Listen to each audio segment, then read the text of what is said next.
expertise. Uh-oh. So I think all those things coupled with Uh-oh. phenomenal operational success by, in essence, destroying the Iranian Air Good Force morning, on good the ground, afternoon, everyone. I think Poop significantly NATO was here first today. Sorry, diminishing Liminal, Iran's you were not first. ability to launch missiles as Welcome, well. everyone. Liminal, I Poop believe NATO, that Florio both Bar, the United States and clearly Israel regarded. can say that they have achieved Shit their is hitting the fan. It's a bit of a gamble, isn't it? I mean, It this is hitting the idea that fan you can now. bomb the country, you know, it's Israel's Just a gamble, quick but update. also the US' Iran gamble, responded and attacked bomb Iran, America. and things will get better, not worse, afterwards. How do you look at that? I cannot hear you. Sorry, can you... Let me check again. Can you hear me now? Hello? Can you hear me now, Heino Klink? Let's see if we've got... Al no, it looks Jazeera like we've going lost audio, down. unfortunately. All right. Heino Klink there. Thank you very much for joining us on the Al Jazeera News Hour. Anyways, So moving on, Iran the has conflict between responded. Israel They and Iran actually is dominating attacked America. Oh! Healthy Shanker, thanks for the sub, man. A number of treaties with its Thank you, thank you, genocide thank you. In Gaza, as Step Vassal reports from Brussels. There's great concern here in Brussels about the escalation in Iran and the situation with Israel. The attack was at an American army base on Qatar. They launched 14 missiles at the American army base. None of them hit. They were all, there's minimal damage, so. I think, honestly, it was just a way for the Iranians to save face with their own population.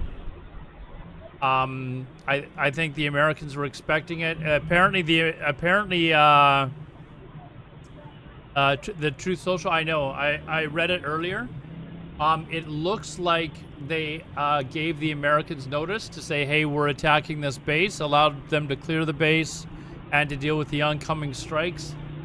And now it allows the Iranians to save face because Donald Trump has said, "Okay, you've had your little venting. Now let's go. Now let's work towards peace." So now Iran can use the propaganda and say that America surrendered, probably.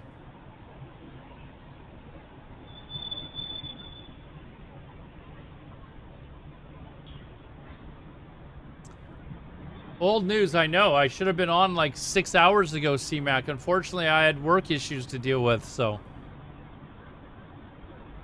Yeah, they did attack bases that are in Qatar. They didn't attack Qatar. They attacked the base itself. So a lot of the other Muslim countries have strongly condemned Qatar.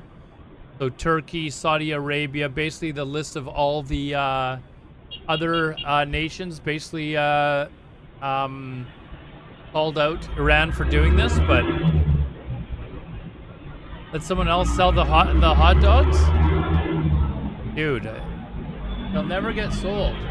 What are we doing here? Need that to be quiet. And the lives of people in Gaza. So that is what we are trying to do now. What will happen next is that Kaja Kallas will talk to Israel and show the conclusions, hoping that Israel will listen this time and open up humanitarian aid to the people in Gaza. If not, Spain says, is calling for the suspension of the treaty between Israel and Europe? Far too little, too late. There's no more Crazy. time for talks. There needs to be action today. And they said the treaty should be suspended immediately because there's a clear breach of Article 2 and Israel should feel the consequences. Step Fasten, Al Jazeera, Brussels.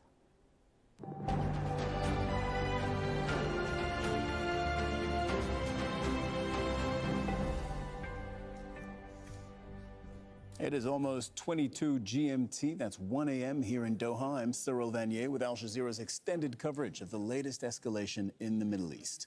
So there's been explosions and interceptions in the sky of Qatar after Iran launched a salvo of missiles at the U.S. air base hosted in this country.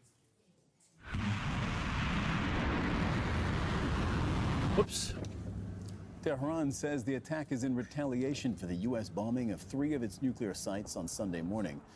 These are the missiles over Qatar. Seen over the skies of the Before I Qatari went to bed, so I stayed up last night to watch the U.S. air base in the Middle East. Well, we're gonna US watch it says later, no actually. casualties have been But reported the in the attack. the Prince of Iran However, had a landed in conference this several morning. I actually stayed locations up to in watch it. residential areas and on roads. Qatar has Looks like condemned the fireworks. attack Yeah, it and looks says like it and successfully poor fireworks intercepted the too, missiles. like a small town's Qatar's Ministry of fireworks. Defense has released a statement following the Iranian strike on the U.S. base. Qatar says that its But air they had defenses announced just intercepted before I went to missiles bed, targeting the Al Udeid for air all base. It Americans continued just saying to the keep incident cover didn't in result any deaths Qatar or injuries. and not The ministry says Qatar's airspace and territory are now safe. to stay sheltered, And during a basically. news briefing, So there was Qatar definitely Foreign Ministry something going down, spokesperson but it was Majid like 6 o'clock in the Al-Ansari morning said for me. I went to despite bed. Iran's attack, Doha will continue its role as a mediator in the conflict. نعتبر هذا الهجوم مفاجئا. We consider this attack surprising, given the stances of Qatar and its mediation role for solving all the conflicts and crises. The state of Qatar was and will remain a believer in They've been peace and DDoSing choice me. No, and will continue no, to it's play not a me. vital I'm role in fine. mediation. I'm fine. No Stop it. action will hinder this role, and we will continue to play this role in our region and the whole world. I'm fine. Al Jazeera's Osama Your brother bin in Javed Saudi has more Arabia now got on evacuation Qatar's orders as response well? to this attack. Yeah, they probably evacuated all their But bases you just heard to be from the just to Qatari be Foreign safe. Ministry in its statement and in that press conference that Qatar reserves the right to retaliate. But reserving that right and exercising that right are two completely different things. Qatar has presented itself in the last 3 decades of its wealth and prestige that it wants to be a mediator of this region and beyond. It has done so between Russia and Ukraine in inviting family exchanges. It has done between the Taliban and the Afghan government and the US withdrawal. It has done that in multiple African conflicts as well. I don't. And that is where Qatar Man, I would be positions itself, surprised that actually it if they does not continue want to these get attacks, bogged man. down and embroiled in I would conflict. be So surprised if they don't think continue. that you I will see think a military response from Qatar, but the Qataris have made sure This that guy's they talking have about told here. the Iranians and the rest of the world that this is an infringement of their sovereignty and airspace, that they do reserve the right, but they want to go towards the path of de-escalation and negotiation. So I think that's what's going to happen. I think this was just a way for Iran to save face in War front of their can take population. a regional form. And this is why it is important to Qatar to reiterate that it wants to maintain that role of a mediator, urging all sides to come back to the negotiating table. And you heard from the President of the United States saying that he will enthusiastically wait for the Israelis to return. There was a massive attack And against Joseph Tehran Jabari is this also morning in as Doha. well. She describes the reaction from residents here. So this morning they were attacking Iran like crazy. They partially destroyed the political prison that's really famous in Tehran to help those people get out of prison. It was crazy what was going on this morning. Many people felt the earth shake underneath them. It did cause some panic and fear initially, but quickly With a hard subsided R? once Yes, people a hard realized R. what had happened, and that hopefully was the end of the attack by the Iranians on the U.S. Military base known as Al Udeid Air Base here in Qatar. This is a military base that's been here since 1996. Avon Prison, I think it Qatar has is, built it in at Tehran. the cost of $1 billion, and it's been home to the biggest U.S. military presence in the region. Is there any About, protests going on 10,000, in U.S. in military Iran? personnel call this base their home. But of course, this attack came clearly with prior warnings. The Qatari government was aware that Iran was going to launch Donald this Trump attack. is They, announcing. Hold on. American and British. Congratulations to everyone. This is Donald Trump posting on Twitter. Congratulations to everyone. It is. Hold on. We'll just. Hold on. Here. Congratulations to everyone. It has been fully agreed by and between Israel and Iran that there will be a complete and total ceasefire in approximately 6 hours from now, when Israel and Iran have wound down and completed their in-progress final missions. For 12 hours, at which point the war will be considered ended. Officially, Iran will start the ceasefire, and upon the 12th hour, Israel will start the ceasefire. And upon the 24th hour, an official end to the 12-day war will be saluted by the world. During each ceasefire, the other side will remain peaceful and respectful. On the assumption that everything works as it should, which it will, I would like to congratulate both countries, Israel and Iran, on having the stamina, courage, and intelligence to end what should be called the 12-day war. Trump is naming the war for us, chat. This is a war that could have gone on for years and destroyed the entire Middle East, but it didn't and never will. God bless Israel. God bless Iran. God bless the Middle East. God bless the United States of America. God bless the world, and God bless the Chicago Bears. Signed, Donald Trump, President of the United States. Everything that I just said was factual. Donald Trump making. There it is. There it is. Officially, Iran will start the ceasefire, and upon the 12th hour, Israel will start the ceasefire. All scripted. Yeah, why is he not mentioning that he's still in the running for the Nobel Prize? What's going on here? It's not the big beautiful 12-day war. No, that's it's the best war that's ever been a war. You know, and Donald Trump brought it to an end, right? Remember that. Donald Trump brought this war to an end. So we will definitely keep track of that. That's I mean,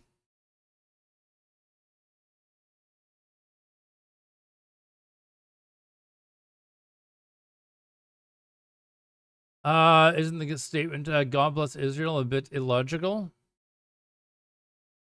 Do they not have a God? Why can you not God bless Israel? Do they not have a God? I don't know. I'm not religious, but they have a God, don't they? It's too coherent. Oh, come on. I mean, he probably he's got somebody trained on how to use all caps. So more organizations are now reporting it. Maybe using Donald Trump as a source.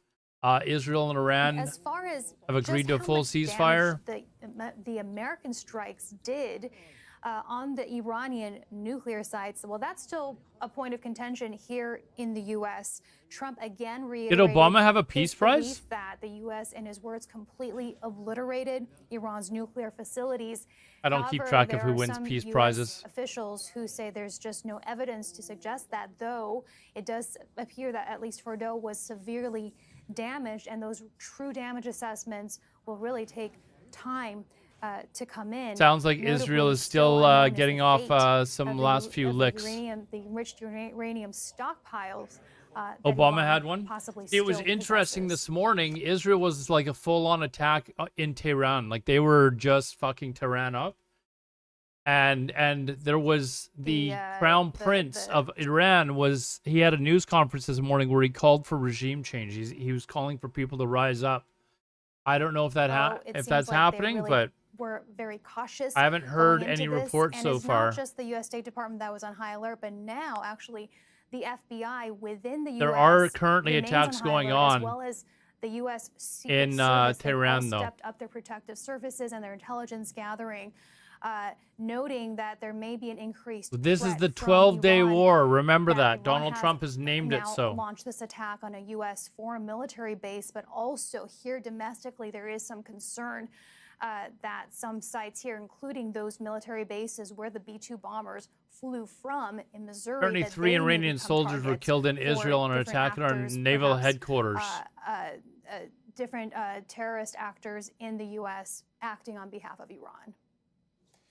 Okay, Heidi, bear with me, because just as you're speaking, we got another post by the U.S. president on his Truth Social. It's long, but it's important. I want everybody to bear with us. We're way ahead of them, chat. We're way ahead of them. It reads. This is why you come to Ann first. Between Israel and Iran, that there will We've be announced this already. And total ceasefire.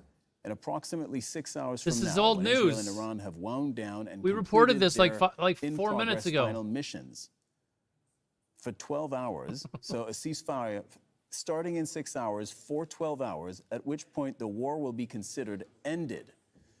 Officially, Iran will start the ceasefire, and upon the 12th hour, Israel will start We the are ceasefire. so back. This is why you come to Ann News, I'll read that okay? again. Officially, Iran will start the ceasefire, and upon the 12th hour, Israel will start the ceasefire. Did we sue Al Jazeera for not giving me credit for this? The 12-day war will be saluted by the world. Can we do that? During each ceasefire, the other side will remain what was it, peaceful Alinity and called it? respectful. Can we copy strike On them? the assumption that everything works as it should, which it will, I would like to congratulate both countries, Israel and Iran, on having the stamina, the courage, and This the guy literally is intelligence just to end quoting what everything should that be I just called said. The 12-day war. This is a war that could have gone on for years and destroyed the entire Middle East, but it didn't and never will. God bless Israel. God bless Iran. Coffee God bless cup, but the it was Middle tea East. in God it. bless the United States of America. God bless the world. Donald J. Trump. Heidi, this is a lot to take in. Timmy's, man. What are you We're gonna talking work about? Through the details of this, but this It's is what tea, we though, have not from the coffee. US Their tea is president really good. in just the last few moments. The headline here is that he is announcing a total ceasefire. Remember this. Donald that has Trump been is fully announcing agreed this. by Israel and Iran. This is going to start in 6 hours and last 12 hours, and at the end of it, this will be the end of what Donald Trump suggests we all call the 12-day war. Aziz XOXO, I couldn't Okay, care Heidi, less at the moment. We're breaking news. So crazy, the It end is looks like the over. US president The war is officially called the at least 12-day he war. claims that he has managed to secure a Okay, hold ceasefire. on. Let's not get ahead of Israel ourselves. We don't know that and Trump had Iran. anything The to only do thing with I can this. ask you right now, because we didn't see this coming, is did you have any inkling? Did you have any inclination? Did you hear anything from any sources, whether it's at state or defense at the Pentagon, that this was in the offing? Is when Blizzard releases private servers? Well, We need a first good of private all, server. Obviously, this is Like what a Trump true is vanilla saying classic now, private and server. We have to wait for confirmation from both Iran and Israel to see if all of what he just announced is indeed true. If it is, certainly this is a dramatic diplomatic coup for Donald Trump after a dramatic, what he sees as a military win as well, something that he's wanted on both fronts. So as a he starts the conclusion war to and takes this, credit for what he calls ending the war. 12-day That's how this war. works. As far as your That's question, how this whether we works. had inkling that this was coming, well, we knew that the diplomatic channels, we're not sure exactly how, but they were back channels, were still ongoing between the U.S. envoy to the Middle East. You know what's Steve funny is the Witkoff, back channels were and going through Iranian officials. Qatar, So apparently. apparently those conversations that's who were still going. Iran We attacked. heard Trump just about an hour ago prior to this announcement, really striking that optimistic tone, which was a departure, thanking Iran for having warned about this attack on the U.S. Air Force Base near Doha. So we saw a turn, at least in attitude, for this to so dramatically reach this conclusion, if it is that. Obviously, Here's a tweet that for is you. a surprise in the speed of this. And apparently, perhaps Trump did apply those pressures. He said he This was is going to. apparently a video of the head commander of the Iranian forces ordering the attack on the Qatar U.S. Through all of Army this, base. This just broke. Donald Trump just writing this on his social media. Heidi Jo Castro reporting from Washington, D.C. Thank you very much. I have a feeling we will be coming back to you very shortly. Let's go to Tehran. Our correspondent, Tauhid Asadi, is there. Tauhid, this is a total surprise as far as I can tell. It was a surprise. Watch it not be to true. Heidi over in Washington, D.C. Did you have any sense that this was happening, Watch it that this was in the making? Would anyone be surprised if both countries came out and said we have not agreed to any of this?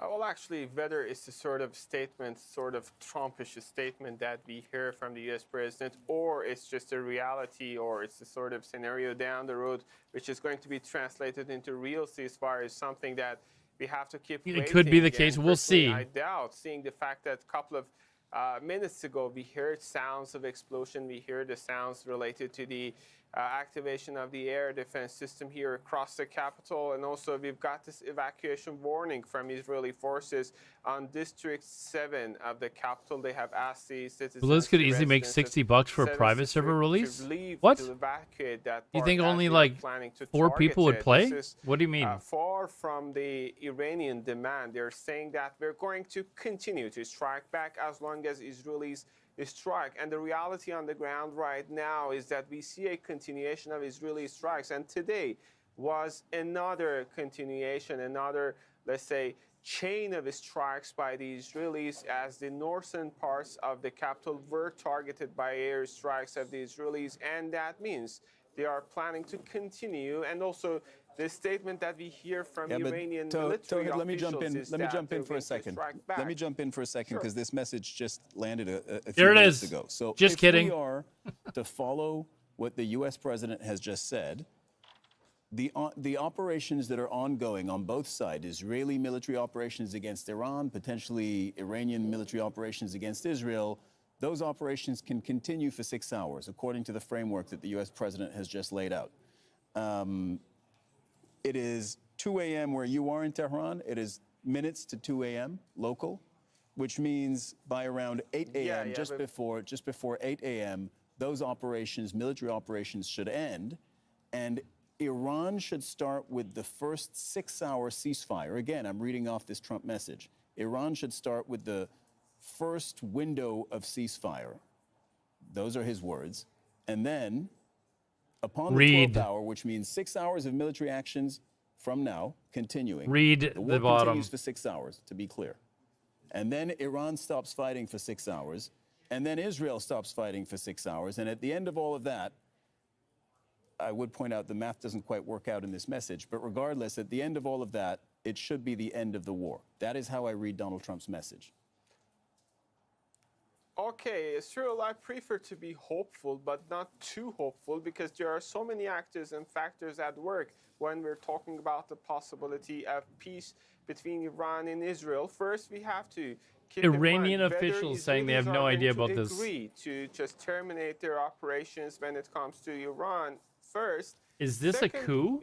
If Iran is going to accept that proposal, we don't have, at least for the time being, any reaction from Iranian side. But let's Are keep in we mind, seeing it a was the coup Supreme attempt Leader of the country, starting Ayatollah here? Ali Khamenei, a couple of days ago, who came out to say that I'm we Gabe. are not going to accept imposed peace. This is a statement that we heard from Iranian. There is a Supreme lot Leader. going on right now, guys. we I'm are going trying to like let witness this whether or interview not it's follow going out, to but be there's so much imposed more peace that I've or got to agreed show you. peace. It's crazy. We have to keep waiting. I insist on that. And also, whether Iran is going to accept to stop to strike back, because the Iranians are saying that many infrastructures, many military facilities, many nuclear facilities of the country were targeted, and we are going to be there for retaliation. Okay, Whether so this is the point so at which Donald, for those of you that are, let's try and get caught up here. Donald Trump has just suddenly announced that there is a ceasefire, or there will be a ceasefire starting in 6 hours. However, this tweet, this is from CNN. Iranian officials are saying that they've not received any ceasefire proposal. So if this is a member of like the clerical or the religious side of the government, does that possibly mean that the military has made this agreement and there's going to be a coup? Because let me show this. I was going to do the whole interview, but I feel like it might just be too long, and there's a lot of it where he's not speaking English. This is the Crown Prince earlier today. Reports indicate. So he's talking in this. This is the Crown Prince of Iran. We've talked about him many times, but he's calling for basically the population to rise up and topple the regime. And he says that he wants to help facilitate a democratic rule. He had a big press conference today. I stayed up and watched it. And he basically talked about how he does not want to be the leader of the country. He just wants to help facilitate a new government, and then he wants to be completely hands-off and have nothing to do with it. But he started calling for people to rise up and to contact him, and if they want to help get things rolling. And then he particularly started calling upon the military to get in touch with him. So what happens if, since then, the military contacted him and agreed, okay, we will have a ceasefire, and the military, he was basically calling upon the military to fight for, the Iranian Republic. So here, we'll just listen to whatever the small clip is. Clearer than ever, the Islamic Republic is collapsing. Credible reports indicate that Ali Khamenei's family and the family of senior regime officials are making preparations to flee Iran. The regime is on its last legs in towns and cities across the country. The military is fractured. Hey, Jasmine, The Chris. people are united. The foundation of this 46-year tyranny are shaking. So he basically went on through this. We can watch the whole thing later, but he basically went on for like 15 minutes talking about how he through contacts he has in Iran, there is an uprising, and the regime understands that they're in serious trouble, and that the regime members or the heads of the regime are making arrangements to escape the country. That's what he's saying. So then he went on to plead the residents to rise up and to fight for their country. And then he told the Iranian military to do what's best for the population and to rise up and take control of help take control back of the country. And he basically said that, you will be rewarded later, blah, blah, blah type of thing. And that he wants to help facilitate a change from in the government. So he wants to go to a democracy, or that's what he's telling people. People have accused him of trying to just take back the monarchy. I don't think that's very realistic at all. He said that he doesn't want power. He wants to just help facilitate a new government to go in and him not to have anything to do with it. He just happens to have a lot of contacts. And yeah, so that's basically where we're at with him. It's really kind of wild what's happened in the last 12 hours here. With airstrikes, even though the Israelis are the ones who started this all on June 13th. More leaders fleeing to Russia, yeah. From Amman, Jordan, I would tell you the same thing that we told Towhid. Keep in mind, the Iranian foreign affairs minister just had a meeting with Putin. So there is the possibility that he actually had this discussion with Putin to arrange for the people that are leading the current regime in Tehran to escape to Russia. There is the possibility that he had that conversation with Putin. We're going to have to wait and see, but there's so much happening in the last 12 hours. It's we're going to have to try and get caught up. Like, is this a coup or not? Anyways, pretty wild. So I'm sure you've now read and reread Donald Trump's military. Yeah. Oh, that was post. That was the other thing. This guy here, the Crown Prince, he specifically stated that he wants the new democratic government to separate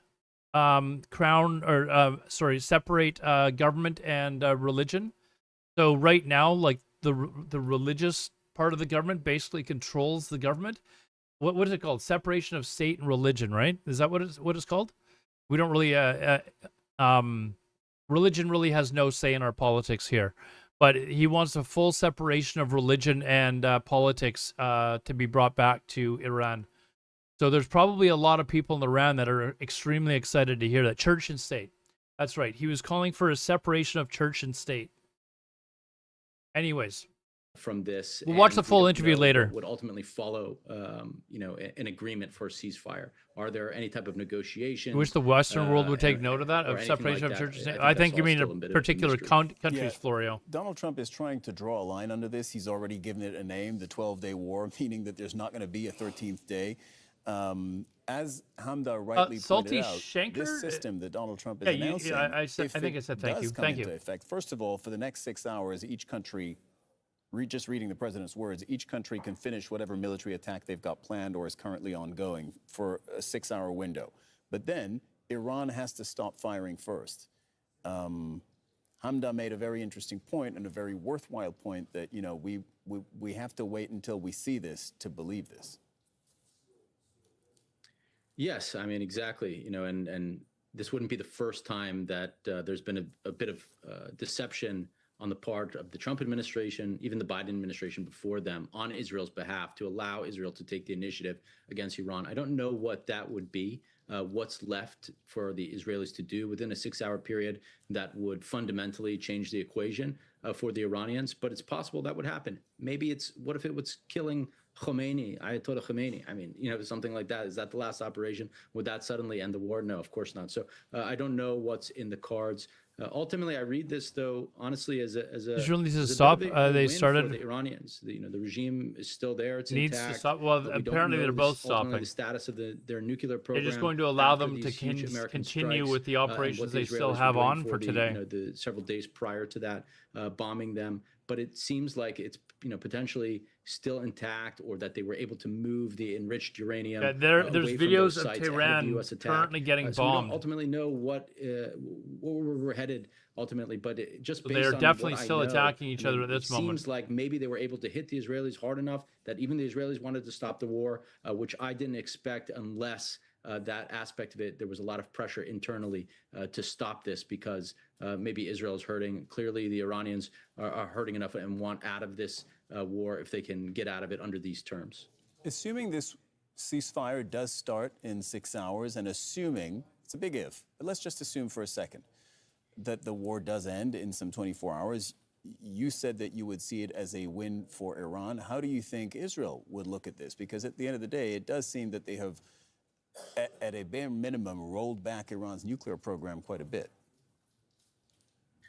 Yes, I mean, if it's again, it all depends on that, that last detail there. I mean, what did they ultimately do to the Iranian nuclear program? How far did they set it back, and how much of that is a win? Can Iran reconstitute that program in a shorter period of time, or is it going to take them 10, 15, 20 years, as some Israelis are projecting? I mean, I think that's a crucial part of the equation for Israel. But I agree with a lot of observers and analysts that believe that Israel's intentions were much greater than simply knocking out Iran's nuclear program. It was about, collapsing this regime or regime change in the best case scenario, because, Israel is engaged in Gaza, it's engaged in the West Bank, it's engaged in Lebanon, it's engaged in Syria, and it's pursuing, a reordering of the region along the lines of the 1967 war and what it was able to accomplish there, and establishing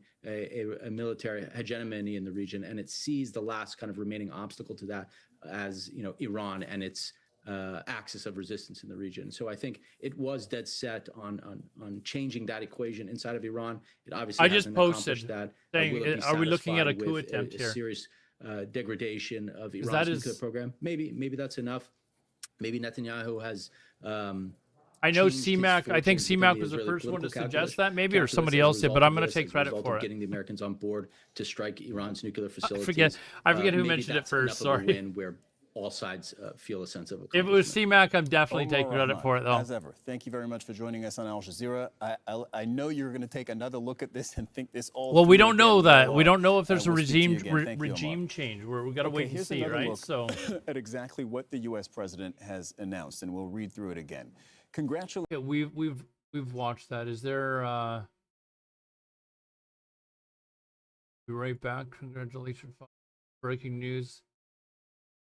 NBC. Okay, we'll listen to this in a second. Firing right up until the moment when the ceasefire happens. I was in Lebanon last year, and we saw just pushed for position in the moments before the ceasefire was imposed on them, continued shooting, continued taking up positions, because they wanted the best, most advantageous position once. If Israel is going to take out their anger on Gaza, the Israelis want to have a chair to sit. Spain has put in a, I guess, some sort of a request with the EU government to sever or to pause the treaty between the EU and Israel. I think we just saw the tail end of that, but I think that's based on because of what's happening in Gaza. If the president's description of this deal is accurate, I'm probably more confused than what I actually read, because I don't believe that any lots of deal reports would right give now the that Israelis full reign bombing and is not still have the happening ceasefire, and while the right at Iranians this would have moment to in hold their Tehran. guns.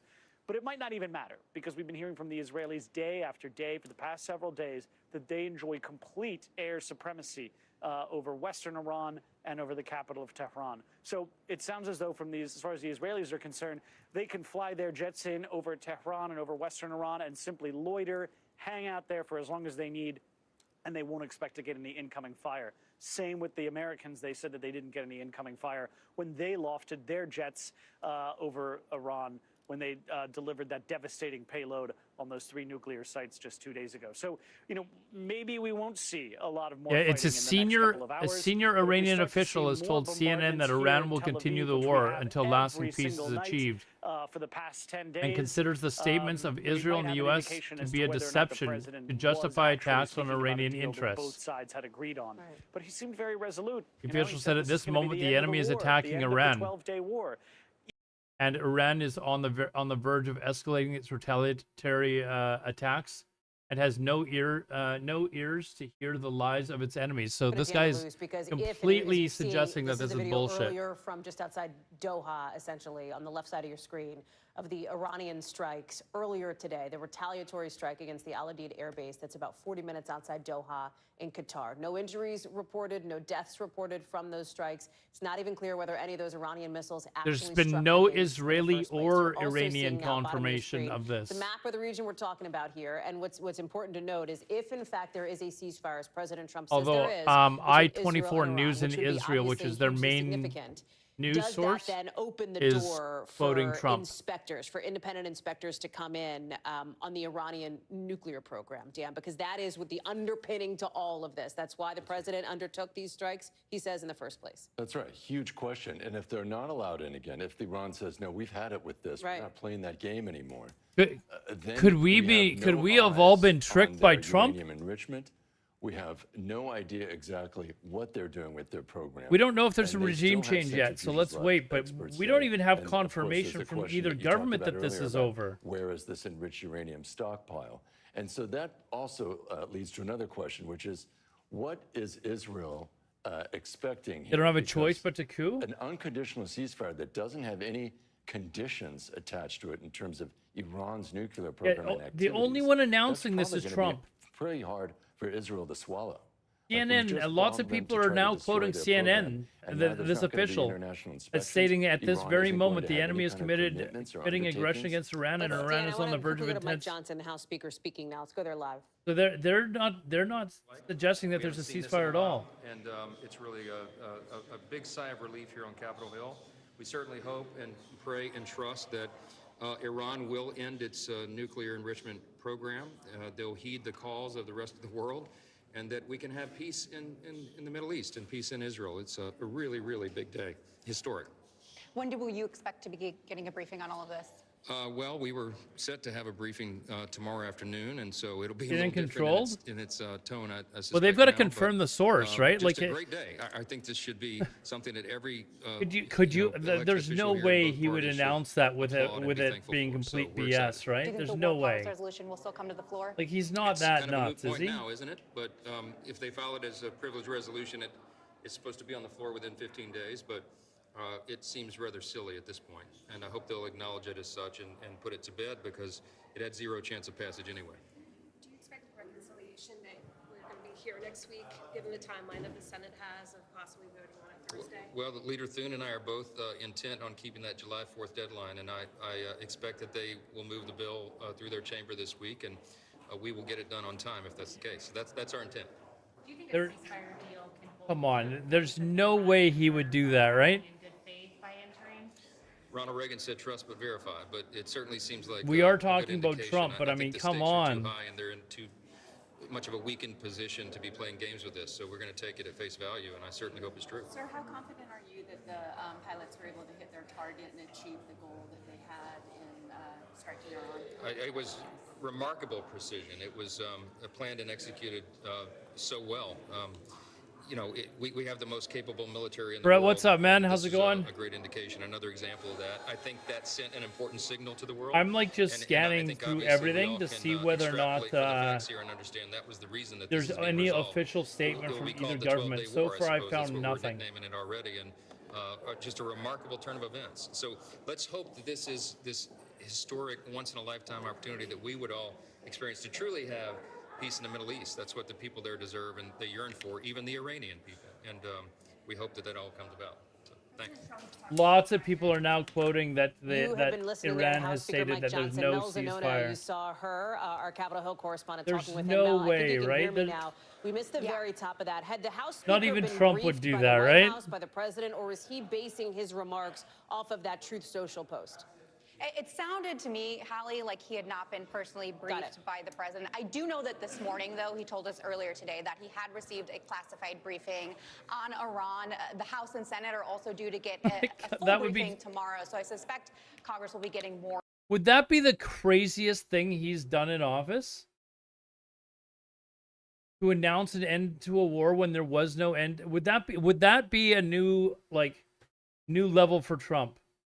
If like, come on, refuse to believe on Capitol Hill, because this is an issue of all the things that would he's split done. the Republican Party, split the Democratic Party in some ways. My There just was kidding talk of comment is a coming war true. I was powers joking. resolution Like, that was going to come to the floor to try to prevent further Iranian come air on, there's intervention no by the way. United States. Unclear if that's still going to come up. I suspect We haven't though, confirmed that that's some the of these case Republican either. So, outliers, like, let's Thomas just. Massey, for example, a Republican who had been pushing that war powers resolution, he might still I want have to some believe that they assurances had that confirmation in case things before go he. sideways again, that there is going to be some congressional approval, because Congress really has been out of the loop. And the fact that it appeared, at least based on the conversation we just had with Johnson, that he was basing his reactions on the public news, it just shows how out of the loop Congress has been throughout this entire process, whether that is the decision making, whether it's the notification leading up to the events, the transparency around it, or the JD Vance is saying that they're now working on a deal with Iran that includes not rebuilding the nuclear program.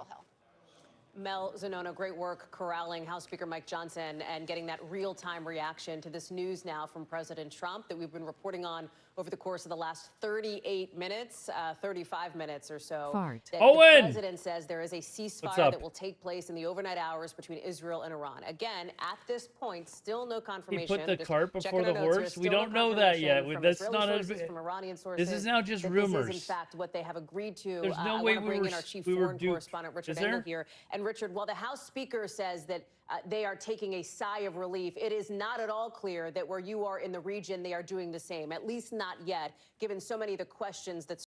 The Israel Defense Force has issued another evacuation warning for District 6 in Mehran in Tehran.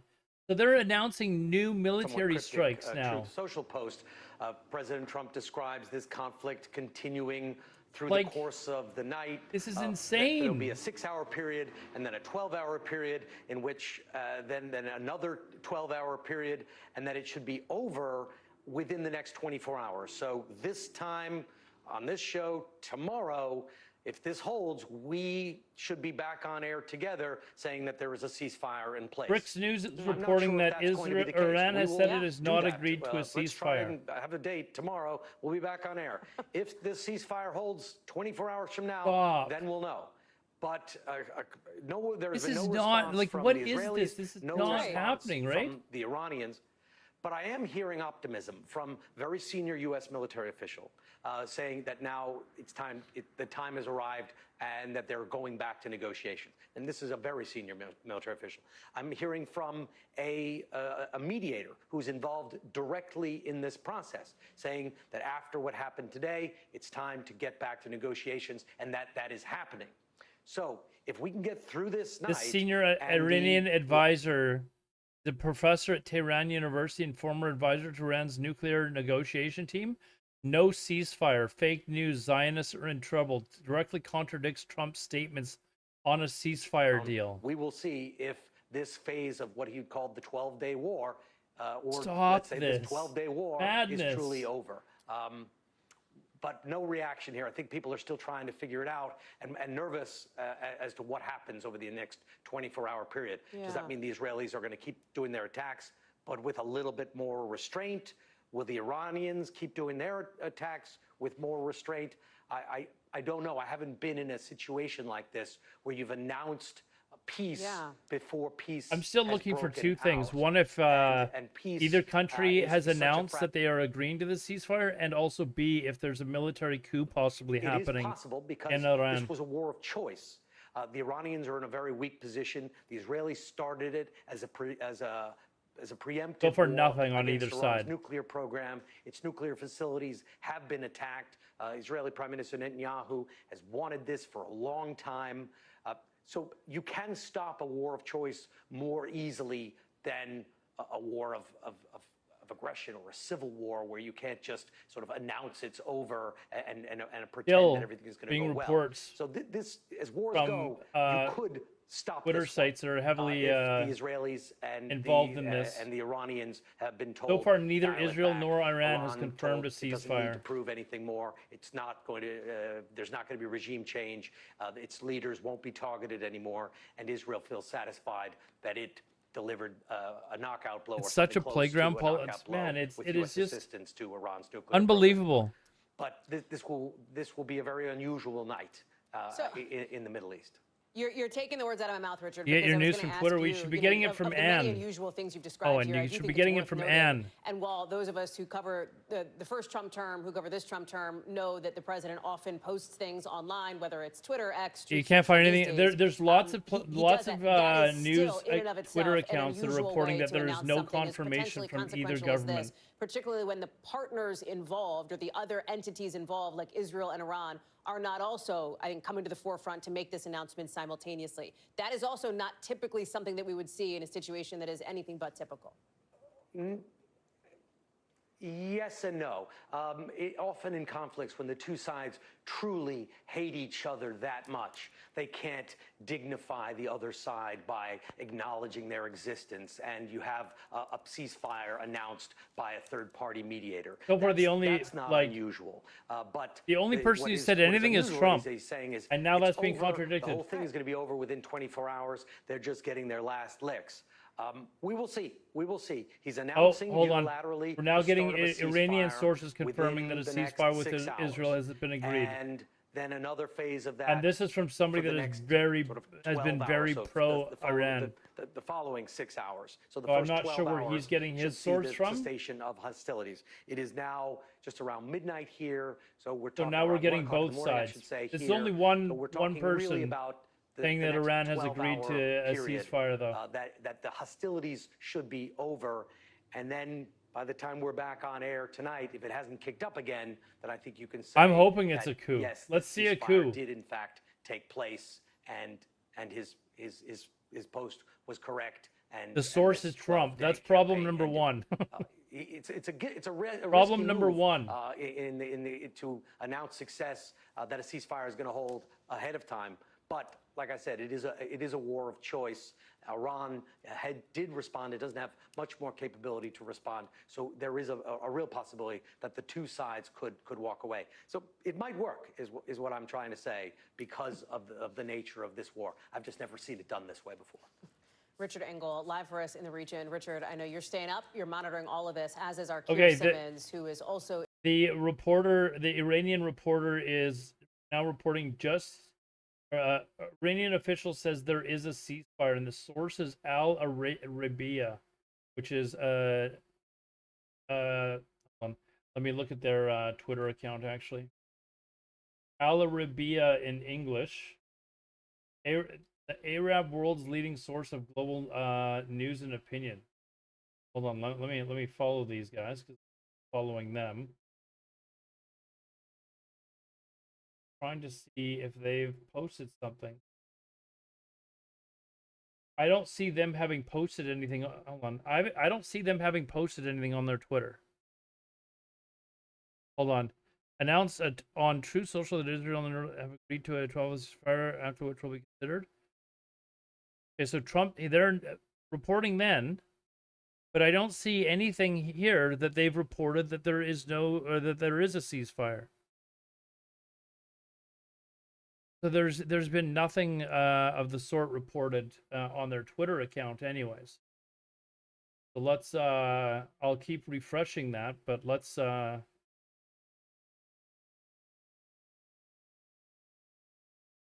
far it's just one reporter. Who does he work for?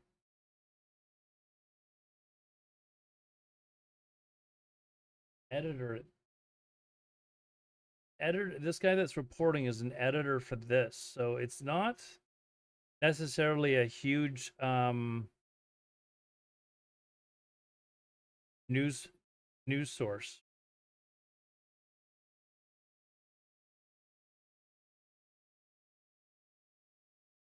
So this is apparently who he works for. So we'll take I was gonna say we'll take it with a grain of salt. We're going to take everything with a grain of salt right now, because we're going to have an interesting 24 hours unpicking what exactly has gone on here. That's what I think, too. To say the least. What the hell's going on? I'm going to ask you to stand by. I don't want to go to Matt Bradley, because, Matt, as all this is happening, there are new evacuations that Israel has asked for in, I believe, parts of Iran, right? Parts of Tehran? That's right. The IDF Farsi service has just released a post on X asking for people to leave the area of Mehran District 6 around Tehran. the Israeli army will operate in these areas. Now, we're also hearing that, it sounds as though this is actually what I described to you before, that there is going to be Iran stops shooting, and then the Israelis get 12 full hours of play, while the Iranians get no chance to fire back. This doesn't sound like the kind of What kind of a negotiated ceasefire is agreement that? Iran would agree to, but it really doesn't have much of a leg to stand on.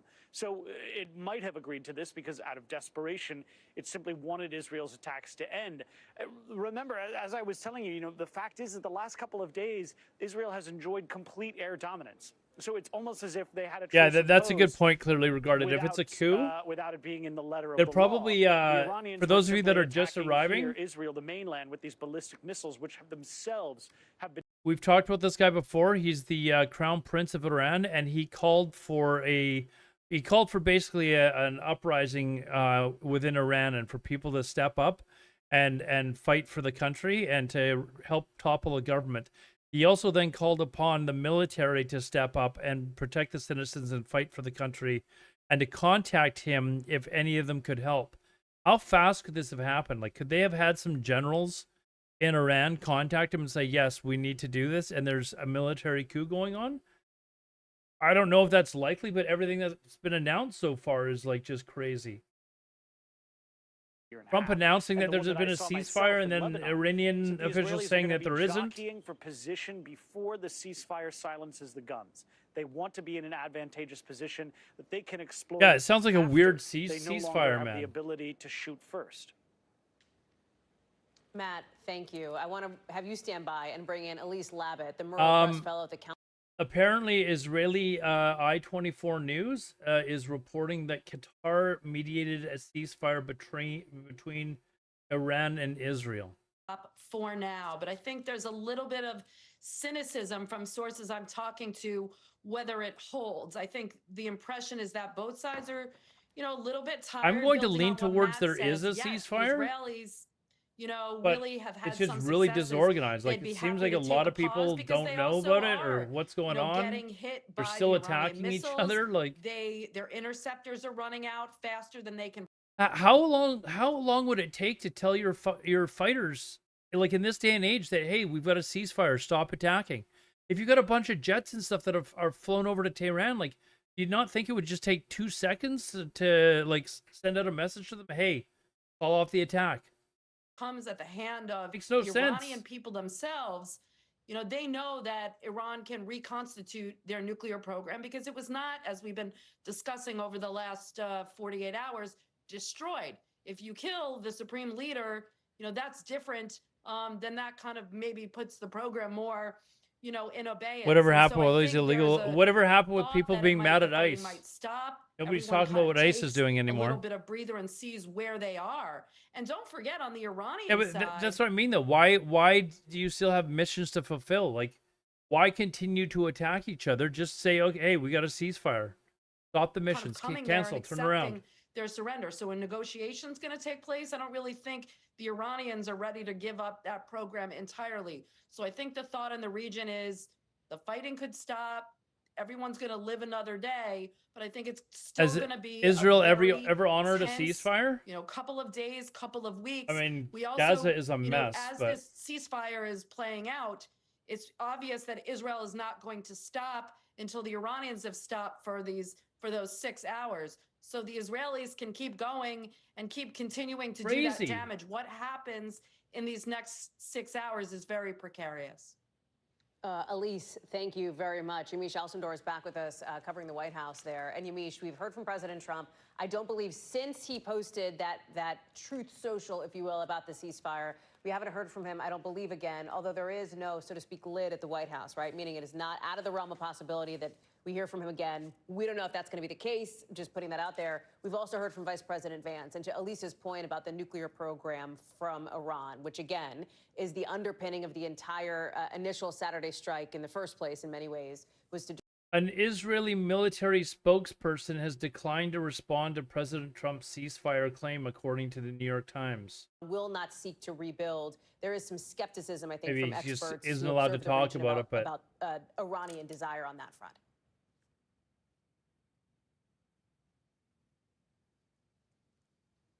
what happened here? That's not Oh, your television. That's actually. I thought that was me. I thought that was my television. Go and Yamiche, you got you now. Go ahead. This is what happens when you're calling sources while also trying to pick them up. Okay, so what I've heard so far from the White House is that the president has repeatedly said that Iran cannot have a nuclear weapon. It's a red line that he drew in the sand. It's part of the reason why he took this action on Saturday. The president and the White House are leaning in on this messaging that just happened, of course, in the last hour here, that the ceasefire has been brokered. We still, of course, are waiting for Israel and Iran. I could also tell you that I just talked to Steve Witkoff, who is someone who's been heavily involved in the negotiations between Iran and Israel, as well as, of course, the United States. He's a top aide to President Trump. He told Hey me guys, that I'm gonna go to the washroom really ceasefire quickly. I'll be right just back. getting We off just a had, plane. That does you know not what? mean We that the actually have an ceasefire hasn't ad been break reached. What it coming up. tells me is that things have been So I'm moving just very gonna do it now while I'm in the rapidly, and washroom. So we'll be president back spent in all 3 day in minutes. a Please don't go situation anywhere. I have to do surrounded these ad by a breaks number every of officials, hour. including defense So officials and top go aides, while poop, Steve whatever Witkoff, you need by to the do. way, is Be dealing right with a back. number of other things, including Israel and Hamas, as well as Russia and Ukraine. But it tells me that things are moving quickly, and that if the ceasefire has been brokered, that the news of it is still spreading through the administration as all of this is happening. And as you pointed out, the vice president has been clear that he believes this war is over. But it also, to me, is very interesting that he's saying that Iran has decisions to make and that they would be smart to sort of continue to go toward the path of peace.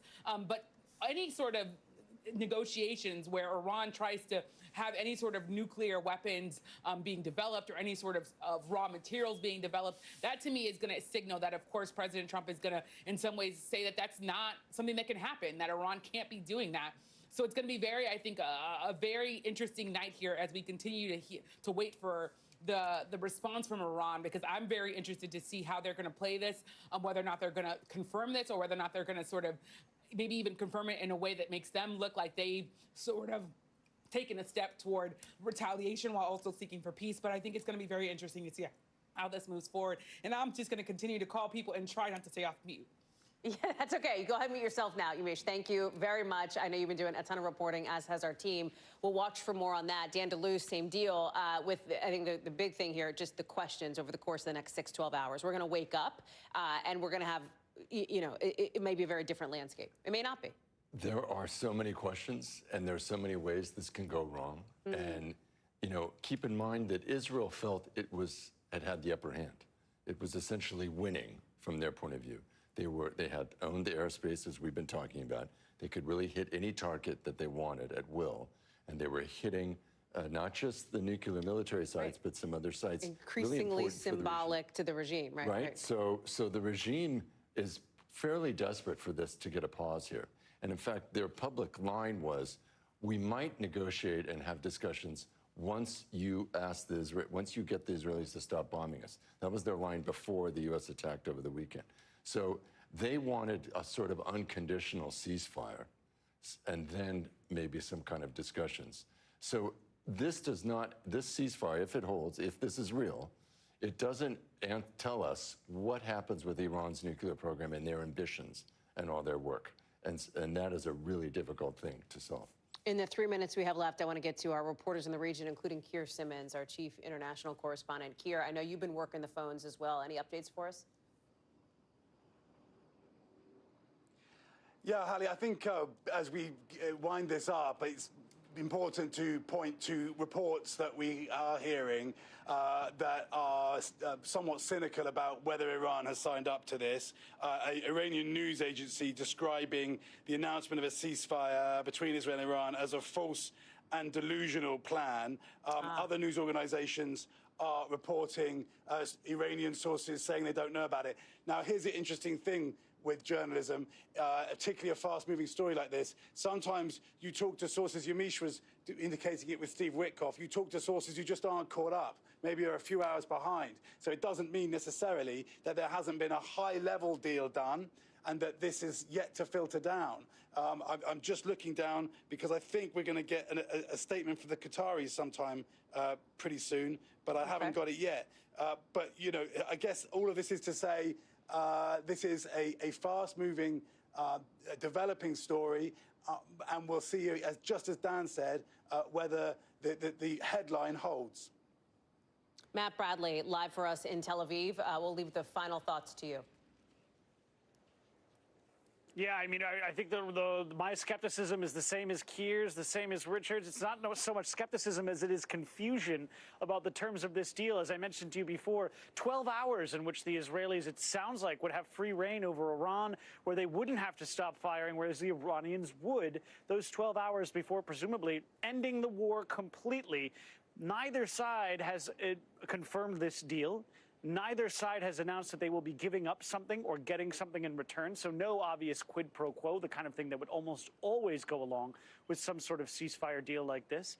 And no real expression that the Israelis have gotten what they planned on doing. This was one of the things that Benjamin Netanyahu has said about all the conflicts in his neighborhood, that he's not going to withdraw his troops. He's not going to cease firing until he gets what he wants. Which is, we're still happening in the 3 minutes I was gone. The Iranian nuclear program. And the big question looking forward is who signed this deal on the Iranian side? Okay, is there Iranian a regime senior left Iranian to official to a deal confirmed like this? to We Reuters still that don't Tehran know. has We don't know agreed what to a happened to all of that uranium that's been Qatar-mediated enriched. U.S. We don't know proposed what has happened to ceasefire the with offices Israel. and leaders and buildings who are in Tehran now we're getting who would be reports. governing this country after this ends. There's so many questions.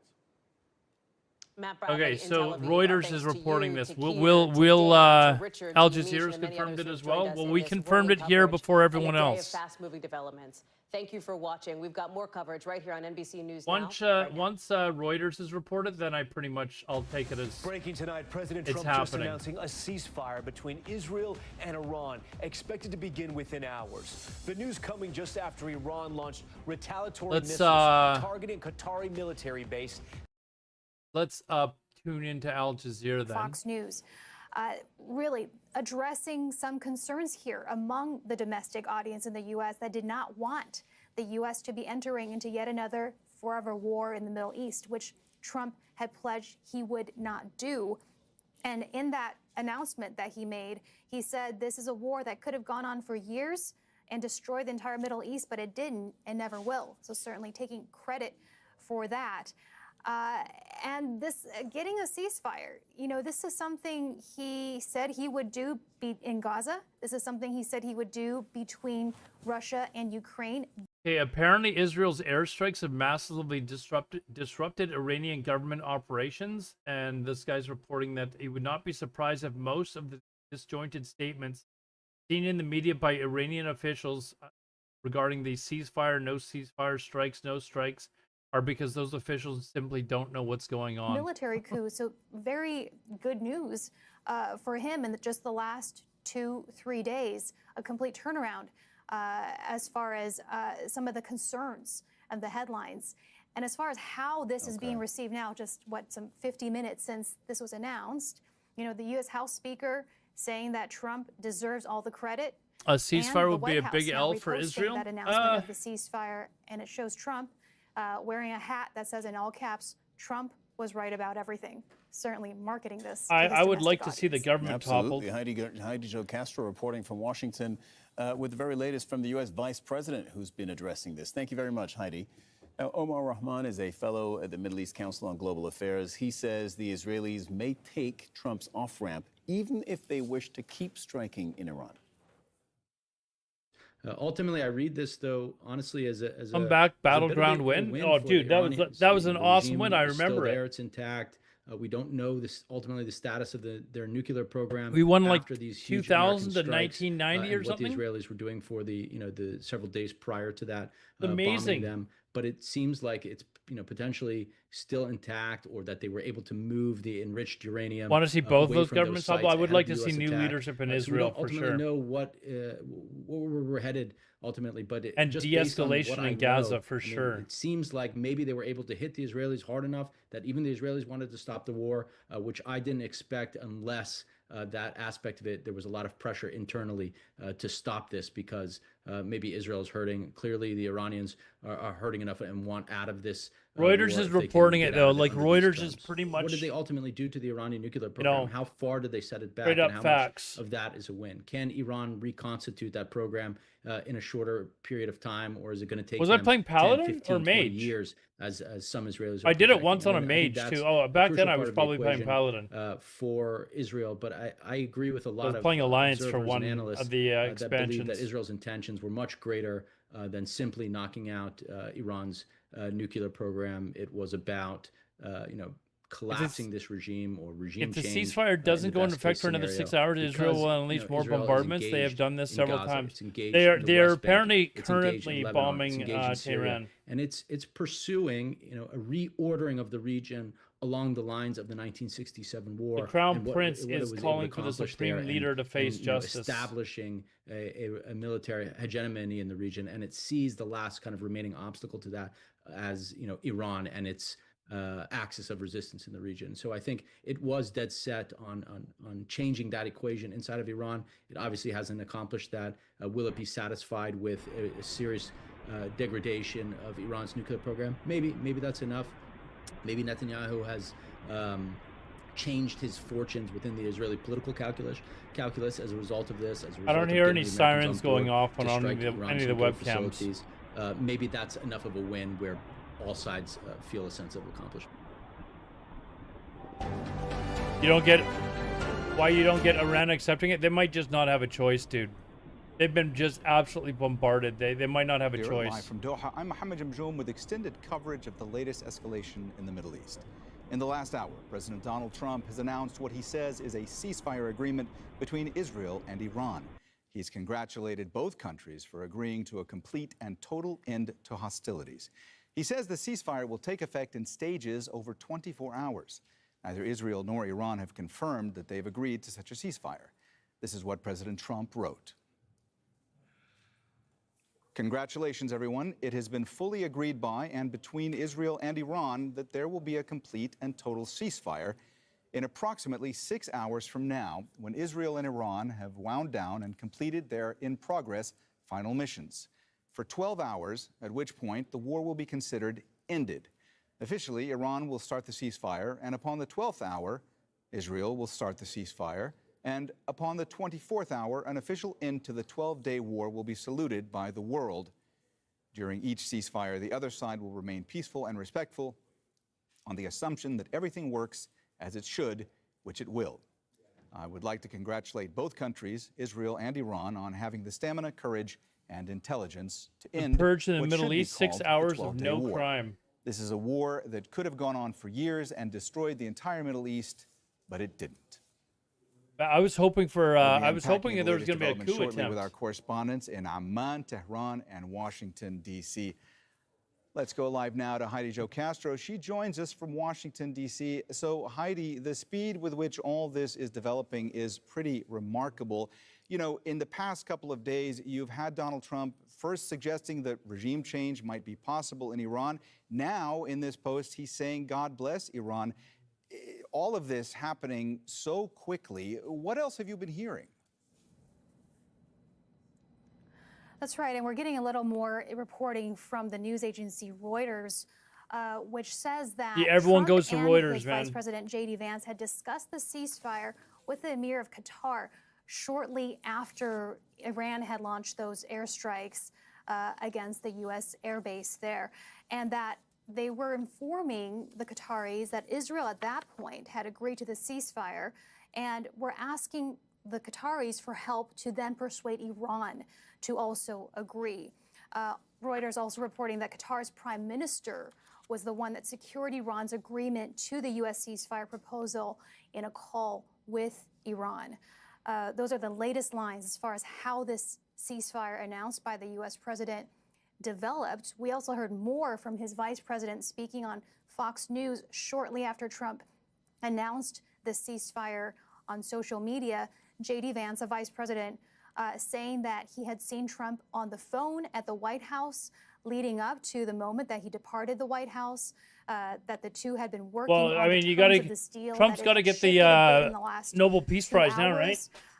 And then giving the U.S. president credit, saying for he taking gets the all the deal credit for this. across the finish line, and then saying that this 12-day war, as There's Trump never now been a bigger wants or to better, coin it, bigger, is an beautiful peace important bill reset ever. moment for the entire region.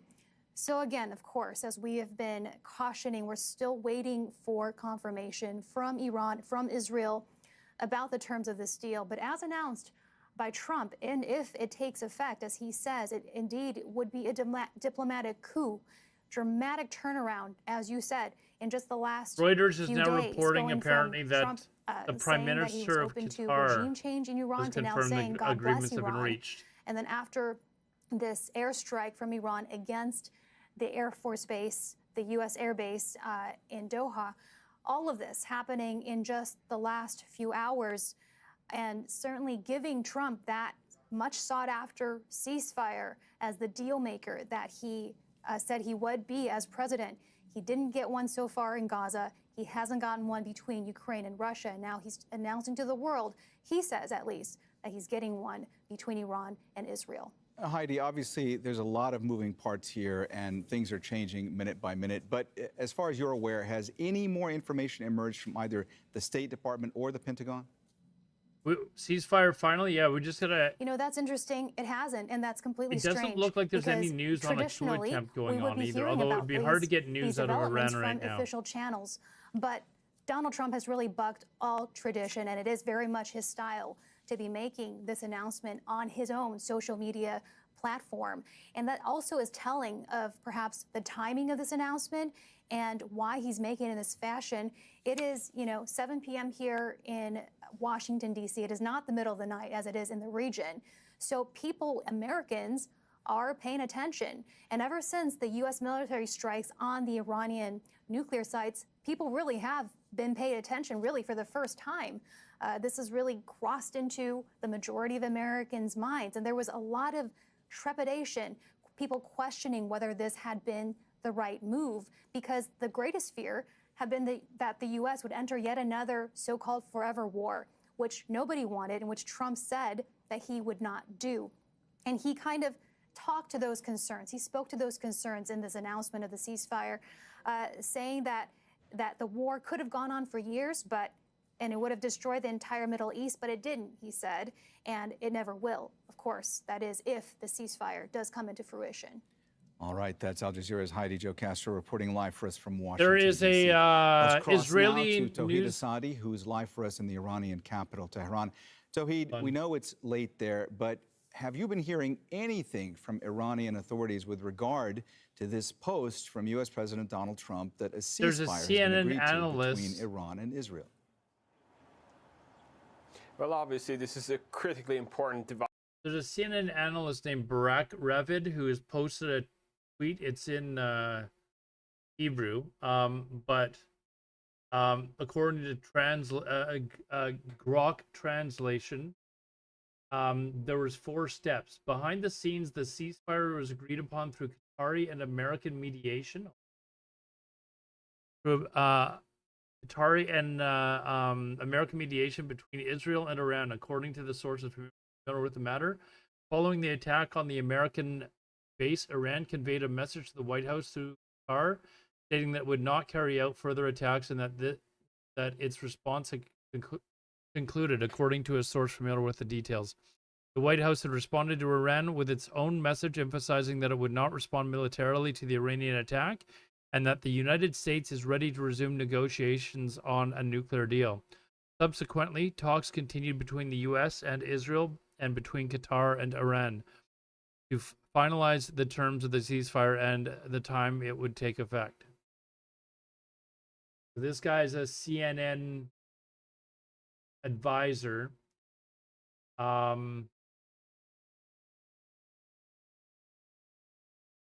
But he's followed by a lot of people. I've been following him as well, but he's the one that's put this together. Paving the way for further retaliatory reactions by the Iranian side, whether they're going to be silent. Well, and frankly apparently there's a speaking, it ceasefire. sounds How's there a a little ceasefire odd if there's no because war? Trump is asking one side of the story to continue their strikes and the other one to keep silent and do nothing. That doesn't seem really fair, but I'm not sure what the official response from the Iranian side is going to be. We have to, as I told you earlier, we have to keep waiting for the early reactions from the Iranian sides. We have already performance tried to resistance, contact some officials.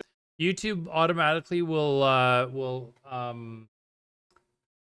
censor comments if it's whatever AI senses that you're posting something that is possibly racy or whatever. So just reword it.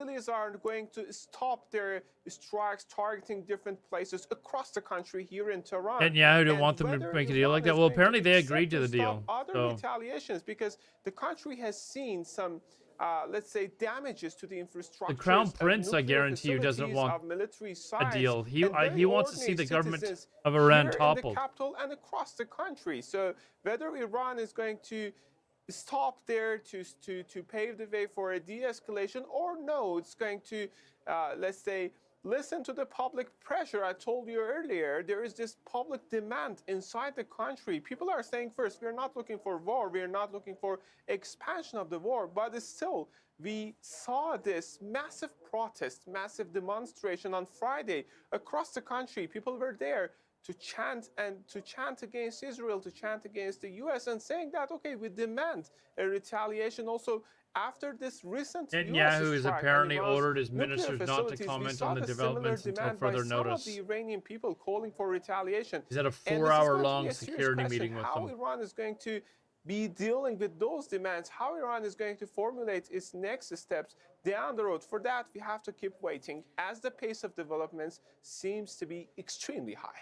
Tawhid, as you mentioned, the pace of developments, they have been remarkable the past few hours. It will be interesting to see, as you suggest, would Iran actually accept the timeline that's been laid out by Trump, where he is indicating that Iran apparently, would cease firing on Israel before Israel would cease firing. People are claiming that Israel is the side that has not agreed to a ceasefire yet.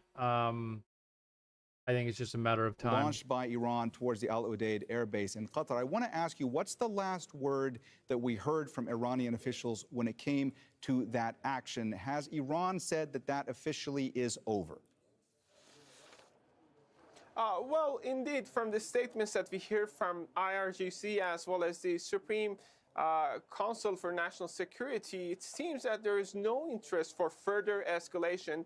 They're trying to send this clear message to the regional countries, including Qatar.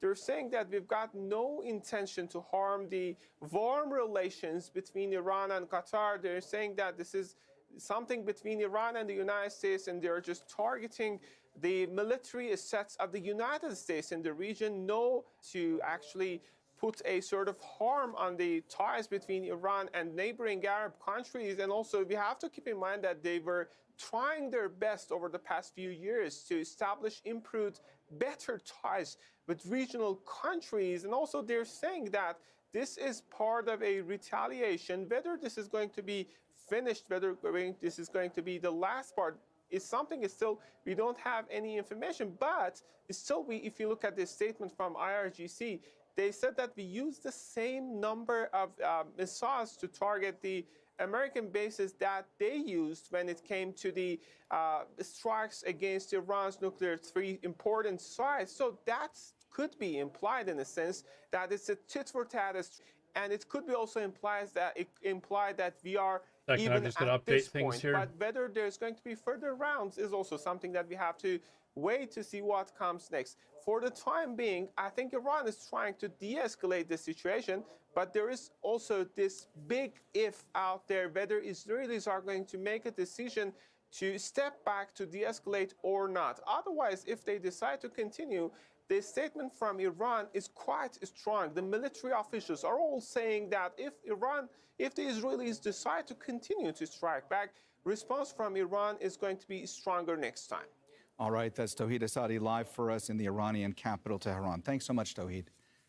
I love that ticker that Let's I've got go now. Hamda Salhout, who's joining us live from Amman in Jordan. All right, Hamda, I heard you on air just a short while ago. Middle East will be a war-torn hell for as long as the state of Israel exists. Explosions and interceptions and also Dude, air raid sirens a short There's a while lot of the ago. countries now that are just fine with Israel being there. I think Iran was kind of obviously they've got to deal with Gaza, Well, look, this there were Gaza air raid situation sirens now, that but went off, and the Israeli military going full says that pro. I've just got to sirens get used to sounded in the occupied Golan keeping everything up to Heights date. after suspected drone infiltration, but no word on if they were intercepted or if they made impact. Those sirens also subsequently sounding in the Jordanian capital Amman, and the military. I mean, if they can topple the Iranian government, that will probably help bring a lot of relief or peace to the Middle East, because they were supplying a lot of these terrorist organizations that were attacking Israel, right?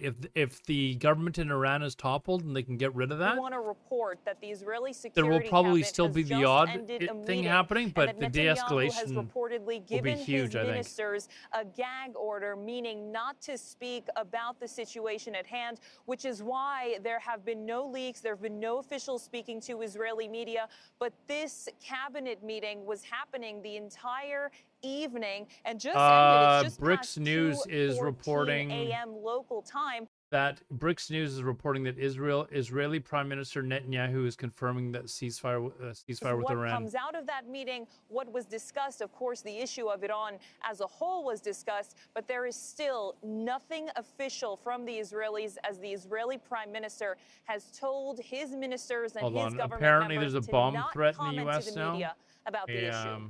Hamda, obviously, with a gag order in place, it's going to be difficult to ascertain until there's an official I do not know how statement reliable what the this Israeli source would position be, is though. going forward. When it comes to this announcement from U.S. President Donald Trump that a ceasefire between Iran and Israel has been agreed to, but let me ask you this: based on what you've seen across the Israeli media landscape the past few days, does it seem as though there is momentum in Israel towards the idea that they would accept a ceasefire, that they have achieved their aims when it comes to the conflict that they initiated with Iran? The news source for the bomb threat near the White House is all of this news somebody who is not Netanyahu followed was actually from speaking to Israel's followed by far anyone I right know, Channel 14, any saying that legit news Israel is source. really So close to achieving going what to, it wanted to in Iran by depleting its nuclear capabilities just kind and of ignore also that for the time destroying being. military assets inside of the country. And anonymous officials who were speaking to Israeli media at that time had said that there is this sort of push in Israel for things to be wrapped up by the end of the week. This is something U.S. President Donald Trump I've got to had change been my pushing, Discord to have especially news after the events that unfolded in later there. I'll in the try evening to on work Monday, on that in the but next there couple of was days. still nothing official from the Israelis. The Israeli defense minister earlier on Monday had said that the coming days for Iran would be incredibly difficult, meaning that they would strike incredibly General consensus among the much American stronger. people Those seems are to be his that words, nobody that they wants were the U.S. to going be involved in use another a pointless lot war in the more Middle East. I'm power just from waiting the for air a fake to deplete Iran's terrorist attack on the U.S. capabilities. soil, Now, what else they're and they'll saying blame is it on that, Iran. look, if the Well, war like I ended, said, if there's this somebody agreement reporting was that there's a reached, bomb threat Israel near the still White House. reserved the right to respond. But at the moment, I'm not taking it very seriously because it's not a news source that any reputable person I know is following. If they said they felt that Iran was And rebuilding will the be over nuclear tomorrow. facilities that, Yeah, we don't have the according to the US, financial have been obliterated, financial but still means there to has change our been nothing Discord official from the Israeli government. It's or to worth pay for mentioning AI. that Netanyahu himself, along with all of his government officials, have repeatedly broken ceasefire agreements in the past. We saw this in Lebanon and we saw this in Gaza, and it's actually still You know what I'd like to ongoing do is I'd actually like to see if there's a way. I'll have to look it up later, but I want to see if there's a way for me to use one of these bots that you can use in Discords to automatically be posting certain people's tweets. And I think there is a way to do it. I'll have to attacking what figure they it out call later. targets in southern Lebanon and assassinating other Or officials maybe I can find related somebody to that knows how to Hezbollah. do it and they can So there help me with are a that. lot of concerns about a ceasefire agreement when it comes to Israel maintaining it, because some of their conditions are so severe. Iran not rebuilding any sort of nuclear facilities, Iran not rearming, not continuing to build weapons, but still nothing official from the Israeli prime minister. All right, that's Al Jazeera's Hamda Salhoud joining us live from Amman in Jordan. Thanks so much, Hamda. Adam Clements is a U.S. foreign policy analyst and former Pentagon official. He joins us now live from Washington, D.C. Adam, thanks so much for being with us here on Al Jazeera. Let me ask you first, there have been so many developments the past few days and the past few hours. You had do US favorite striking things Iran on and X and nuclear just facilities. post all your Then favorites you had the to U.S. Discord. suggesting that Yeah, but regime change might can a be bot possible do in that, Iran. At least Kush? that's what President Trump said on Truth Social at one point. Like I've seen Tonight, other you people who have Donald Trump their saying, posts "God bless automatically Iran," posted while to their announcing Discord. on Truth Social that there has been a ceasefire agreed to between Iran and You do Israel. the auto posting? What do you think this means when it comes to the U.S.'s You know how to do that, stance in the Kush? Middle East? It would probably take me like an entire day to Thank you, figure out how Mohammed. to do I that. think the term that we've used most often is strategic ambiguity. I think that there's still, as all of your correspondents have said, both the Israelis Talk the to you during Iranians have business not hours. formally Okay. agreed. My at business hours least, or we yours? know in public, to this agreement. I think it also will come down to trust, which is so very low. And so, how do you then use whatever leverage in this case? If there is a diplomatic opening, is there? If there is, This some isn't space, loud enough for you? how Because will the it's Trump administration by making it any use louder, it, people complain to that it's try too to loud. actually carry out a ceasefire? How is it enforced? So many. Is anyone else having a problem hearing and this? so I think you're really right, and all of your correspondents are astute to note with caution of all these things we don't know, how things have changed so fast by the hour, and in Tehran there's still ongoing strikes. We don't know. Hey, Pure Maiden, how are you? The closeness On that YouTube, Netanyahu nonetheless. has said to his supporters of achieving objectives. How close are we? Is that days or even some weeks away? So I think you're right to inject some caution here.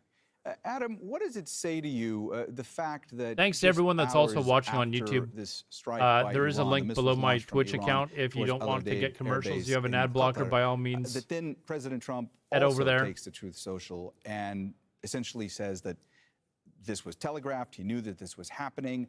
Where does that put things in the grand scheme of things? Well, Mohammed, I think that first the tone of President Trump and with his congratulatory, if you will, note, I don't know how well that's received in Iran. He certainly. C-Mac, the NFL season starts on September the 4th. Your tone around here is going to dramatically change at that point. You do understand that, right? You have until September the 4th. Off if you still have, within a few hours, Iran firing missiles at a major U.S. airbase. So all this still, as you can tell, I'm still very cautious. And even if there is a ceasefire, how are things enforced? How are grievances through third parties aired? And then you go back to the same fundamental question as far as the Iranian nuclear program. Is it now going to go more clandestine since the U.S. has taken cannot out, confirm. ostensibly at least set it back several months? So there are so many different questions Do that not we have to ask ourselves. disregard the bomb threat. Brock is confirming that the news source is known for unverified content, and no major news outlets or official White House statements report such an incident. So, national intelligence. there you go. Disregard Tulsi the Gabbard, bomb who threat. testified a few months ago that Iran was not seeking to build a nuclear weapon, and then you had Trump saying that that was wrong. That he didn't agree with her on that. When that is playing out in laughing public, at the Bears. the way that Bears it really did, want to know after they destroy what the does that Vikings in the say first week about the relationship between the U.S. president, the sitting U.S. president, and his intelligence apparatus. Well, Mohammed, you raise an item or an issue that continued, or at least transpired. There are during still the first attacks on and Tehran that's a lack of trust, as well or right at now. least, undermining his own institutions. So there and is still agencies, in this skirmishing case, going the US on. Intelligence agencies, and so I think this is intelligence and intelligence assessments.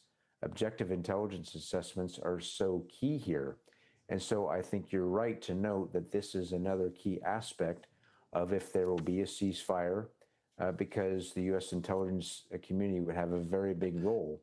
He got a No Nobel doubt the Peace Israeli Prize for intelligence bombing community has a civilians big in role itself Pakistan in with a informing drone. it.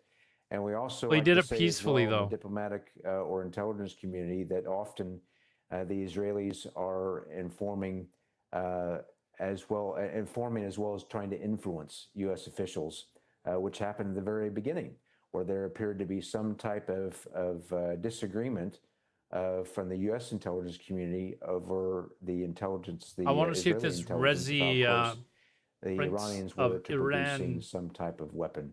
So you're absolutely right of how this will play out internally to the U.S. is as making well any as comments. to international audiences. So far, All right, he hasn't Adam mentioned Clements, a anything U.S. since the foreign policy ceasefire analyst and former agreement. Pentagon official. Thanks so much for joining us on Al Jazeera. It's great to get your perspective. Thank you for having me. Stephen But he Zunis was is the director of very, Middle Eastern Studies at the University of San Francisco. He joins us now live from San Francisco. The Crown Prince yesterday had a news conference, for those of you that are just getting here, calling for an uprising in Iran and for any military to get in touch with them to try and take over the government. So he was, and he was also pleading with Israel to not let up on them and to continue these attacks until the regime toppled. It's probably real. So looks like he didn't get his Trump can wish. certainly be impetuous and not always honest. I think in this case, if he says there's a ceasefire, I think there very will likely be one because despite people talking about the tail wagging the dog or whatever, the United States has enormous leverage over Israel. I mean, all Trump has to do is say we will suspend some military aid or some of the many other perks for which Israel is very dependent, and that's enough to get Israel in line. I mean, we've seen presidents from Eisenhower to Nixon to Carter to Reagan to the senior president Bush to there's now explosions. Obama. Multiple When they told Israel they've got to multiple stop doing something, Twitter the accounts US can are do it. announcing explosions. And so, Trump would not want to be at humiliated by Israel saying, "Oh, near this is Camp not true." Taji, we're going to head just north of Baghdad. These are actually big explosions too. And So of course, there's also ambiguous big enough explosions that happening there. If a few weeks or months down the line, Israel or the United States says, "Oh, Iran is starting to rebuild their nuclear program," They're or not whatever, saying why, but it can always be resumed. But I'm fairly confident that at least a short-term Something's ceasefire happening there. is indeed going into effect.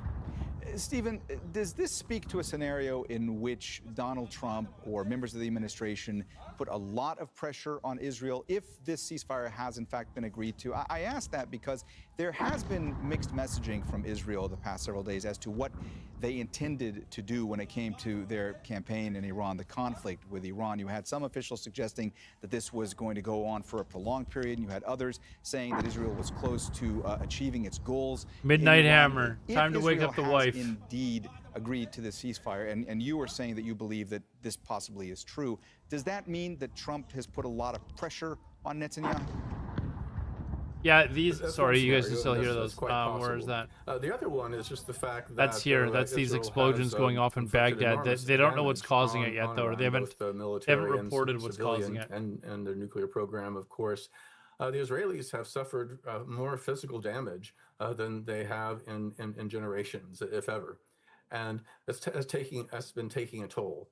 And so, given the fact that Israel cannot physically completely destroy Iran's nuclear program, it raised questions about, was I'm seeing other reports of Israeli targeted assassination attempts on some Iranian officials. get away with the as genocide well, but in that's Gaza because unconfirmed. the world is distracted.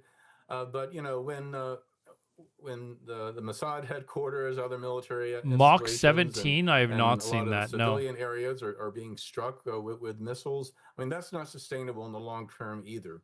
So though I think it's quite possible that it was Trump's pressure that made the difference. I wouldn't be surprised if Netanyahu was not getting some internal pressure as well.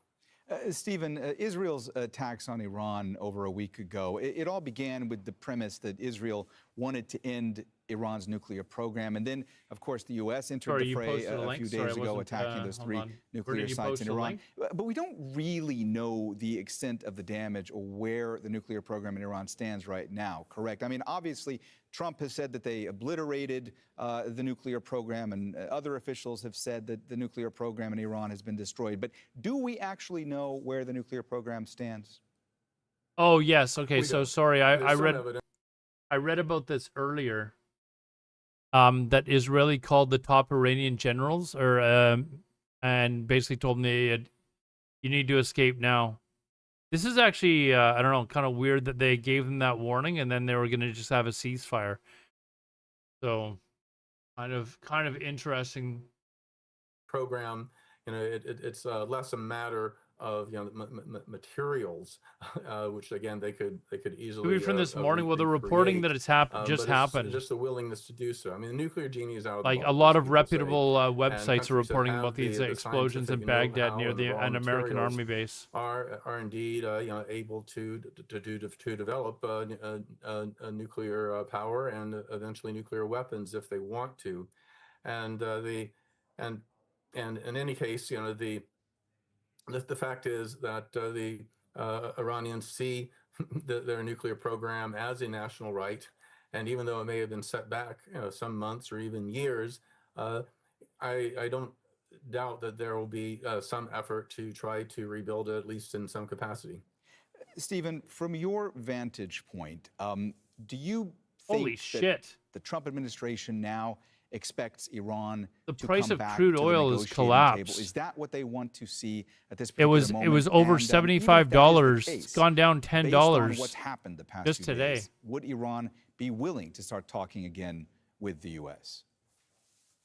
Well, it's not Crazy. a matter of Iran going back to the negotiating table. They were ready to go to the next round of talks in Oman just this past weekend, and it was the bombing that interrupted it. And indeed, Iran from the very beginning has talked about going back to the Joint Comprehensive Program of Action, the Iran nuclear deal in 2015 that There were drones launched that by Trump basically Iran tore up. that And were Israel shot down supported that, 'cause- recently. and indeed, this raises the whole question. If the real goal of Israel and the United States was to prevent Iran from getting a nuclear weapon, they would have stuck with the original nuclear agreement. I mean, that's the only way you Still could really lots of guarantee reports it. of Instead, by opting to war, it makes fights you wonder breaking that it's out really more in about Tehran the or nuclear bombings issues. It's in more, Tehran frankly, still about continuing. challenging the only remaining recognized government in the region that is willing to challenge U.S. and Israeli hegemony. And I think this is more about trying to make a point.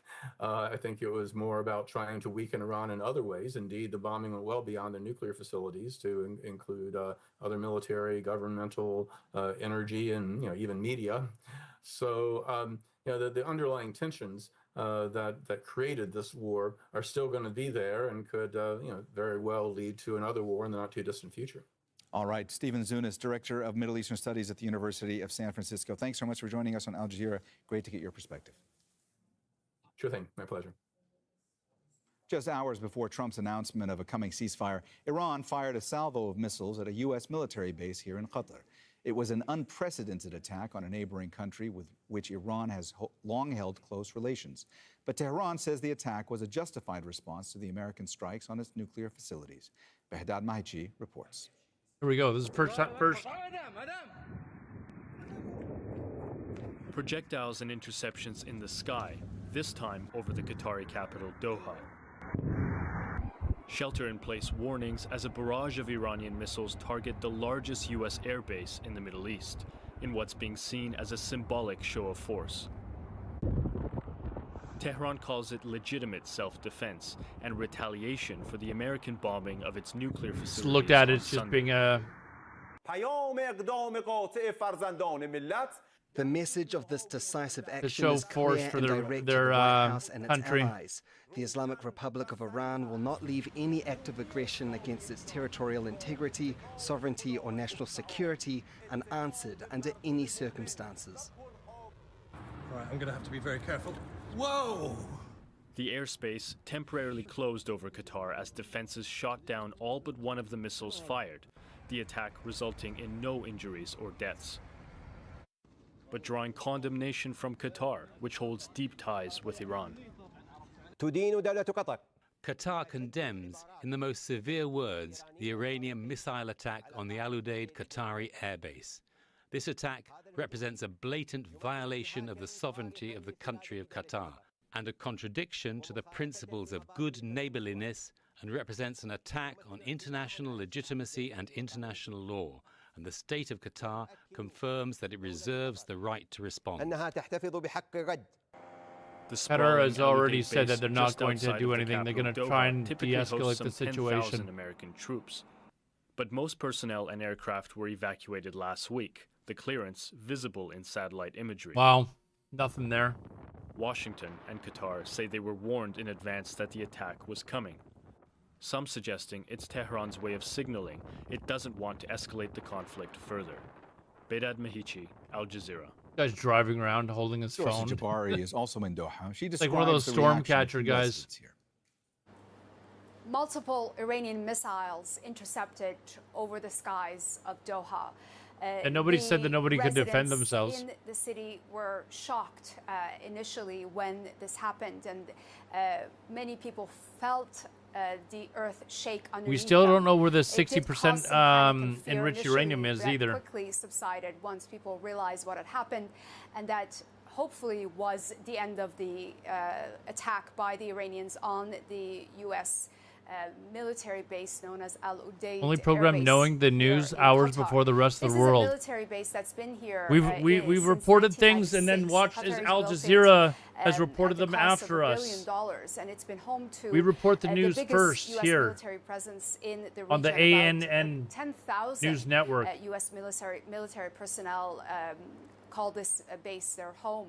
But of course, this attack came clearly with prior warnings. The Qatari government was aware that Iran was going to launch this attack. The American and British embassy issued warnings to their citizens to take cover in the country, as well as the government announcing the temporary closure of its airspace. Trump is announcing that he believes that the Iran and Israeli conflict, the ceasefire, will last forever. But also to the regional countries in the Middle East that house. We'll see if it US lasts military until bases, 5 Iran o'clock has tomorrow the morning. capability to attack them at any time, but clearly choosing one of its closest allies and friends, the Iranians chose Qatar to launch this attack, which has been seen as symbolic because there has been no casualties reported and no injuries. And the Iranians have said that their target was the U.S. military base and not the state of Qatar. The Qatari government, for their part, have condemned the attack and also called for a de-escalation of the current crisis that is ongoing. Regarding the bomb threat at the White House, we said that there was a report on, and then we said that it was completely fabricated or bullshit.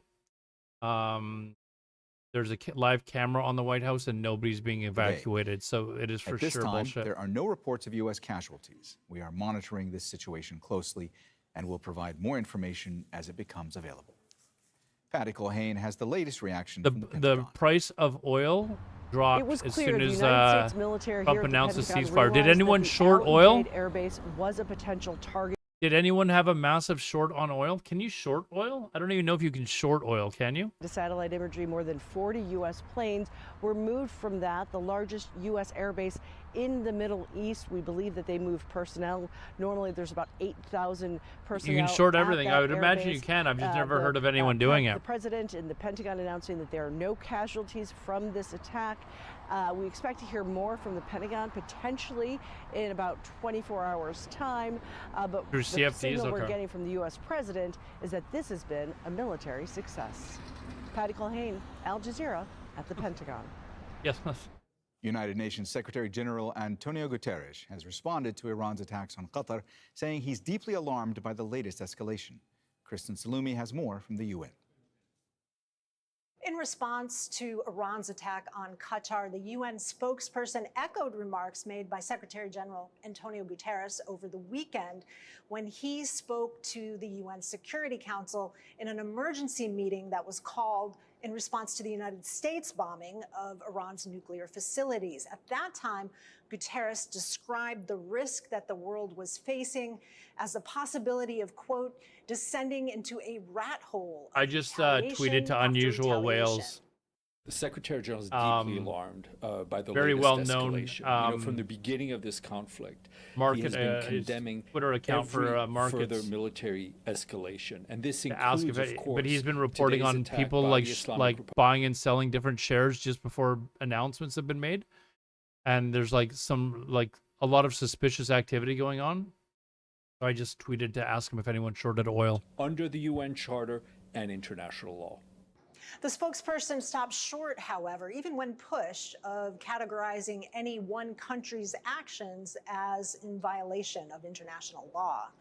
Kristen Salumi, Al Jazeera, the United Nations.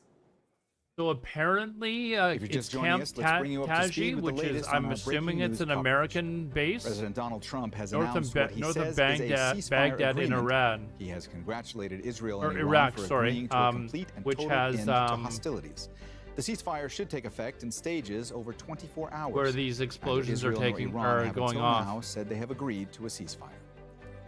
Who's this Earlier, dude? Iran launched a missile strike on Al Udeid Air Base in Qatar, the largest U.S. base in the Middle East. Interceptions were This guy's seen followed over the by a lot of skies the people, capital, so Doha. The Ministry of Interior a lot of says some legitimate sources are following this guy, and residential he's apparently watching it. Tehran says the attack is in retaliation for the U.S. So it is at bombing an of American 3 of army its base. nuclear sites You on watch. We are reporting it here on And First. Let's see how long it takes for Al Jazeera and all these other organizations to report that the U.S. American President Army Donald bases Trump says he was warned had in advance explosions that at it. Iran would attack. He also confirmed no Americans were injured and little damage has been caused. All right, let's go live back now to Heidi Jo Castro joining us from Washington, D.C. So, Heidi, last time we spoke, details were still emerging. What's the latest you're hearing from American officials as to this announcement from Donald Trump that a ceasefire has been reached between Iran and Israel? Well, the source really still is the president himself making that post on social media at about 22 G time. Oh, it's a base for both Iraqi and coalition forces. And we've also heard from Trump's vice president, J.D. Vance, who gave an interview to Fox News shortly after Trump made this post. Vance said that it was Trump who took the deal across the finish line and that Trump had been working the phones for the last few days up until the time when Vance left the White House. Also getting some reporting from the news agency Reuters that it appears Qatar also helped in securing what Trump says is the ceasefire deal, that shortly after Iran's attack on the U.S. base in Qatar, that Trump and Vance He just said the explosions are at Camp Taji, which is apparently a military base. The deal. Reportedly at that time, Israel had already agreed to the terms of this U.S.-led agreement. And ultimately, according to this reporting from Reuters, it was Qatar's prime minister Apparently who secured it could possibly Iran's be a drone agreement. attack. Of course, the giant caveat that we've been repeating is that this has yet to be confirmed by Iran nor Israel that the ceasefire deal even exists. But if it does, Trump says it would take effect in now about 4 more hours. It was exactly 6 hours, he said, from the time that he made the announcement. From Taco Bell? And he said that ultimately, within 24 hours, this would be the end of what he called the 12-day war. Taking credit for this. It's the 12-day war because it's even bigger and better and badder and more impressive, more spectacular than the 6-day war. Ceasefire, that he would get a ceasefire in Gaza. It's he said the same twice about as bigger. The war between Ukraine and Russia. That has not happened. He did pledge to be a peacemaking president when he won the presidential elections, and his apparently the explosions at Camp Taji are really something to do with the radar consternation among his systems MAGA there. base here in the U.S. He emphasized More bigger that those and badder and strikes were spectacular. limited. He was perhaps fortunate that Iran's retaliation in its attack on the Air Force Base near Doha today was also limited, and now Trump saying that the conclusion of all this, and he is saying that if it does come into fruition, because of course this is still very fluid, still unconfirmed by those two sides, but he says that if it happens, he says that this is a win for the world, and certainly one that he is trying to take credit for. Heidi, when we last spoke earlier in the hour, you said that no details had emerged yet from the State Department or the Pentagon, and you were talking about how rare that is in a situation that we're in right now. Just now, you were talking about the fact that the primary source of information still seems to be Donald Trump posting on Truth Social. So I just want to ask you to bring our viewers up to speed on how remarkable it is that we're not hearing from other branches of the American government right now when it comes to all of this flurry of diplomacy that's being announced by Donald Trump. I'm wondering if this is like a terrorist cell. Yeah, absolutely. It's really hard to hold the Trump administration to traditional standards. So really our expectations fly out the window. Typically, we would hear about this from the U.S. State Department. This was diplomacy at its most important and best, if it indeed is a ceasefire. However, us hearing it from Trump himself, now, of course, all we can do is read into it, know what his habits are, and he has been one that has been really proud to say that he is the ultimate decision maker. No official statement. That he oftentimes just goes with his own instincts. Sure, I tweeted it out to Al Jazeera though, and I was like, "Hey, nobody's reporting this. He who takes that final decision. You wait.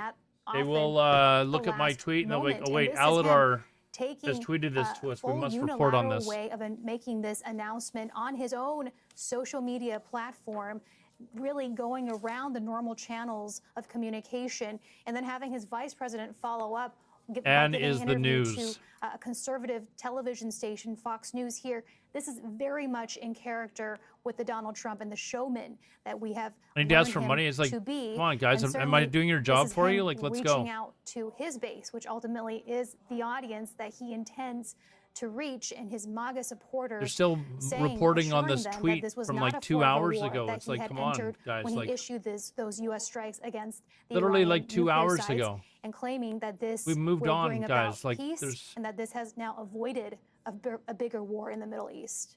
All right, that's Heidi Jo Castro joining us live from Washington, D.C. Thanks so much, Heidi.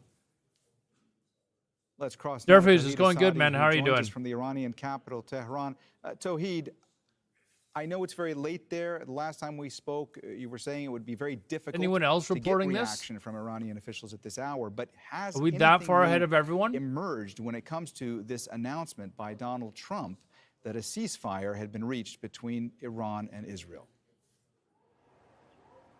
Yes, a new emerging development on the ground here in Tehran is more of sounds of explosion that we can hear related to the interception of flying objects by the air defense system. Also, we sensed a relatively massive explosion here at the Bureau before we start this live coverage. A few minutes ago, we just sensed the impact of explosion. But still, speaking of your question, Jasmine, Chris, you still we hanging haven't out received over there on any Kick? confirmation about any deal being reached between Iran and the United States about a possible ceasefire that we heard from the U.S. President Donald Trump. We have to keep waiting for confirmation of whether or not Iran is going to accept that. But still, the reality on the ground, as I told you earlier, I did. was Actually, that I meant to we've send a received message this to Matt about that. I know messages how by much the he like Iranian meant to him. military officials We do saying that now. as long as Israeli strikes continue, and right now what we see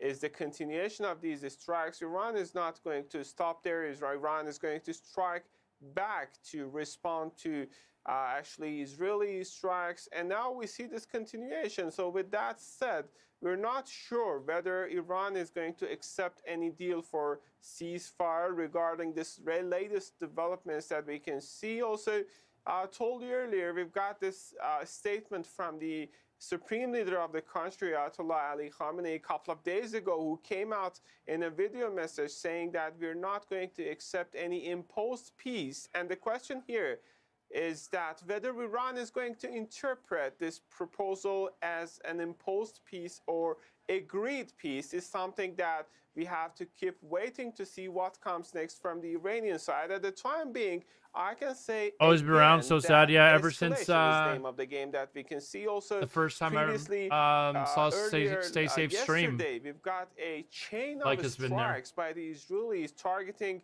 different places in the northern parts of the city. And this is not just the capital here in Tehran, but also across the country.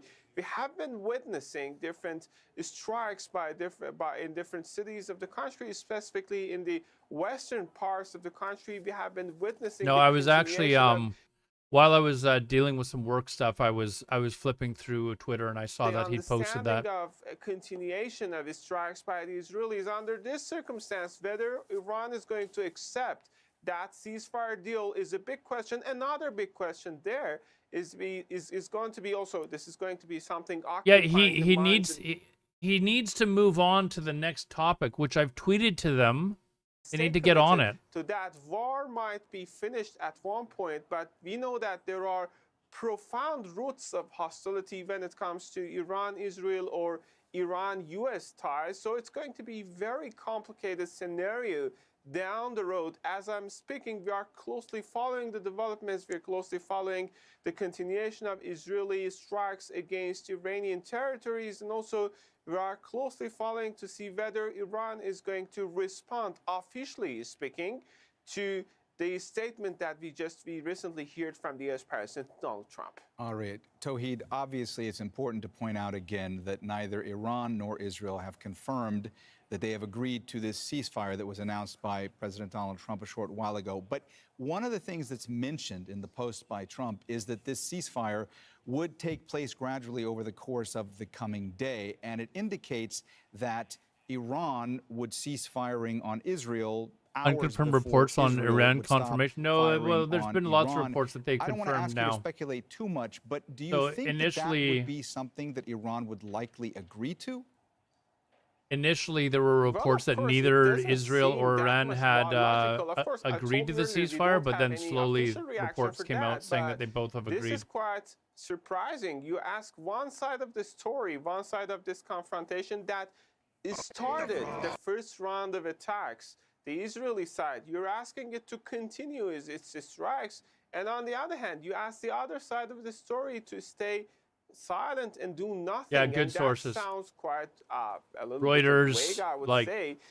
But still, we have until to wait Reuters for confirms, response, and you got to Iran remain is skeptical. going to obviously consider that it's being asked to do nothing, and also on the ground, it's witnessing continued. Apparently, there's a new wave of Israeli airstrikes. They're still hitting Tehran. That's obviously, and I'm They're not still, going to go through at this very speculations, moment, but hitting indeed, Tehran. we can rest assured that this adds a certain level of further actually complication to this already escalated situation. There's another report that a senior regime official has been eliminated in Tehran. They're still assassinating people, even right at this very minute. Like there's video. Who joins us now live from Amman. There's video. Hamda, I know it's late where you are. Of where somebody's been any new lines emerge assassinated. As to what the Israeli government is considering.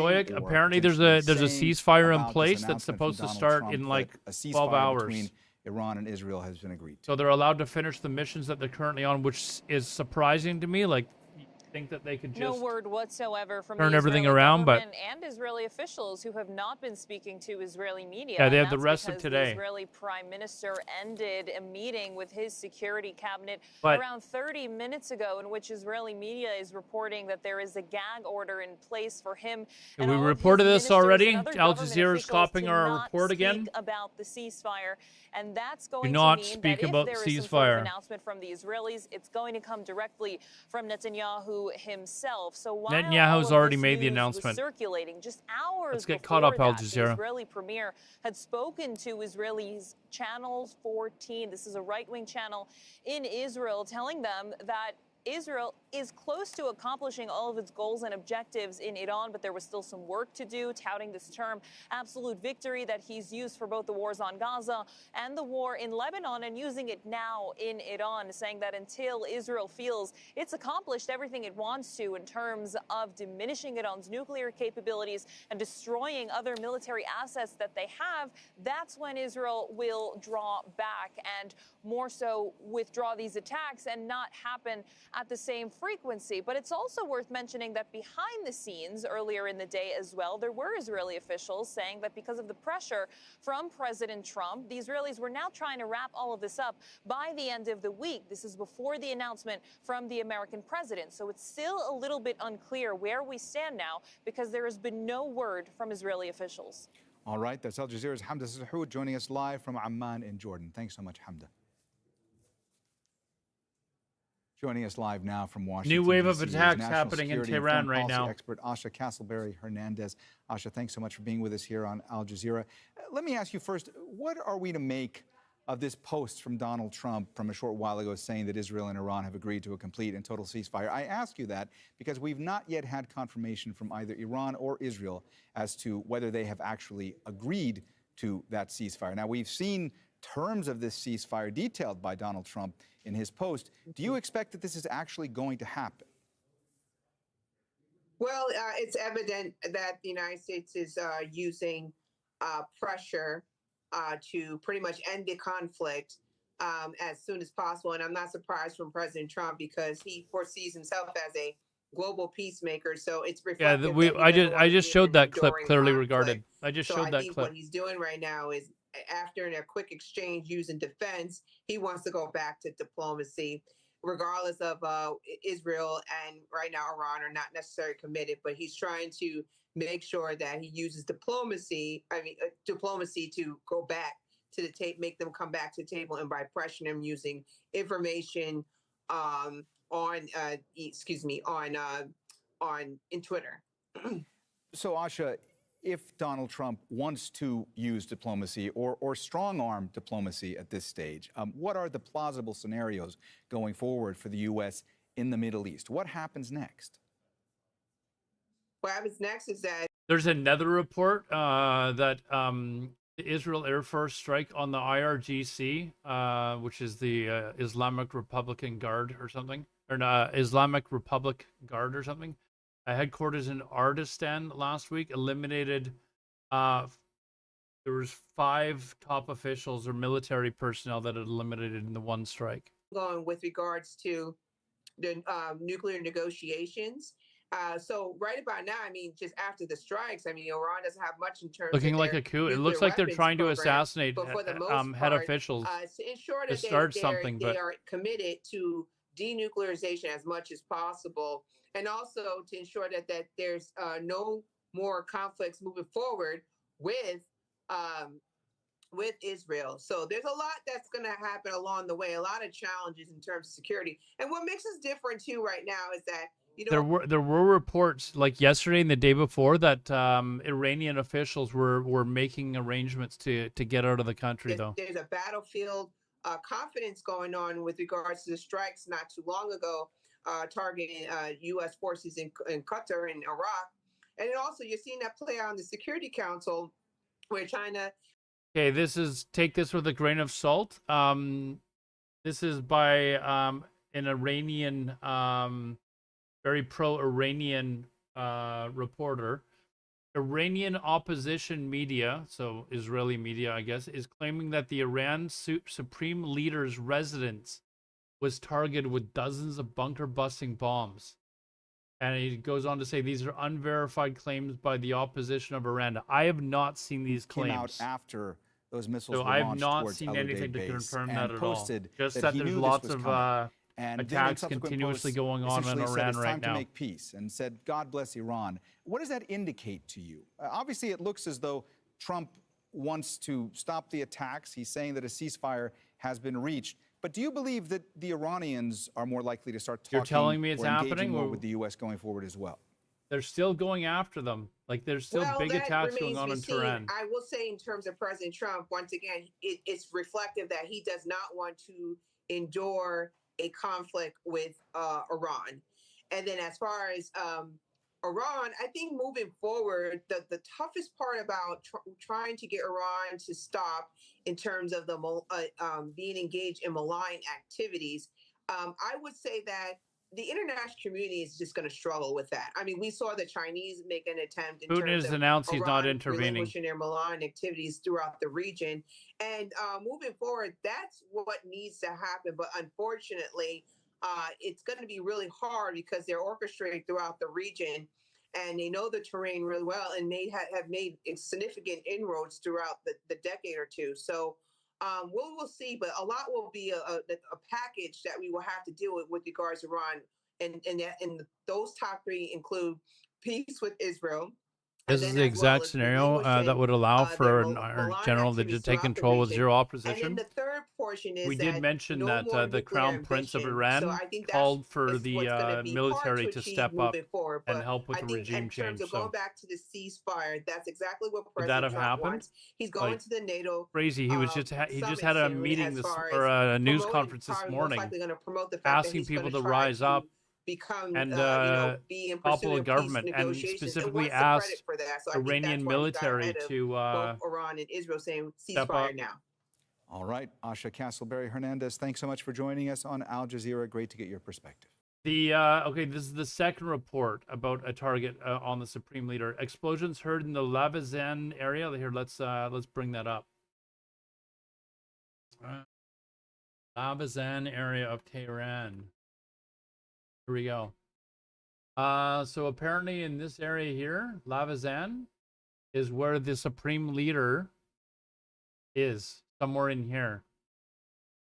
Let's see. Explosions heard in the Lavazan area in Tehran, home to high-level Iranian officials, and reportedly where the Supreme Leader is hiding. So could they have just assassinated the Supreme Leader? We'll have to wait. Find out now, more what that means, on I Ann. think, is we have to talk to Iran and, of course, to Israel about what the future holds. Omar Rahman is a fellow at the Middle East Council on Global Affairs. He says the Israelis may take Trump's off-ramp even if they wish to keep striking Iran. Ultimately, I read this, though, honestly, as a bit of a win for the Iranians. The regime is still there; it's intact. We don't know ultimately the status of their nuclear program after these huge American strikes and what the Israelis were doing for the several days prior to that, bombing them. But it seems like it's potentially still intact, or that they were able Iranian to move sources the are enriched rejecting the uranium, claim that away from Supreme those Leader sites ahead Ali of the US Khamenei attack. and So or we don't his son were ultimately know assassinated. where we're headed ultimately, but just based on what I know, I mean, it seems like maybe they were able So to hit the apparently there's Israelis hard enough reports that going even around the that Israelis his wanted to stop son the was war, one of the people which that was I didn't assassinated. expect unless that aspect of it, there was a lot of pressure internally to stop this, because maybe Israel is hurting. Clearly, the Iranians There's are going to be hurting movies up and made want about out of this war if they can get out of it under these terms. What did they ultimately do to the Iranian nuclear program? How far did they set it back, and how much of that is a win? Can Iran reconstitute that program in a shorter period of time, or is it going to take them 10, 15, 20 years, as some Israelis are projecting? I mean, I think that's a crucial part of the Well, equation. no, it's going to be a new movie like for Munich. Israel, but I agree about with the a lot of observers and analysts that believe that Israel's military intentions were much or the greater Israeli than simply spy knocking agency out Mossad. Iran's nuclear program. It was about collapsing this regime or regime change. Aladar In is the stuck best in the case Matrix scenario, delusion. What are you because, talking about? What is it Israel that I'm is stuck in? engaged in Gaza. It's What are you engaged talking in the about? West Bank. It's engaged in Lebanon. It's engaged in Syria, and it's pursuing a reordering of the region along the lines of the facts as 1967 they come war, out, dude. and what it was able to accomplish there, and establishing a military hegemony in the region. And it sees the last kind of remaining obstacle to that as Iran and its axis of resistance in the region. So I think it was dead set on changing that equation inside of Iran. It obviously hasn't accomplished that. Will it be satisfied with a serious degradation of Iran's nuclear program? Maybe that's enough. I'm Maybe clearly Netanyahu regarded. has, Yes. changed his fortunes within the Israeli Did I political not? calculus. Did I not post that? Is this a possible coup attempt? Like over an hour ago? What are you talking about? I'm delusional about what? It's like literally right here. Like, what are you talking about? Not only am I not delusional, but I'm an hour ahead of you. Hello, this is Al Jazeera live from Doha. It's midnight GMT. That's 8 p.m. in Washington and 3:30 a.m. in Tehran. I'm Mohammed Jamjoom with extended coverage of the latest escalation in the Middle East. In the last 2 hours, President Donald Trump has announced what he says is a ceasefire agreement between Israel and Iran. He's congratulated both countries for agreeing to a complete and total end to hostilities. He says the ceasefire will take effect in stages over 24 hours. Neither Israel nor Iran have confirmed that they have agreed to this. Here's what President Trump wrote. Congratulations, everyone. It has been Someone's fully confused, agreed I by think. and between Israel and Iran that Someone's there will confused. be a complete and total ceasefire in approximately 6 hours from now, when Israel and Iran have wound down. I've given their these guys the in-progress opportunity to final missions. report For what 12 I hours, gave to them at as which point facts the about the war will be attacks on the considered ended. army base in Officially, Iran. Iran will start the ceasefire, and upon the They're too 12th slow. hour, Israel will start the ceasefire, and upon the 24th hour, an official end to the 12-day war will. They're too slow. Enriched uranium up to about 60%. Do we know where that's at right now? Is that No, we still don't kind of know like a where it bargaining is. chip in all of that, or in all of this, or any word on where it might have gone in the last 3 days? Yeah, Gotti, your guess is as good as mine. We don't know where it is. We don't know if it was still underneath the Fordo nuclear enrichment facility, which was bombed presumably to smithereens by multiple bunker-busting bombs dropped by the U.S. just 2 nights ago. We don't know whether this was moved out, whether it's somewhere else in the country, whether it's been split up. All of these are all questions that would factor into this deal that President Trump just announced. You would think that the Israelis would want to have some sort of security, some sort of guarantee. Hold on. Breaking news. Breaking news. Breaking news. OS Int Defender, who is actually followed by a lot of reputable sites, he reported 15 minutes ago, I'm starting to think that Khamenei is either dead or there's been some kind of coup with the Iranian armed forces, because that is the only way these statements being made by Trump, Vance, and other officials within the last hour make any sense. Then he goes on to say, very unusual stuff is going on right now. People are starting to catch up to what Anne is reporting. Want to get a chair right after the music stops. They don't want to be caught out, and this is probably going to be the same. But again, is good. Given They're, the you know, text that we're why is reading, the OS letter Int of the Defender law, not as stated following by President the Trump? It does look like the Israelis network? are getting quite a big buffer zone of time in which they can do their worst on Iran. As if they already hadn't. They can continue to pummel Iran for those 12 hours, and they very well likely will, you know. So possible regime this is change going to be now an being obvious question reported. on a lot of people's mind. Does that include possibly continuing to try to And take keep out... in mind, Israel did warn people. Here's the article that was, who was it that gave this to me? Was this clearly regarded? Israel did warn officials to get the hell out of the area because they were going to be killed. And now we're getting reports of people being killed. Man, the Mossad spy agency, man, you do not mess with them. Do not mess with Mossad, man. They know where you're at. They're setting precedents one on top of another. So assassinating the Ayatollah wouldn't necessarily seem like such a massive escalation considering what's already happened, but it would make things more complicated in terms of rebuilding the country and in terms of trying to create a day after, which the Israelis have tended to neglect in every theater of war over the past year and a half. When we look at Lebanon, Hamas in the Gaza Strip, the West Bank, and now their attacks in Syria, they haven't left open much room for a political solution that would tie everything up nicely in a bow, and it doesn't look like they're going to do the same with Iran. Mm-hmm. And you're out in Tel Aviv. It is right now the dead of night. Even though there is a heightened state of alert, people are sleeping in Israel, right? And they are going to wake up going to tomorrow see to a very different looking Iranians landscape in the world? Because the regime What do you think the may have been reaction is going to be? toppled? Like, are we actually going to? I think one of massive relief. I think everybody who went to bed tonight here in Israel was expecting to be woken up within several hours with sirens and the need to rush to one of these safe rooms that almost every building here has. This has been the ritual every night for the past 10 days, and I'm sure that most Israelis believed that they were going to be facing this again tonight. When they wake up this morning, if they went to bed before President Trump's announcement, it's going to be like Christmas morning, knowing that they're not going to be facing any more Iranian bombardments, at least for now. And Matt, you know, there's a lot of symbolism here in the 12th day war, the 12 hours. But here in the 11th day or whatever day we're in, like how much longer? Apparently, the Tasnim news agency is now reporting on the Baghdad operations or the attacks at the Al-Taji military base. So they're the first ones to report it after Anne broke the news. Says there's been no reports of any casualties. So there you go. There you go. Once again, Anne gets there first. They've knocked out 2/3 of Iran's ballistic missile launchers, which is why we're seeing a dwindling number of projectiles in every salvo that the Iranians fire at Israel.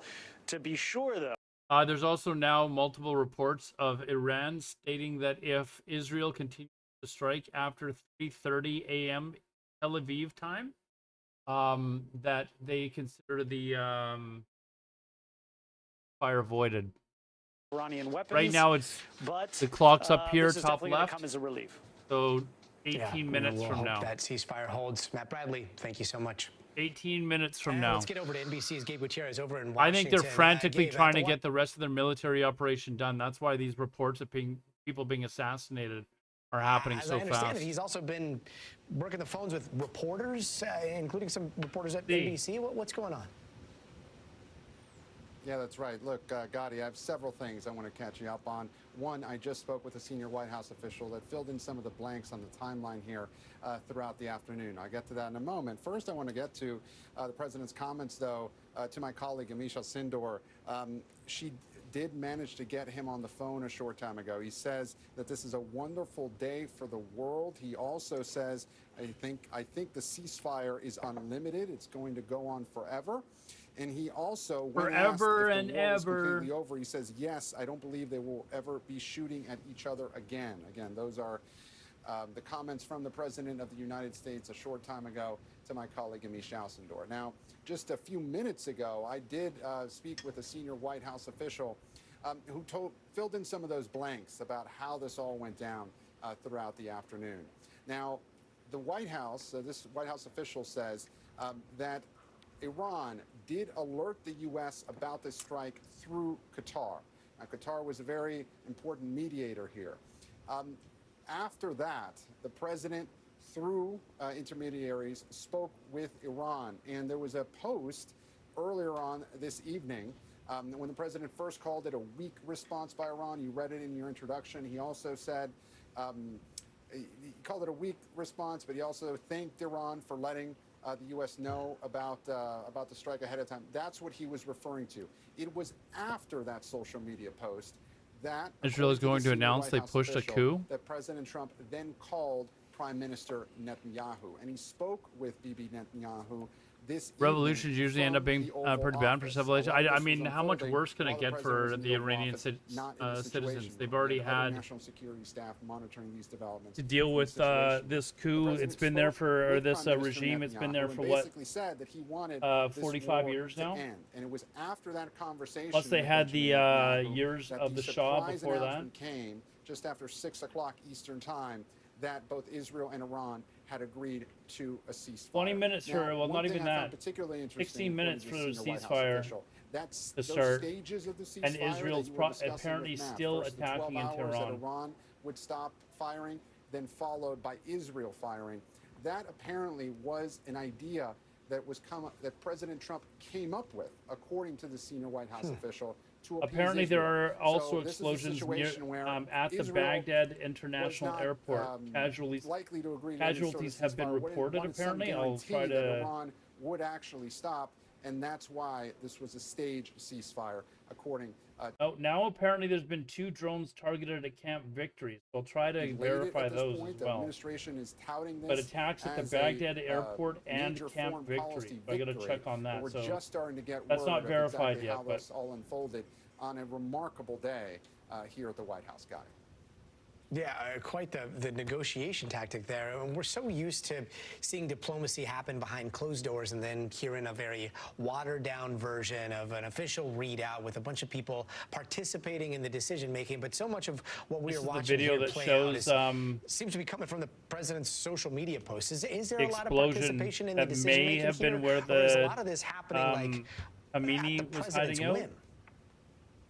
It's in the area that he lives. Well, the president, more so than others, more so than any other president, does use social media to his advantage and presents agreements that may have been agreed to behind closed doors almost in real time for the public to be able to consume. However, in this case, we do understand that while the president was very involved, he also used intermediaries. We understand Secretary of State your Marco bug Rubio, out bag who also happens to be the interim national security ready. You're advisor. prepared He for was anything, involved are you? in some of these negotiations with Iranian officials, again through Qatari officials, and also Vice President J.D. Vance was involved in all this, as well as a special envoy to the Middle East, Steve Witkoff. Though this was happening very quickly, Gotti, but I think what you're referring to is you've never seen a president like this before use social media and then make this announcement. Usually in other previous administrations, you'd see a very formal statement with diplomatic language in that statement. We did not see this evening in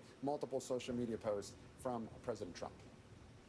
Yeah, and we've also seen some reporting out about the calculus behind this, or maybe the lack of calculus. All of this has some risks. We know that there was a possibility of sleeper cells threatening the United States. Some of that is state-directed, and then some of that is ideologically driven. But what was 13 the White minutes House's until the calculus when it ceasefire came is to supposed to threats start, like, apparently. a potential dirty bomb threat, or something like a sleeper cell being activated in the United States? Well, look, according to NBC News reporting, citing 2 U.S. officials as well as another person familiar with the matter, President Trump did get a warning from the Iranian government through an intermediary last week while he was at that G7 summit in Canada. By the way, Gotti, I remember speaking with you, it was about a week ago. Yes, a week ago, when he abruptly left that G7 summit. That day, he had apparently gotten this warning that Iran was warning that if the U.S. did strike Iran, that Iran could come back and activate these sleeper cells and perhaps unleash some sort of terrorist attack. After that, just yesterday, we had the Department of Homeland Honest Security for decades, issue they're this new creating the next bulletin generation of warning extremists in the Middle either East. low-level cyber attacks or potentially, if Iranian officials were to sign off on it, that there could I mean, be it's some we'll have to attack see against whether or Americans not there's a here in the regime. homeland. The senior administration official that I spoke with this evening seemed to downplay the concern just a bit. I think if you have a regime change and it's actually like a true democratic government where people can have like a sense of like peace and freedoms and stuff like that, it will definitely dramatically reduce the issues going around in the Middle East. But you're definitely going to have extremists that really are anti-democracy. They want to see these hardline religious values continue and stuff like that. They're the ones that you'll have to be worried about. From the White House, and that's something that the administration feels that Iran just isn't going to try. It didn't work in Afghanistan. This is true. 20 years later, and however many billions of dollars spent, and they just marched back in and took control again. I think you were right to raise the point with Matt that so far we do not have confirmation from the Israelis. It involved in the Middle East before Israel was a thing. Waiting to see how the first 12 hours of the ceasefire play out, whether Iran does indeed stop firing. And then they may be inclined to go along with this. I don't think so. I think it was mostly the British. Trump, full of optimism, saying that essentially this war is over and declaring that it is over. Certainly, we'll just have to see how things play out over the next 24 hours, Scotty. Yeah, you put it out on social media and you see what happens next. That is the world that we live in today. Gabe Gutierrez at the White House. Gabe, thank you so much. Joining us now is Elise Labott. She is the Edward R. Murrow Press Fellow at the Council of Foreign Relations, and Bradley Bowman. So he is the senior. We talked about how there was a drone strike at Al Taji camp. Here's a picture. So this is apparently a radar station that's there, and that was the target of the attack apparently. But there's multiple drone attacks being reported at the next 24 to 48 hours, maybe even for a couple of days or weeks, some Scotty. sort of a sources that I've spoken to in the region say clearly it's good news for now, but they don't think it will hold. And why won't it hold? Because the actual objectives of both sides are really not have really not been met. The Iranian program, as we've been talking about over the last few days, was not completely. Keep in mind that Jewish people and Muslims lived together like side by side in peace for centuries before the 20th century. Like they lived side by side. There weren't any severe issues. So it was when Israel was formed, then suddenly there was all this hostility. But also keep in mind, that's when Islam in a lot of these countries shifted to be extremely conservative and extremely to the far right. That's when you started seeing all this crazy shit, like really strict laws and stuff like that come to the forefront. It was there, but it wasn't really like running the countries like it suddenly became. Iran before, like back when Israel was formed, it was a very progressive country. Like women would walk around in miniskirts and stuff like that. Like it wasn't until much later when this really hardline form of Islam started to take over governments. But it took a lot of missiles. There were casualties, and its interceptors are. You talk to like Muslims, like I don't know where you guys live, but the people that I know that are Muslim, I've got a Muslim couple that lives across the hall from me. They're the friendliest people in the world. They've got a little daughter who's, she's the friendliest, kid in the world. Always says hi to me because she's always playing out in the hallway. They're the friendliest people in the world. Hardworking. She's just been accepted to finish her PhD at a university in in Ontario. So they're moving out, but they've been the friendliest neighbors I've ever had. They've been there for like the last 5 or 6 years. We'll start the ceasefire, and upon the 12th hour, like all religions, they have these wingnuts that give a bad example. There's wingnuts in every religion. I don't know, except maybe Buddhism or something like that. but every religion has these hardliners that are just complete whack As jobs. your question implies, name the war and extended blessings and thanks to all. So not too shabby for a single. Iran was social one of the media best post. countries in the Middle But all East. joking It was. aside, you know, we have a ceasefire announced, but the They didn't have any shootings- problems, and then they democratically elected a guy who came in and nationalized their oil program, and then that's when problems started, because the British were pissed off that their oil companies were all kicked out, and then that's when America started to get involved and help bring in the Shah, who was absolutely terrible for the. He was basically pro-America. perspective, the source of the conflict here is a regime that is dedicated to the destruction of Israel, that is the world's leading. Yeah, the extreme groups are definitely the problem. Don't tell me Christianity doesn't have these extreme groups, because I will run up a list on you. Christianity has it. Muslim have it. The Jews have it. Like every religion has these extremists that are just complete wacko. And Israel's not willing to accept a status quo where you have a regime dedicated to its destruction and pursuing the world's most dangerous weapon. And Elise, was this attack by Iran, the one on a U.S. base, was that an off-ramp, as we're kind of being led to believe here? Is Iran on its last leg? Like, put it into context for us here. I don't think Iran is on its last leg. I think what it wanted to do was show strength, show that it was going to respond. It couldn't just, not do anything, but it certainly didn't want to escalate it further. It didn't want to really get into a protracted war with the United States. The war with Israel and those initial strikes were enough. So I think it wanted to show some strength, but also signal that it's ready to, end the fighting. Conveniently, we're not talking about negotiating. The media sources in Iran are reporting that the scale of the explosions that occurred tonight in Tehran and Karaj is the largest in the 12-day war. Not a negotiation. That's a surrender. Earlier today, the Supreme Leader Israel said is anybody that knows bombarding Iran certain knows that we areas never surrender. of the city. So, Still, I think they this still got kinda another puts 5 minutes. Everything in abeyance.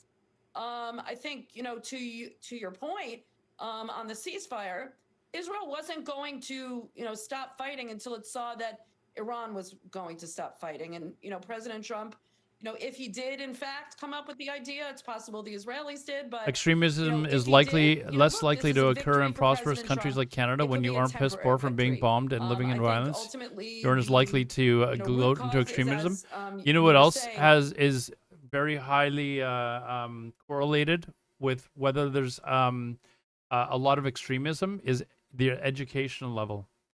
Go Google education levels around the world, like Google highest educated countries in the world, and have it show you a list, and go down the list of the highest educated countries and judge like how much extremism there is like religiously in the country as well. Do you think that the correlation is definitely there? Is still very much wishful thinking? Is that a possibility? Okay, but just saying that you have 3 degrees does not mean shit. That doesn't mean anything. I'm saying in general, the level of education generally mean like throughout the whole population. Sure, we got this one guy who's got 3 degrees. That must mean that everything else is false. Sorry, go ahead, Bradley. No. What do you have your 3 degrees in that you couldn't figure out that you alone having 3 degrees doesn't mean anything when we're talking about the generalities of a population? Back to ceasefire. Oh, you're dumb as shit. Okay, we can agree with that. Perspective, the Iranian We can agree regime with that has been then. using negotiations for years to basically create a patient pathway to a nuclear weapons capability. And so I think the Let me Trump Google that for administration you. Thank is you. gonna demand a full and permanent dismantlement of Iran's nuclear weapons program and its strategic missile capabilities. Astronomy, that's And pretty cool, I don't actually. see a world where this regime is going to agree to that. And so I think along with demanding Google such it. an agreement like Someone Google it for me. Ask Google what are the highest or most highly educated countries in the world. Give me a list. Give me a list. I want to know what is number 1, number 2. that is interested in their well-being rather than being I'm the not leading even exporter of going to type terrorism. it out. I want you to And tell Elise, final me. word to you. Do you think that, we could see a potential homegrown revolution after the dust settles from all this? I think it's ultimately that's, I think, really what it's going to be.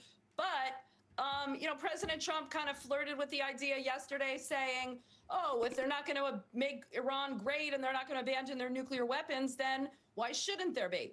President Trump is not going to take out the Iranian leader. And it's let's note that he's decreased democracy. Ought to be Scandinavia. I mean, for you could Google it.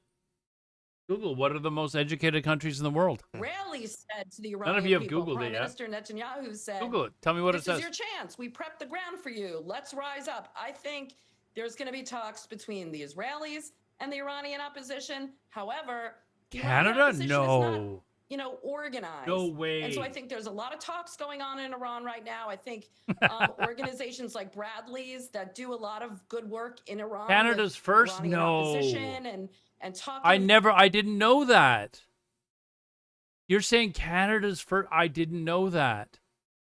Oh, wow. I certainly didn't know that before I asked you to Google it. Space, I promise. Yeah, Elise Labott and Bradley Bowman, we will, and hopefully we'll be doing with both of you guys. Thank you so much for joining us tonight. That NBC News Capitol Hill correspondent Melanie Zanona joins us now. Melanie, Just hope that you what's may the word improve on your Capitol situation. Hill It's about very all difficult this? to go to school when your support system is being bombed. Yeah, there was a big sigh on relief here. How much on does Capitol Hill from both university sides cost of the aisles. in Canada? Democrats, It's I would say, though, relatively were cheap. A little bit more cautious, a little bit more skeptical. They only learned of this in. Like you can be a full-time university student. Like you can have like a job and pay for education. I think it's probably in the neighborhood. I'd have to look it up, actually. I haven't been to Will Priest Prize because of the U.S. University years, involvement here. And I also caught up with Speaker Mike Johnson moments after the news broke. Here's what he had to say. It will be called the 12-Day War, I suppose. That's what we're nicknaming it already, and just a remarkable turn of events. So let's hope that this is this historic, once-in-a-lifetime opportunity that we would all experience. It looks like per course, it's about $500 to $600 Canadian, by the way.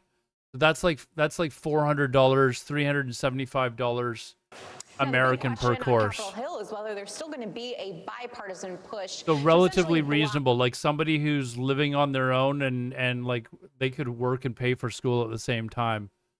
Considering, that's like, you're basically looking at about $1,200 US every 4 months. Of that effort, Thomas Massey says that he informed Convert the that to Speaker hot on the dogs? House floor just shortly ago. Well, hot dogs that are he like was not $4 planning to bring it up each as at long the as hot dog dude. ceasefire So deal holds. So perhaps we won't see a vote on that. Democrats still could always force a vote. Still remains to be seen, though.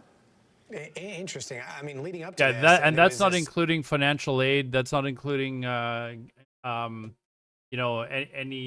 anything else that you could get to help pay for your like scholarships and stuff like the that. blessing So of Congress, and that's been something that we've seen. this is not college though. Like this is university, and in Canada, university is like our highest level of education. So I mean, I think it college depends on would how be it cheaper. plays out. It depends on if the ceasefire holds. I do think there is still going to be a very fervent debate, at least within the Democratic Party, about this. And Alexandria Ocasio-Cortez, she's a progressive Democrat. She made an interesting point, saying that Trump acknowledged in that Truth Social post announcing the ceasefire that this was a war. You also heard it in the Johnson remarks to me, him saying, we're calling this the 12-day war. And the reason why that matters, Gotti, is because that strikes at the heart of this constitutional debate, because Congress is the sole authority over whether we can go into Trump war. They did have call the it the power to 12-day declare war. not the president. But Republicans have argued that in this case, this is a limited strike. This was not a war, at least prior to the strikes. That's what they were saying. And that Trump has the authority to respond to imminent threats. So now that Trump has acknowledged it was a war, it is a war, that obviously could be something that Democrats could use to make the argument that the strikes in the first place were not constitutional. But again, the question is whether there actually will be this debate Your on the House sarcasm. floor It's not or that the I Senate don't floor. catch it, Owen. I just ignore you. Kidding. Republicans like Representative Massey kind of criticizing Trump leading up to this as well. There was, I mean, within the MAGA base, there were people saying, what are we doing? Like, why are we going into another Middle Eastern war? Do you think that this ceasefire, if it holds... What is up, YouTube? Who's on YouTube right now? Come on, what's up, YouTube and Kick? I see you there. Say hello. See any type of U.S. involvement in Middle Eastern affairs, or do you think For the it's horde! going to still stick What with is people this? that didn't want any U.S. involvement in any type of Thank you very much, further, man. conflict? Thank you very much. Tier 1. 5 months, I do think dude. that there's Thank going to be you. a desire within the MAGA coalition and the MAGA base to rally around the president, rally around Trump in this moment, because at this point there were no casualties. Trump got in. It appears that the Tesla, my university, the one that I made the that is like akin to like your Ivy League school. Like I went to one of the top 3 universities in Canada. I'm not trying to brag here. I'm just explaining like the difference in cost, because it would be like you know, comparing my university to like your Ivy League schools, basically. Well, I'm your VIP because I handed out some VIPs last night, dude. I can take it away. Do you want me to take it away? Performance resistance, hell, welcome, dude. Welcome. Interesting. And big picture here, Mel, before we let Welcome you go. to all the new viewers in on the past, YouTube and Kick. we've had at I least appreciate the veneer fact that you're here. Or the belief that some of the committees, some of the 9K lawmakers a were year, very yeah, so briefed far. up on these types of affairs. Let me just intelligence add it committees, up here. what have you. Let's But just convert it to seems like American we're entering dollars, an since era there's in which it's a lot of very Americans in small chat that circle can't around the convert it to president. anything The president else. is the one that's making, these decisions at the last minute, at the last second, possibly on a whim. Like, is there a lot of talk between what the president decides to do and So it's about Congress $4,000 in US those dollars critical moments, or is he kind of a going at it year alone here? for 10 courses, basically. Congress is almost completely out of the loop, even for Republicans. We do know that the congressional leadership did get a courtesy heads up. You were on in my Saturday guild? before Who the are strikes you on in my Iran. guild? But even the Republican leaderships were not really read in fully on the situation. They were not really being briefed. It is usually customary that the so-called Gang of Eight, which is the There you top go, congressional VIP. leaders in both parties from both chambers, would get a formal briefing. That has not even still happened yet. Now, the House and Grease Mags, is that a loan you got, or did you not have to pay that back? Because I know that's apparently something that they're going to do with all the construction that they plan on doing with Kearney, is paying for people to actually go to school, because they're going to need a whole bunch of new people in the industry. Your eyes all see the same information pretty much at the same time in real time. Wild times we live in. Melanie Zanona, thanks so much. I'll have to look into that. And as all this happened, major cities in the United States stepped up security over concerns about the potential retaliation from Iran, particularly when it comes to those sleeper cells we were talking about. If I was going to go into a trade, I'd want to be an electrician, but apparently that's like 4 years. We've seen some from overseas and some that have been here, maybe gone overseas for a short period of time, become radicalized and come back, or individuals that are right here in the United States. So we have to watch for all of it and to be diligent on all of it, and we'll continue to do so. And joining us now is Evan Coleman, a terrorist expert and CEO of Cloudburst Technologies. Thanks so much for being with us. So the ceasefire, would that extend to ideological motivated terror cells that are potentially here in the United States? Well, I'm not going to lie, Grease Megs. I used to do roofing when I was in my early 20s, and I absolutely hated it. It is the worst job in the world, and I did it for like 3 years. And then I'd put the roof on in miserable conditions or whatever, and then I'd see a fucking electrician come in, all warm or whatever. He's not standing in the rain and all this sort of other crap. I was just like, yeah, that's what I should. It seems unlikely, but there are other folks out there, and it's important to understand that. Yeah, I know it's an even with apprenticeship, Iran, but I'm not sure that you make that much money while you're learning. Sympathizers out there that are just randomly supporting Iran. There are people out there right now that are generally anti. I don't need to worry about it right now. We're focused on Anne. They may be motivated by what they see going on right now in the Middle East. They may not even be Iranian. But they may take this opportunity to carry out an act of violence. And I think that's the primary threat here, is unaffiliated extremists who are simply motivated by this particular opportunity and decide to take action. And what are local and federal officials going to be looking out for over the next few days or weeks? Does this all of a sudden mean that the threat level drops, or do we continue to keep our defenses up?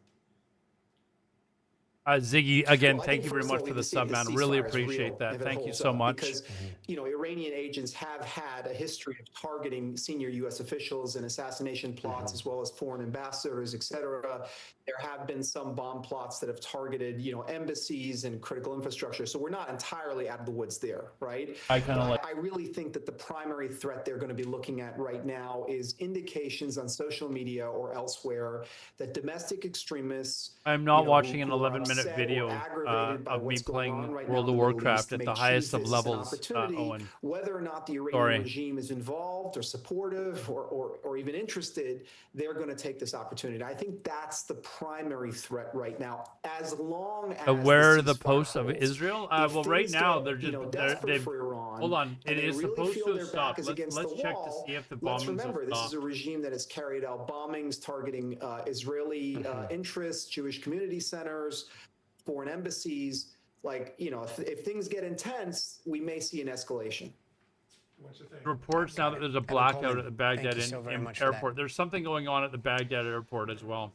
And meanwhile, as we wait to see if this ceasefire is going to hold, the Iranian community here in Los Angeles has some very And nuanced possibility of an feelings about assassination what they have attempt seen over on the the last few Khomeini. days. While some are trying to grapple with their contempt for their government at home, others are still hoping for regime change, as we've been talking about, but they're also worried about friends and family back in Iran.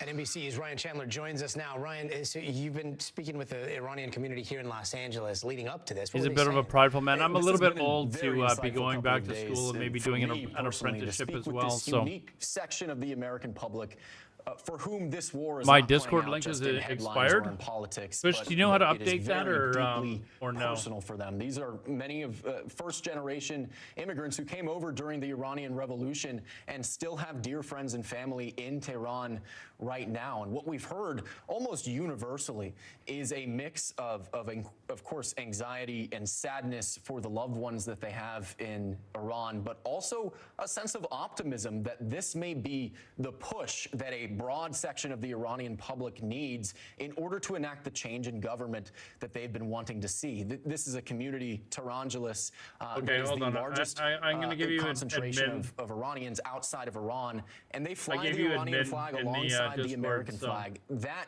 image, I feel like after all these years, I can maybe encapsulation trust you. of how they're feeling right now. This is not about picking sides between Iran and the U.S. Many of them actually think. But feel free to fuck around it. I need to achieve. I need to create some channels for like this news thing that we got, the and stuff. So I can probably get rid of some of the other stuff that's in there, and then just kind of focus on and. We can talk later about setting up the tweets for a regime or like an change? automatic Many of them were not reporting shying thing away or something. from the term regime change.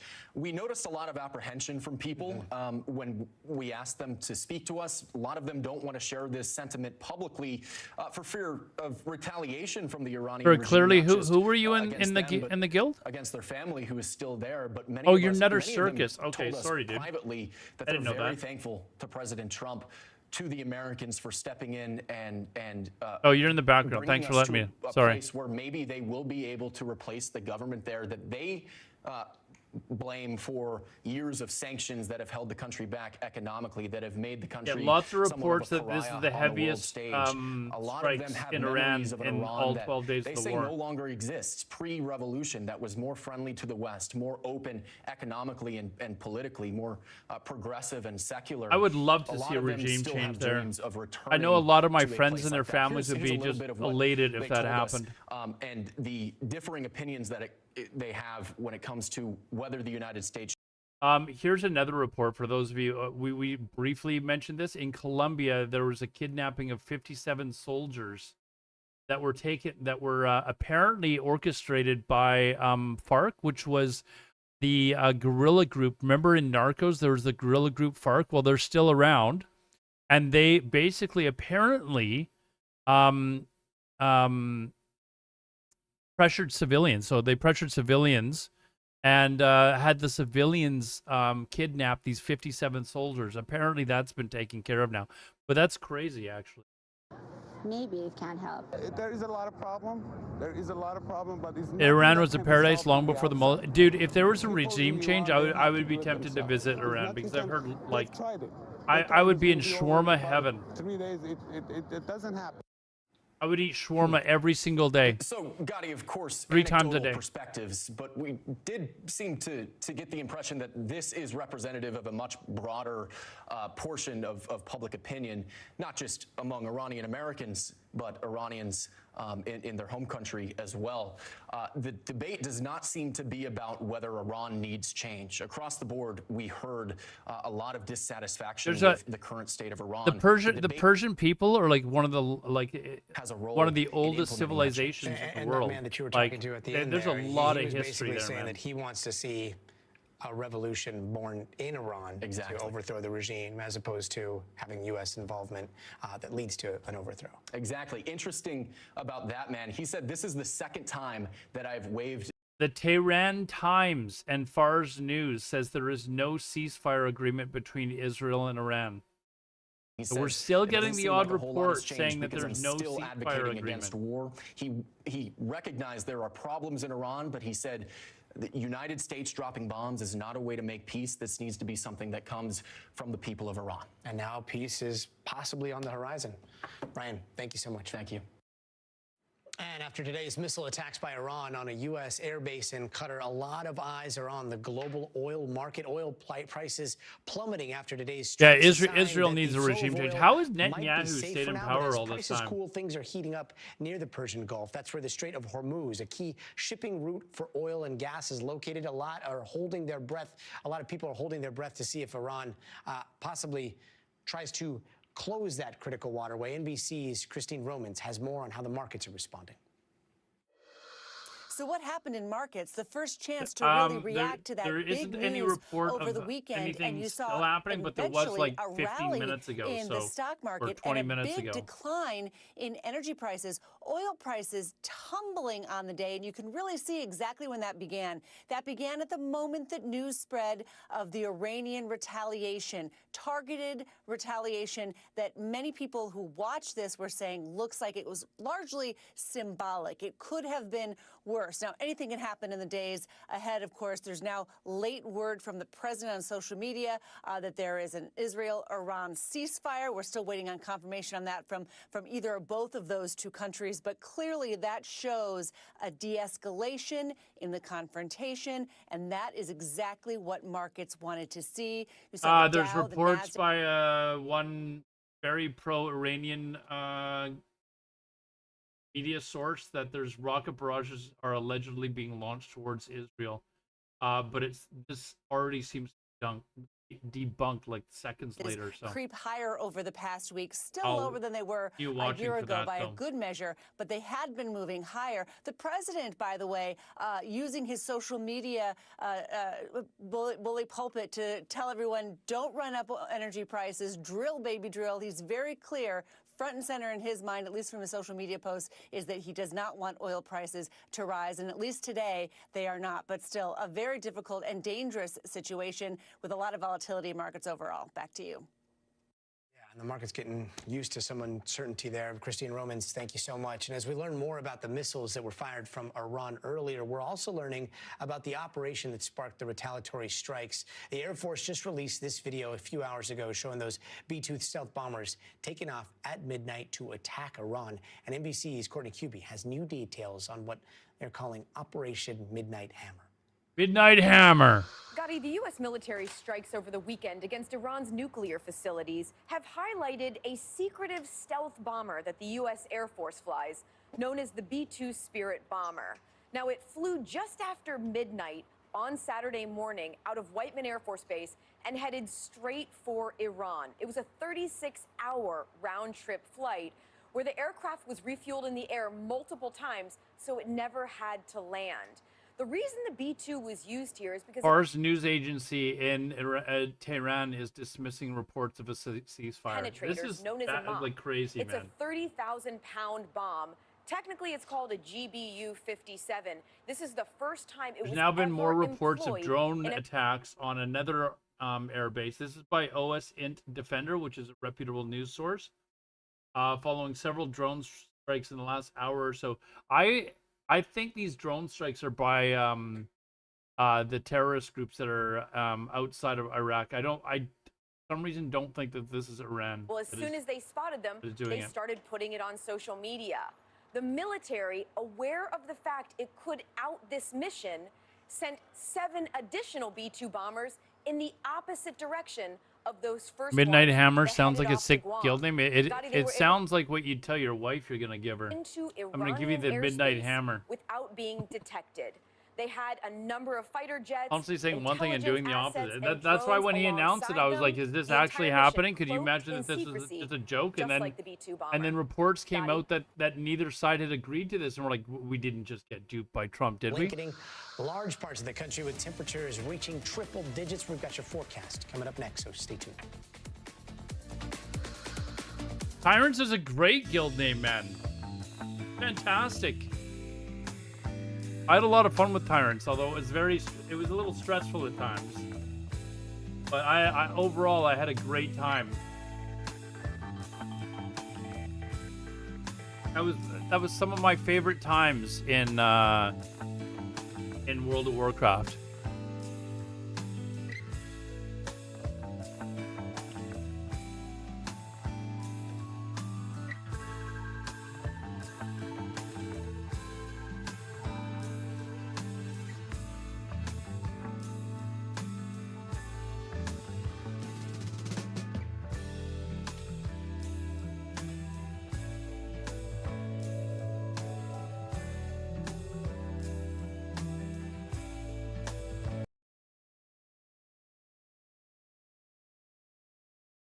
Very, very specifically to do that, to not proliferate nuclear weapons across the world. Iran is a signatory to it. Pakistan isn't, India isn't, Israel isn't, and they all have nuclear weapons. North Korea isn't, and North Korea has nuclear weapons. Those states have survived. States that haven't survived, that threaten to get nuclear weapons, have been destroyed. So I want to bring this question to Imad first. Imad, you were part of that Iraqi program to try and get a nuclear weapon for security.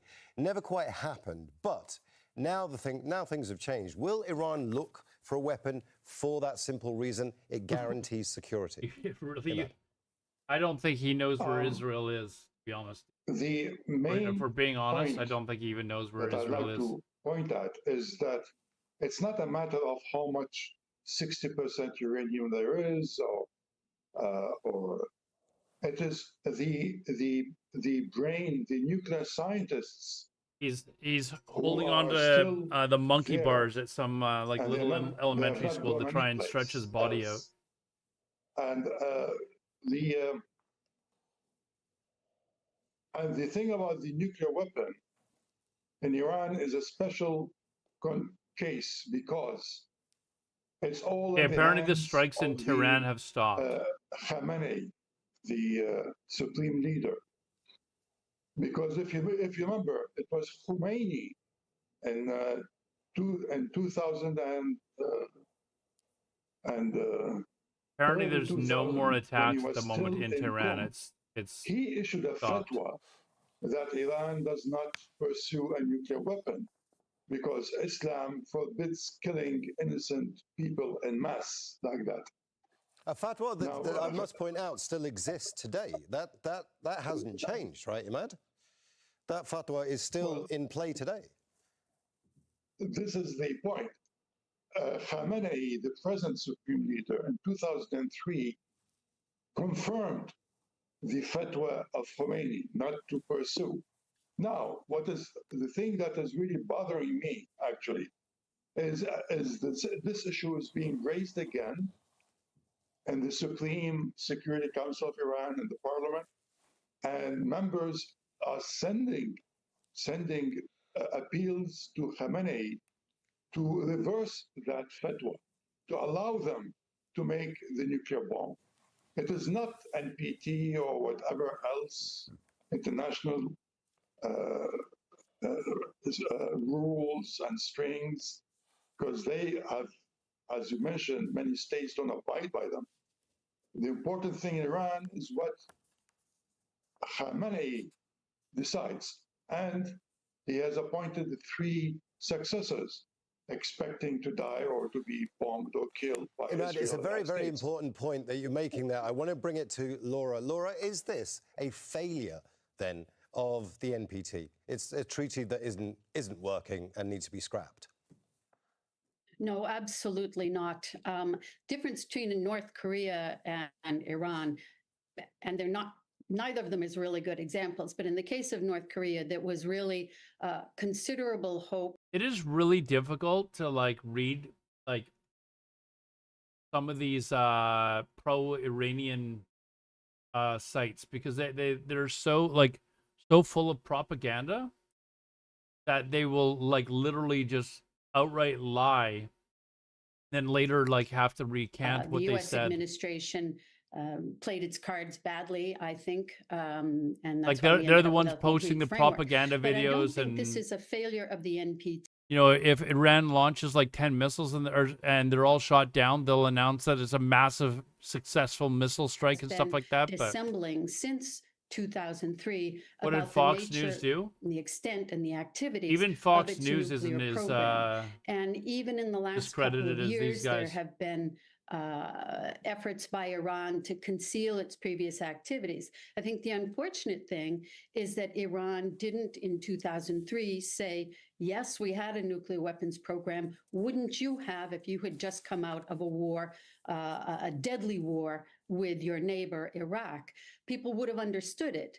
Now, they didn't, and they haven't been able, and they cite the fatwa as preventing them from... Hold on. Breaking news. I need breaking news. This is the Israel foreign minister. He's the guy that you saw at the UN meetings and stuff like that. This is his official account. As Iran has repeatedly made clear, Israel launched war on Iran, not the other way around. As of now, there is no agreement on any ceasefire or cessation of military operations. However, provided that the Israeli regime stops its illegal aggression against the Iranian people, no later than 4 a.m. Tehran time, we have no intention to continue our response. This is exactly what I mean. This is basically like admitting that you had this agreement in place, but you're trying to save face by saying, if you, we will cease attacking you if you stop attacking us. If you give us sanctions relief. Is that like it's literally him just saying, okay, yeah, we do have an agreement, but we want to save face here. Because often it's cited as the country that has taken the longest time to develop its nuclear program over the course of 50 years, where other countries have developed nuclear weapons within 4. Kind of weird. So clearly the purpose or the will to use this lies in the political rather than in the technical. And lying basically to save face is what it is. I think the leverage it has hoped to use the nuclear program to sway the negotiations for raising the sanctions is clearly one of the main drivers of this whole program. I think that it has. He was the guy that then went to Russia after the U.S. attacked, right? And then there was reports that Iranian officials were trying to secure a way to get out of Iran in case the regime was toppled. So it's highly likely that if that was the case, he was probably discussing that with Putin. Has not condemned outright the attack by 2 of its. Okay, there's a correspondent from France 24 News that's saying that it's all quiet in Tehran right now. That has weakened no attacks currently going on. The NPT, I think, not only for possibly North Korea, but certainly for other anticipatory states such as perhaps Saudi Arabia. So I think that what we see going forward on this is that Iran is going to still maintain the fact that it has a capability at the negotiating table should the parties go back. And the sticking point will be whether it will agree to a complete As you can see by the cameras, it's now daylight morning in Tehran or in Iran, still nighttime in Israel. At 3.6%. Imad, it's a very interesting point here. It doesn't matter if you destroy Natanz. It doesn't matter if you destroy Fordo. It doesn't matter if you destroy Isfahan. The knowledge that Iran has is out the bottle. The genie's out the bottle. That knowledge is still there. Imad, it's very difficult to walk that back once you have that knowledge. But how easy is it to rebuild after an attack like this, if indeed it was obliterated? Let's use Trump's word. If it was obliterated, how long will it take for Iran to get back to this point, Imad? I don't take Trump's words to go by. He is known, he is proven to be, he speaks from both sides of his tongues. Now, but I answer your question. Even now, in these days, I'm sure that the scientists there in Iran are already facing the problems they have been inflicted with and going back to their original ideas. I come to my point. It's all in the hands. We are talking about two things: enrichment and weaponization. Enrichment has been talked about with these two ladies very succinctly. But as for weaponization, it's in the hands of Khamenei.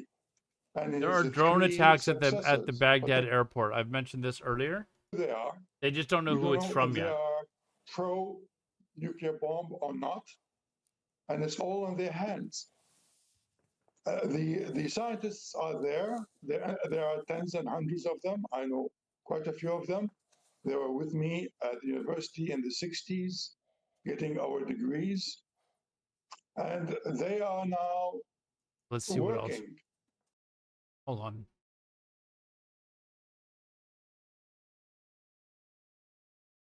U.S. and Iran are concerned? Well, I'm hopeful it's the latter, as you framed it. You know, I continue to be concerned. There is an unpredictability to the nature of what's going on in this region. And it's very hard to calculate what the tipping point may or may not be. Canadian news has to say. We haven't. I think the responses that we're seeing are entirely predictable, and it will be very interesting to watch the next 24 to 48 hours. I think, you know, everybody would like to see a collective breathtaking, if you will. Everybody just kind of suck back here and let's just watch and wait. You know, Iran doesn't have a lot of friends. Good old anymore. CBC. They are cornered. They are very much on their back feet, and that makes Iran very dangerous, notwithstanding the fact that a lot of their military infrastructure may have been, if not destroyed, certainly damaged. And I'm not entirely sure. Obviously, I'm only seeing, like you, what's on the public record here, but you know, Waiting for reports on those strikes in Tehran to see if they tried to assassinate. And that makes me a little nervous. I'm not trying to be a so far, no reports on whether he's alive still or not. No, I think everyone's nervous. I think that's probably at the lower end of people's emotional range after the news of what happened over the weekend. Look, retired Vice Admiral Mark Norman, always appreciate the time. Thanks for joining us, sir. Thank you, David. Have a good evening. You too, sir. So polite, these guys. Some symbolism to this, Brett. If you look at the Iranian attack, it was 14 missiles that they telegraphed ahead of time. We dropped 14 bunker buster bombs. As the president told me earlier, our missiles, our bombs were a little bit bigger than their bombs. Our bombs actually accomplished the goal of eliminating their nuclear program. But look, we're happy, again, to restart the peace process as the president just did. You will never like him? Was the message delivered directly to the U.S. or through an emissary? It's just a different interview that we haven't covered delivered yet. Through some sort of intermediary. That's been consistently true of the Iranians. Of course, we'd love to talk to them. The president's been clear about this. We'd love to have a direct conversation about how we move this thing forward because, again, we got to step back here. Why did the president do what he did over the past week? It's so that we could destroy their nuclear program. If they try to rebuild it, they're going to be on the wrong end of American power once again. We don't want that. I think they don't want that, but the ball's in their hands. You've been reluctant or at least cautious about getting engaged previously. Didn't Trump call his wife ugly or something like that? What made you sign on to this action this time? Well, I think the president has been very clear, and I've always agreed with the president, that Iran can't have a nuclear weapon. And you try to run the diplomatic process as much as you possibly can. When the president decided that wasn't going to work, he took the action that he had to take. Now we're in a new phase. That action was successful. We had a wildly successful military operation to take out their nuclear program. Now let's go on to the next phase. And I think the president, look, sometimes he's willing to use peace. Sometimes he's willing to use the military. I think it really depends on what the Iranians do from here. And what do you think they do from here? Well, it's an open question, Brett. I don't want to predict what the other side will do, but I think that I know what we'll do if they continue to pursue a nuclear weapon. And He I hope looks they don't choose that path interesting. because I know the president wants to see the Middle East become peaceful and prosperous in the future. That's not going to happen if Iran pursues a nuclear weapon again. And for the people, so we talked about the people who believe that this is going towards World War III, especially in your own party. There's a section that's very vocal. There's another section that says you should take out this regime because it's evil and horrible and has done horrible things for decades. It'll be interesting to see if MAGA can hold itself together without Trump, like riling them up. I don't know that there's still anyone else have that a can rile up peaceful, that base reaction like Trump can. relationship with the U.S. Well, I think the president has squared those two sides quite well. One, because he's the leader of the movement, and a lot of people trust the president as they should. They recognize they're not seeing the same intelligence. They're not seeing Tunes, the how's it same going? classified documents. They trust the president to do a good job. But importantly, Brett, I think he's threaded the needle quite well here. We had a very particular objective. It was profound and difficult to accomplish. Do you the think they were elimination close? of the Iranian nuclear program. think they were And I close? think the president successfully did that. You're asking, were the Iranians close to nuclear weapon? Brett, I they really were want to very hear close news to a on nuclear whether or not weapon. this And Khomeini guy what I encourage my fellow Americans to think about here is that a week ago, was the the target of Iranians were the quite close assassination to attempt. achieving a nuclear weapon. Now they cannot build a nuclear weapon. That is the biggest testament to the president's leadership and to the success of our mission. In 1 week, without, thank God so far, not losing a single American casualty, we have taken what was a threatening nuclear program that could have destabilized the entire world. Now that program is gone. We did it through effective presidential leadership and also some very, very competent work from our troops. How often does it happen where you're going to do an interview and you get a Truth Social seconds before? You have some sense of it, but it's pretty detailed, where you are being asked about something the president has just put out. In this administration, Brett, it happens quite a bit, actually, but we knew this was coming. The draft, it was interesting. I just read the draft about 2 minutes before we went on the air. It was a little bit different from what the president had showed me a couple of hours ago. But again, I knew that he was working the phones as I was on the way over here. So I knew exactly what we were going to do. And look, I love that about this presidency and this administration is he's always working. He doesn't say, you know, the vice president's going to do an interview, so I'm going to stop doing anything. He says, you know, we're going to do the American people's business. The vice president knows what I'm trying to accomplish. And if I get it done, great, because we're going to talk about it and celebrate it, because it is a thing to celebrate. I can't emphasize this enough, Brett. We have destroyed the Iranian nuclear program. 0 Americans have died. That's an amazing, amazing thing. Americans, whether Democrats or Republicans, we should be celebrating that. Mr. Vice President, we appreciate you coming and rolling with the punches as well. Thank you for the time. Or drone attacks coming in Iraq. I some think other- that I Okay, wanted to don't have invite any you to evidence, listen to, but I that feel like the entire drone interview, attacks are with coming the from Vice one of the President, and special reports terrorist groups that are right there. So there was a lot in there. Literally, as that interview was happening, the president issued that post on Truth Social announcing that there was a ceasefire between Israel and Iran, giving them so many hours until it actually goes into 12-day effect. war party. It does not go into Well, effect. did they just officially, I admit that they believe, got until involved in a about war that 7 they said that they weren't going to local get involved time in? the region? But in the Did meantime that- here, did that I just wanna happen? highlight what we're going to be focused on for the next couple of hours. We're at the top of the hour. It's 6 o'clock here on the West Coast, 9 o'clock there in Washington. We also have a live picture as well in the Middle East. Take a look at this live vantage point over Tel Aviv in Israel. Well, this is what we know. The United States has evacuated some 250 American citizens and their immediate family members from Israel by government, military, and charter flights that began over the weekend. That's according to a State Department official to the Associated Press. Now, since June 21st, the official says the United States has organized 7 flights, most of which have gone to Athens, Greece, but also to Rome, Italy, and La Marca, Cyprus. Other Americans, including non-essential embassy staff and their families, have left via land to Jordan and Egypt, while others have departed Israel by ship. The official did not have statistics for those departures, which do not necessarily involve U.S. government assistance. There are roughly 700,000 American citizens, most of them dual U.S.-Israeli citizens, believed to be in Israel. Not So in the important. We need meantime, to you also celebrate. see We this need to live celebrate picture the end there of the 12-day war. Is that over it? Jerusalem, the skies there in the Holy City. I want to put this up. This was issued, take a look at this, by the State Department. on Iran, saying Iran's airspace remains closed due to hostilities with Israel, saying U.S. citizens seeking to depart Iran should depart by road to Azerbaijan, hell would still be in Armenia, Iran? Turkey, What are or you thinking? Turkmenistan if they believe it is safe to do so. They also say if you plan to leave Iran, the department has opened a crisis hotline. Also the State Department issuing travel warnings to Israel, the West Bank, and Gaza. Forget your travel warnings. Okay, so that Iranian foreign minister guy, remember he was reporting that there was no ceasefire, and I told you the reports like from inside Iran are always very they're full of propaganda. Listen to this. The military operations of our powerful armed forces to punish Israel for its aggression continued until the very last minute at 4 a.m. Together with all Iranians, I thank our brave armed forces who remain ready to defend our dear country until their last drop of blood, and who responded to any attack by the enemy until the very last minute. Jeez. This is the type of stuff that I've got to pour through.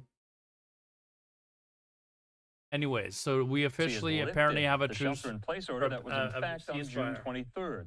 The embassy will reopen June 24th, and consular services will continue without interruption.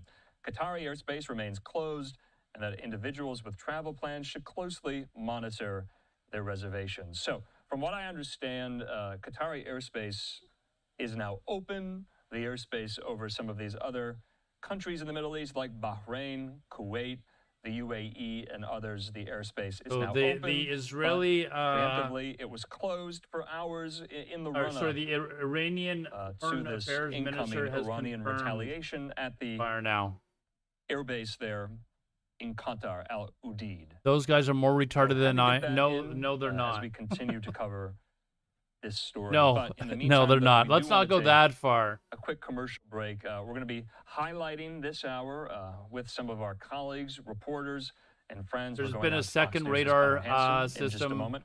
We're also going to be targeted speaking with in a Camp friend and Imam colleague of Ali mine. in She's an South Iranian-American Iraq. journalist. So We wanna I get think the that's pulse probably of everyday a Iranians terrorist there organization in the that is country. that How is are doing they that. feeling? What are they hearing? What are they seeing? What is their horizon and outlook as now this ceasefire has been announced? So there is a ceasefire. Should we put a timer on the looking for and monitoring the situation when it comes to official the stream official to acknowledgement see how long from this both lasts Israel for? and Iran about their thoughts, their statements about the ceasefire announced by President Trump. So we got all that in store this hour here on Live Now from Fox. We'll see you in 2 minutes.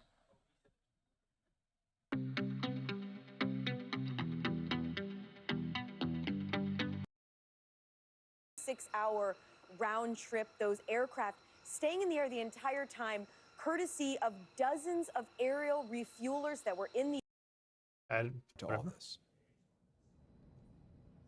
No, we're still waiting for a response from the Iranian announcement.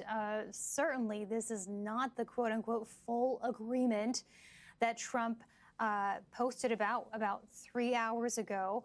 And perhaps those congratulations were premature. That's at least what it's pointing to. It's also confusing how these timelines line up because, frankly, There's reported to be in a don't. lot of Trump things had that Trump said is 6 premature hours on, but from the time of his post, which was at I'll 22 I'll GMT, digress. that would be the beginning Those are just of rumors. this so-called ceasefire. Obviously, Iran is not on the same page about that. So there is just much fluidity in the air, and we're still waiting to see how Washington responds to all of that.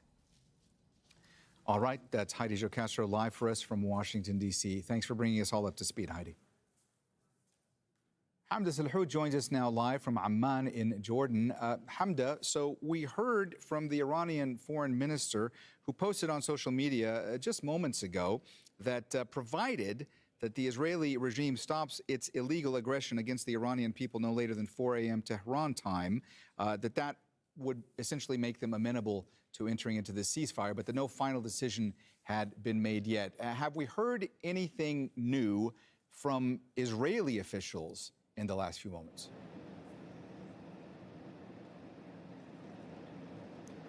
Well, since the announcement by the American President Donald Trump, there's been no word from Israeli officials. Netanyahu actually convened his security cabinet. Those are top ministers with defense positions, and also his security chiefs to discuss the situation at hand. However, there's a gag order in place. Netanyahu told his government not to talk about any sort of ceasefire with the Iranians just yet, an indication that perhaps there are details that need to be finalized, that perhaps Israel didn't agree to this, but there's been nothing official from the Israelis. And in fact, within the last hour, the Israeli military's home front command, these are directives that are given to the public in times of war, has said that there are no changes in place and that people still need to listen to the directives of the government and the military, that places are still going to be closed. There are still bans and limitations on public gatherings. Still but nothing it's worth about the mentioning some attacks. reports within Israeli media citing this phone call that happened I should between try to remain Netanyahu neutral, but and U.S. President Donald Trump on Monday, saying that that would just be a Netanyahu wild would, in theory, story agree if to the stop the regime fighting if crumbles the here. Iranians stopped firing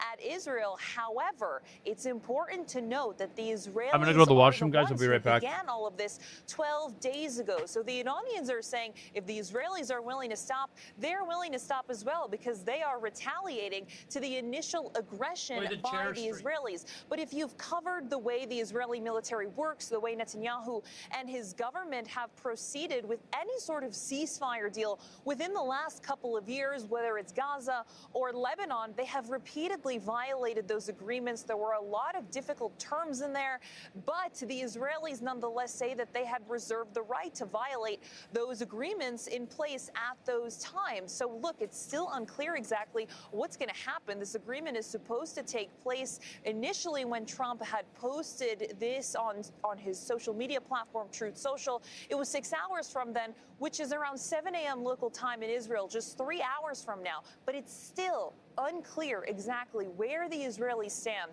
on this ceasefire agreement. All right, that's Al Jazeera's Hamda Salhoud live for us out of Amman. Thanks so much, Hamda.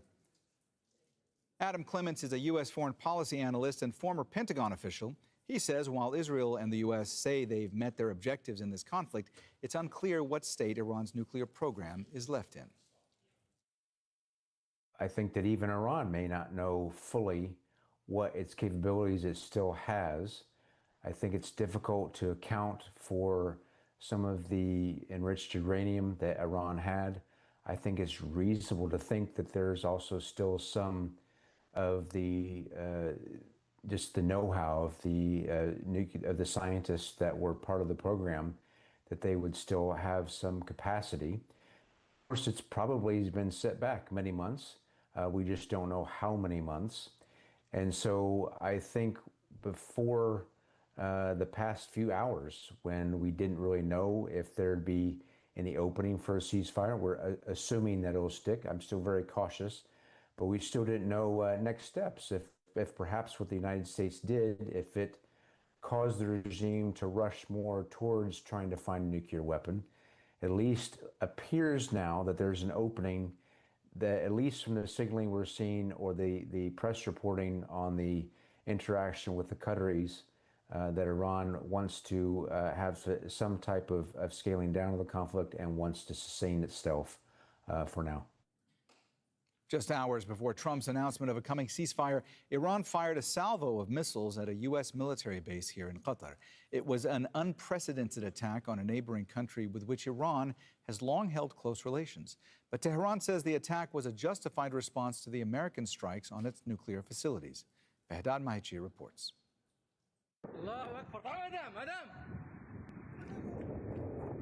Projectiles and interceptions in the sky, this time over the Qatari capital, Doha.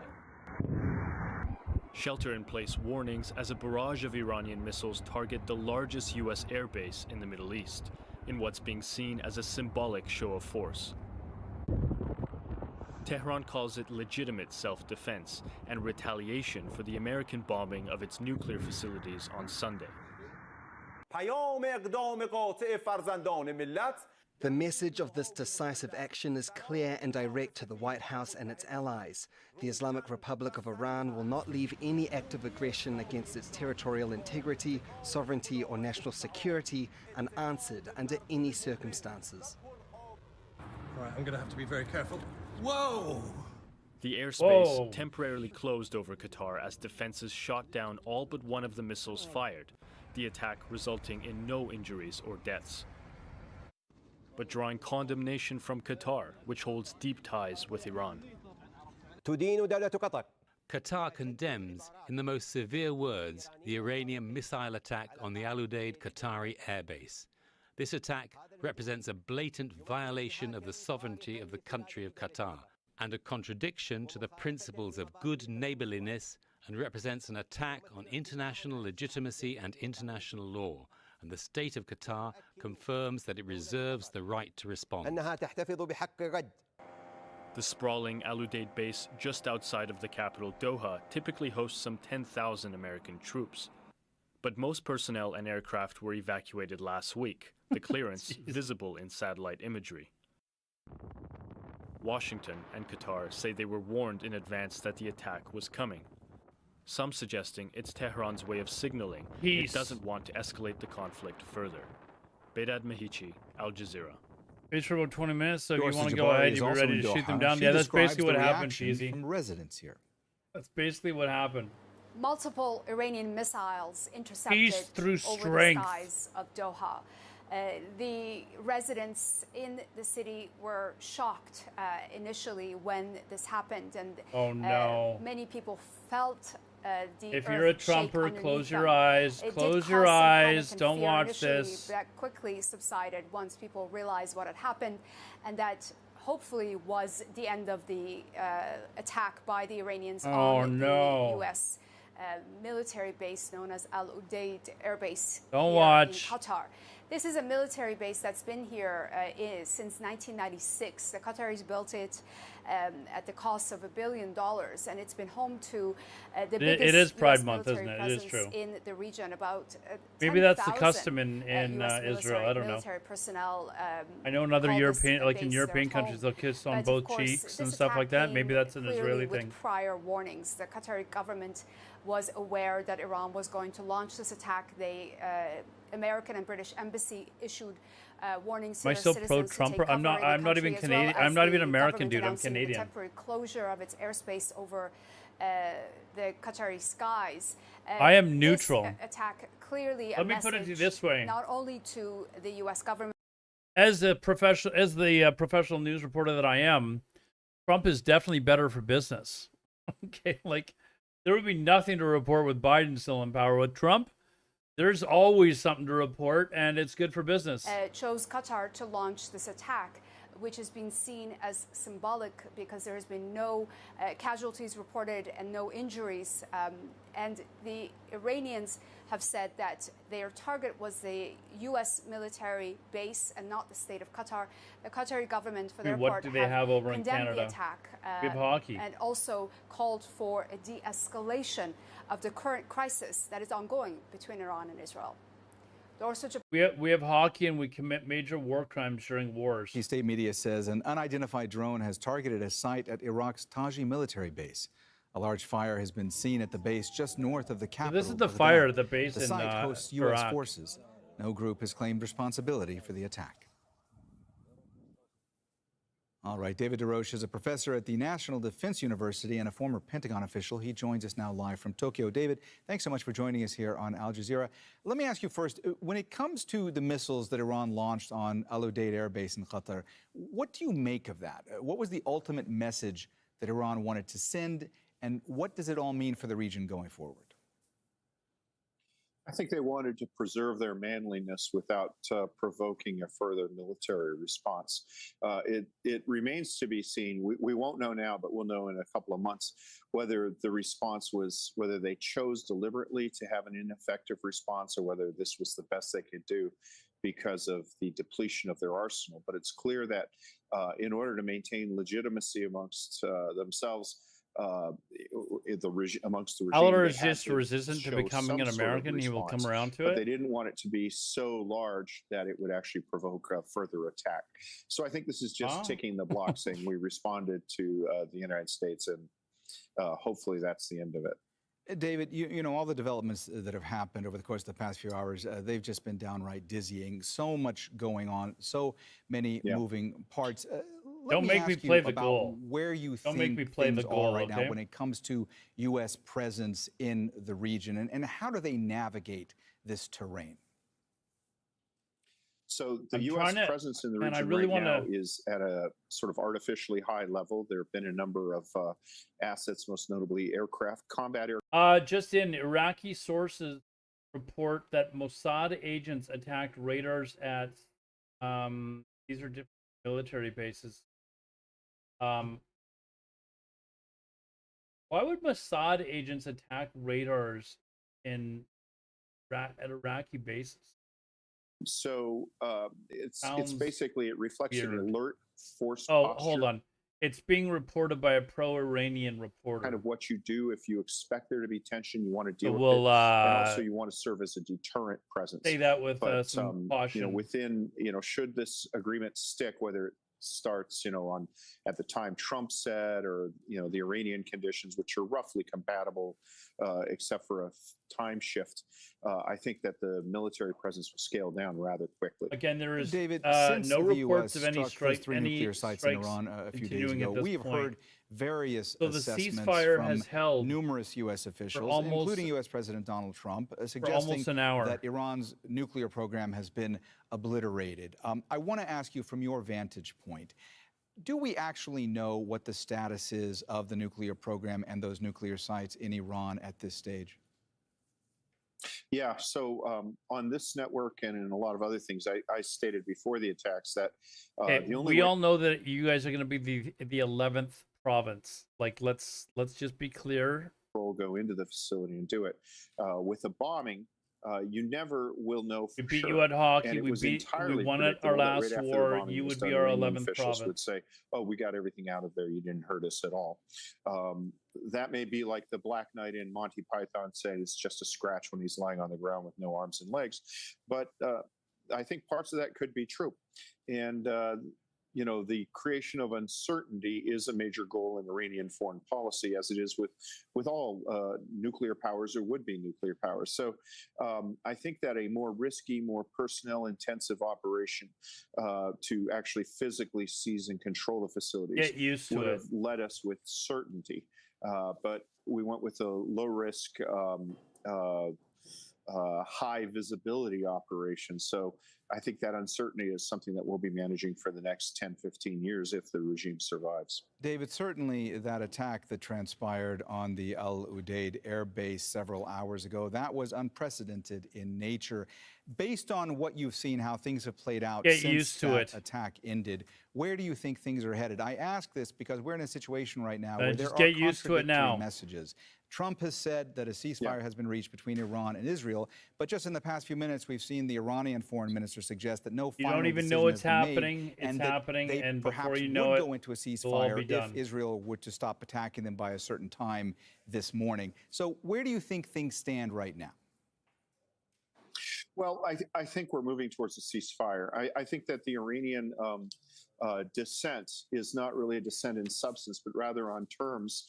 And I think that's, again, to appeal to their internal audience to say, we're in charge of this program. We're not having a ceasefire dictated on us.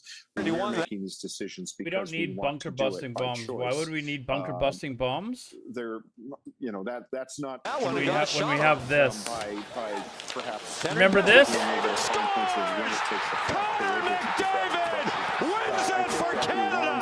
There's your bunker busting bomb. Suck it. His step out moment. Again, it will be. There's your bunker busting bomb. How's that? The small strike package against Al Udeid, whether that reflected choice or necessity, and I think the chances 6 months ago, maybe that it's a little bit of both. All right, David. You guys are all mad. You guys are still mad. And a former Pentagon official. Thanks so much for joining us here on Al Jazeera. Great to speak with you. Don't worry. Once you become the 11th province, you will finally be able to say that you can win something at hockey. Social media, seemingly suggesting that hostilities with Israel have stopped. In a post, back he to says the news. The military operations of our powerful armed forces to punish Israel for its aggression continued until the very last minute at 4 a.m. It's already past 4 a.m. in Tehran, of course. He goes on to say, together with all Iranians, I thank our brave armed forces who remain ready to defend they're reporting what I just reported. Again, Al Jazeera is behind the AND network. Until the very last minute. Sina Azodi is an assistant professor of Middle East politics at George Washington University and focuses on Iranian foreign policy. He joins us live from Washington, D.C. Sina, thanks so much for being with us on Al Jazeera. Look, let's try to unpack all that we've heard from the Iranian foreign minister in the last 15 minutes or so, because initially, the first post on social media from Abbas Araghchi indicated that no final decision had been made when it comes to Iran entering into a... Great. So the Americans play football, a sport that no other country in the world plays. Okay. What do you make of all this? Do you believe that Iran will enter into this ceasefire? Well, I think my interpretation of the first tweet was that the foreign minister is saying that we have a ceasefire while admitting or suggesting that there's an agreement.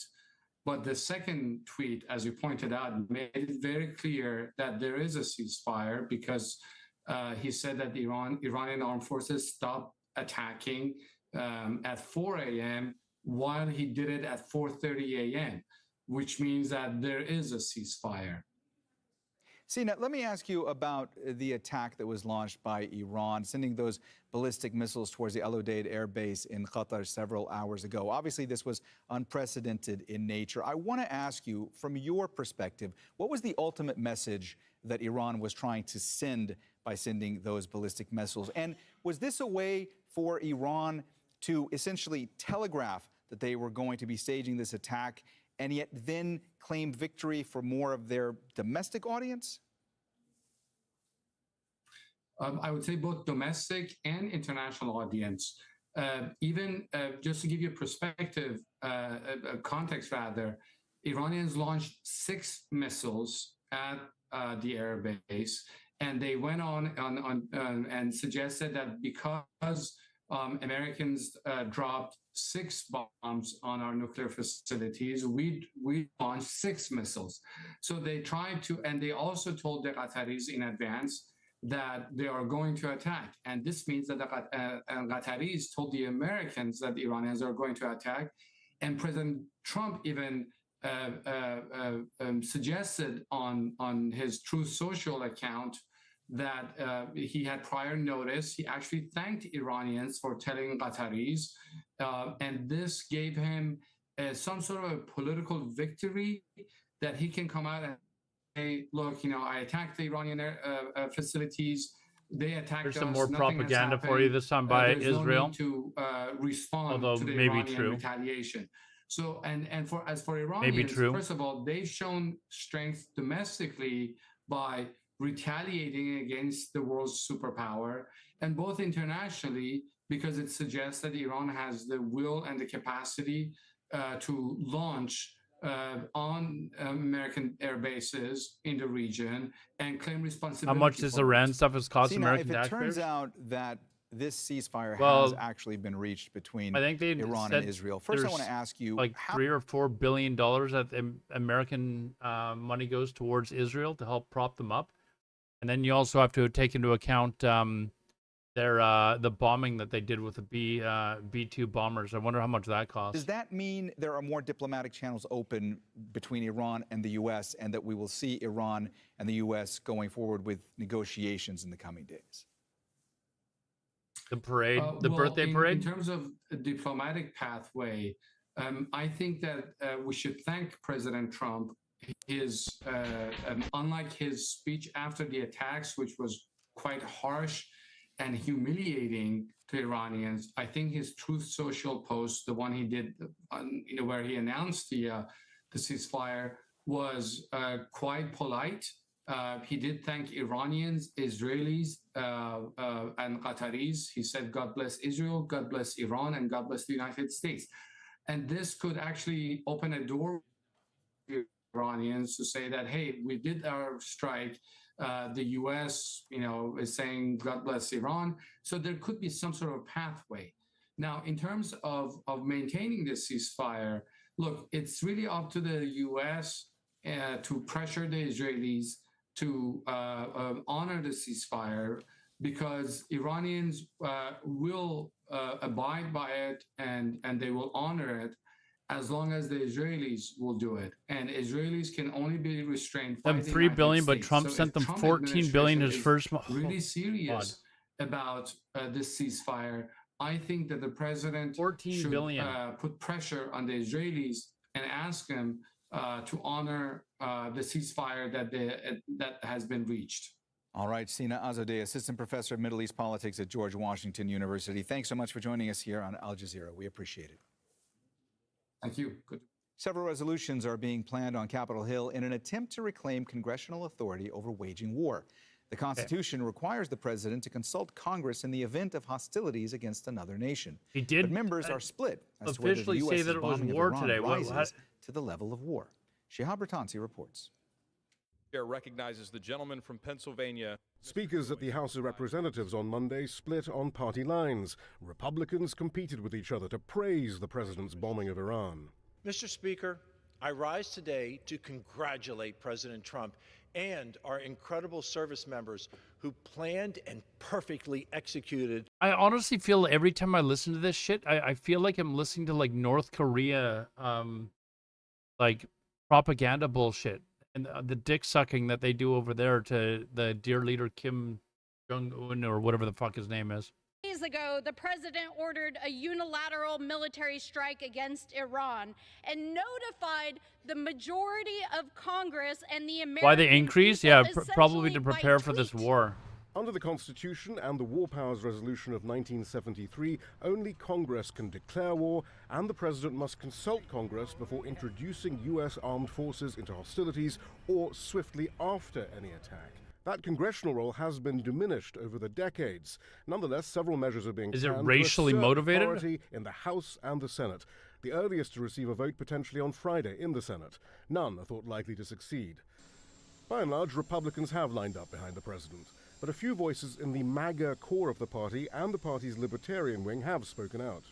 Representative Marjorie Taylor Greene wrote an impassioned post.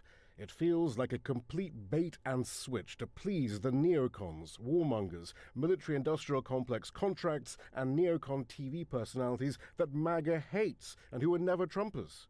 For his part, Donald Trump has singled out Republican Thomas Massie for attack on social media after he co-sponsored a resolution demanding congressional oversight of the war. Agree with It's a clear Major warning to other between. Republicans. The Democratic Party Just because leadership she has said been it, I'm going to relatively muted, disagree. though I don't the want to Senate ever leadership just is now supporting agree with measures to her. assert the Constitution. But much of the mainstream of the party is hostile to Iran and outspoken in its support of Israel. In the lead up to the strikes on Iran, the Trump administration contradicted the U.S.'s own intelligence assessment of Iran's nuclear program to suggest an imminent threat from Tehran. And that's what members of Congress are using to argue that President Trump had to act. Thank you very much. Shihab Ratansi, Al Jazeera. The UK government has announced plans to designate the protest group Palestine Action a terrorist organization. Wow. In response, protesters gathered in London's Trafalgar Square after police set up the most extensive exclusion zone in recent history. Charlie Angela reports. Hundreds have gathered here in central London in a defiant I don't really know show of who support Massey. for Palestine Like I said, I'm action. Canadian, The group so the government is trying to don't prescribe keep as track of a lot terrorist of the organisation. people that are underneath the presidents. Now, this protest started peacefully, but as you can see, some members who were protesting have now been detained by police. This demonstration was originally planned for outside Parliament, but at the last minute was banned by police and forced to relocate here. It's a peaceful protest. Why are they declared a terrorist organization? Air Force Base, where activists painted military planes with red paint in protest at the UK's continued supply of weapons parts to Israel. Now, there were no injuries reported, but millions worth of damages. This is a really troubling maybe there are move damage. for anyone who cares about freedom of speech, for the right to protest in this country. We're seeing an evaporation of our rights as we speak. Home Secretary Yvette Cooper has drafted the prescription under the Seems to Terrorism have Act discernible policy positions. put it in Okay. front of Parliament on Monday. And that would put Palestine Action on the same group as Hamas and Al-Qaeda on UK's banned list, making support, membership, or even public endorsement punishable by up to 14 years in prison. The majority shit. of people all over the world and in this country are for peace. And there's only so many ways to do that. And this is one of the only ones that's still available to me. This protester staging a peaceful sit-in was later handcuffed and removed. Protesters here say they're not just here to protest against actions in Gaza, but also a potential erosion of civil liberties. Charlie Answer, Al Jazeera, London. It doesn't really look like there's any. All right, that's it from me, Mohammed Jamjoom. You can Whether find you agree more with it or not, they don't information look on like our they're causing website, problems. They're just aljazeera.com. The news being continues here on annoying with their Al Jazeera bango after drums, Witness. whatever. Thanks for watching.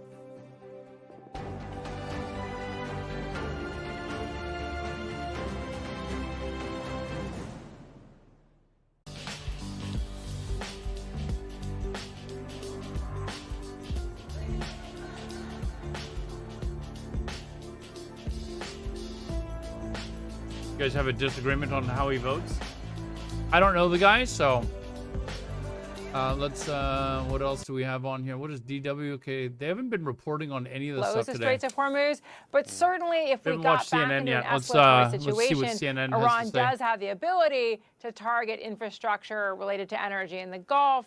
But again, if we are moving into an off-ramp phase, I think the market will very much breathe a sigh of relief and focus on other more fundamental factors in the market.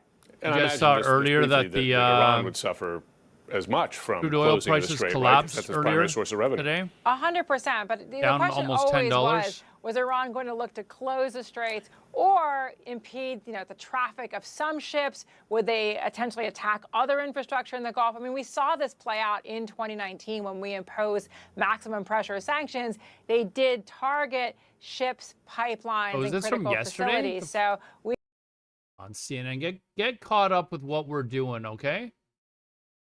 Can we get caught up with Aladar His News apology Network? With a message to the Ayatollah saying, "Step down, you'll face a fair trial." This is the guy that I for what he's said committed against the yesterday. Iranian We can people. watch So his speaking to full Clive, in Paris, wanted to get you up to speed conference on from that. earlier It's a this part of morning. the Iranian story, But we haven't had that any we have been reports on covering, whether of course, Khomeini since is the alive or not. fall of the Shah I in think it probably would have been 1979, announced if ushering he was in dead the Islamic Revolution, by Israel, though. which is how we got here today.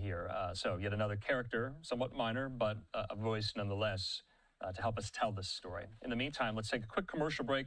We're not going away from this story. We got to get the Capitol Hill reaction. Remember, especially Democrats on Capitol Hill, they want some type of vote on the floor of both the House and the Senate authorizing the president's actions, albeit it would be retroactively. So what is that effort looking like now, especially in the wake of this ceasefire that has been announced? We'll be talking about that after the break. Is a house next to Assad? If he's run, that's fine too. If he's like somehow escaped or something, I'd be fine with that. If there's a regime change.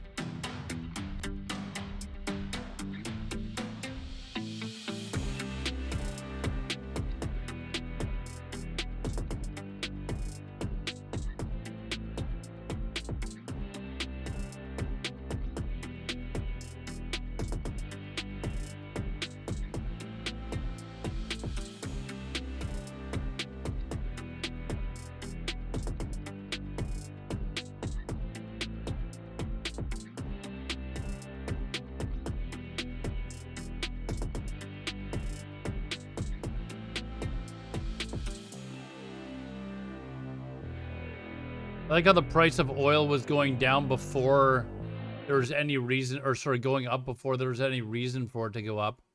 Is in Erbil, Iraq. He joins Top Story tonight with some breaking news and some new reporting. Here, what have you learned? Yeah, Tom, we have some new insights into what happened here with our own Michel Sindor speaking to President Trump and President Trump saying this ceasefire can be unlimited and can go on forever. What we're learning is the extent to which President Trump really pushed this deal through. So what I'm told by a diplomat with knowledge of the talks is that President Trump spoke to the Emir of Qatar. He told the Emir of Qatar that he had got Israel to agree to a ceasefire deal and asked the Emir of Qatar to try to get Iran to do the same. Now, this was then handled, I'm told, by this diplomat, by Vice President Vance and the Prime Minister of Qatar. They handled the details and Iran agreed to that ceasefire. So this deal was coordinated at the highest levels, and that may be one of the reasons, Tom, why through the evening we've been talking to sources, some of whom have not known that this deal was happening. We're trying to catch up on the news. There were even reports from inside Iran that the Iranians hadn't agreed to this deal. Reuters is now reporting tonight, based on one Iranian source, that in fact Iran has agreed. It is a developing story. You know, Tom, classic President Trump to announce it on his social media platform almost immediately while the ink is not dry. But another aspect of this that I think is just stunning, Tom, of course, is that earlier today, just a few hours ago, we were reporting on the Iranians firing missiles at a base in Qatar, that thankfully they managed to shoot them down, that the Iranians gave Qatar notice that they were going to do this. And we were talking about this as something of a show, as something of an indication that the Iranians wanted an off-ramp, without any idea at that moment that in fact that was exactly what was happening. And now this news that President Trump has personally brokered this, working with Qatar, according to this diplomat with knowledge of the talks, Tom. Keir Simmons taking us behind the scenes on how these diplomatic plays happen. Keir, we appreciate you and all your reporting. Back here at home, we are following late developments out of the Supreme Court tonight related to President Trump's deportation efforts. In a brief, unsigned order, the court clearing the way for the Trump administration to swiftly deport migrants to countries where they have no previous ties, known as third countries. Previously, a lower court ruled that So the migrants should senior have, quote, Houthi meaningful official. opportunity. This is just gonna be propaganda. I don't even know if I should read this crap. You guys want me to read the propaganda stuff as well? Just to let you know it's propaganda, Send or to South Sudan. All three liberal justices dissented, calling the ruling Or an just- abuse of just court's report power. facts. The majority did not provide explanation for its ruling. And those deportation efforts tonight hitting a Marine veteran and his family. did we call hard. it FAN instead of AN now? FAN, Factual Aladar News Network. Young children, one of them just 3 months old. All right, read it all. NBC's Aaron Gilchrist spoke with that vet and has this story. Marine Corps veteran Adrian Cluot didn't. Senior Houthi official Nasruddin Amer.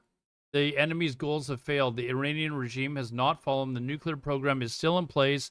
The missiles were not stopped or destroyed, and the Iranian people have not signed an unconditional surrender, as Trump said. It's Couple shares a 2-year-old son and a 3-month-old daughter. We switched her to formula. She does get to breastfeed twice a week when I go to visit my wife. Cluot says his wife came to the U.S. from Mexico as a teenager. Tell with us her how the now Zionists are estranged going to mother. burn in hell. He says she was detained because of a deportation order issued in 2018. I don't like to spread My wife was mistruth living or in a anything like homeless that, shelter in so Indio, that's why I'm like, California, should I even when mention all this? went down. Her mom skipped the appointment. The judge, by I- default, as long as I ordered- preface issued it a with, removal order this is for a my BS wife, her mother, and her brother. Post. And she was never notified of it. Like, she had no way of knowing. Cluot says his family was trying to do the right thing and obey the law by still going to the green card interview. The interviewer went and talked to his supervisor, and it came back, told us that we did well, and to wait in the lobby for paperwork regarding our next appointment. And then, the 3 ICE agents showed up and arrested my wife. Cluot taking his wife's wedding ring for safekeeping as he says she was handcuffed and led away.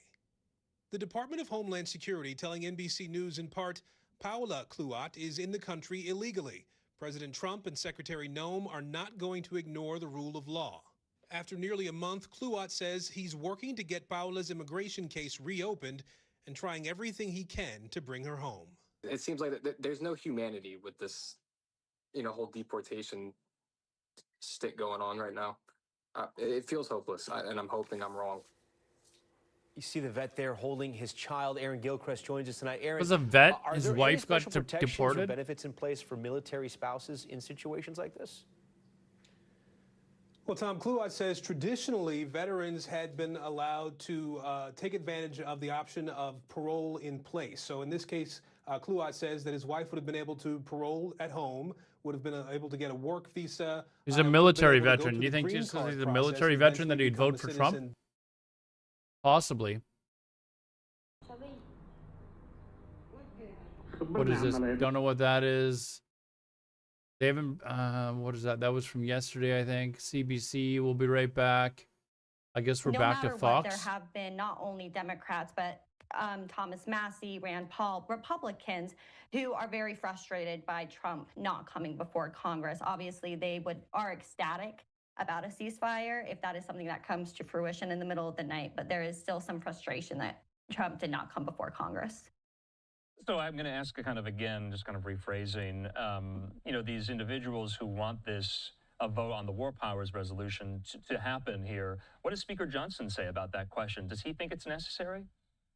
No, Speaker Johnson today had said that he didn't think it was necessary. Senator Ron Johnson said the same thing during a town hall today, that he doesn't think that it's necessary or appropriate. So this is something that Senate GOP leadership, rank and file members don't necessarily think is necessary with what happened over the weekend, but especially with what now Still as we are learning nothing as far developing as with this Khomeini. ceasefire. I don't think that that's going to help the equation. You would think I that he'd it'll have hurt to the make some sort of equation an address to proponents the nation. for these resolutions. It's something that, as well, that Senate Majority Leader John Thune has said that he's not sure how much support it will get with Senator Tim Kaine's resolution. We could see a vote on that later this week, Wednesday through Friday. But again, does the ceasefire These people a bitch if he cured cancer? I mean, the guy who encouraged people to drink Drano or whatever the fuck he was talking about? I don't think this is the Think appropriate he's gonna time cure for a cancer? War Powers resolution. I don't think it's necessary. For 80 years, presidents of both parties have acted with the same commander-in-chief authority under Article 2. All right, Savannah, let's talk about the elephant in the room. That's Tom Massey. And really, over the weekend, after Massey came out against these strikes, MAGA World wants to really primary him into oblivion. That's how I'm describing it here. Tom Massey over the weekend reposted the post on Truth Social from President Trump. I'm not going to read the entire thing. Massey said, Trump declared so much war on me today, it should require I'm an act of trying to Congress. It's remain kind of a neutral tongue-in-cheek in joke regards there. to Trump. What Trump said over the weekend, Congressman It is Tom difficult Massey of Kentucky sometimes. is not MAGA, even though he likes to say he is. I'm trying Trump to says, actually, trying to MAGA doesn't be want like him, doesn't know neutral him, in doesn't what I'm respect talking him, about, but saying he's a negative force who makes almost it difficult always votes sometimes, no, man. no matter how good something may be. He's a simple-minded grandstander who thinks it's good politics for Iran to have the highest Come level on, give nuclear give some weapon, reports while at the on. same time yelling death to America at every chance they get. He goes on to say Massey is weak, ineffective, and votes no on virtually everything put before him. He calls him Alatar's Rand All Paul Mega Jr., News Network. saying no matter how good something may be, he's disrespectful to our great military and all that they stand for, not even acknowledging their brilliance and bravery in yesterday's attack, which was a total and complete win, Trump says of Massey. Also, White House Press Secretary Caroline Leavitt, Savannah, you may have seen this, said this about Thomas Massey. He said, Thomas Massey and the Democrats, he should be a Democrat because he's more aligned with them. So MAGA World really has the knives out for Tom Massey. Will it come to anything? Will he have a primary challenger in 2026? It seems like that's where this is going. He has really kind of incurred the wrath of MAGA. Why? Absolutely. And again, it just comes against No reports from speaking what time up is it? against It's the president, and really just how much almost control he currently 5:30 has in over Iran lawmakers on in the Capitol morning. Hill.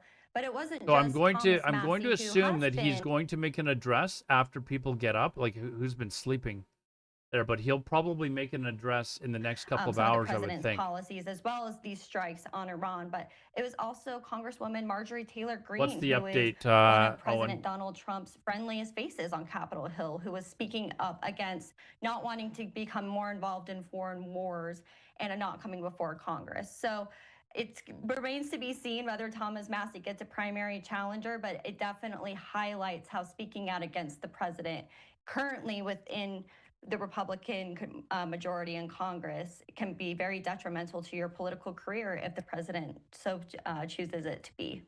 So why wouldn't, if you follow the logic, Marjorie Taylor Greene be threatened with a primary? I don't know if she hasn't been as maybe consistent in her criticisms of the president. Maybe this is just kind of a cherry on top moment for Thomas Massey. He has also been more vocally against Trump's budget reconciliation bill, as similarly with Senator Rand Paul. So perhaps this just hasn't accumulated up to the point to You that finished of, making dinner. What did you Representative make us, Thomas Massey, who has Owen? been much more vocally against some of Trump's policies. Okay, I want to put up this post here from Massey himself. This was before the ceasefire was announced. He says, our War Powers resolution has 57 co-sponsors. Whether you like it or not, Congress will be voting on U.S. hostilities in Iran. He said, under the War Powers Act, the president is required to withdraw from hostilities in Iran within 60 days, plus a 30-day extension, unless he gets a vote of Congress. Olivia Beavers at Politico, your contemporary on Capitol Hill, asked Speaker Johnson about President Trump gearing up to oust Massey from Congress. Johnson said, I hope Tom Massey will come around and do what is right by his constituents and support good legislation and stop teaming up with the Democrats on everything. He says terrible things about me on a daily basis, but it rolls off my Hey, Cap, back. the best. What's But I up, want man? to do right by the country and do right Still by looking the for Republican reports out team of here. Iran. Twitch, I have to ask, let's move away from Republicans. Did any Democrats come out full-throated support of what There's the been like president a did in couple of Iran reports over of the weekend? Have we seen nuclear scientists that were killed like last Unsurprisingly, minute. we've seen Senator John in Fetterman Tehran. from Pennsylvania come out very Nothing supportive on whether or of not the president's Khomeini is still actions alive or not, though. against the Iranian nuclear facilities. Obviously, he is one of Israel's most supportive proponents from Democrats' side on Capitol Hill. So from the Senate standpoint, he has definitely been the most vocal proponent of what the president did over the weekend.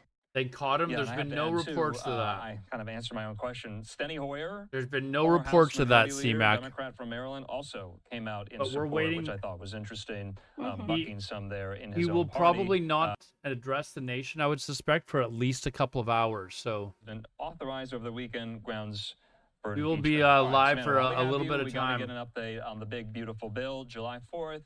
The is big, fast beautiful approaching. We bill. heard from Majority Leader in the Senate, John Thune of South Dakota. He put out this post early this morning saying this: Senators return to Washington today, and we will remain here until this reconciliation bill is passed. Devismo, Iran launched a half-assed missile attack on an American army base, but pre-warned the Americans. It's basically to save face, to make it look like they were fighting back. And the Americans understood that. They were prepared. 13 of the 14 missiles were intercepted, and the 14th one flew over the base and didn't hit anyone. There was no damage, basically. And then they basically announced a ceasefire to the war. Israel continued to pound Tehran, hitting specific targets where it looked like they were trying to hit targets where Khomeini may have been hiding. So they were making like a last-ditch effort to try and kill the guy. And there were a couple of other assassinations that took place as well. But right now, we're kind of waiting on word as to what's happened with Khomeini. And the sun is just coming up now in Iran. So you can see Iran is daylight out. Israel, which is only half an hour behind, is still nighttime. So the sun is just coming up in Tehran. I suspect within a couple of hours, we'll have some address to the nation in Tehran or in Iran. It's Sorry. always good to see you. We'll talk soon. Thank you. Good to see you. Okay, in the meantime, staying on Capitol Hill, It seems like they were specifically targeting areas of Tehran where the they know that the high-ranking officials were living, including roughly where Khomeini lives. So they were suspecting that he was living there. There were also reports that Israel was using their own bunker-busting bombs to hit certain places there, but that's unconfirmed. So. And the detailed scope and timeline of any U.S. response. More importantly, I've demanded they lay out exactly what measures they're taking right now to keep our service members safe. As I said Saturday night, Congress and the American people are owed answers.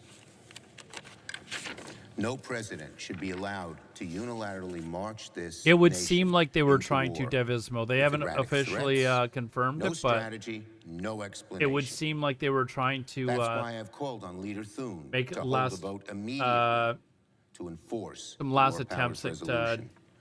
The law overthrowing the requires the regime. Trump administration to consult with Congress. The Constitution demands it. And the American people, especially the families of those in harm's way, deserve nothing less. Confronting the Iranian regime's nuclear ambitions and stopping their campaign of terror demands strength, resolve, and strategic clarity. on reconciliation. We've arrived at a pivotal week in the United States Senate, a week where Senate Republicans have to make a choice. Either stand up for your constituents, stand up to defend Medicaid, stand up to protect millions of good-paying jobs, or stand with Donald Trump and his billionaire friends. That's the fundamental choice No, Republicans these are like face with their bunker so-called busters are big, definitely deep beautiful enough bill. to like take out a Before house. the week is out, we expect Republicans I don't think they were will bring expecting their that bill it's to going to the be like floor for a debate. a Fordo That situation. means very soon the Senate is going to have a long night of vote-a-rama. When vote-a-rama begins, Democrats will be ready. We will pick the Republican bill apart. We will put Republicans on record. We'll force Republicans to explain in multiple ways again and again and again why they want to cut taxes for the rich at the expense of working people. Even now, many Senate Republicans know their own bill is poison. One reason is that their bill will decimate rural hospitals, even more than the House bill would, as bad as that was.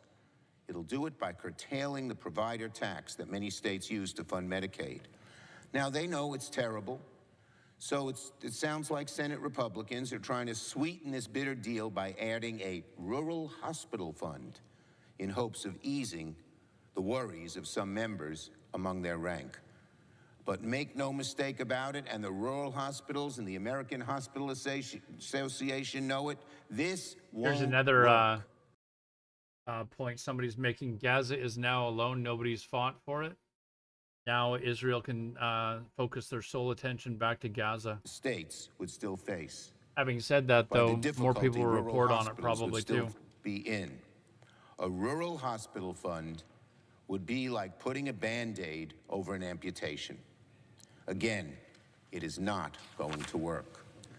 Now, even before we get to vote-a-rama, Democrats have already successfully pushed back against some of the nastiest provisions in the Republican bill. This work is certainly not done. It'll continue to be an ongoing process, but Democrats will continue to use every tool available in the Senate to fight back against the Republican bill. Today, I want to mention one important example. Yesterday, I announced that Senate Democrats Chuck is such a successfully traitor? challenged Hey, who? a provision Republicans tried to sneak into America their bill or that the would have Democratic stripped federal Party? judges of their ability to enforce their own rulings.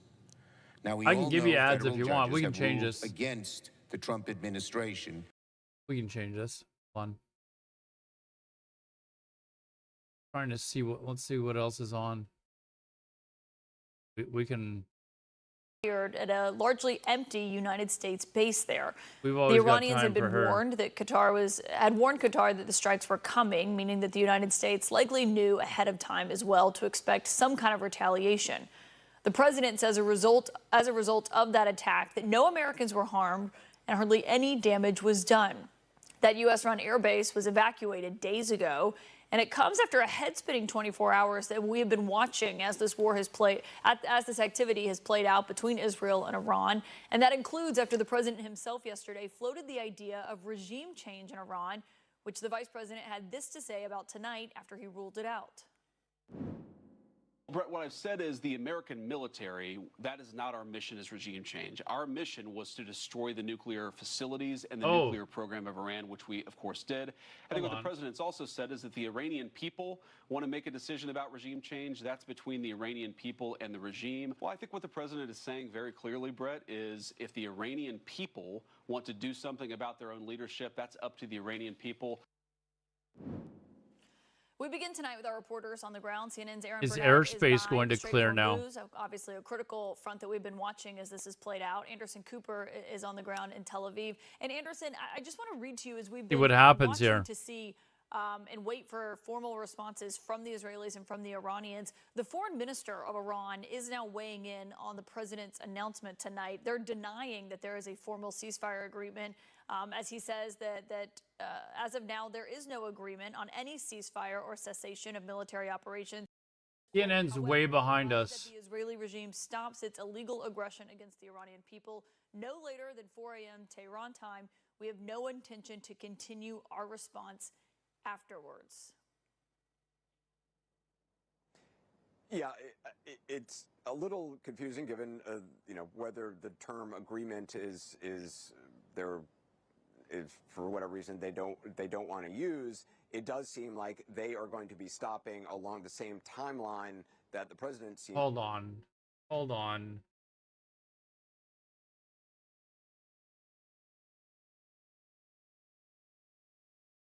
I'm getting initial reports from that is very reputable that ballistic missile launches have now been launched from Iran towards southern Israel. I'm just trying to find more reports to confirm this, but one source is reporting that there have been launches from Iran to southern Israel. 2 reports now.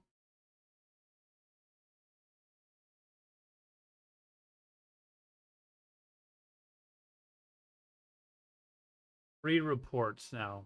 One is ILR red alert. Hold on. I'm gonna turn on the sound for the webcams. 3 reputable sources are now reporting that there's missiles launches from Iran to southern Israel.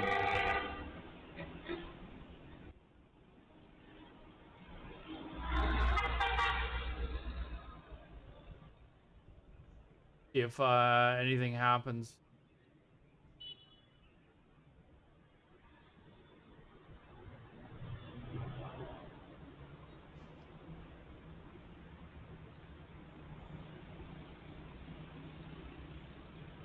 Al Jazeera is saying that Iranian nuclear scientist Mohammad Reza Sadeghi was killed in Israeli strikes just before the ceasefire between Iran and Israel took place.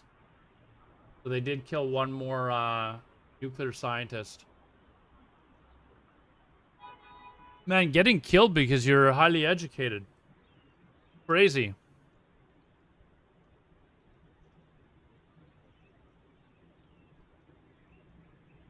Apparently, they're thinking that Dimona. Let me bring it up here.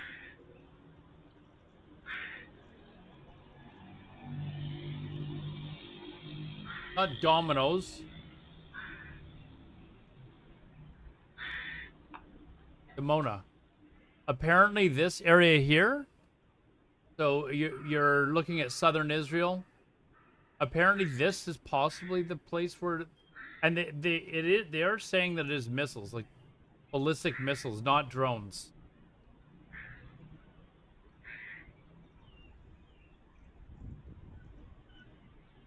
So yeah, this is Dimona here. I'm leaving the sound for the cams on right now, even though there's an annoying bird. I just want to see if sirens go off, start going off. We actually have one that is around Dimona.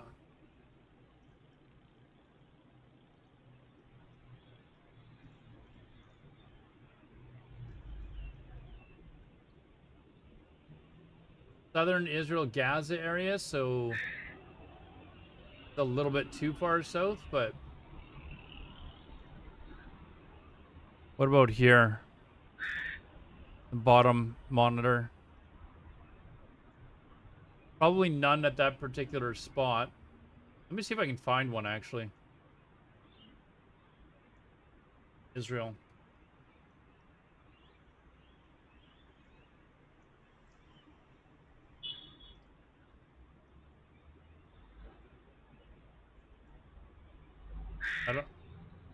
I don't see one for that particular city, but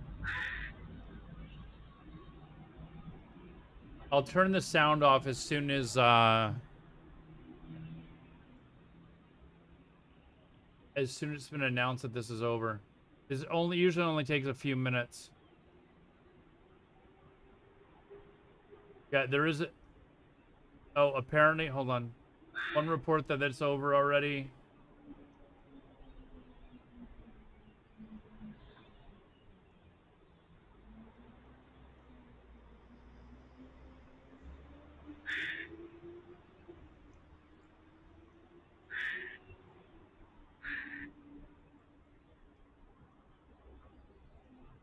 Sounds like it's actually already over.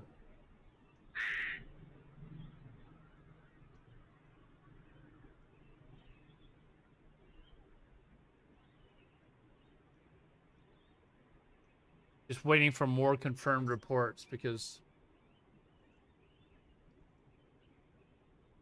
that suddenly came out of nowhere. We weren't really expecting anything more to happen. Okay, IDF Homefront Command has stated the incident has now ended and civilians can leave their shelters in southern Israel. They're claiming it may have been a false alarm.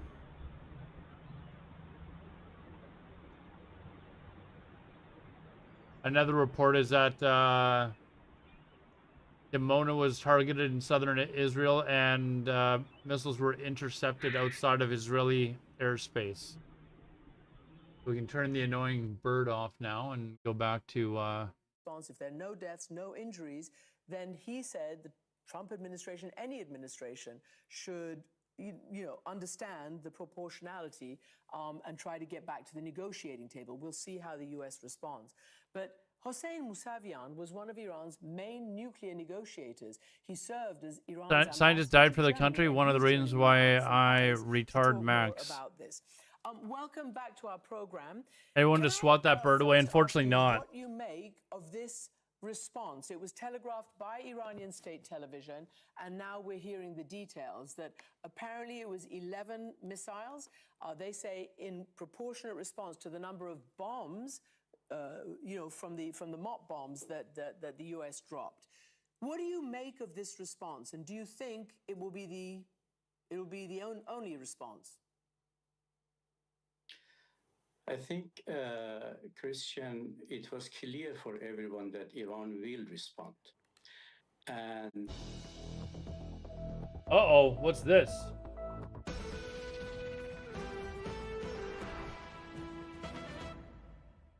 Happen, and Russia continues to attack. And by the way, Russia has not agreed to the ceasefire there that President Trump demanded. Why that?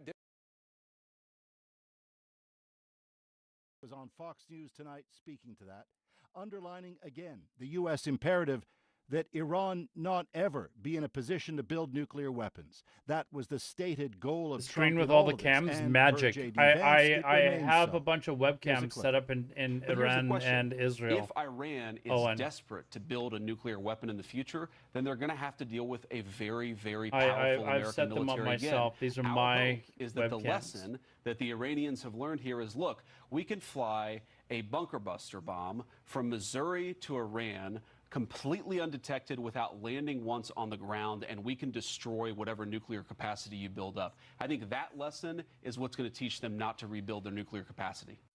Vance, adding, Adrian, the world is now in a different place than it was. It's sad to say that I'm going to feel disappointed if they didn't get Paul, the remaining. What else do we know about exactly how the deal would that came be about? sad to say? Well, setting aside Iran's late word that this is a deal only if Israel complies, we do know it seems to have all come together just this afternoon. There's reporting it was brokered by the Qatari prime minister, and further reporting, quoting a diplomat brief on the talks, that Donald Trump put J.D. Vance on it and that he played a role. But beyond that, it gets murky, at least for now. This is all playing out, Adrian, even as we speak. Indeed it is. All right, thanks for that. That's Paul Hunter in Washington. So let's go to the region now. Chris Brown is in Jerusalem. So, Chris, Trump's announcement was very vague about when the ceasefire was supposed to kick in. Oh, apparently there's new. Well, what the his fuck? post Now there's more. about that ceasefire came right. There's now more announcements, more missiles being fired. This time at northern and southern Israel. So there are more reports of missiles being fired in these areas here. So we'll. This is like a second. Oh man! Now BRICS News is reporting that Iran has broken the ceasefire and is launching ballistic missiles. It's not saying how many though. Israeli Defense Force confirms that ballistic missiles have been launched by Iran against the state of Israel.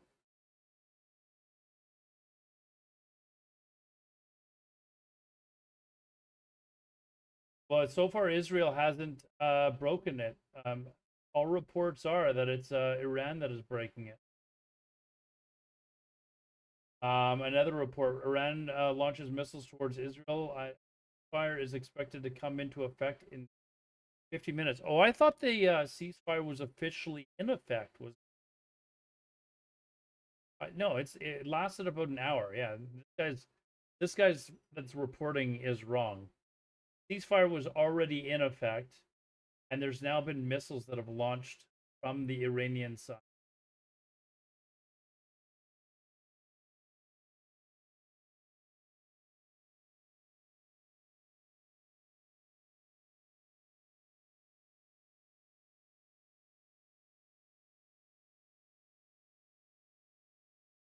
We'll keep going with the news, but as long as it continued to fight, Adrian. it's usually. All Hold right, on. I'm gonna turn on the cam again, guys.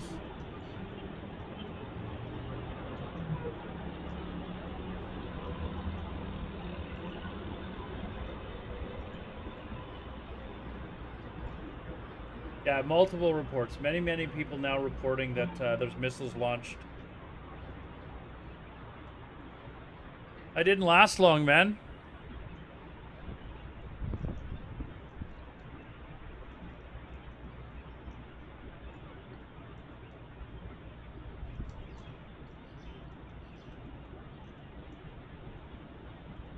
Ceasefire literally did not last an hour.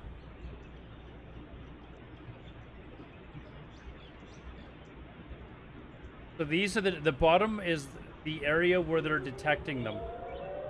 Here's the alarms. There's the alarms going.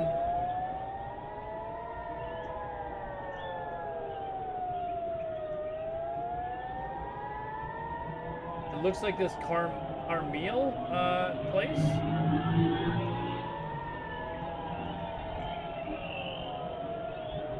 See where that is.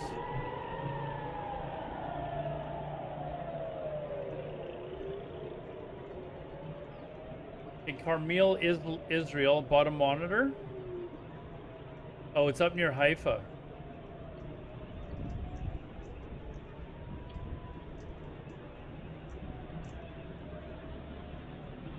The alarms are barely going off. You can barely hear them now.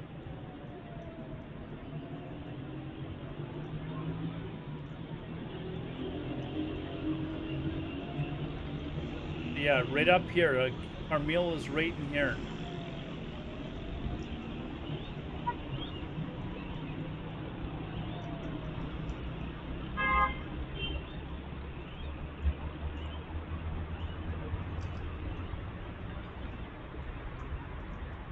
Well, these weren't active missions, clearly regarded. These missiles were clearly launched afterwards. We'll have to see. I wonder if these attacks are in retaliation for the assassination attempts.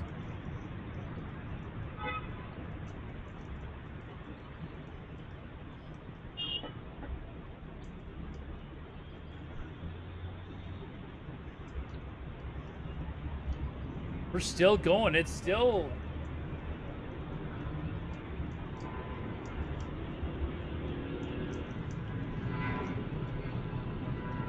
Apparently the sirens are going off all over the north.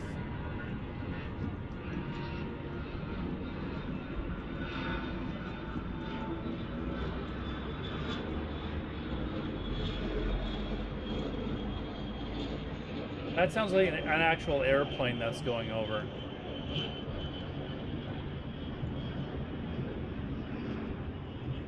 We don't see any lights on the flight tracker though. Like this one's too far away for that to have been it. But that sounded like an actual jet that was going over.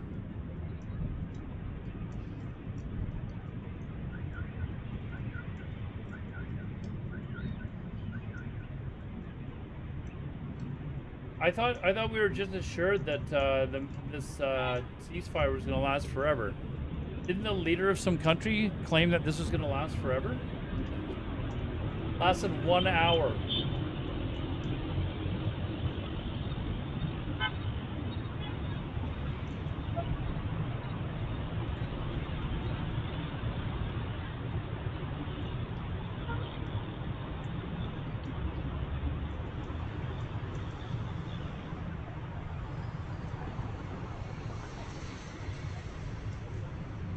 I don't hear any sirens at the moment, though.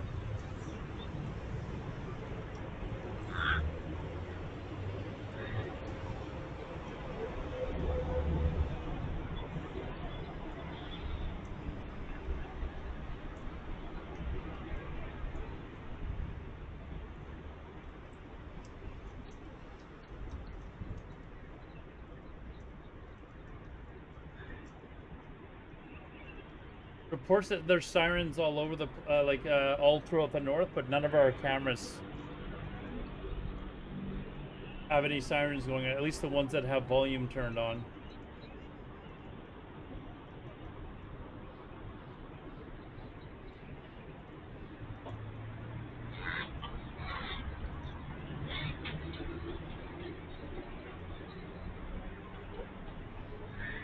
Still, just no mention that this is over yet. No mention that this is over yet.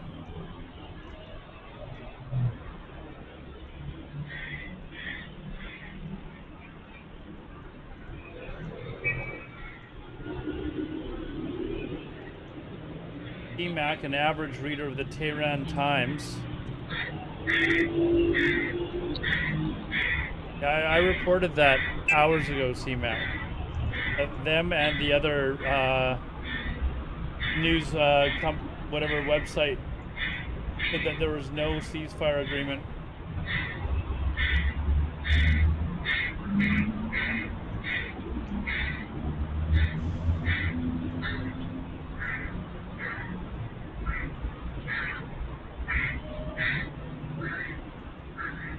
Yeah, that's because they probably got it from the Aladar News Network. They heard that I was reporting on it, so it took them some time to type it all up, right?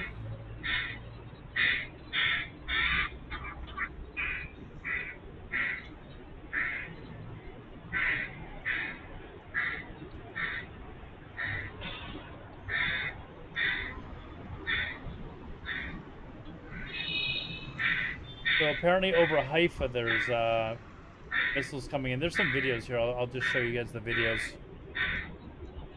Some early signs of missiles above Israel. Interception missiles going up.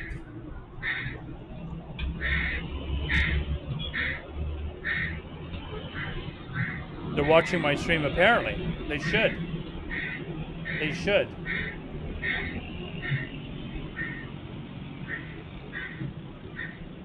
No mention, though, as to whether this is over yet or not, though.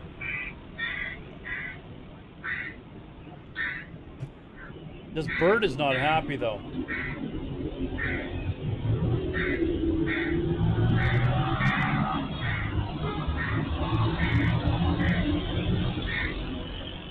I'm gonna mute that. I would kill that bird with my bare hands if I.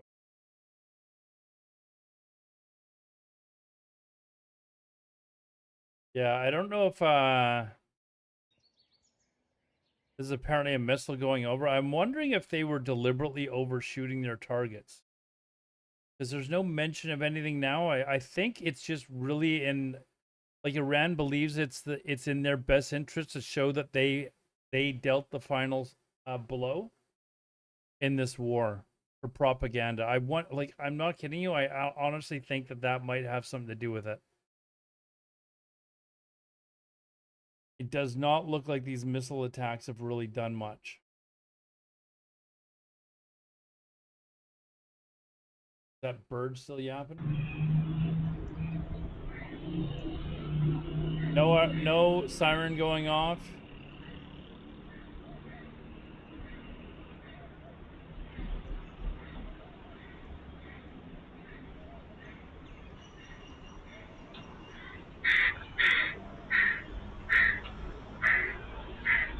Well, someone correct me if I'm wrong, but I believe like it's incredibly important for them to save face. Like that's literally we dealt the final blow. Okay, it's been confirmed that the missiles in the south were intercepted, but we already mentioned that earlier.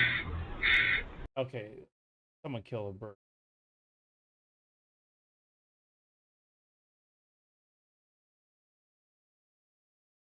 And just in time, Trump is announcing that you know, there's peace. Just in time, Trump has announced that there is peace in the area. Okay, so this could not possibly be happening, right?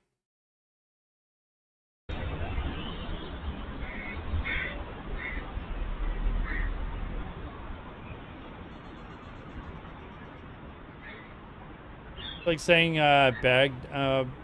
Bob saved Iraq. That's why we were hoping that they rise up and topple the regime, right? Like, hopefully that happens, but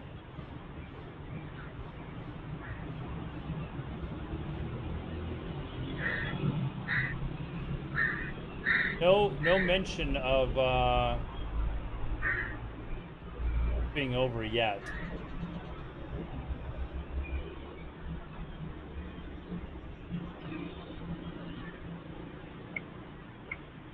Apparently there's an Iranian ballistic missile intercepted over northern Israel.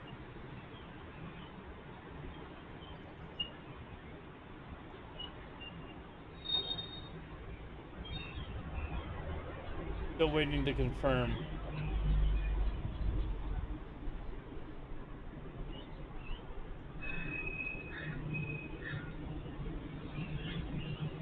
A very Iranian, pro-Iranian journalist is saying that Nevatim base is being hit with missiles. So take this with a grain of salt because this guy is extraordinarily biased towards Iran. So that base is down by Beersheba, so down in the south. Or where was it? Right here. So apparently that army base, he's suggesting it's being struck, which means that probably nothing is happening.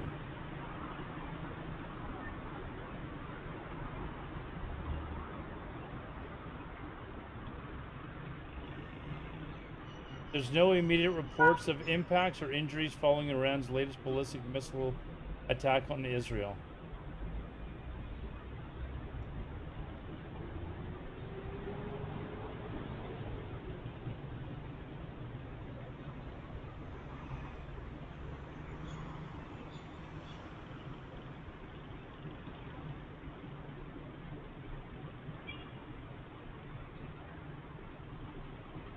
Someone get the damn bird, yeah. We're trying to watch your missiles, damn it. Can you kill the damn cuckoo bird or whatever the hell that is?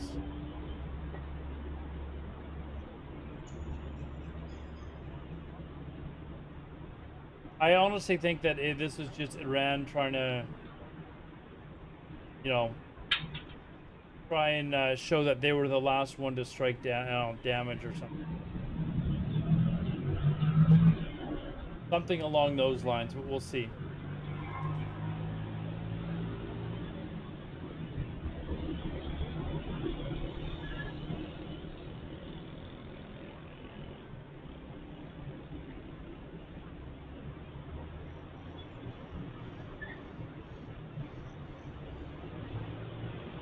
Yeah, all the regular accounts now are reporting on this missile launch.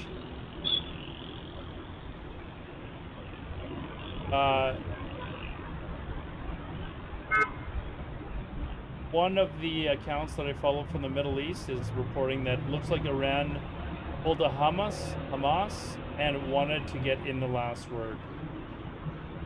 I think that's probably what we're seeing here.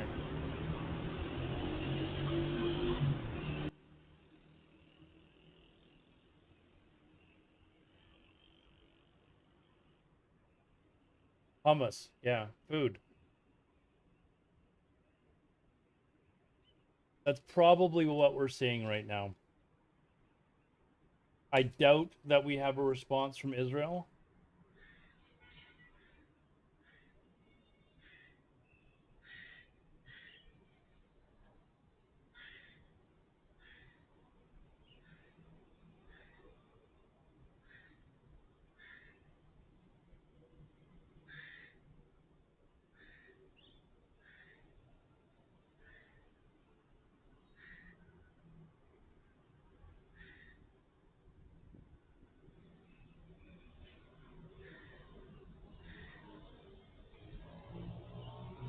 Some other account is saying, and now I imagine Israel will strike back harder.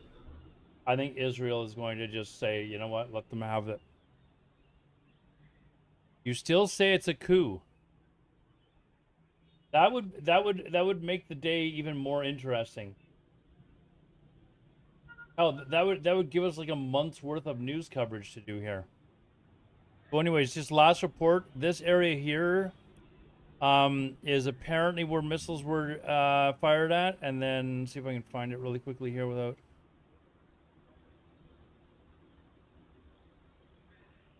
Here. This area here. Hadarim.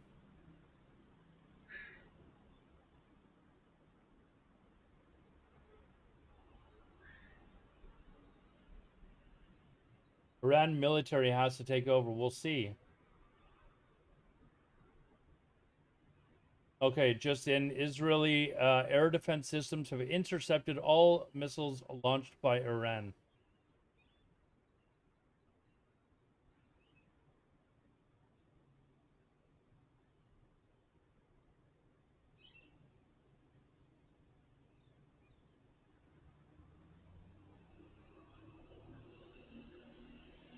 So apparently that is it. We can mute that. Nearly 20 years ago. It's going to basically...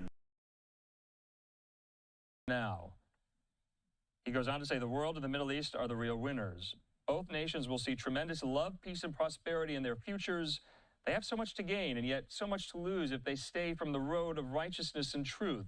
The future for Israel and Iran is unlimited and filled with great promise. God bless you both. So that came in literally moments ago. Let's see if there's a response now. Shot there over the skies of Tel Aviv. So, reading yet again the post from the president.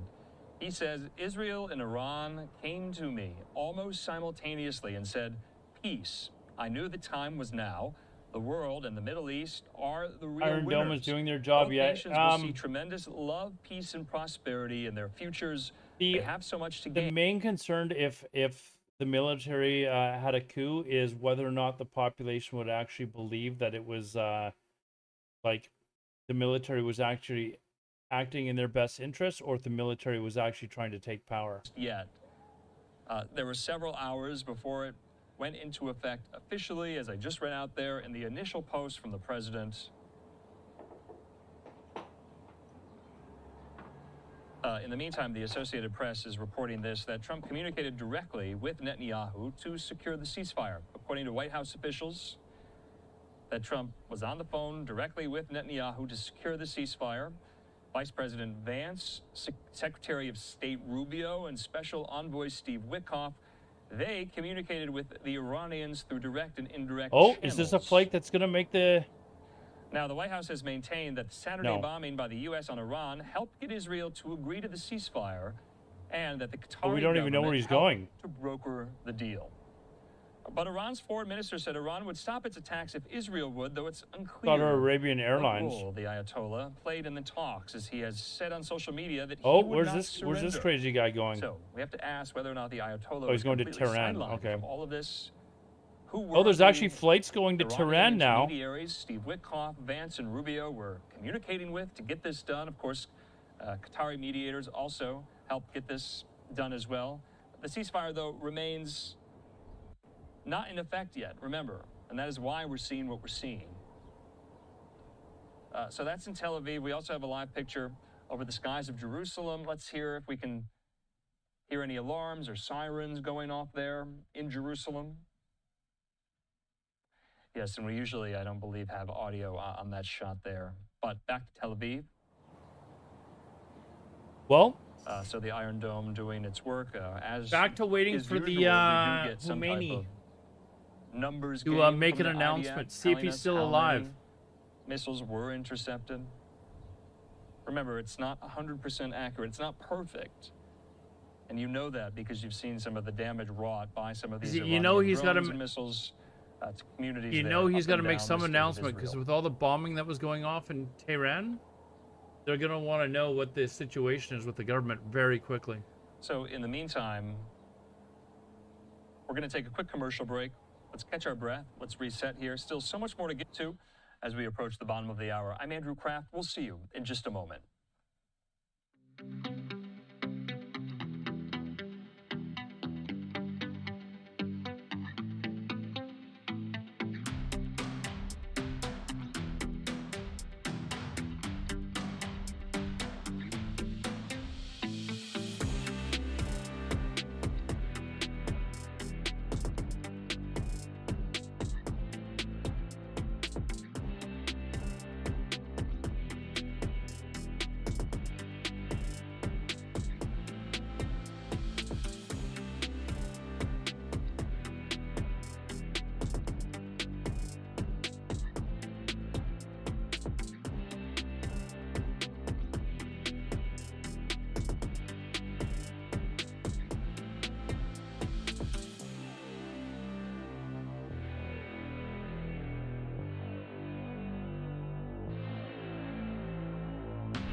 Well, I don't want to listen to this. What are we?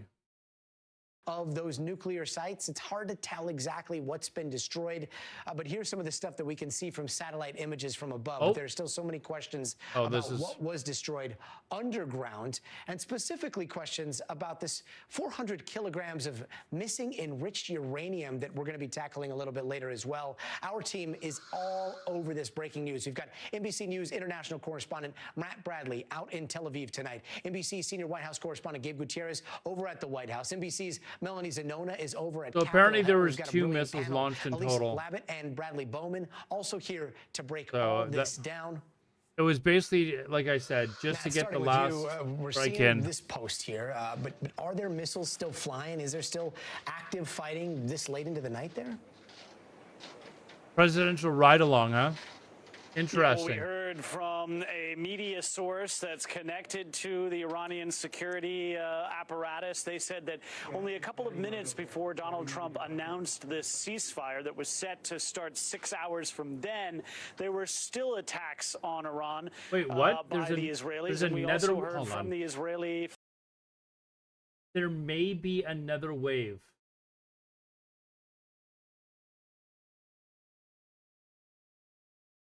There may be more. There may be more.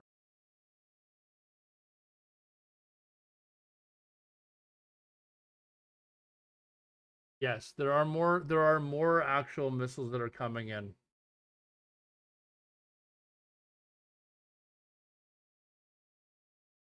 So the where's the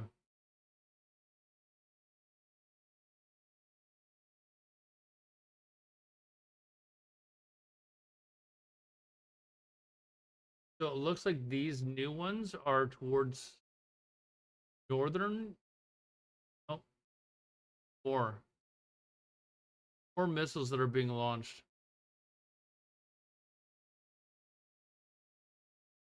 It seems like they're just doing like one at a time though. Like they want to make it look like they fought right to the end and it was the Israelis that gave up.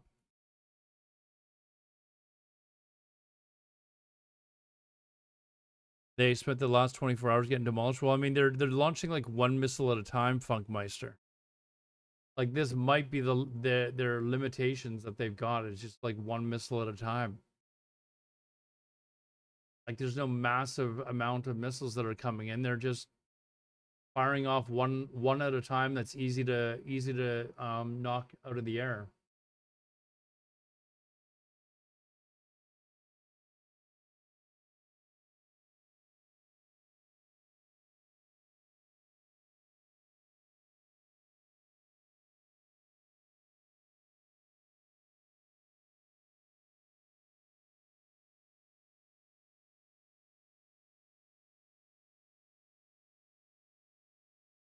So they may be trying to claim, obviously for propaganda purposes, that they rejected the ceasefire and then continued attacking, and then Israel gave up. Like I actually think that that's what they're going to try and convince people. Do we of. know where that's at right now? Is that still kind of like a bargaining chip in all of that, or in all of this, or any word on where it might have gone? Plane going to Turin must be there to pick up Khomeini, and I mean. Yeah, Gotti, your guess is It as came good as from mine. De- We don't know where it from is. We Delhi? don't know if it was still underneath the Fordo nuclear enrichment facility, which was bombed presumably to smithereens by multiple bunker-busting bombs dropped by the U.S. just 2 nights ago. We don't know whether this was moved out. This is the whether it's first somewhere plane else that in the we've country, whether seen it's been split up. All of this, heading into the area. These are all questions that would factor into this deal that President Trump just announced. You would think that the Israelis would want to have some Mahan sort of Air. security, some sort of guarantee about the nature of where that uranium is, its level of enrichment, and its proximity to being turned into a bomb. But we don't have those details now. This is not a Indian airline, though. I don't know where Mahan Air. Hold on, let me look at that. Mahan Air. Israeli ceasefires before. Does it look like we're going to see an intensification of fighting up until the end? Like, what does the IDF usually do in a ceasefire scenario? Get this. Mahan Airlines, operating under the name Mahan Air, is a privately owned Iranian airline based in Tehran, Iran. So it's a privately owned airline.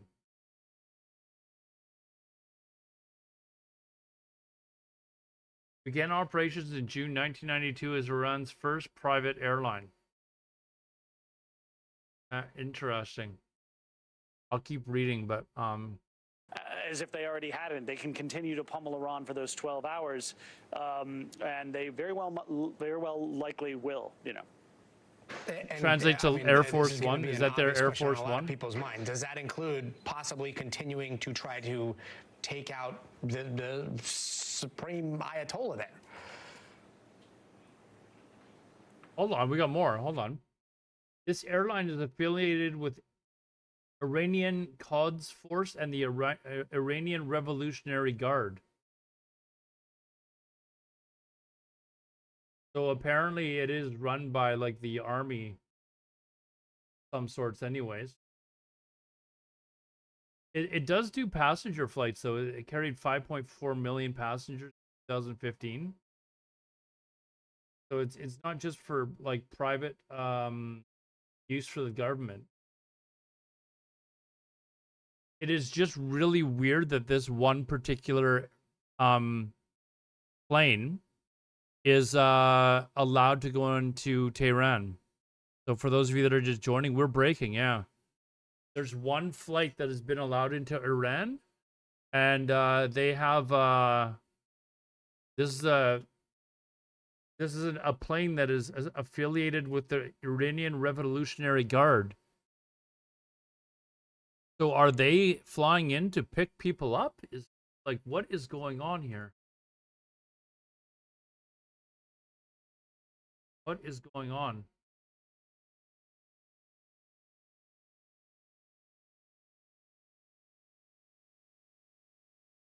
So Netanyahu has announced that they've reached a comprehensive ceasefire agreement with Iran, which will be implemented gradually over the coming hours. And Israel will continue to maintain its security and necessary freedom of action anywhere and anytime.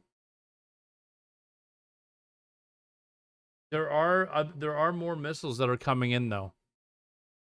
So I think that they're just allowing Iran to fire these last missiles to get a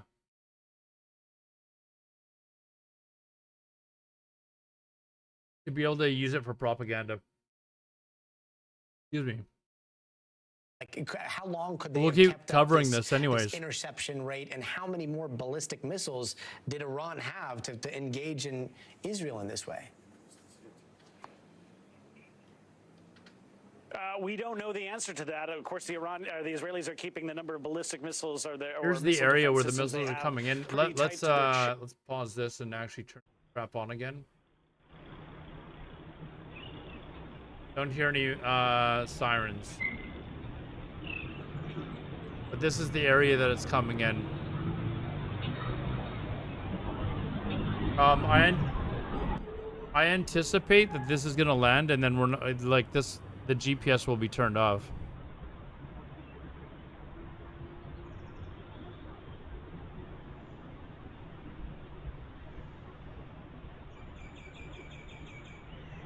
Nectria car, welcome back, dude.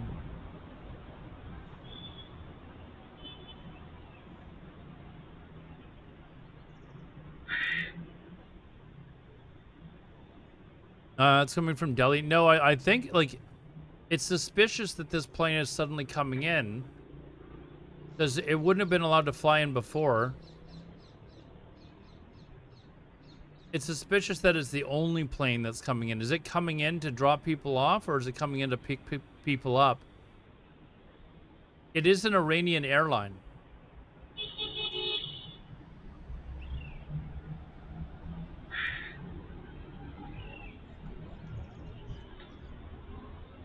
So we're kind of waiting to see a couple of things now. We're waiting to see whether or not, well, these missiles hit.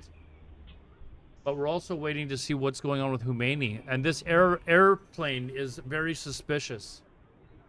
It's the only one being allowed into the country.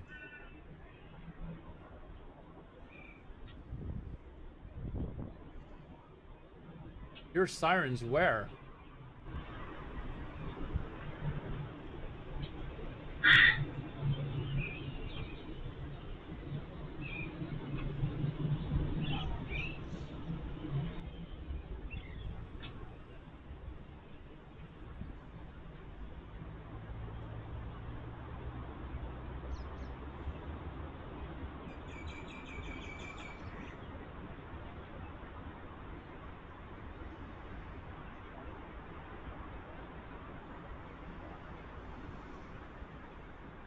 Pushed. Really?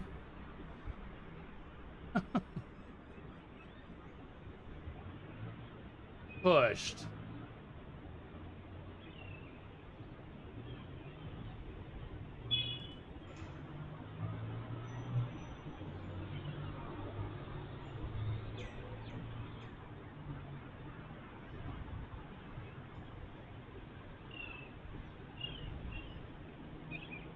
All right, let me check Twitter again. What's going on with these missile strikes?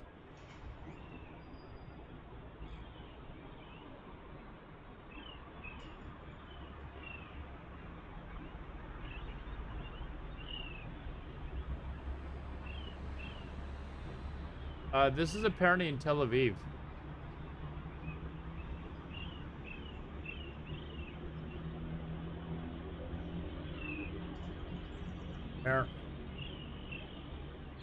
What time is it? At 5:45 in the morning? It's daylight for sure.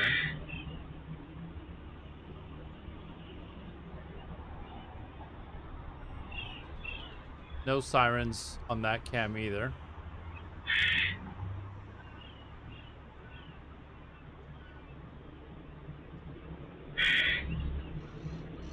Effing bird again, man.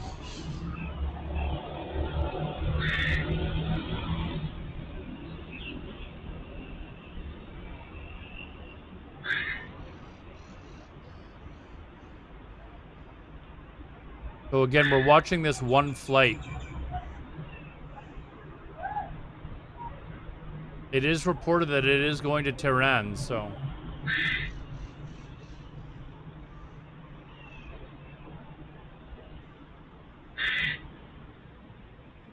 Bird, shut up.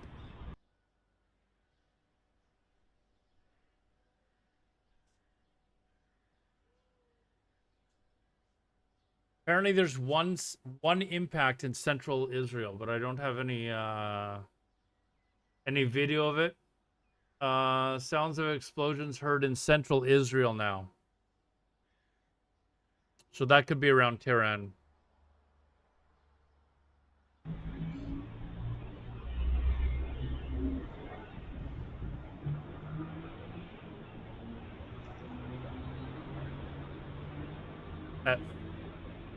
So 6 minutes ago?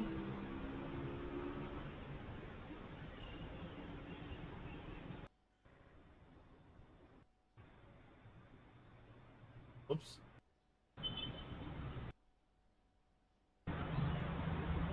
What time? 5:40.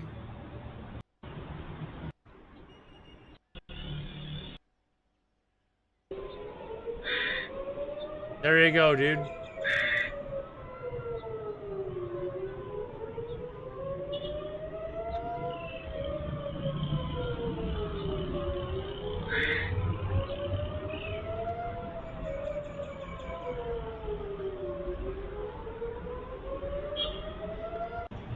Okay, so apparently there was a fall in the Negev region.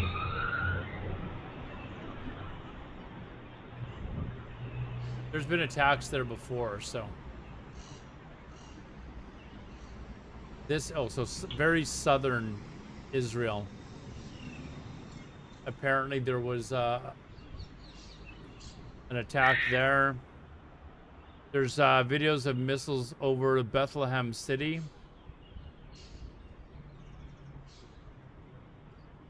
Montius, there's missiles apparently right now going to Israel.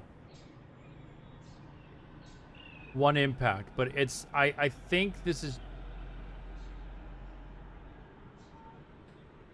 I thought I heard sirens again, and we are live. No. Oh. Here's the strike. So this is near Beersheba, which is, this is over here, Beersheba. So that looks like it's actually like a decently sized town. So this has got to be near Beersheba. So, but anyways, for those of you that are just here, it sounds like Iran is just firing off a few more missiles to try and make it look like they had the last word. Just to save some face.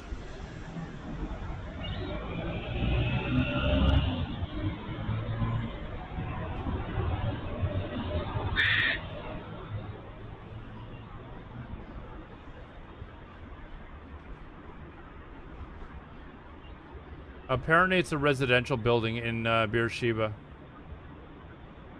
Let me see if I can find a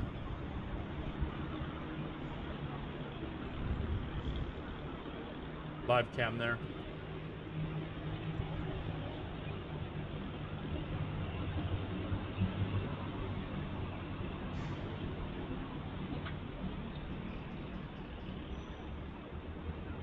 Not for there.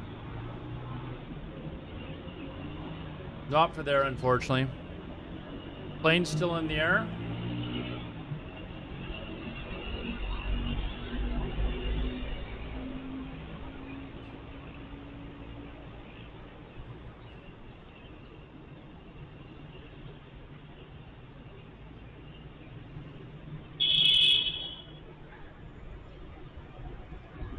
Yeah, Beersheba is where the missile strikes are apparently right now.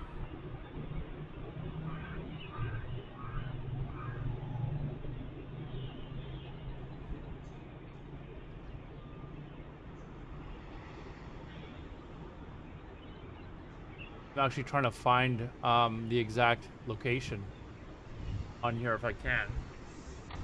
Looks like it's at a roundabout in the city.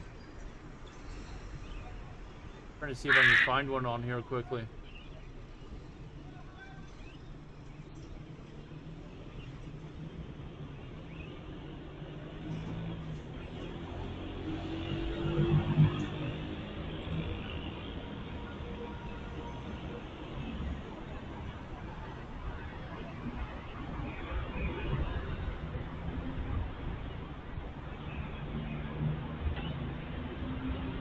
Like here.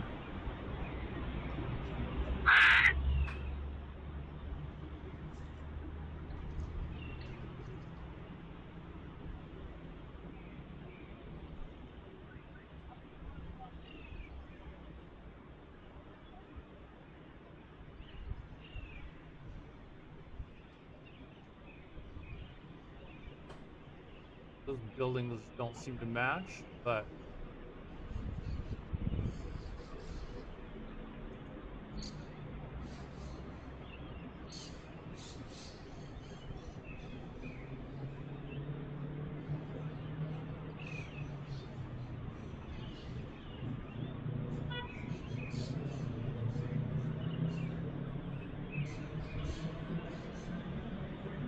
very similar color though.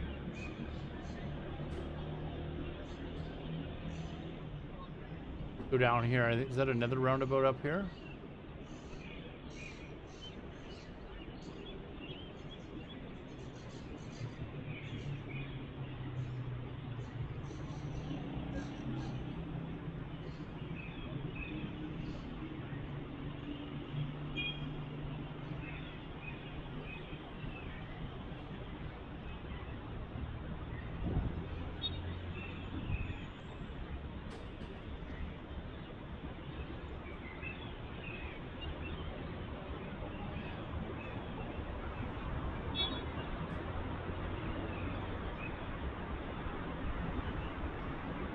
All the buildings look the same. What am I in, like, Arizona or something?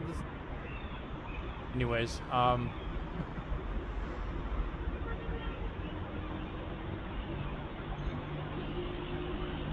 and see if I can. It's definitely looks like it's at some sort of a roundabout though.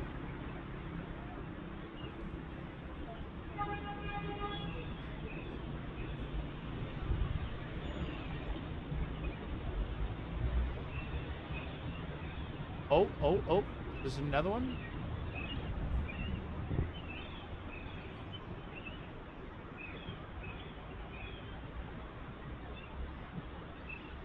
Nope, that's not it.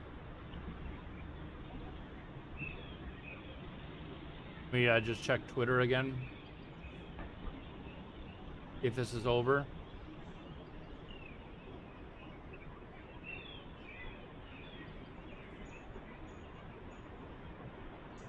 Major explosion apparently in Beersheba. Oh wow, actually, that's huge.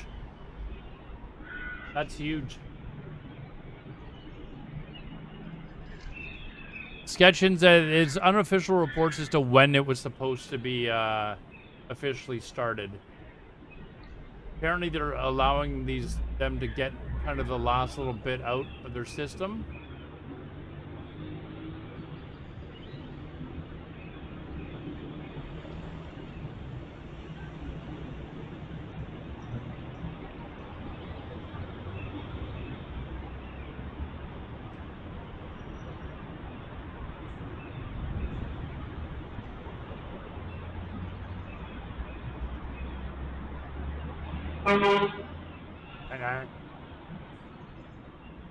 I'm just trying to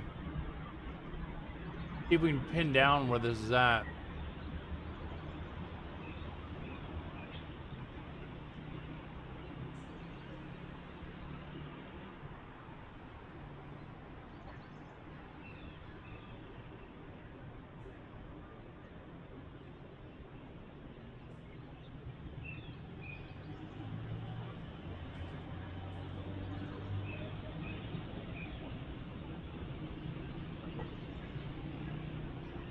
We're hitting just about every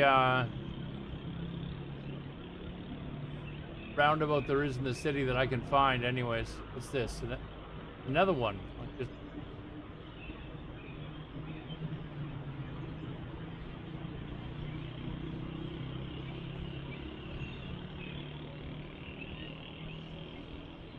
Another. Oh, there's lots of them.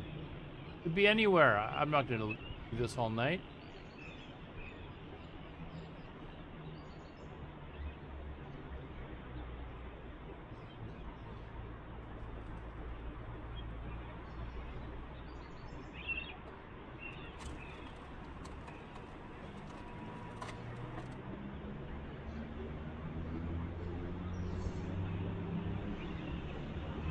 Yeah, I'm checking one more and that's it.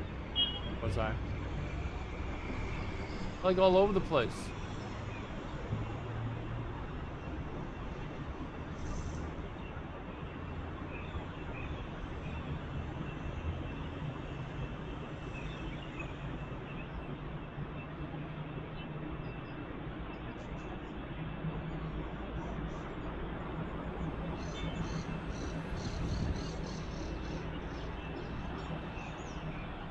Anyways, can't find it. Can't find it.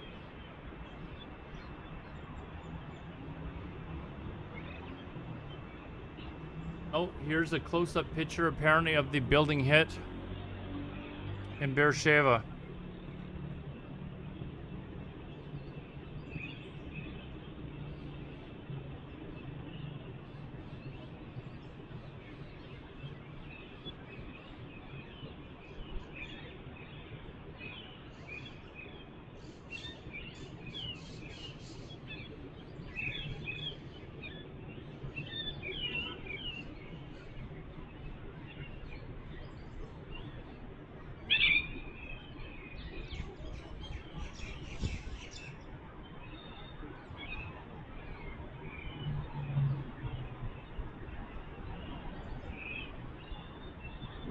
Let's see if I can...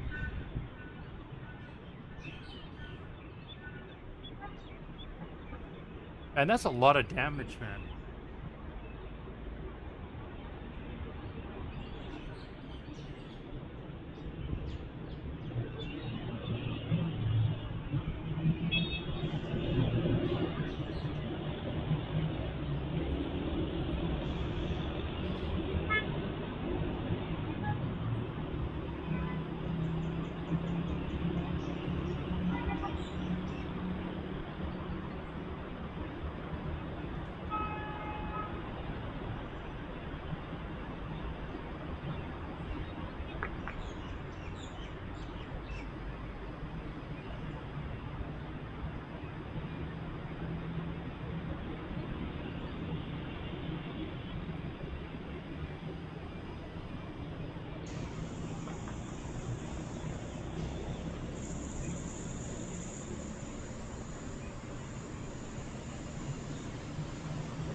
So it's an Israeli source.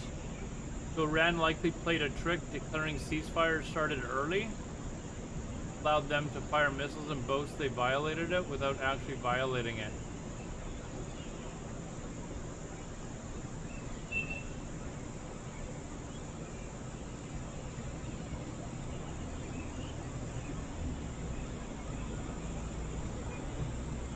No, the missiles, it looks like they've hit. They haven't actually officially said that the strikes are over. But it looks like the strikes are probably over, but they haven't actually officially announced it yet. Just refresh again.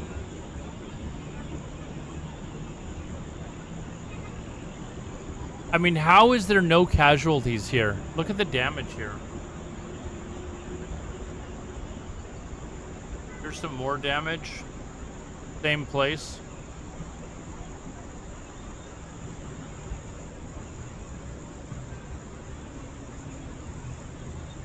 Same place.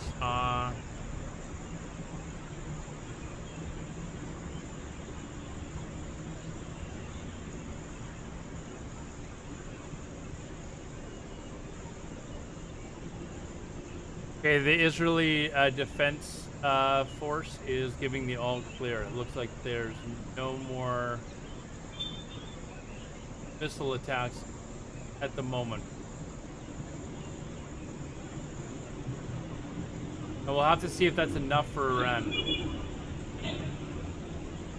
We'll have to see if that's enough for Iran or if they're going to just continue. Oh, that flight is down. That flight in Tehran is down. Now we gotta wait and see if there's a flight that is leaving.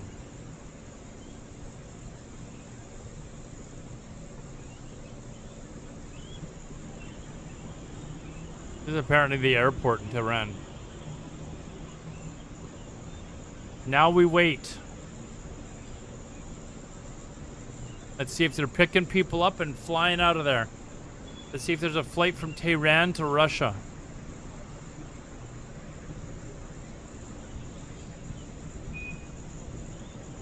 I'm Gabe. Yes, you're on the. You got the same idea as me. Are they just there to pick up and get people out of there?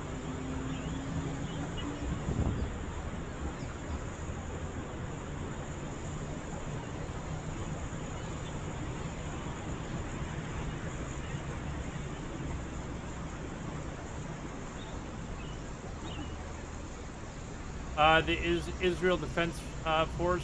Home Front Command says civilians can leave bomb shelters following Iran's second salvo of missions. So nothing else coming in at the moment. We're going to have to wait and see. I want to see if this flight leaves Tehran.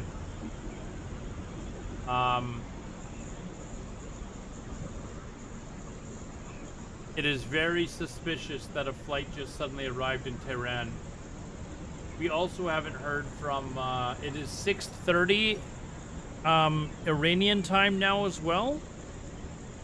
I believe they're half an hour ahead of Israel. Hold on. What time is it in Tehran? Yeah, 6:32. They don't follow time zones, I guess. Time zones don't work for Iranians. They follow their own time. So they're half an hour ahead of so I suspect probably in an hour or two, they will probably have an announcement from Khomeini.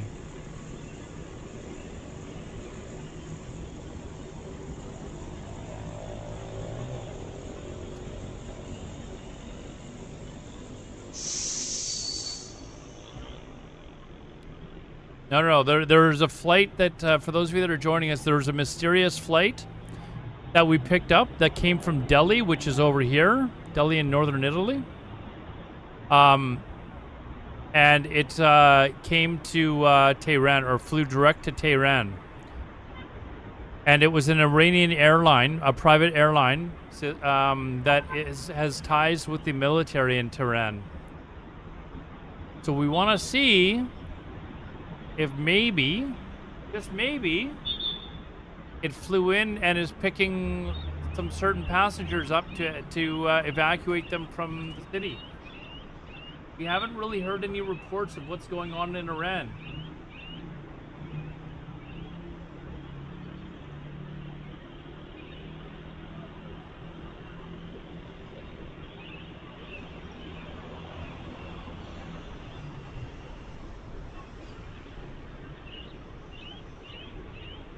Let us just... Very interesting.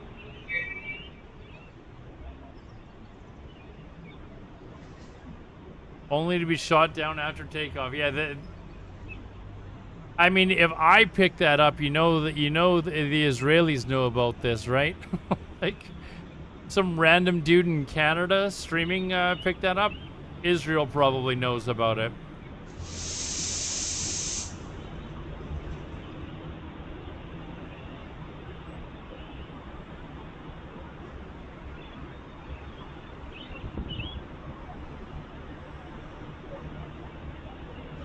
Okay, Israeli outlets are saying it's 1 hour until the ceasefire takes effect. So, I guess the official ceasefire time starts in an hour, which is at 7 a.m. Israeli time.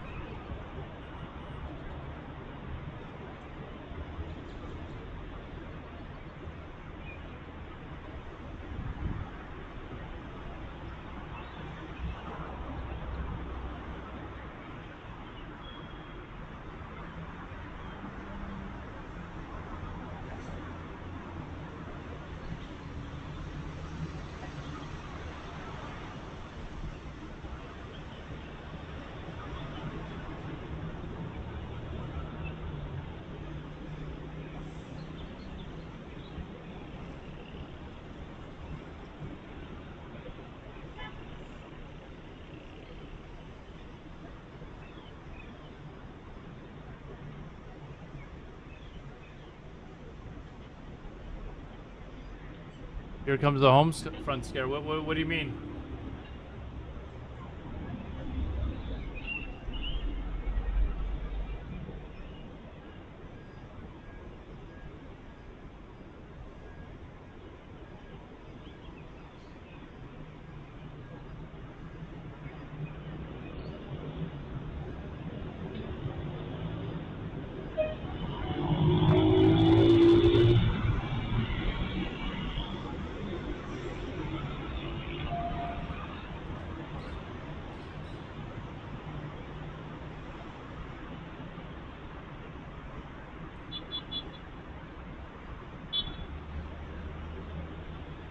Apparently Trump has announced the parameters of the ceasefire. I want to know if they're going to be allowed to use nuclear energy.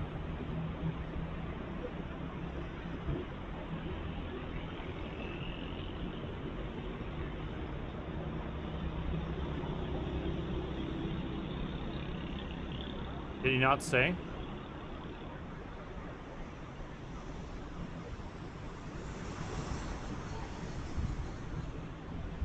Yeah, he doesn't actually say. What is this? He announces the parameters of the ceasefire. What the hell are they talking about? It's not even...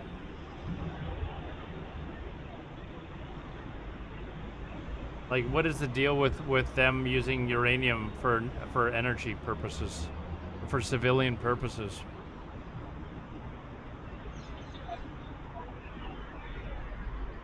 Doesn't look like they actually mention it, so...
It's all part of the plan. We gotta trust the plan, bro. All right.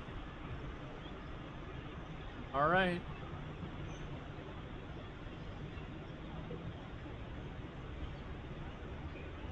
Okay, apparently...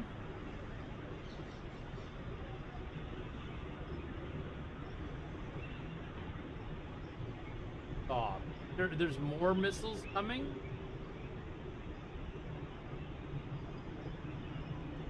Yeah, more missile attacks, it looks like. Israel Defense Forces detect missile launches targeting multiple areas in Israel. Here we go again.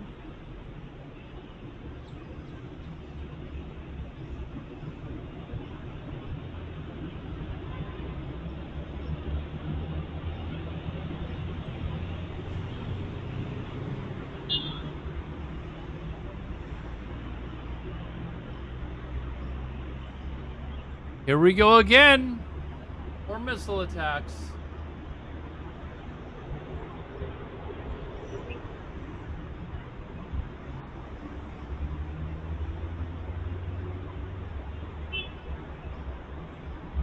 This is now the third wave of missile attacks, apparently.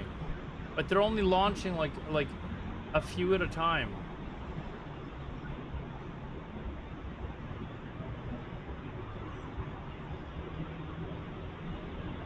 Iran really wants that last hit. It's honestly more pathetic.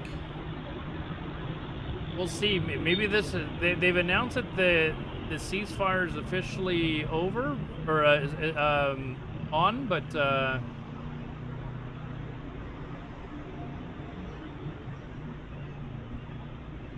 oh, whoa, hold on. Where's the flight tracker? Okay, we've got no flight coming out of Tehran yet.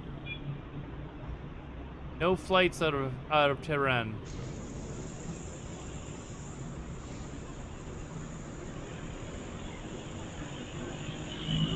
This is damage that was done earlier, just like in the last half an hour.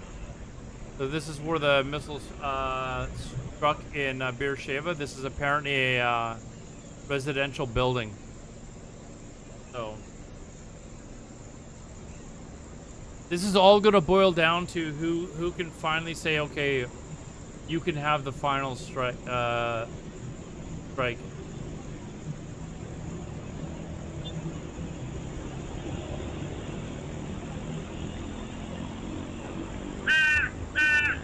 Oh, no, not it. Come on.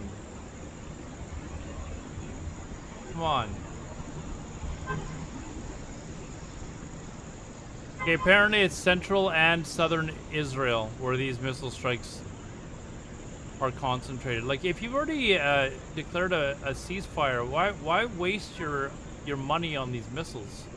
I don't know how much it costs to build a ballistic missile, but...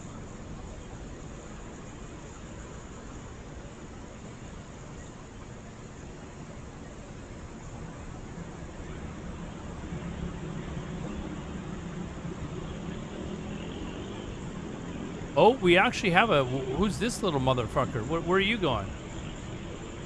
Alright. Probably not to worry about.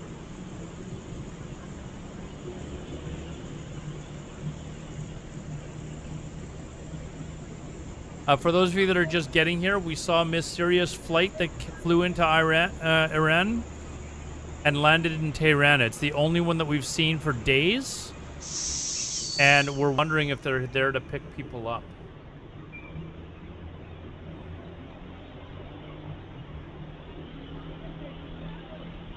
So central and southern Israel are now under alert.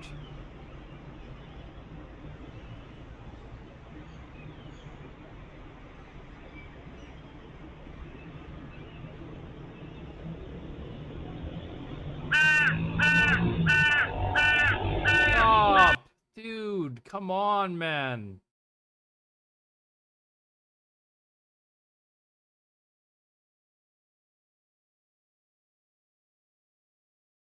Still going so much. Okay. I'm just waiting to see if we can hear some sirens here. What flight was it? I don't remember the flight number, but it was one that it was one that we were tracking that came in from Delhi. So it flew from Delhi, and we noticed it when it was right about here. It was like, wait a second, why is there a flight in Iran? And then we started looking it up and looked it up on Wikipedia and found out the name of the company, and it's privately owned in Iran, and it's associated with the army that's there. But it does do public flights. But it's kind of suspicious that one flight was allowed in and nobody else has been allowed in.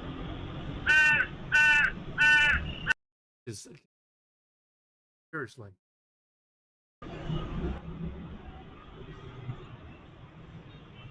Fucking Birdman.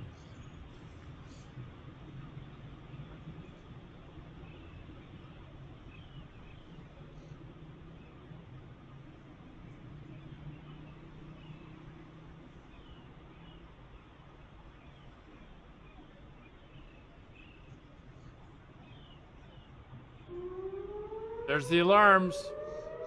Here we go.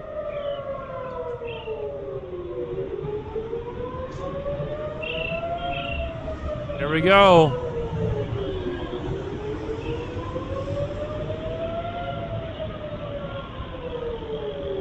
Starting again.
As Israel said, they're the victims yet? Well, they preemptively struck because they were going to be attacked. Oh my God. Jesus, man. I was going to make a comment about how I'm going to go all and then name a certain country that killed all their hummingbirds to fight off, like, birds killing their crops, and it led to mass starvation, but that would probably be, somebody would probably be like, that's racist. I'm not going to say which country, but I'm sure some of you know what I'm talking about. I didn't say that, Blother. I did not say the name of the country. Okay? We're talking about this one, electric car? Oh, wait.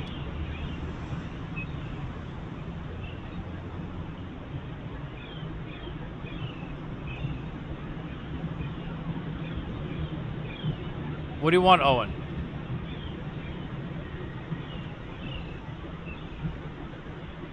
It's being reported that 3 people have died in Beersheba.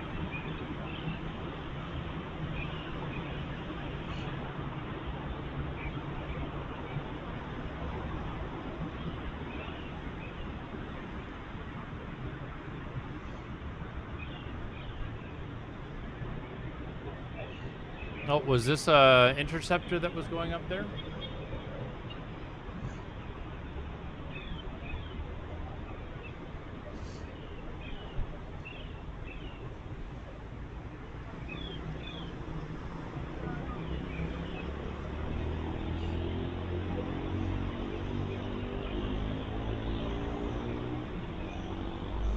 Yeah, 3 people are being reported to have died in that this attack here.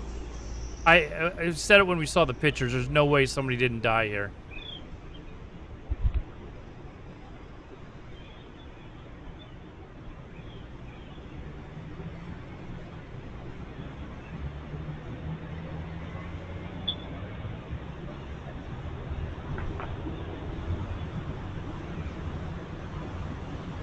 Sirens have gone off anyways.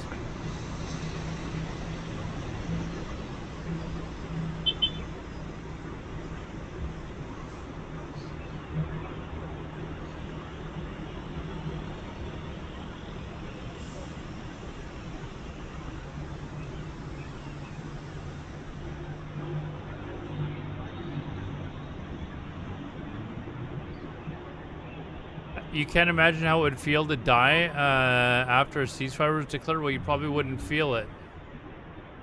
The Beaver Queen, what's up?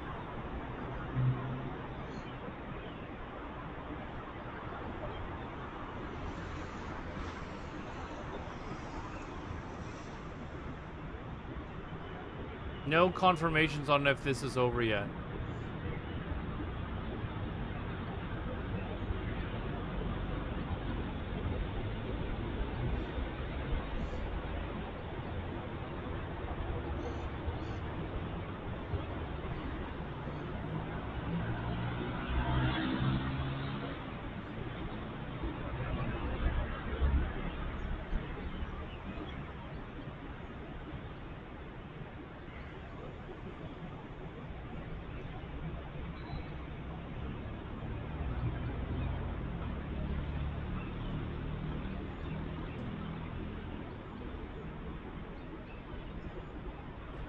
Missile attacks are underway right now for those that are joining, so we're kind of waiting to get clearance. Also, there was a mysterious flight that flew into Tehran. We're wondering if it was dropping people off or possibly picking people out to evacuate.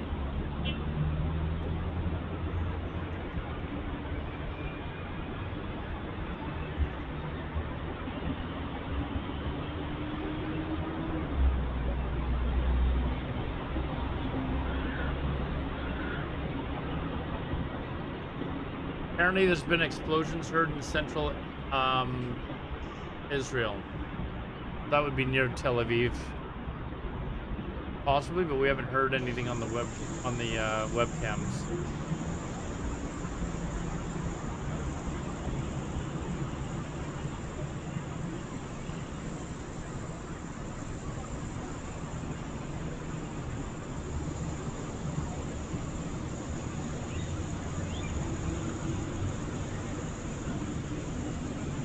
How am I doing? Pretty good. Pretty good.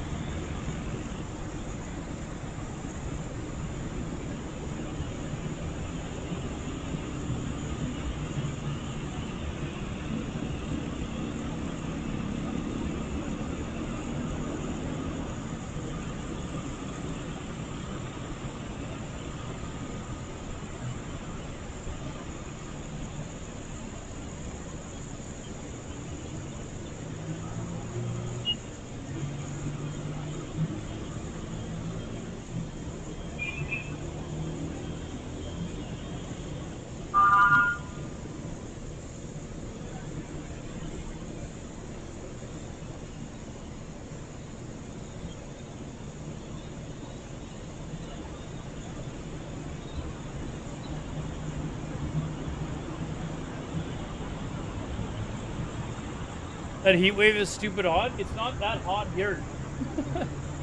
We're not really feeling it here, to be honest. It was warm today, but definitely not considered a heat wave.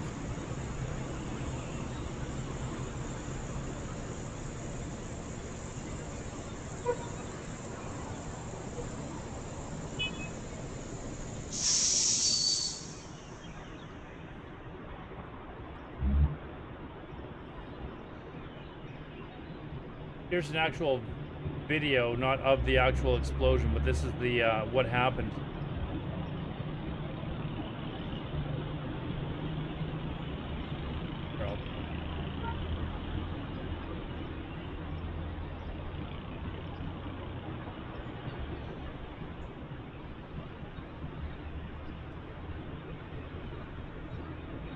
No, the missile fire didn't do any damage at the American Army bases.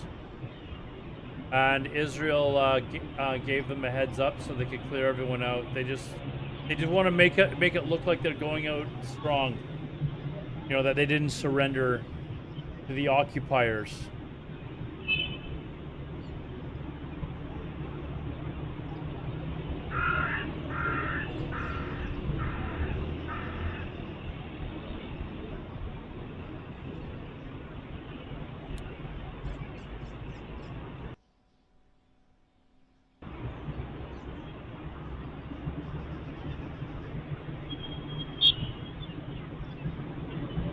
There's a couple more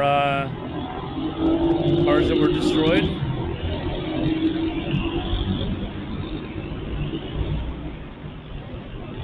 Yeah, I'm gonna mute the sound for a little bit until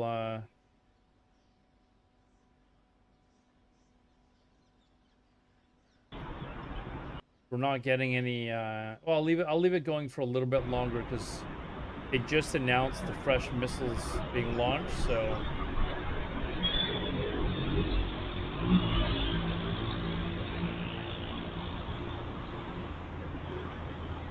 feel like 45 there. Oh, it's nice and you know, cool here.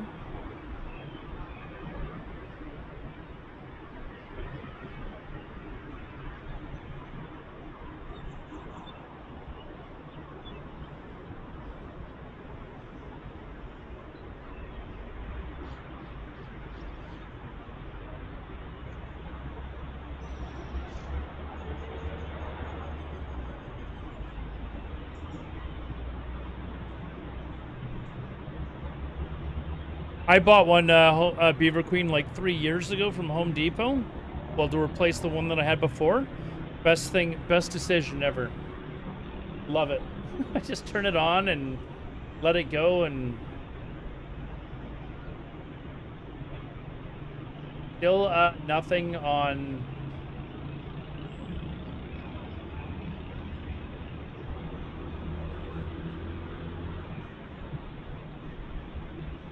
nothing on either Khomeini to see whether he's alive or not after the attacks in his area, or these missiles that are coming in. That's kind of what we're waiting on now.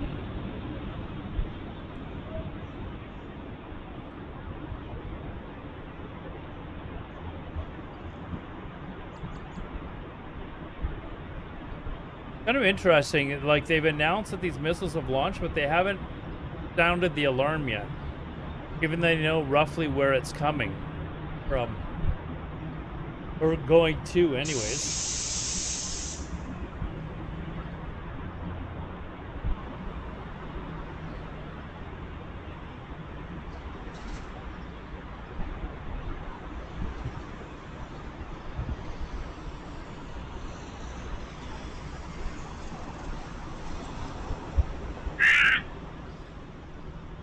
We've had to deal with a bloody bird as well.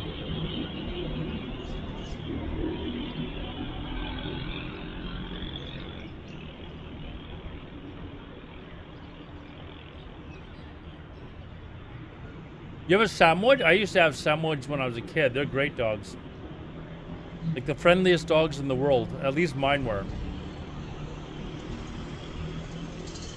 Maybe a little dumb, but very friendly.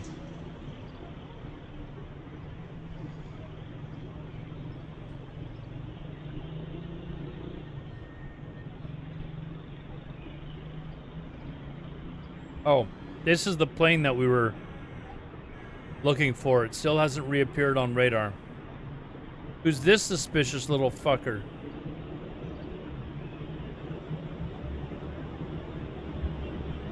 Oh, he's actually landing here.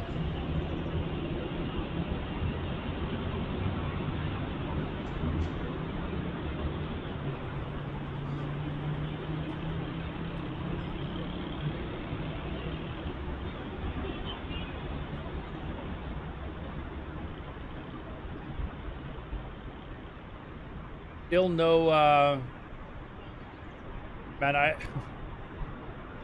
I really want to find out what happened to Khomeini.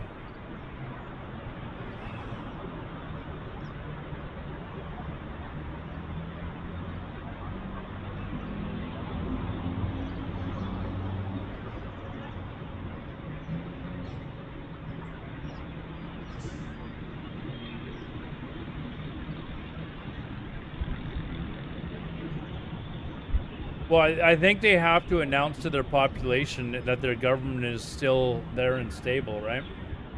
I mean, Tehran was just bombed like relentlessly overnight, or attacked relentlessly throughout the night, so they're gonna want to hear something.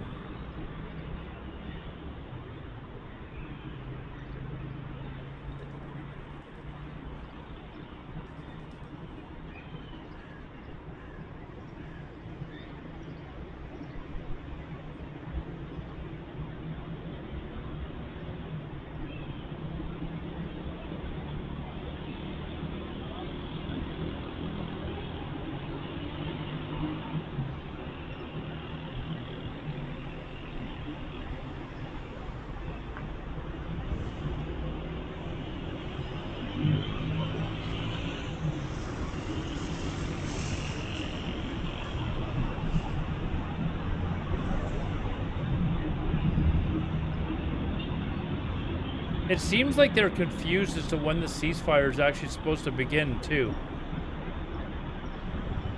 Like, CMAC was saying that they said 24 hours to finish off their last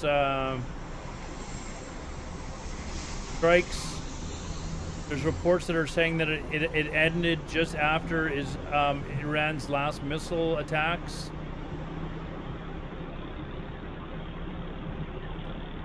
Okay, missiles are all clear. There's nothing.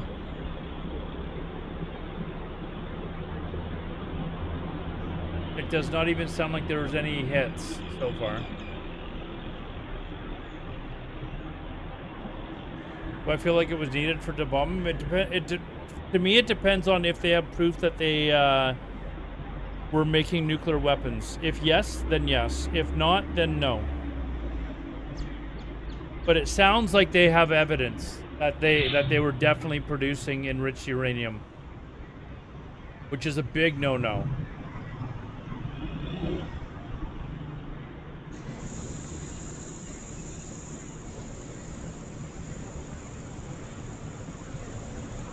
So one of the Israeli news reporters is now saying that we can turn this off since the missile firing is over. He's now saying, now the question is whether Israel can enter a ceasefire with 3 civilian deaths as the main front page title in the morning. Like, you have to stop at some point, right? You have to kind of stop at some point, so. To be phased in over the next 24 hours. This comes as Iran hits back. Yeah, like CMAC was saying, apparently the ceasefire over the course of the next 24 hours. US personnel. But we're only like 6 hours in, not even 6 hours into the ceasefire. Air base. Thankfully, there were no known injuries or so this could go on for a little bit. The move a response to the U.S. strikes on nuclear facilities. You can see here the impact from those B-2 bombers. U.S. bases. There's now new missile launches detected.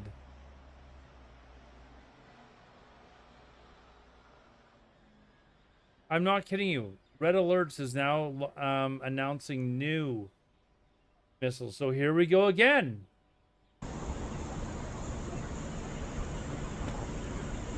Excuse me. Which one do I listen to the most?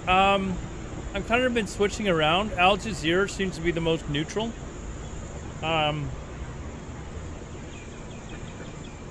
Yeah, they're announcing more attacks. So we'll leave the sound on. We got sound on here, yeah. It looks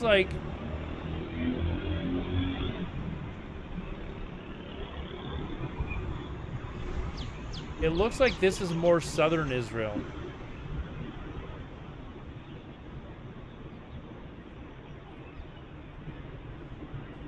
This is now the 4th wave.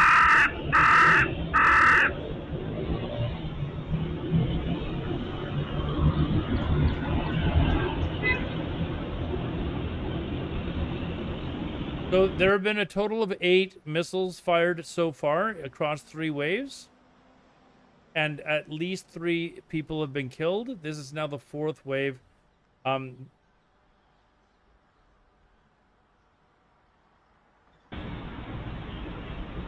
This is now the 4th wave.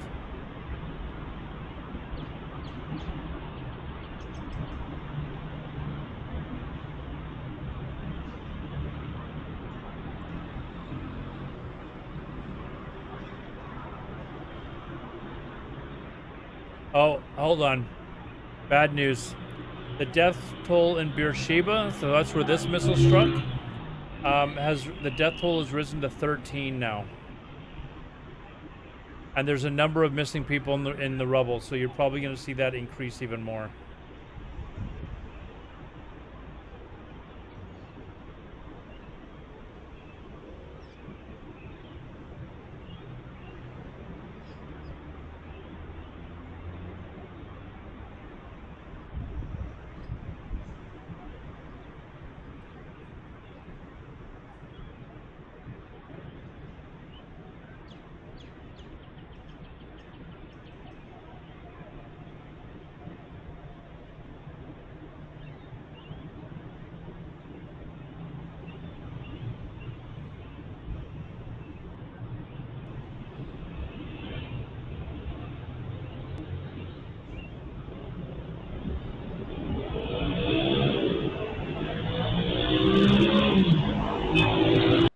Okay, we will pause that. Anyways, yeah, apparently the death toll is 13 and climbing, so.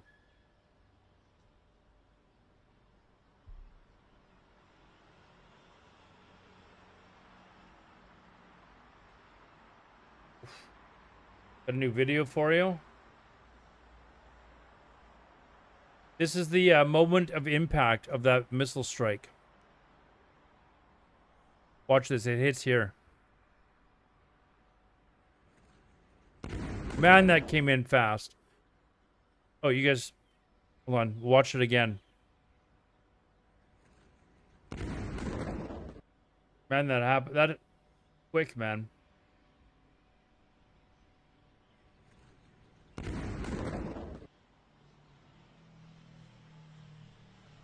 How's our airplane doing? Oh, timeout. What the hell?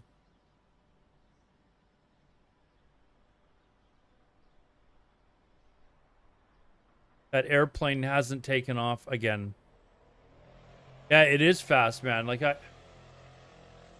it's crazy how fast that comes in. Like you'd have no chance to like try and dodge that.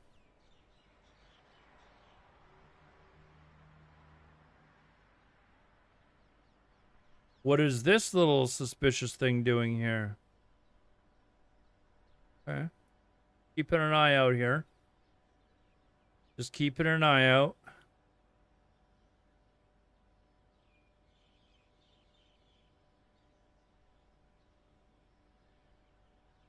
Nobody flies over Eastern Russia.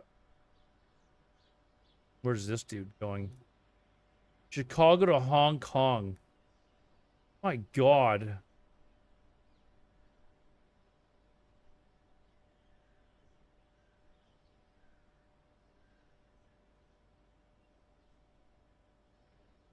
That's got to be a fun flight.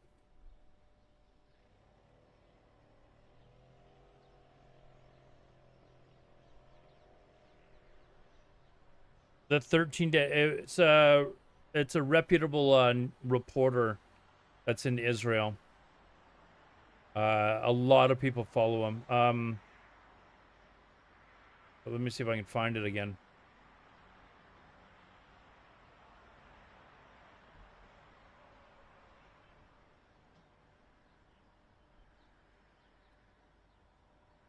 Oh, you know what? Correction. The person who reported that is the Iranian dude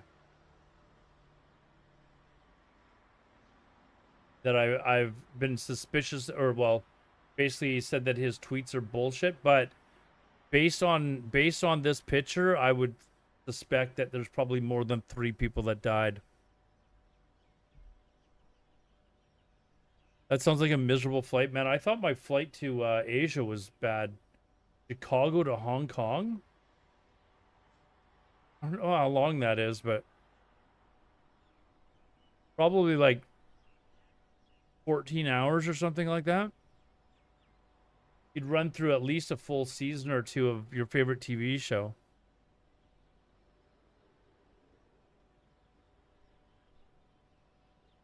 You're waiting for the false flag? We'll see. All right, the rocket alerts are back again.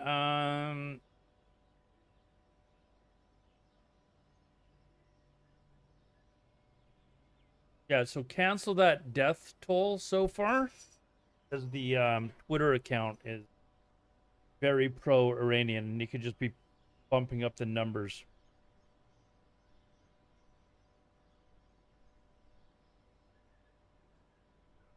But yeah, there is a 4th wave of missiles on their way. There's the sirens. There's the sirens.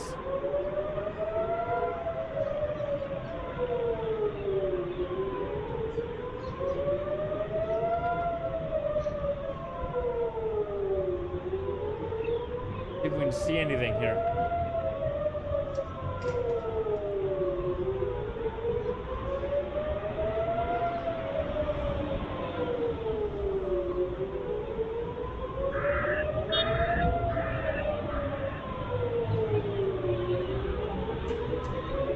Nothing so far.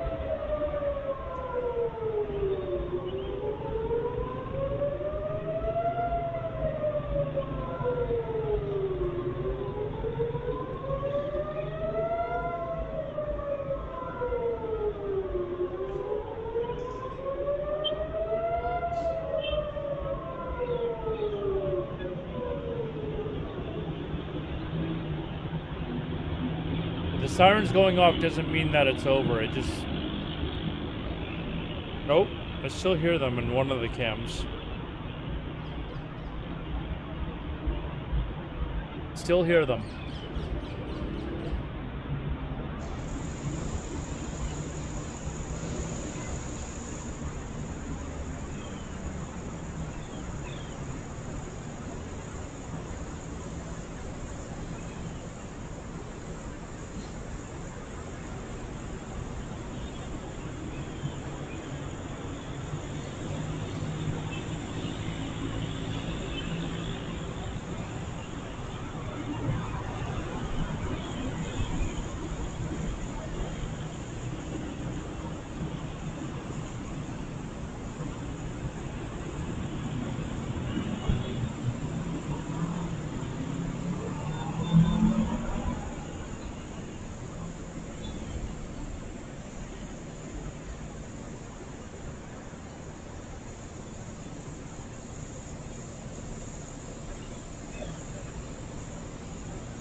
Hold on, I have like...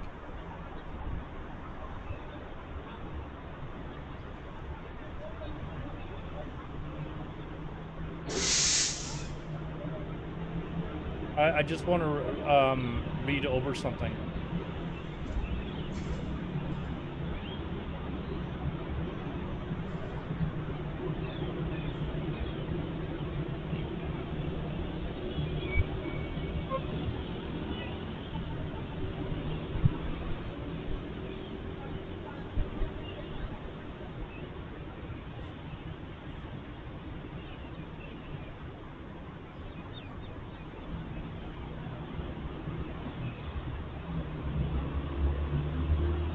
I'll show you what I've read as soon as these missile strikes are confirmed over.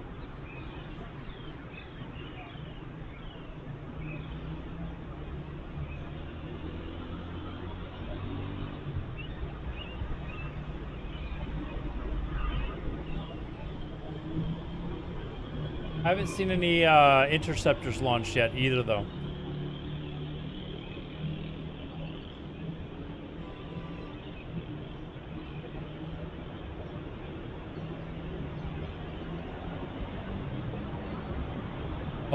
Owen, what? What? You have a bit of a big news story, actually.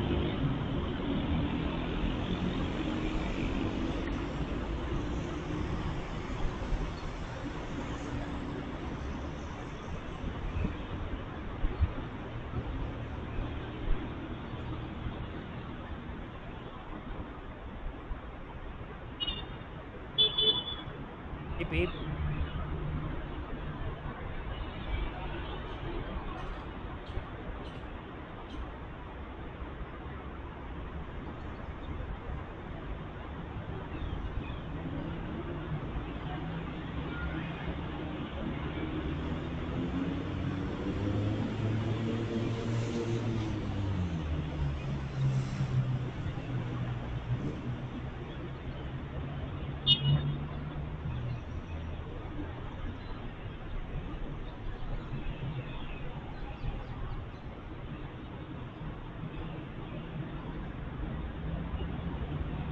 Got you on YouTube in my living room and Twitch my... Oh, thank you, dude. Thank you for the extra view on YouTube.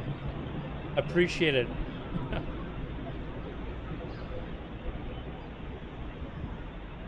Very hard to get a viewership going on other platforms. It's like you're starting over again, right?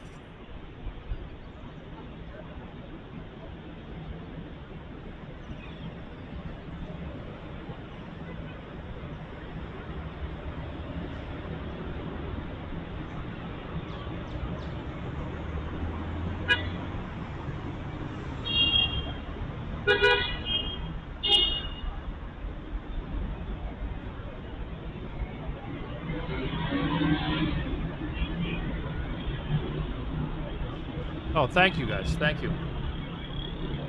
Just remember, you know, I'm only telling you this because I'm not sure how it works on YouTube, but on Twitch, if you mute down here, like where the oh yeah, you guys can't see it. If you mute in the bottom left corner where the video is, like that, it won't count as a view. But if you mute the tab up at the top, apparently it still does. So if you're going to do that and you want to, you know, whether it's me or maybe even a really small streamer, I'm sure they would greatly appreciate it.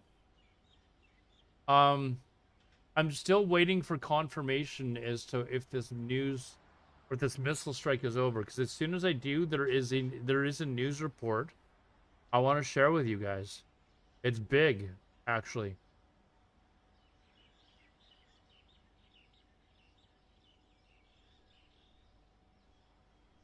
You put it up to 1. That works too.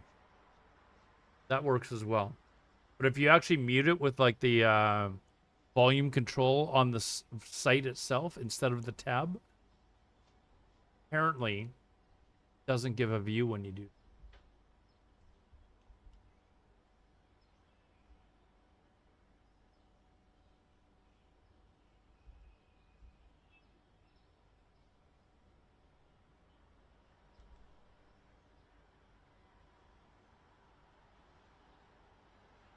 Still nothing on these new missiles. We do have the volume. Well, now we have the volume back up.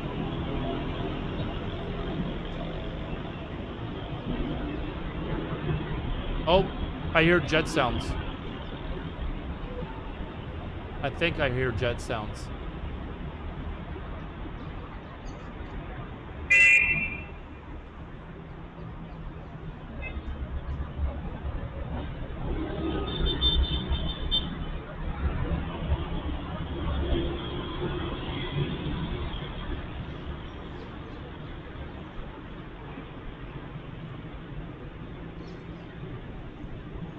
Yeah, it's about almost 7 a.m. Tel Aviv time, so.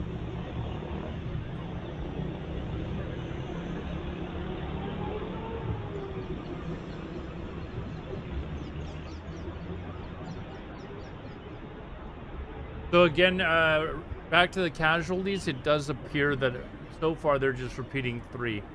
The guy that I mistakenly quoted is a very pro-Iranian media guy and may have been exaggerating the numbers. Everyone else is reporting 3 people.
Nothing on this next round of missiles yet.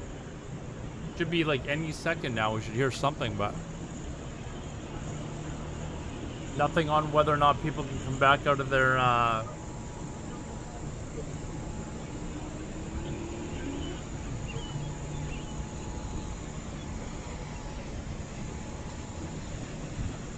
Oh, and now it's a fifth wave of missiles. A fifth wave of missiles now.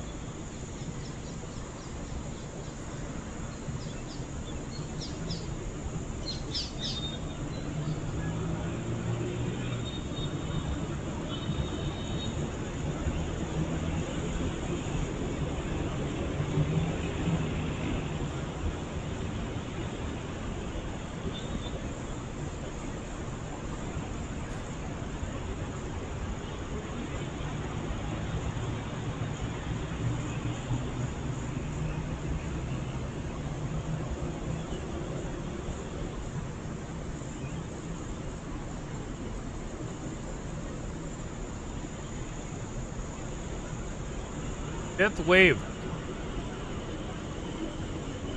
I think honestly they're just doing it as like just psychological warfare, just to constantly just to constantly not let up on people. I guess if they've got another like 18 hours, I guess, before this is officially the start of a ceasefire. They could do this every couple of minutes for like however long.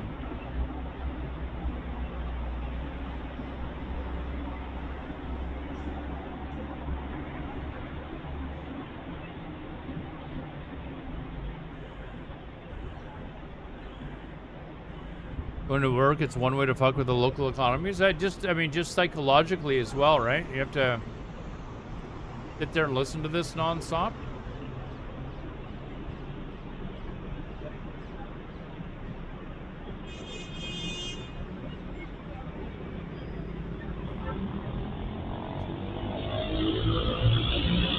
The Iranian Guard has said Israel has gone through a very difficult morning.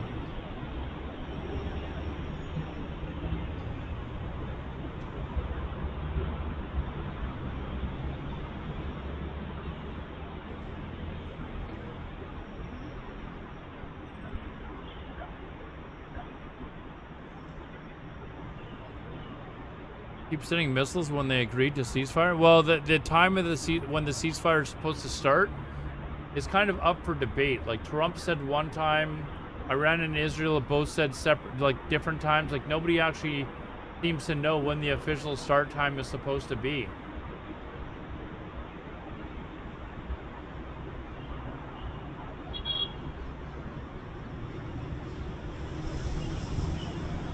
This fifth barrage seems like it's going to land in the north, near Haifa. Oh, I thought I heard an alarm. It was just a car speeding up.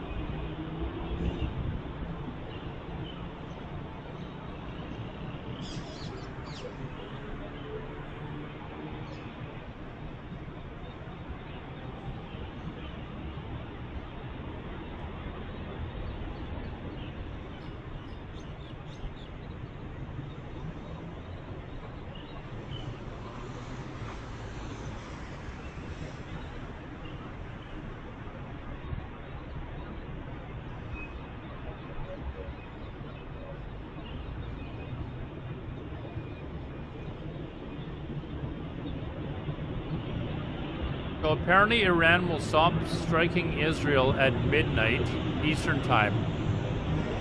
That's in like 4 minutes.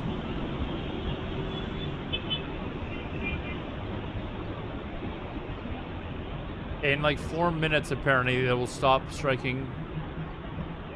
And then and Israel is expected to stop striking Iran 12 hours after that. Then after another 12 hours the war will be considered over.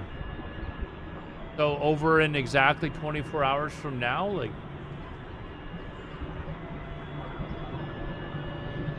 that's according to CBS. There's the sirens.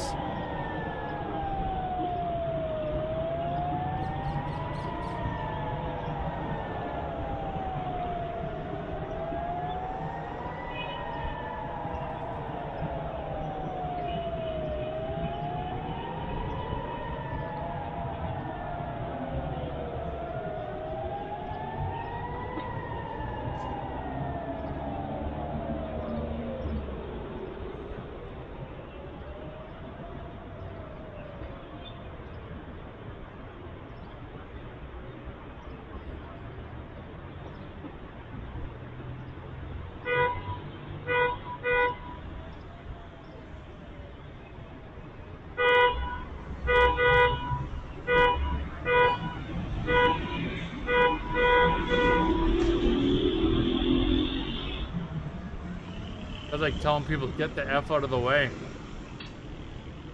Gotta get to my shelter.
You know what I've never done before? I've never actually looked at the categories for YouTube. like I don't even know how many people are in the section that I'm streaming on. Like, there are 1,000 people that are streaming in this section. Like,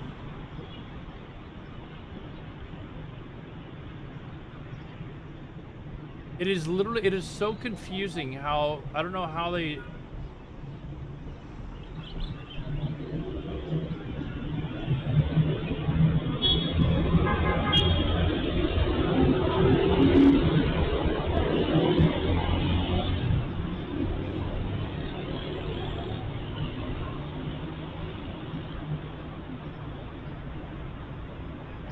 Where's the bombs? Hold on. No, they haven't announced that the bombs are done yet. The alarms have gone off, though.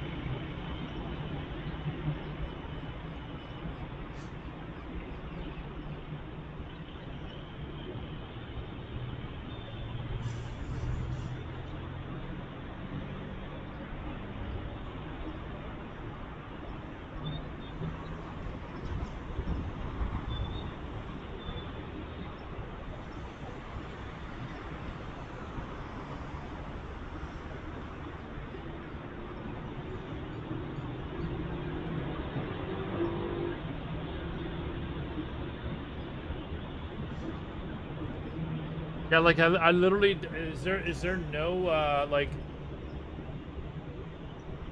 section? I don't even know how it works, but anyways, for those of you that are just joining, oh, we gotta check our flight. Okay, no flight coming out of Tehran.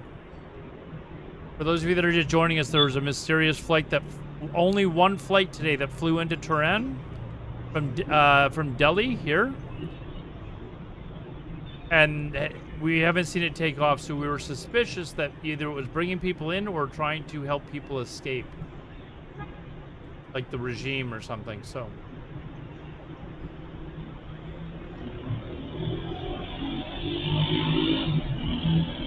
we're currently under currently incoming missiles. Oh, I hear a jet. I hear jet engines. I hear jet engines coming in.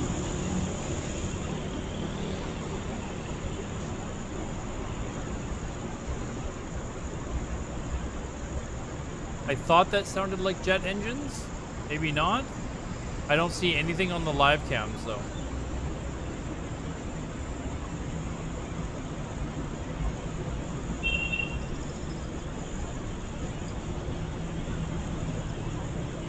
Okay.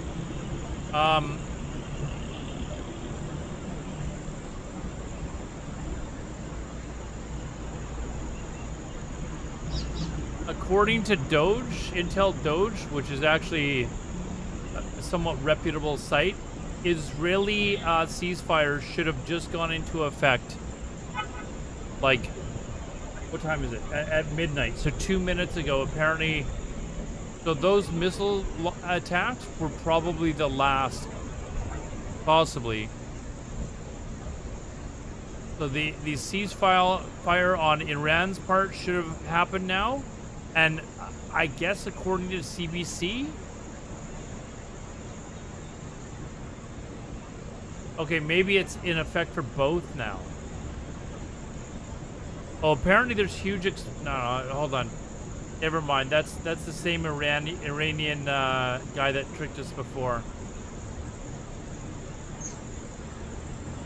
Okay, apparently, according to multiple sources now, the ceasefire has now officially begun.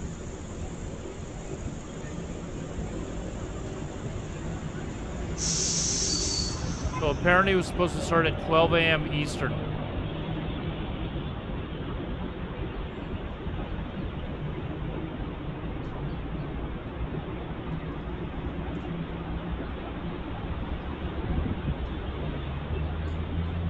We still haven't heard that these latest missiles... Yeah, there's more missiles that are on their way. AMK Mapping, which is very reliable, has announced that there are more missiles still on the way.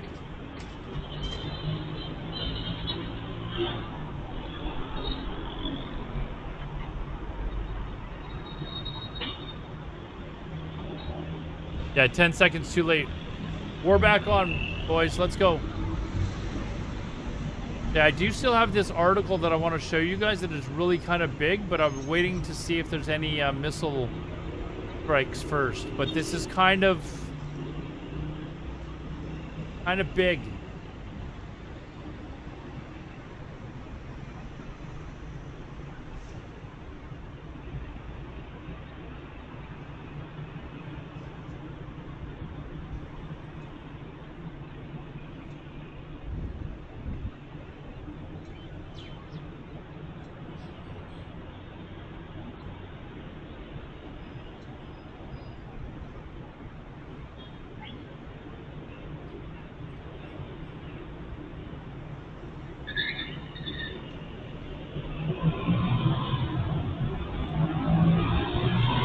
Jalen, NYC, what's up, man? We're waiting for incoming missiles right now. We're waiting for incoming missiles. The sirens went off, but, and the ceasefire is supposed to have officially begun.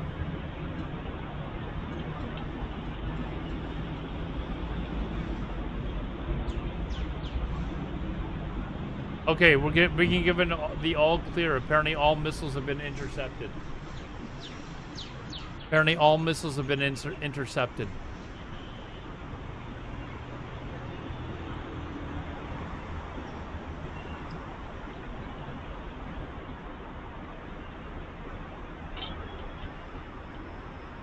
All right.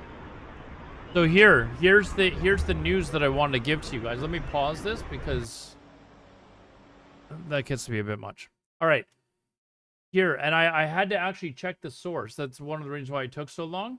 The Jerusalem Post is reporting that Iranian officials consider removing Ali Khamenei in a plot to replace the supreme leader.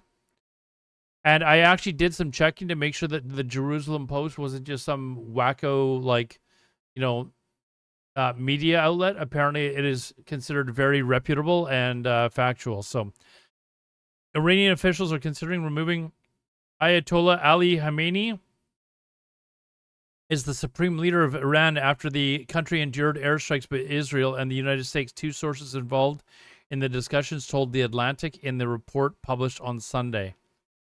So the plot to replace the supreme leader is being planned by a group of businessmen, military, and political figures and relatives and high-ranking clerics.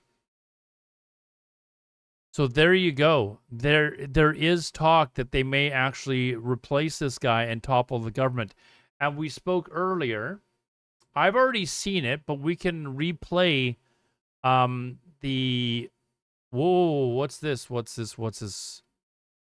Oh, we're following that guy. It's like, what are we doing here? Okay, still no flight coming out of Tehran for him to escape on that we know of anyways. They might even just turn off their GPS tracker or something like that. Safety reasons, maybe. But we can watch the video of, let me find it. Here, let me actually find the video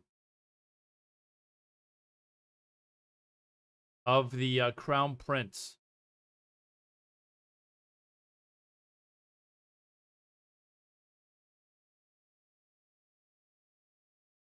Like it on.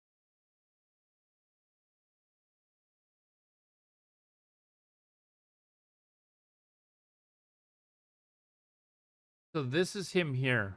Members of the International Press Corps, good afternoon. Thank you for being here today. I'll be right back. I go to the washroom. I've watched this. For our nation. I will begin with a brief message to my compatriots in Iran in Persian, which I will then translate. همیهنان ایران عزیز ما به جنگی کشیده شده که بانی آن شخص علی خامنه‌ای و فرقه تبهکار و ویرانگر اوست. او اقتصاد کشور را به ورطه نابودی کشانده، زیرساخت‌ها و منابع ملی را به تاراج برده، ثروت ملت را برای ساخت سلاح هسته‌ای هدر داده، امنیت ایران را در هم شکسته. All right, so that is the Crown Prince of Iran, Reza Pahlavi, and we are expecting that a good portion of this is supposed to be in English. However, it appears that it is not just yet, but we are going to bring that to you the second that it does go into English. We believe that he is going to be speaking in some other languages as well, as he is over in Paris. I am going to lift up the audio here just so we can listen in, as again, he is expected to transition into English. My fellow compatriots, our beloved Iran has been dragged into a devastating conflict, the architect of which is none other than Ali Khamenei and his corrupt, destructive faction. He has driven our nation's economy to the brink of collapse, plundered our national infrastructure and resources, squandered the nation's wealth on developing nuclear weapons, shattered Iran's security, and stolen the sovereignty of the Iranian people. This regime is defeated, teetering on the edge of collapse, and must not be allowed to continue. The time has come to end this ruin and begin a new era for Iran. This is a new dawn for Iran's lion and son. Ladies and gentlemen, over the past few days, I have spoken with people across Iran from every walk of life. An officer in the armed forces, a mother fleeing Tehran, a factory worker from Tabriz, a young woman, activist for the Women Life Freedom Movement. These voices represent a nation embattled but resilient, that is not asking for its freedom, it is fighting for it. From the 1999 student protests to the Green Movement, to the 2017 Dema and 2019 Abanmah uprisings, thousands of Iranians have given their lives in the fight for Iran's liberation. This came out early this morning, North American time. So like 5 a.m. Pacific, 8 a.m. Eastern. So sometime in the early afternoon, European time, I guess yesterday for you guys. Today, millions of my brave compatriots continue the fight. One of their stories moved me deeply. In September 2022, Jawad Haidari was murdered protesting the Islamic Republic's killing of Mahsa Amini.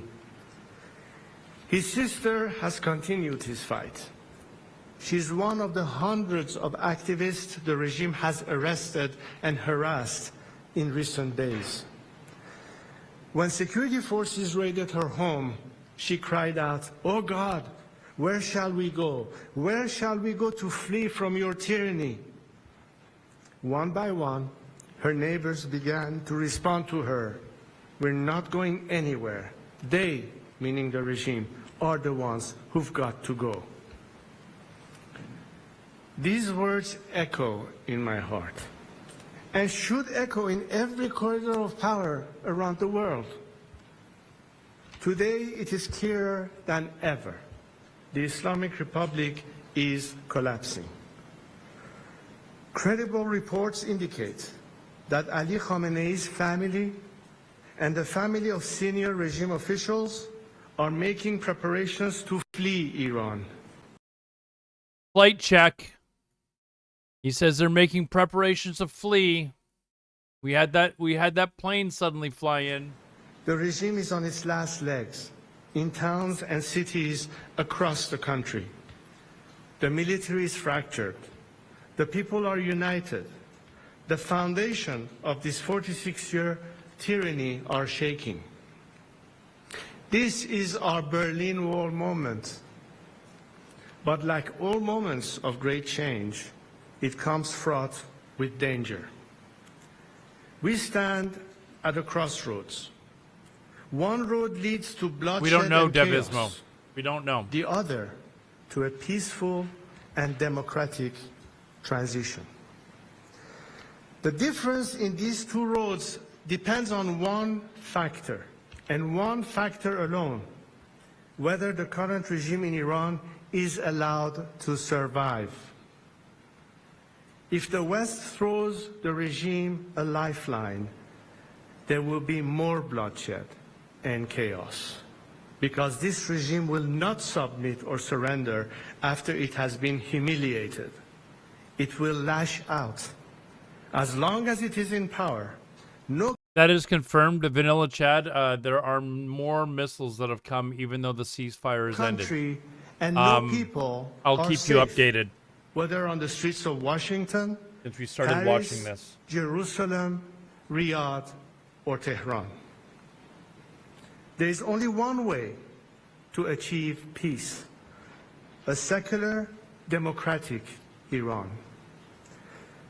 I am here today to submit myself to my compatriots, to lead them down this road of This peace is important what he's saying and here. democratic transition. I do not seek political power, but rather to help our great nation navigate through this critical hour towards stability, freedom, and justice. To the people of Iran, I see your courage. I feel your pain. I know you are suffering. I know many of you are afraid for your loved ones, your children, your future. So I speak to you today with a heavy heart. I worked for years, for decades, so that the scourge of war would never reach the borders of our land. Seeing the images of the people of Tehran forced to flee our beautiful capital, the explosions in Isfahan, the fires along the Persian Gulf, all fill me with pain.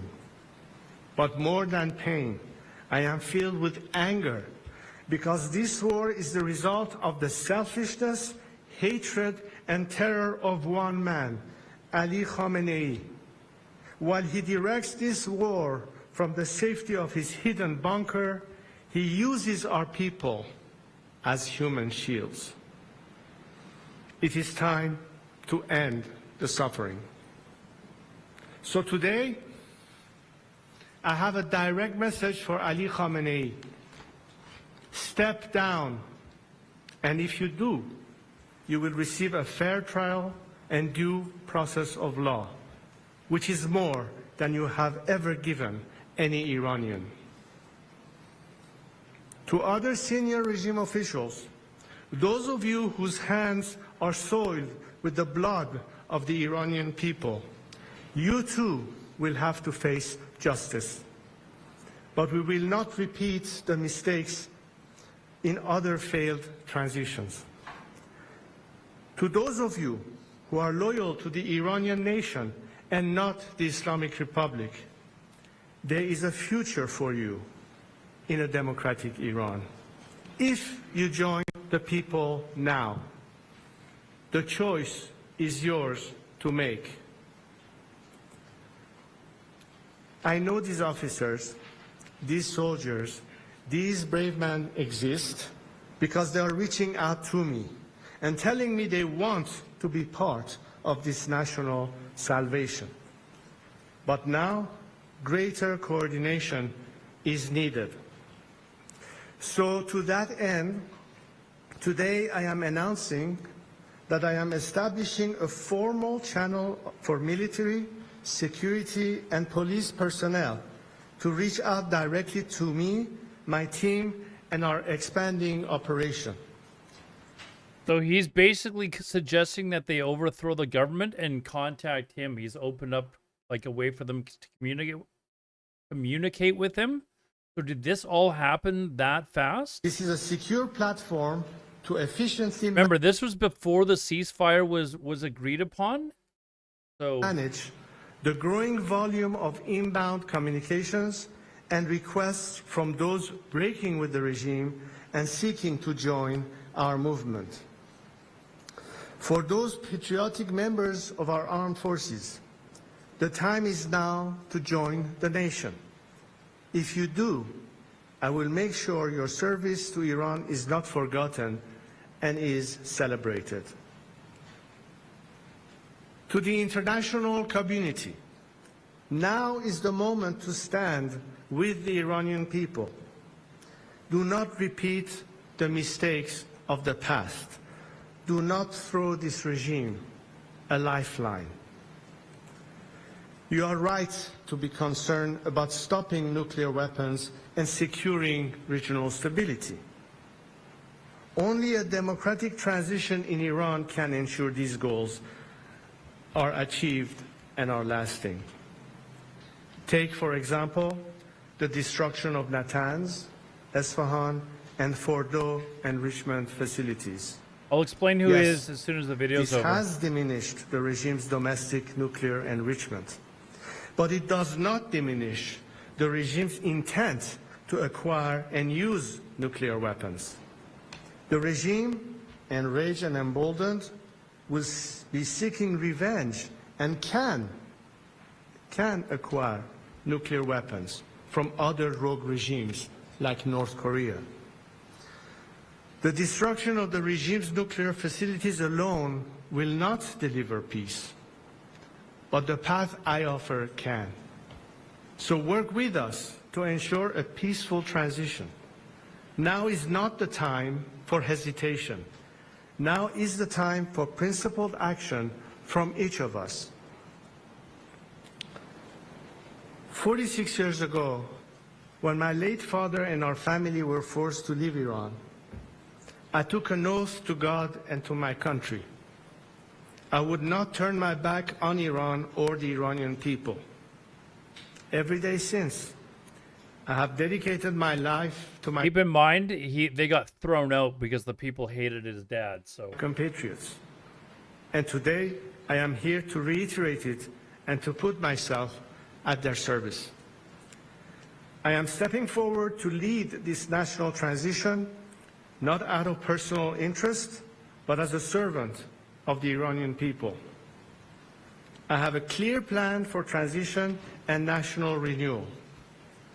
Our transition and future democracy will be based on these three core principles: Iran's territorial integrity, individual liberties and equality of all citizens, separation of religion and state. The final form of this future democracy we seek will be for the Iranian people to decide in a national referendum. What I offer is not just a vision for the future of our country, but the plan to execute a peaceful, orderly transition. To achieve that, today I am announcing the following initial steps. First, I will convene a National Unity Summit. This gathering will include activists, dissidents, and groups from across the ideological spectrum who agree to these three principles. It will not be limited just to political groups, but business leaders, professionals, experts, and other groups with influence across Iranian society. This summit's objective will be to agree on a roadmap for democratic transition and reconstruction. Second, in parallel to the democratic process, I am developing an economic plan to rebuild Iran. We have already launched the Iran Prosperity Project. Okay, so let's just really quickly recap here. This guy is the crown prince. He's the son of the Shah, former leader of Iran, who got basically ousted by the population, and then this new ruthless authoritarian regime came in under the Khomeini back in '79. They took over power, and that's when the whole really terrible form of Shia Islam came into power, and they were just ruthless, and it's been like that ever since. They've murdered dozens and dozens of people. They're far worse than the Shah. This guy is trying to encourage people to rise up and overthrow the current regime, and he's claiming that he just wants to help with that transition of power. But now, for some reason, he's talking about, I have a plan. I have a plan for economic growth, blah, blah, blah. If your deal here is that you will only help with the transition of power, then it shouldn't be you coming up with this plan. It should be the people that you're helping. So it's kind of a comprehensive plan for the... It's like he's saying that he doesn't want power, but I'm going to be the one instituting this new plan. Economic reconstruction and social stabilization of our country in 3 phases. The emergency phase of the first 4 to 6 months, the establishment phase of 18 to 24 months, and the normalization phase, which is long-term. In the coming days, my team of experts will publish the plans for the first 100 days after the collapse of the Islamic Republic based on this work. We are bringing together some of the world's greatest investors, builders, entrepreneurs, and experts who care about Iran and see its immense potential. They stand ready to put in the expertise, the talent, and the capital to rebuild our nation and turn it into one of the world's most attractive markets. Imagine this new Iran, a free and democratic Iran, living at peace with our neighbors, an engine of growth and opportunity in the region, a beacon of culture, innovation, and pride in the world. It is within our reach. We are proud, ancient, resilient people. The task before us Iranians today is no less than the ones faced by the great leaders, the great unifiers, the great builders of our history, like Cyrus the Great. As we embark on the final steps of this path to national revival, to liberation, to peace, we continue to be inspired by him. To my compatriots, this is our moment. I am with you. Let us build this new Iran together. Thank you. Anyways, there you go. So you can take it for what it's worth. Still no flight coming out of Tehran, so they'd probably turn off their GPS tracker if there was, because it would show that somebody was trying to leave. Let's go back to what's going on. Apparently there were missiles that were launched while we were watching that, a sixth wave.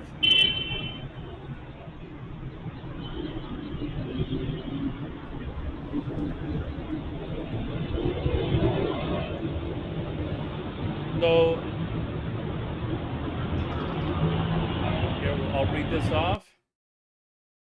Iranian state media said a ceasefire between Iran and Israel came into effect at 7:30 a.m. local time. So 7:30 a.m. So that was half an hour ago in Iran.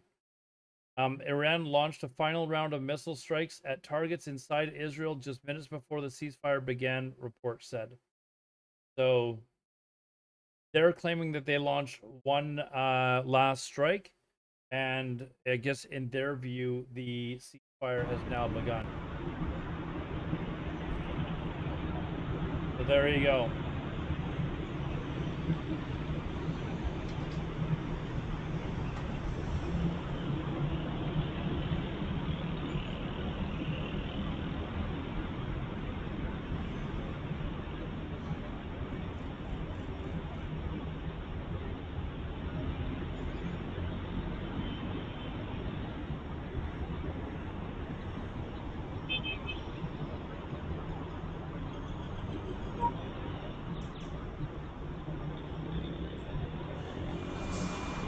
Already see Muslims hitting this guy? It depends. I mean, depends where you are. Like if the Iranians that fled when the revolution started, they'd probably love the fact that this guy's coming back in. You know, the people that are living there now might love the idea of this guy coming back in. They've been oppressed for, how long has it been? 40 years? 40-something years now? We can turn that sound off now that apparently there's a ceasefire that started. Now we've, what time is it? It is now 8 o'clock Iranian time. So you would expect that with all the bombardment of Tehran last night, that they should be, the leaders should be addressing the nation soon.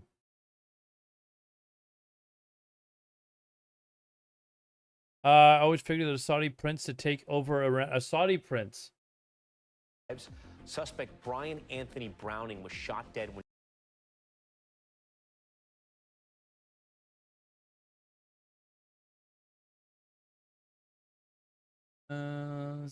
Canadian news? No or yes? No. That's American. Okay, that's a church suit. It's definitely disheartening that, this prohibition to use force, which indeed predates the UN Charter, which is a very old and well-established international law, that's breached now so frequently, and then especially if it's being breached by... What's going on today? Everything, Kubi Dooby. Everything. I mean, a lot of them want and fell for the death to Israel propaganda. Iran for sure is divided. I think there's a lot of people, a lot of these authoritarian states, keep in mind, people have to act a certain way. They're scared to actually talk about it. So you could have a lot of people that are really like unhappy with the current regime, but they're too scared to actually say anything. And that's the problem with getting these movements started, is it's always hard for the first people to kind of, you know, start things off and wait to see if other people will join them, right? Because if you try and start like a coup of the government and then nobody joins you, you know, it's going to be very quick for them to find you, and you know, they use cranes for different purposes in Iran, right? See these cranes here? They use them for different purposes in Iran. So there is a ceasefire that just went into effect like literally minutes ago. So now we're kind of waiting to see if Khomeini survived, because there was a massive bombardment of Tehran over the night. And there were some assassination attempts on other high-ranking officials, successful.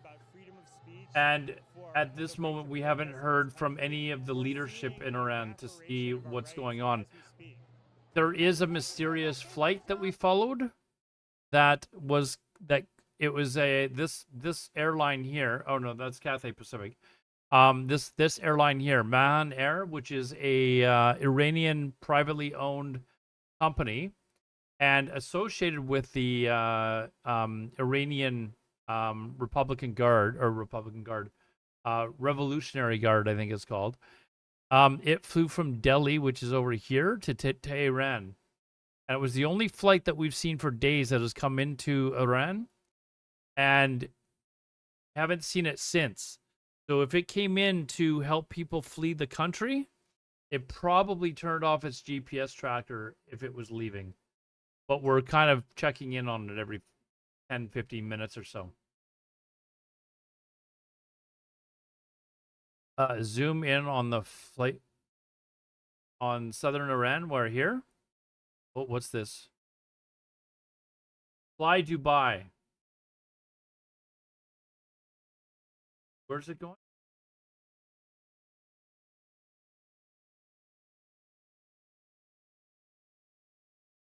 I don't even know what that is.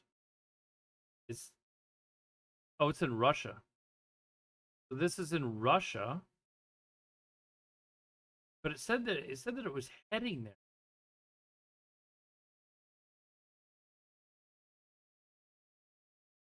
Oh, it looks like it's... That's weird. Oh, there's different flights going along that route. But it's going to Dubai. So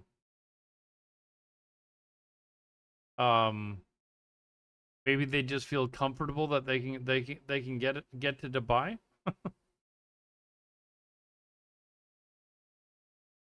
Picking up the Ayatollah in Dubai. Well, there was a flight that went to Tehran.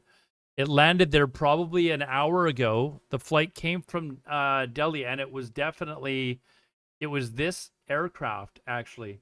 It landed in Tehran, and we haven't heard from it since. But it's the only flight that we've seen really go into Tehran for days. So, and now, if you're just getting here, did I delete that?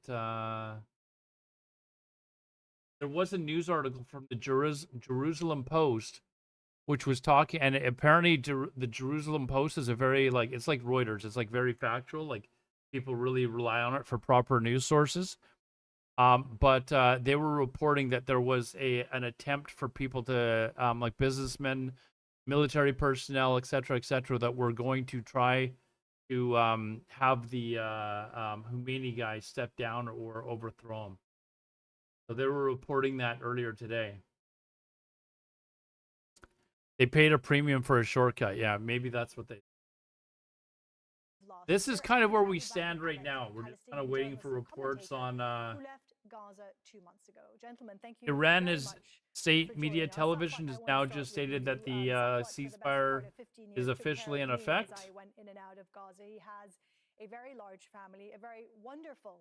It sounds like between 10 and 15 missiles were launched into Iran in the hours before the ceasefire went into effect. That I have ever made in my life, because you know my life there, Stephanie, in Gaza. I have been building, or I had been building a stable life, well-organized life with my children. They were frequenting universities and schools. That if the US hit Fordow, the Iranian enrichment plant, then Iran Canadian would likely news. make the decision to actually build nuclear weapons.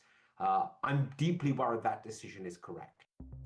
How would that happen with strikes the Americans insist were effective? It was an incredible and overwhelming success. Iran's key nuclear enrichment facilities have been completely and totally obliterated. I can say to the American people with great confidence that they are much further away from a nuclear program today than they were 24 hours ago. Notice the important caveat in the vice president's remarks there, because being further away from a nuclear program is not the same thing as being incapable of having a nuclear Just checking program. a few things, but So far, no more missiles. So the head of ceasefire the is Iranian on. Atomic Energy Organization announced a new enrichment facility the day before Israel's airstrikes. It's unclear if it was hit. And as for the sites that were affected, look at the satellite imagery. Am from I US shocked they were defense able to come to an contractor agreement? I don't think Iran had a choice. Like, it was very clear that their ability to fight back was being diminished. And then all night last night, Israeli fighter jets were just bombarding Tehran. And there was also Mossad agents that were assassinating people in the city and stuff like that too. Like, it was pretty crazy what was going on last night. It's typically stored in cylinders that are roughly the same size and shape as scuba tanks. The oxygen tanks for scuba diving. I am pretty worried that the first time we're going to know where it is if it's used in a nuclear explosion, in a nuclear test explosion somewhere in a desert in Iran. You cannot militarily, kinetically eliminate Iran's nuclear program because that primarily resides in the knowledge of the Iranian scientists and technicians who work for it. So you can always rebuild eventually. So after the U.S. president declared a ceasefire between Israel and Iran is happening, could diplomacy be back on the table? Up until this evening, it seemed hard to imagine. Iran has said it will not return to the table as long as it's being attacked by Israel. Israel has said that it has no intention of that it's in the midst of military operations. The table's been blown up. So how can you return to it? Red lines. There's always talk of red lines in a war. They are set, they are crossed, and they shift. I actually think when we look back, we will say the 12-day war was an important reset moment for the entire... Just to confirm, when Trump first announced the ceasefire, did he not state that Iran had, like, up until a certain point, and then Israel had 12 hours to respond? Was that not the original, thing that he said? The worst terrorist attack in Canadian history. If that's the case, here's the post. Okay, this is okay, so let's see. Israel and Iran that will complete a total ceasefire in approximately 6 hours from now when Israel and Iran. Okay, so that is about accurate. So, in between Israel and Iran, that there will be a complete and total ceasefire in approximately 6 hours from now, which is about half an hour ago.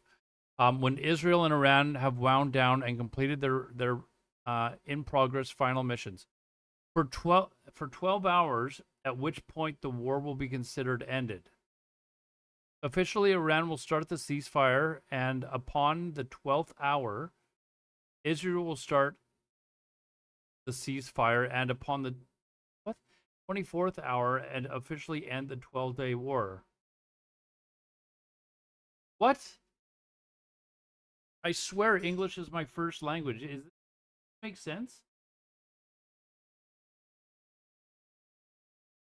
Congratulations, everyone. It has been fully agreed between Israel and Iran that there will be a complete and total ceasefire in approximately 6 hours from now, when Israel and Iran have wound down final progress, final missions, for 12 hours. But what is in 6 hours? What's in 12 hours? At which point the war will be considered ended. Officially, Iran will start the ceasefire, and upon the 12th hour, Israel will start the ceasefire. So it sounds like, okay, it sounds like Iran had 6 hours, and then now Israel has 6 hours. This is the weirdest ceasefire I've ever heard of. Like, I swear English is my first language. I can't believe that somebody that writes this way is the leader of a country. An official end to the 12-day war will be declared by the world. During each ceasefire, the other side will remain... Oh, so that is what is happening. So now I guess Israel has an opportunity to strike back. So that's what's going on. That's what's going on. They gave each side a 10 or a 6 hour window to just attack the other side, and the other side can't do anything. So now we're in Israel's 6 hour window. So we've got 6 hours left of this crap. That is so weird. Like, how Is this like some sort of like a tradition in countries in the Middle East that I don't know about? Like how did they come up with this? Like I makes absolutely no sense. Absolutely no sense that this is like, first of all, the English is just ridiculous, but the oh my God, man. So okay, so Iran has finished its 6 hours now, so now we're on the clock with Israel. Israel now has like another 5.5 hours on the clock to basically do whatever it needs to do. And we've, that's where we're at. That's apparently where we're at right now. So we've got at least another 5.5 hours.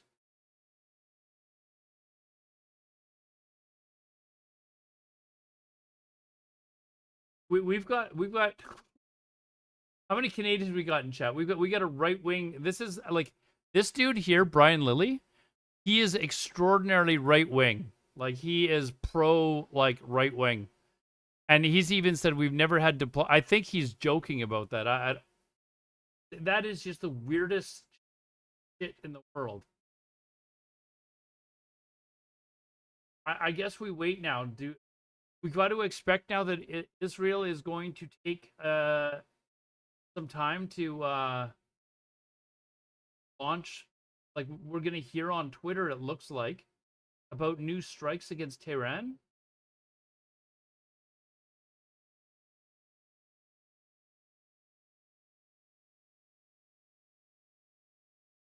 That is nuts, actually. That is actually nuts.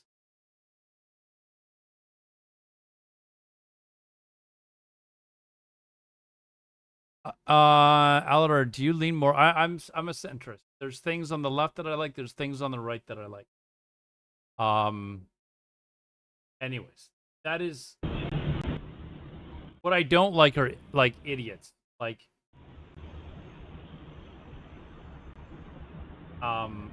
anyways, that is that is just mind-boggling. If that's the agreement, that's the agreement, I guess.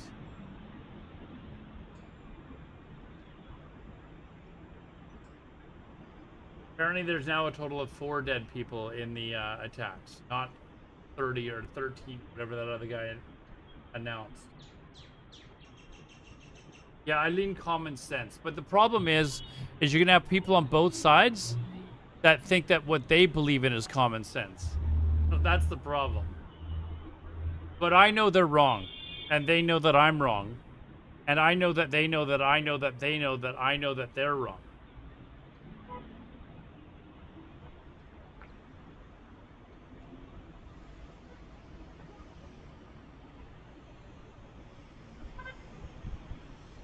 Anyways. That's where we're at right now. So it's still going to get exciting. We're waiting to see if the Maney guy makes an appearance, because there were rumors that they tried to kill him last night. Now, apparently, it's, what time is it? 8:15 in the morning. And usually if if the state or the government is going to make an announcement, they're going to do it relatively quickly to let the people know that the government is still in power. There's not just absolute chaos.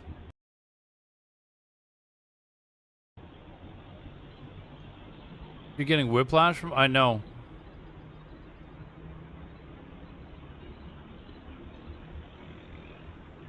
You don't tie to any party yourself? Yeah, we have a 3-party system in Canada, and because one is more centrist than the other,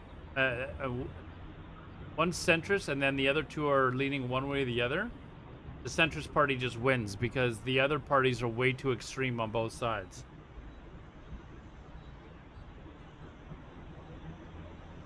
Not to mention the fact that those party leaders have like the charisma of a fucking serial killer, like just a toad, basically. They're just fucking... Yeah, so, okay, now we're waiting for news on reports coming out of Iran. Hold on.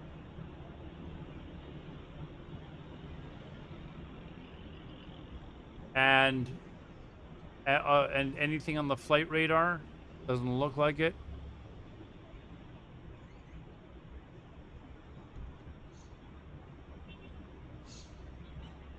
Better for there to be internal regime change. Yeah, the problem is you could get some like the thing that you worry about. I'm not saying you're wrong. You worry that it's going to be some military general that wants to take power for himself, right? Like we've seen in many other countries before.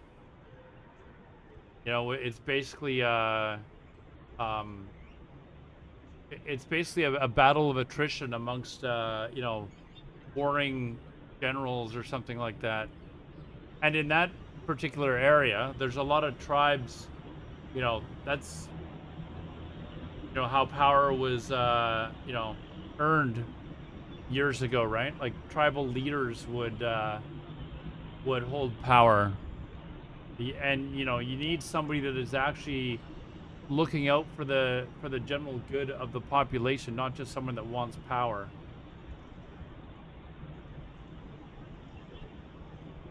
And you know, power corrupts, so you're gonna have people that could rise to power, and suddenly they start, you know, stealing all the money from the country's coffers, basically. Do you think the prince is behind it?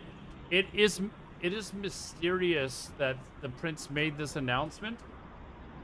And then, you know, they went in and started trying to kill people and stuff like that. Like, I don't know if he'll have, I don't know. It's interesting to know whether or not, the people of Iran will trust him. But they may be just looking for anyone besides the current regime, right? They might be looking for just anyone to come in and relieve them of the crap that they've had to go through for the last 40 years. How soon do you think the regime announced? Like for today? I mean, they've got to. I would say that they've got to make an announcement sometime by noon, Iranian time. Like because their citizens. Like last night, for those of you that are just joining us, Tehran was bombed relentlessly last night. Like it was like we saw like shit happening all night last night. Plus there were assassinations going off around from Mossad agents that were in Tehran. So you have like a lot of chaos that happened last night. So the residents are going to be waking up and going, okay, what is going on with our government? Do we still have someone in power? Like, is there a power struggle? So they need to make some sort of announcement to say, hey, we're here. And the fucking bird needs to let us know that he's here too, thank God. I can mute that now, actually. Let me, right now they're talking about, okay, what's this? Extraordinary scenery. Who should really enjoy it? The indigenous people to the land. Why the Israelis and the occupiers and the settlers are on this land, and why am I forced to just watch them from afar and from the bus, and I can't really set foot on the land? I think let me just jump in there. I think people don't realize also the beauty of Gaza. Gaza is always presented as grey, as dire, as run by Hamas. Everyone holds weapons. People have absolutely no idea of the beauty of Gaza, of the beauty of its people. There's the beauty of Gaza, by the way, top left. Safwat and I did a story on strawberry farms in Beit Lahia. Remember Safwat up in the north? The sweetest strawberries I've ever tasted. They made amazing knafa. You know, the kids have hopes and dreams. People don't know Palestinians in Gaza to have that. Safwat, since you left, what has been the hardest moment for you? I am sure you are watching the news on a day-by-day, minute-by-minute basis. What has been the hardest moment for you since you left? All the moments are hard. When you know, we spend most of the time on the phone, talking to my family, talking to my friends, my colleagues. There is no single moment of happiness that you can rely on. If I speak to my father who runs out of medicine for his heart, for example, because he's. That's exactly it, though. That's why the government needs to come in and step in and actually make some sort of an announcement. Because, I mean, just because they're living in this authoritarian state doesn't mean that the Iranians don't have some sense as to what's going on, right?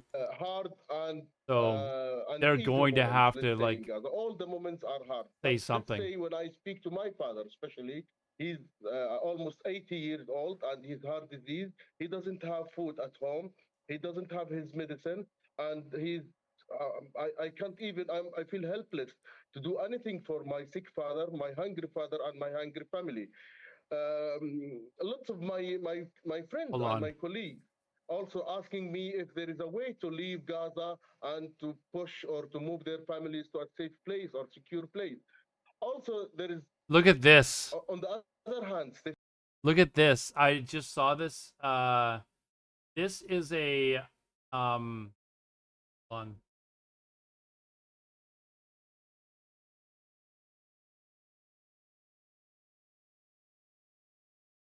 Apparently, this flight is not being allowed to land. And they're waiting for approval to land, and it's just been sitting there going around in circles for the last, like, how long is it? Because it can't land in Tel Aviv. Flights, that's all this flight's been doing. It's just going around in circles, like, over and over and over again. What is going on? I feel like we are still in Gaza for a few seconds until we realize that this is something normal here. After almost a year and 2 months, we still have this trauma. Now 7 total fatalities in Israel. Safwat, sorry, just I want to jump in. Do you know the state of your home in Gaza City? Did you manage to see it? Did someone update you? Do you know what's happened to it? Well, it's let's say partial damages, and partial some damages sanctions landed on the top roof of my house, but it's still standing or holding there. My father is staying in my house because the family house in Jabalia, like thousands of houses, completely destroyed. So my father and my brothers are staying in my house in Gaza. Hopefully that the Israelis do not bombard it. Yeah, 99.85% damage. My neighborhood, and I could, when they send me the pictures, I couldn't recognize my neighborhood. I mean, in general, that. I couldn't recognize my street. Just trouble everywhere, Stephanie. So this is not my Gaza. This is not my house. This is not my neighborhood. So everything is changed. Not only the demography and the geography, but even the dreams there have been changing. Insane what's going on there, man.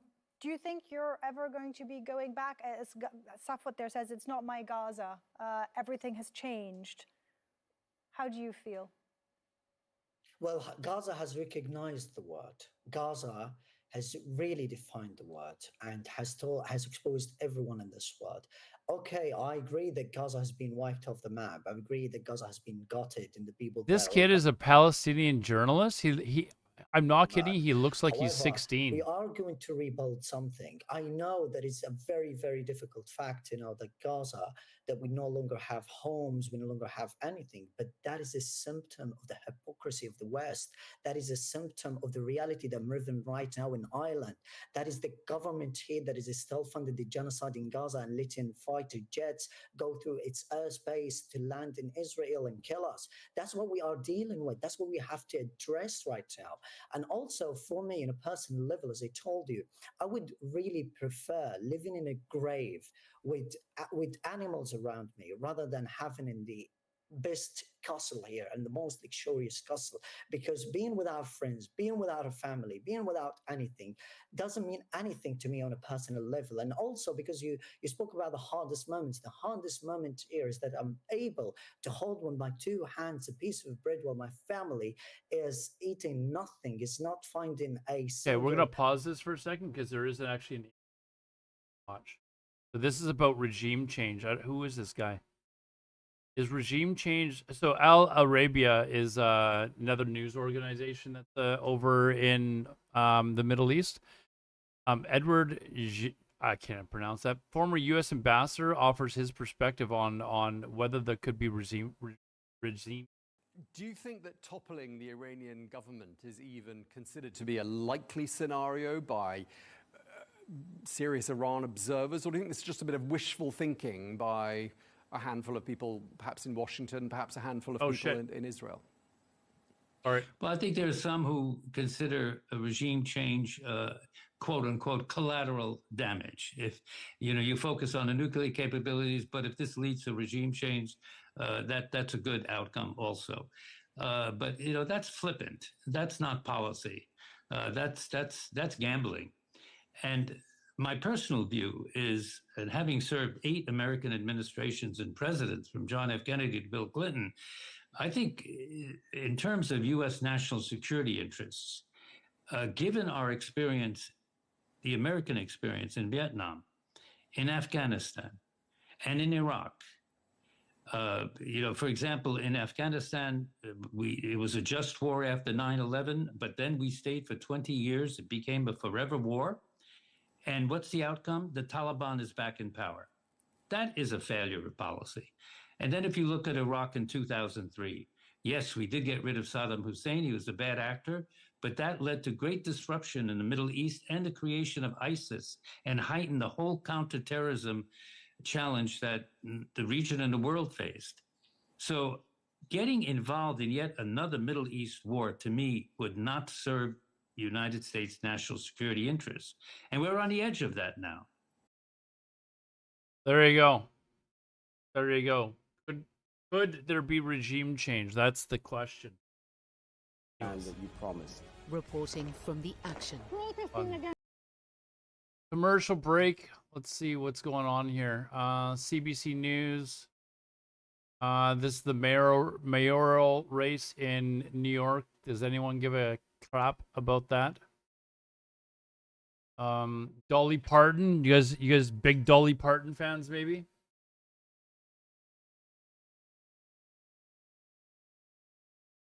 You hope the new kid wins? I don't know anything about him, to be honest. Don't know anything about him at all. Let me just do another quick check on if anything.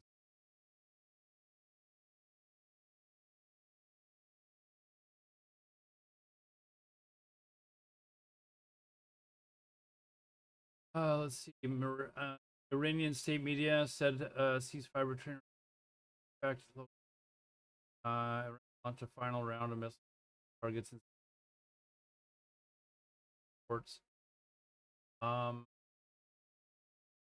Nationwide, civilians no longer remain.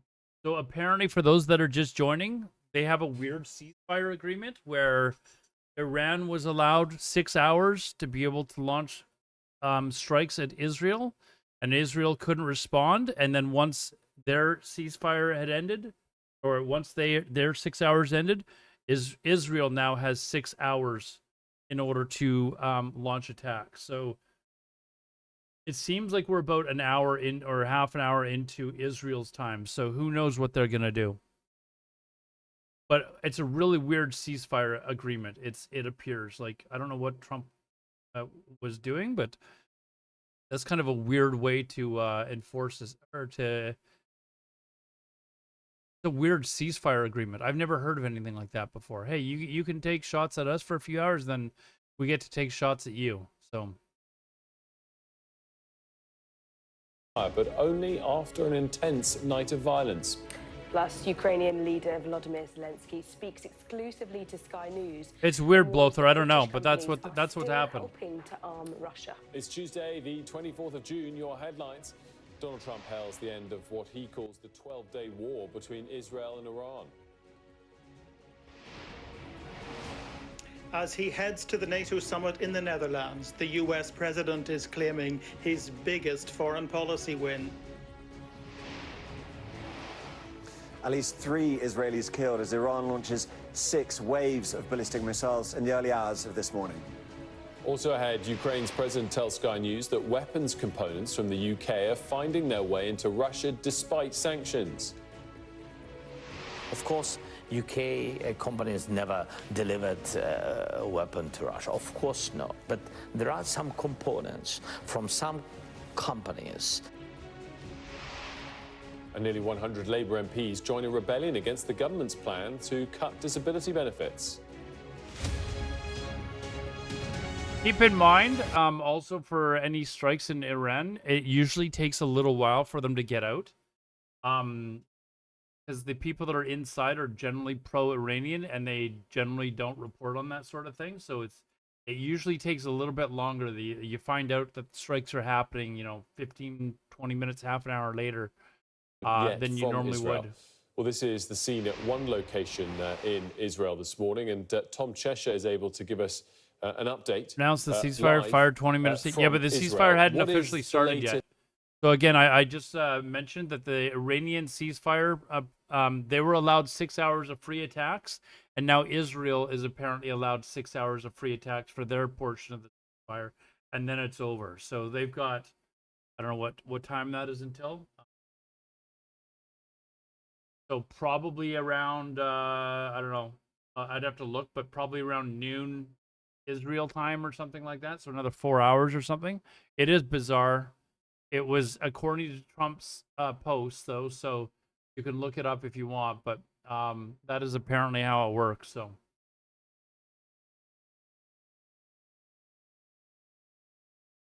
anyways. Despite all that, this does happen with ceasefires. Israel has done the same thing, for instance, last year in its war with Hezbollah in Lebanon. When that ceasefire was a great game, by the Israel way. continued to strike Beirut my right battleship. up until the last minutes of that ceasefire. So it doesn't necessarily imperil it, but this loss of life does throw into question what an Israeli reaction might be. As you say, we haven't heard that yet. We haven't had the text of a ceasefire yet, but okay, now it's being reported by one of the well-known journalists in the area. In the past few hours, the Israeli Air Force struck several Iranian ballistic missile launchers in western Iran that were primed for this morning's salvos on Israel. So it sounds like Israel has been actually attacking them, but again, like I said, it's hard to get this information to see whether there is that reaction. We haven't had that yet, but the latest is that at least 3 Israelis have been killed in that latest wave, potentially a final wave of Iranian missiles. Fast-moving, tense, no doubt about it, and just turn-based combat, significant. Tom, talk us through how the news of the ceasefire, as it was being tweeted out, kind of went down there in Jerusalem. And I know we haven't had that official word from the government there yet, but presumably, all things considered, there's no way Netanyahu can ignore what President Trump wants in the short term, at least. Well, especially since he's got what he wanted from President Trump in terms of that spectacular B-2 raid, which Donald Trump has again hailed as it. I mean, all these sort of pronouncements happened. Donald Trump saying this should be called the 12-day war, reminiscent of the 6-day war fought by Israel. That's something that Iran won't like. And it was notable that Iran, when it said it was ceasing its fire, it said it was a result of the pressure it had put on. Well, you're not hearing about it, Blothar, because Iran was originally announcing their death tolls. It was several hundred more than Israel. Like the death tolls were probably now close to 1,000, but there were several hundred, like 500, 600 or something like that a few days ago. And then I hadn't really heard anything. They also turned off their internet so people would stop recording and sending videos to the internet and stuff like that. So it became a lot more difficult for things to actually leak out of the country. But also keep in mind they turned off the internet probably because the internet, as you saw in like the Egyptian uprising several years ago, where they used the internet to organize themselves and stuff like that. They turned the internet off probably to stop stuff like that too. It does feel a bit quieter, and this might be the moment. Especially when you have this prince, this former leader's son calling for people to rise up and take over the government, right? Like they don't want them to hear that. Well, stuff. We're going to get a live report from David Blevins in Washington in just a moment. But before it's going good. How's yours? It has been an extraordinary 24 hours, and here is David's report summarizing all of that. Through the fire, a path to peace. That's what President Trump believes he has carved. Iran's retaliation for American airstrikes, ballistic missiles, launched just hours before Donald Trump's audacious claim. Of the B-2s dropping bombs? No, we have the audio of it, though. Posted. It has been fully agreed by and between Israel and Iran. They probably got it recorded. That there will be a complete and total ceasefire in approximately 6 hours from now. when Better than Israel yesterday. and That's Iran good to hear, have man. wound down and completed their progress. Final missions. Iran's missiles never reached their intended target, the largest US airbase in the Middle East. Intercepted one by one in the sky above Doha. No casualties reported on the ground.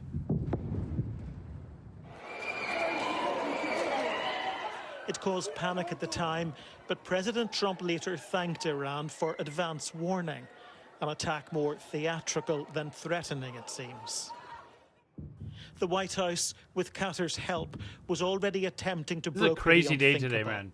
a ceasefire. Crazy day today. The president's been extremely clear about America's national objective here. It is to create a world where Iran cannot build a nuclear weapon. For Israel, think about this. They've accomplished an important military objective.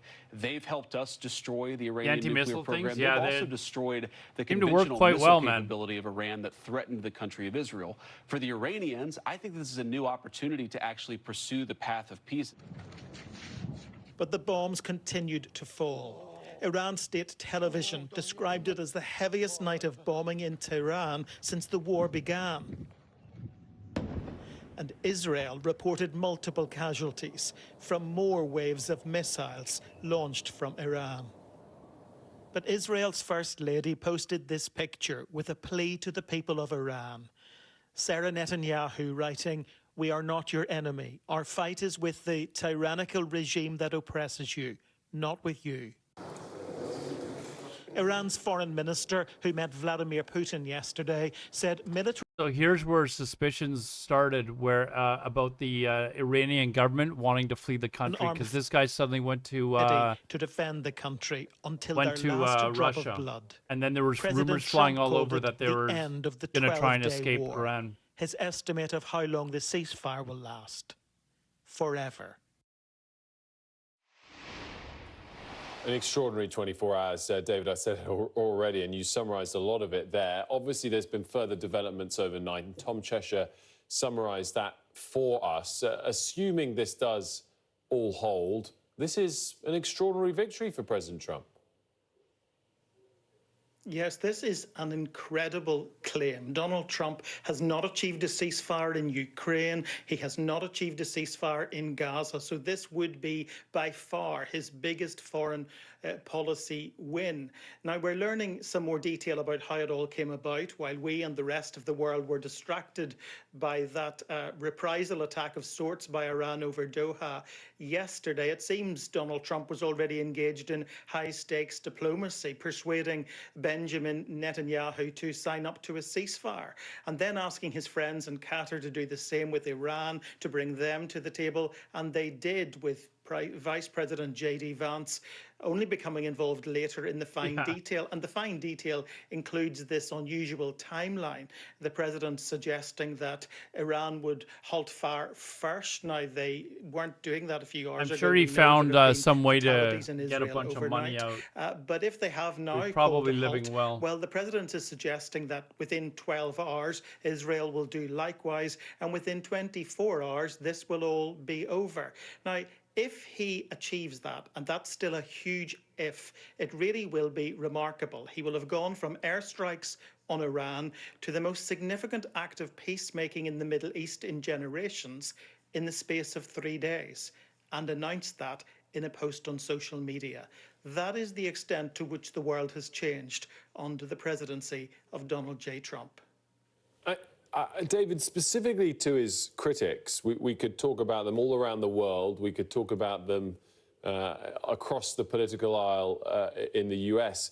But perhaps most interestingly, we could talk about them within his own movement, within the Republican movement, within the MAGA movement. Will this be a moment where he silenced them? If he achieves a ceasefire, I think it will silence them. There has been considerable debate, particularly on Capitol Hill and among the Republican Party and those who we describe as MAGA, Make America Great Again. Some of them are interventionists, but many of them are isolationists. They don't believe America should be embroiled in another foreign war. So they were fiercely opposed to military action in Iran. We're talking about people like even Steve Bannon, Buchanan, the former chief strategist to Donald Trump, people like Marjorie Taylor Greene, the Republican representative for Georgia. People have been very outspoken about intervention in foreign places, but also people who've been very loyal to Donald Trump. Their voices have been heard in recent days. Interestingly, their voices have not been heard since this ceasefire announcement. So they, like the rest of us, I think, are just waiting to see what the next day Fox brings. is on that note, David, we just I believe is slightly to the right. The actually. salvo of missiles overnight, and we've just had a tweet from President Trump saying the ceasefire is now in effect. Please do not violate it. That, of course, coming from President Trump in the last couple of moments, and just brings us up to speed on all of those moving parts that we just discussed with Tom and David. It appears that despite some overnight missile exchange, that won't be considered as breaking the ceasefire, and the ceasefire that President Trump has announced over social media overnight is in effect. The question, as David said, remains to be seen how long it lasts. Apparently, in Trump place. is now saying... And from one conflict to another, Ukraine's president has warned that Russia could attack a NATO country within 5 years. Speaking exclusively to Sky News anchor Mark Austin ahead of today's NATO summit, Volodymyr Zelensky said Russia was arming itself and preparing for war, and that NATO countries needed to spend more on defence too. He also told us that British companies are still helping to arm Russia despite sanctions. Mr. President, first of all, Iran. Do you support the attacks on Iran? Because, of course, they were involved in Ukraine. They supplied Russia with drones and equipment. So do you support the attacks? Yes, the destruction of their capabilities, their capability to build weapons that will kill people. So yes, I believe this is a powerful and correct move. But isn't the fact that the strikes, the war... I believe Sky News is slightly to the right. BBC is considered central, and I don't know what their left-wing media would be. That may have gone to Ukraine, and isn't that a problem for you? Yes, it's actually scary, and Canada will be sandwiched in the middle. It is a big problem, yes. They're not going to drop a nuke The on me, political dude. We're not focus worried. is changing, and that is absolutely understandable. And this means that aid from partners, above all from the United States, may be reduced. And we wouldn't want that. Channel 4 is more left? But we do feel it. We understand it. And I would like people's lives to be the priority, not just one conflict over another. Yeah, because I guess it would be the same as like our left wing, like our liberal government would be considered left wing in American politics, but generally, like a lot of like first world nations or whatever you want to call them, I think our politics are generally the same. It seems that American politics have shifted more to the right, same as like Polish politics have shifted more to the right. So you could be a centrist in the United States, but be considered pretty right-wing by everyone else's standards, right? So, think should be sanctioned that are not being sanctioned, and this is critical equipment you think is still getting into Russia, is that right? Санкції дуже важлива історія. Sanctions are you guys want to watch Ukraine stuff or see what else is on? Hubbard? Oh, wait, we haven't seen what this is. Regime change, as they call it. These attacks have unified Iranian people. There is this rally around the flag effect, and I think Iran has been united today. You guys thinks that everyone's been united? For the first time, maybe in the last 40-some years. This is this is a moment for Iranians to realize that they were attacked in this surprise manner. They realized that the Pezeshkian government, which is a reformist government, was negotiating in good faith, trying to reach an agreement. So the people who voted for Pezeshkian... Yeah, but that's because American politics has shifted so far to the right, right? That you're not supposed to attack the other side and kill the negotiators of the other side. This is what Trump said after... Like keep in mind, like, universal health care is considered, like, very left-wing by American standards. But if you ask any other country that has, like, universal healthcare. So even Poland, for example, that is very right wing themselves, they don't look at universal healthcare as left or right wing or whatever. They just look at it as That's just a human right. The ceasefire is now in effect. Please do not violate it. Donald J. Trump, President of the United States. Just hours before Donald Trump's announcement of a ceasefire, Iran fired a salvo of missiles at a U.S. military base here in Qatar. It was an unprecedented attack on a neighboring country with which Iran has long held close relations. But Tehran says the attack was a justified response to the American strikes on its nuclear facilities. Behtan Mahichi has more. I mean, I guess when you're told from a young age a bunch of bullshit about universal health care programs so that a small number of people can make a ton of money off of you, you're born into it, right? As a barrage of Iranian missiles target the largest U.S. airbase in the Middle East, in what's being seen as a symbolic show of force. Tehran calls it legitimate self-defense and retaliation for the American bombing of its nuclear facilities on Sunday. The message of this decisive action is clear and direct to the White House and its allies. The Islamic Republic of Iran will not leave any act of aggression against its territorial integrity, sovereignty, or national security unanswered under any circumstances. All right, I'm going to have to be very careful. Whoa! The airspace temporarily closed over Qatar as defenses shot down all but one of the missiles fired, the attack resulting in no injuries or deaths. But drawing condemnation from Qatar, which holds deep ties with Iran. Qatar condemns, in the most severe words, the Iranian missile attack on the Al-Udeid. Have become larger with the middle haven't changed that much.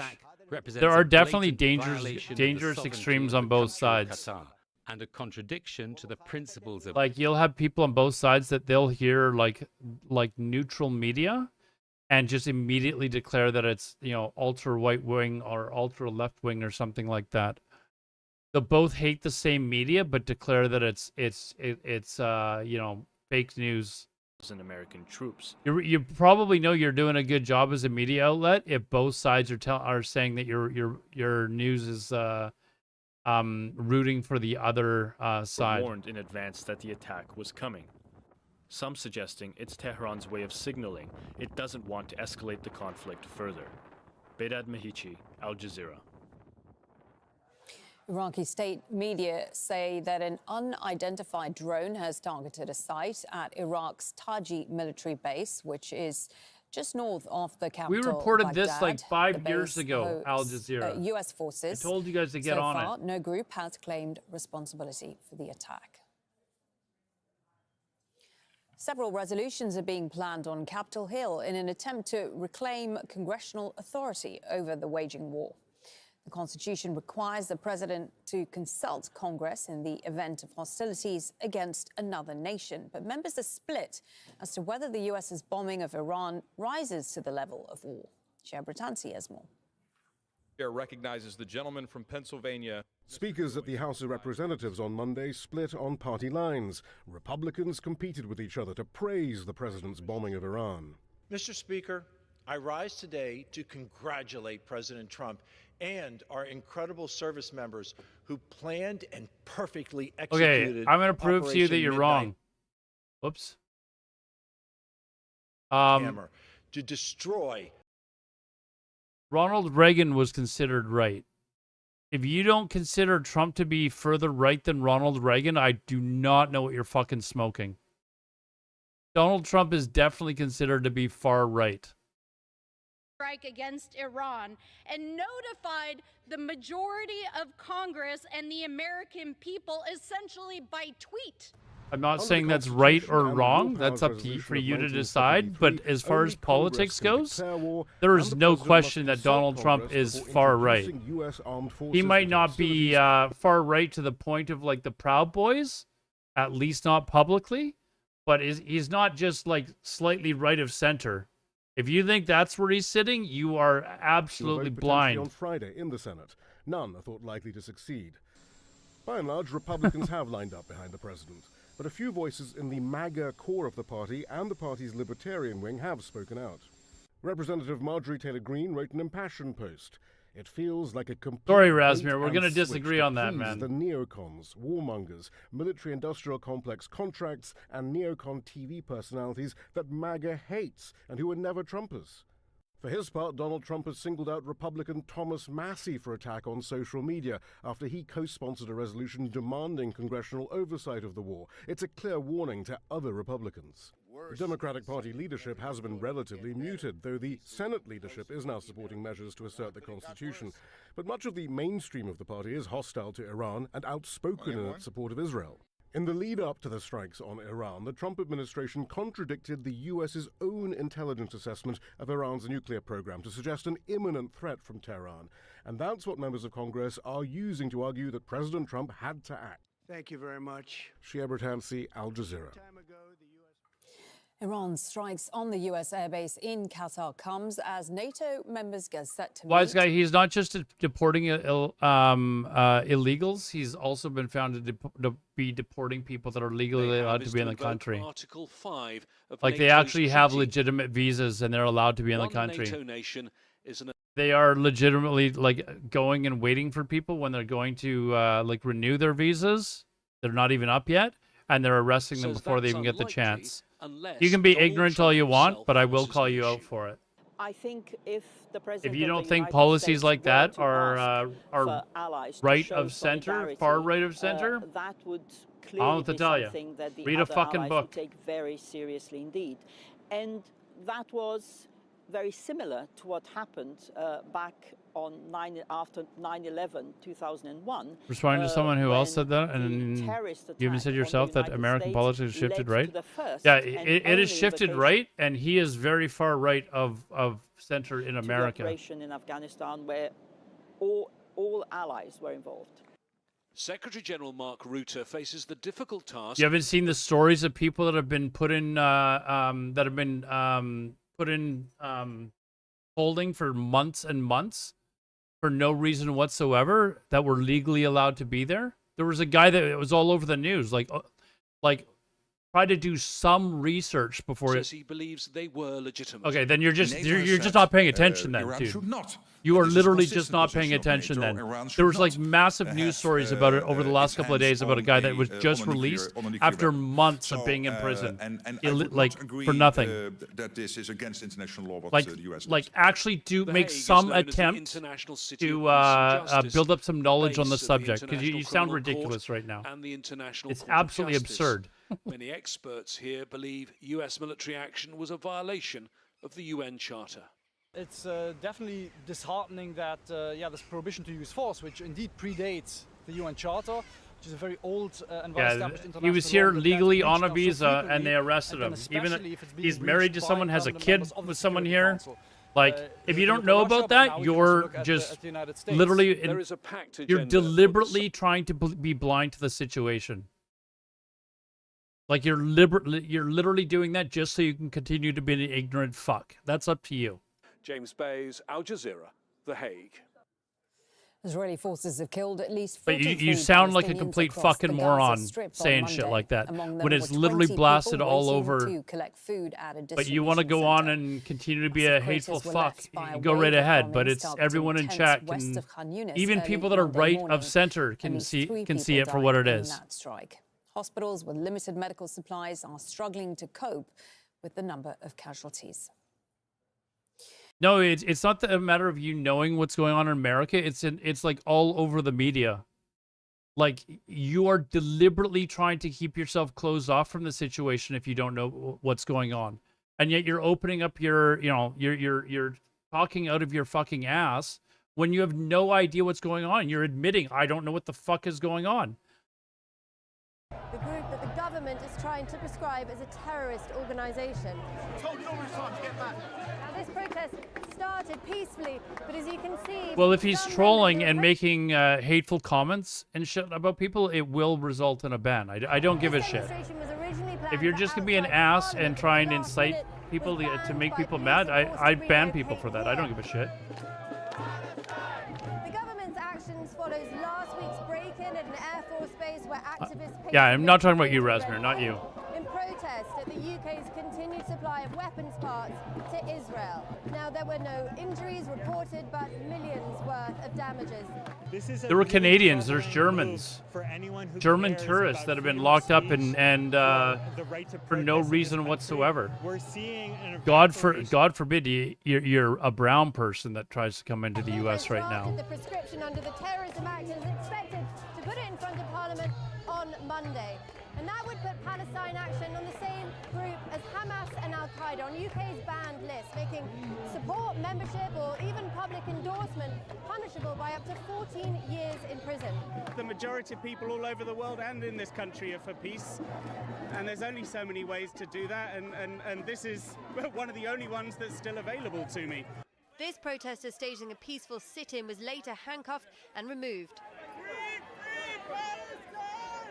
Protesters here say they're not just here to protest against actions in Gaza, but also a potential erosion of civil liberties. Charlie Angela, Al Jazeera, London. Yes, you are ignorant if you don't make any attempt whatsoever to learn about the situation, yet you spew out your opinion, your uninformed opinion. Yes, that is the very definition of ignorance. Let me give you an example. This girl here is a Turkish student. Has a legal visa. These fucking ICE agents literally stopped her and arrested her for no reason. Why? Because they're racist pieces of shit. That is the only fucking reason.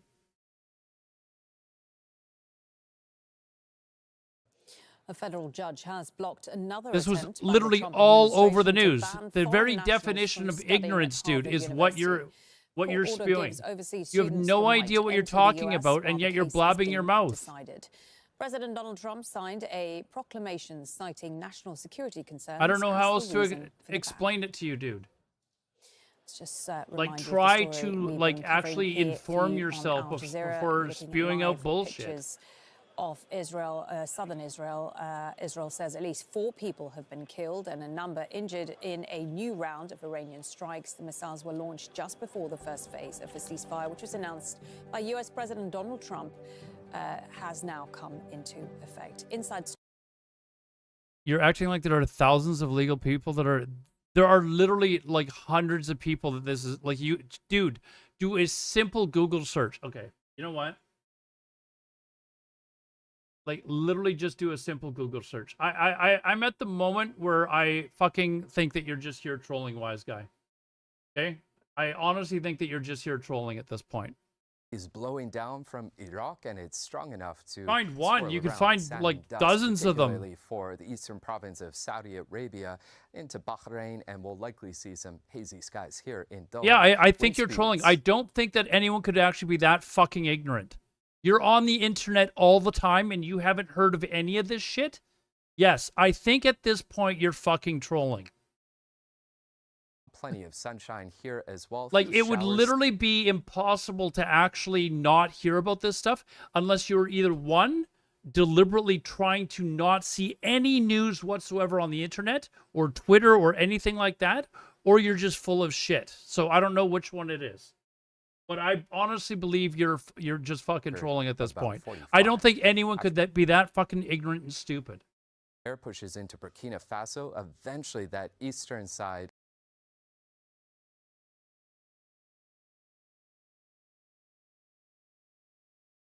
It can be very detrimental to your political career if the president so chooses it to be. So why wouldn't you didn't ask a question? You were making a statement. With a primary. I don't know if she hasn't been as maybe consistent in her criticisms of the president. Maybe this is just you made a statement that they were deporting illegals against Trump's budget reconciliation bill, as similarly with Senator Rand Paul. So perhaps this just hasn't accumulated up to the point to that of Representative Thomas Massie, who has been much, much more vocally against some of Trump's policies. There's Canadians that have been detained down there for no reason whatsoever. This was before the ceasefire was announced. He says our War Powers resolution has 57 co-sponsors. Whether you like it or not, Congress... There's people that have been in this country for 30 years that are getting detained. And you know what they seem to have in common? Plus a 30-day. You know what they have in common? They're not fucking white. That's what they have in common generally. On Capitol Hill asked Speaker Johnson about President Trump gearing up to oust Massey from Congress. Johnson said, I hope that is the one common denominator. Do what is They're right not by his white. constituents and support good legislation and stop teaming up with the Democrats on everything. He says terrible things about me on a daily basis, but it rolls off my back. But I want him to do right by the country and do right by the Republican team here. Twitch, I have to ask, let's move away from Republicans. Did any Democrats come out full-throated support of what the president did in Iran over the weekend? Have we seen? You apparently don't listen to what anyone's told you, wise guy. You apparently like do everything possible not to see any of this stuff on the internet. How can somebody that's on the internet as often as you are, based on how often you're in my chat, not see any of this? So which is it? Are you deliberately not looking for it? Or are you trolling? I don't honestly think it's possible for you not to see some of this stuff. Answer my own question. Steny Hoyer, former House Majority Leader, Democrat from Maryland, also came out in support, which I thought was interesting, bucking some there in his own party. You had the likes of Alexandria Ocasio-Cortez saying that what the president authorized over the weekend grounds for impeachment. All right, Savannah, while we have you, we got to get an update on the big, beautiful bill. July 4th is fast approaching. We heard from Majority Leader in the Senate, John Thune of South. Have you not seen the ICE protests that are going on right now, wise guy? I'm sure that those have been shown on your right-wing media. Have you had no inclination to actually maybe look up, hey, why are these people so mad at these ICE raids?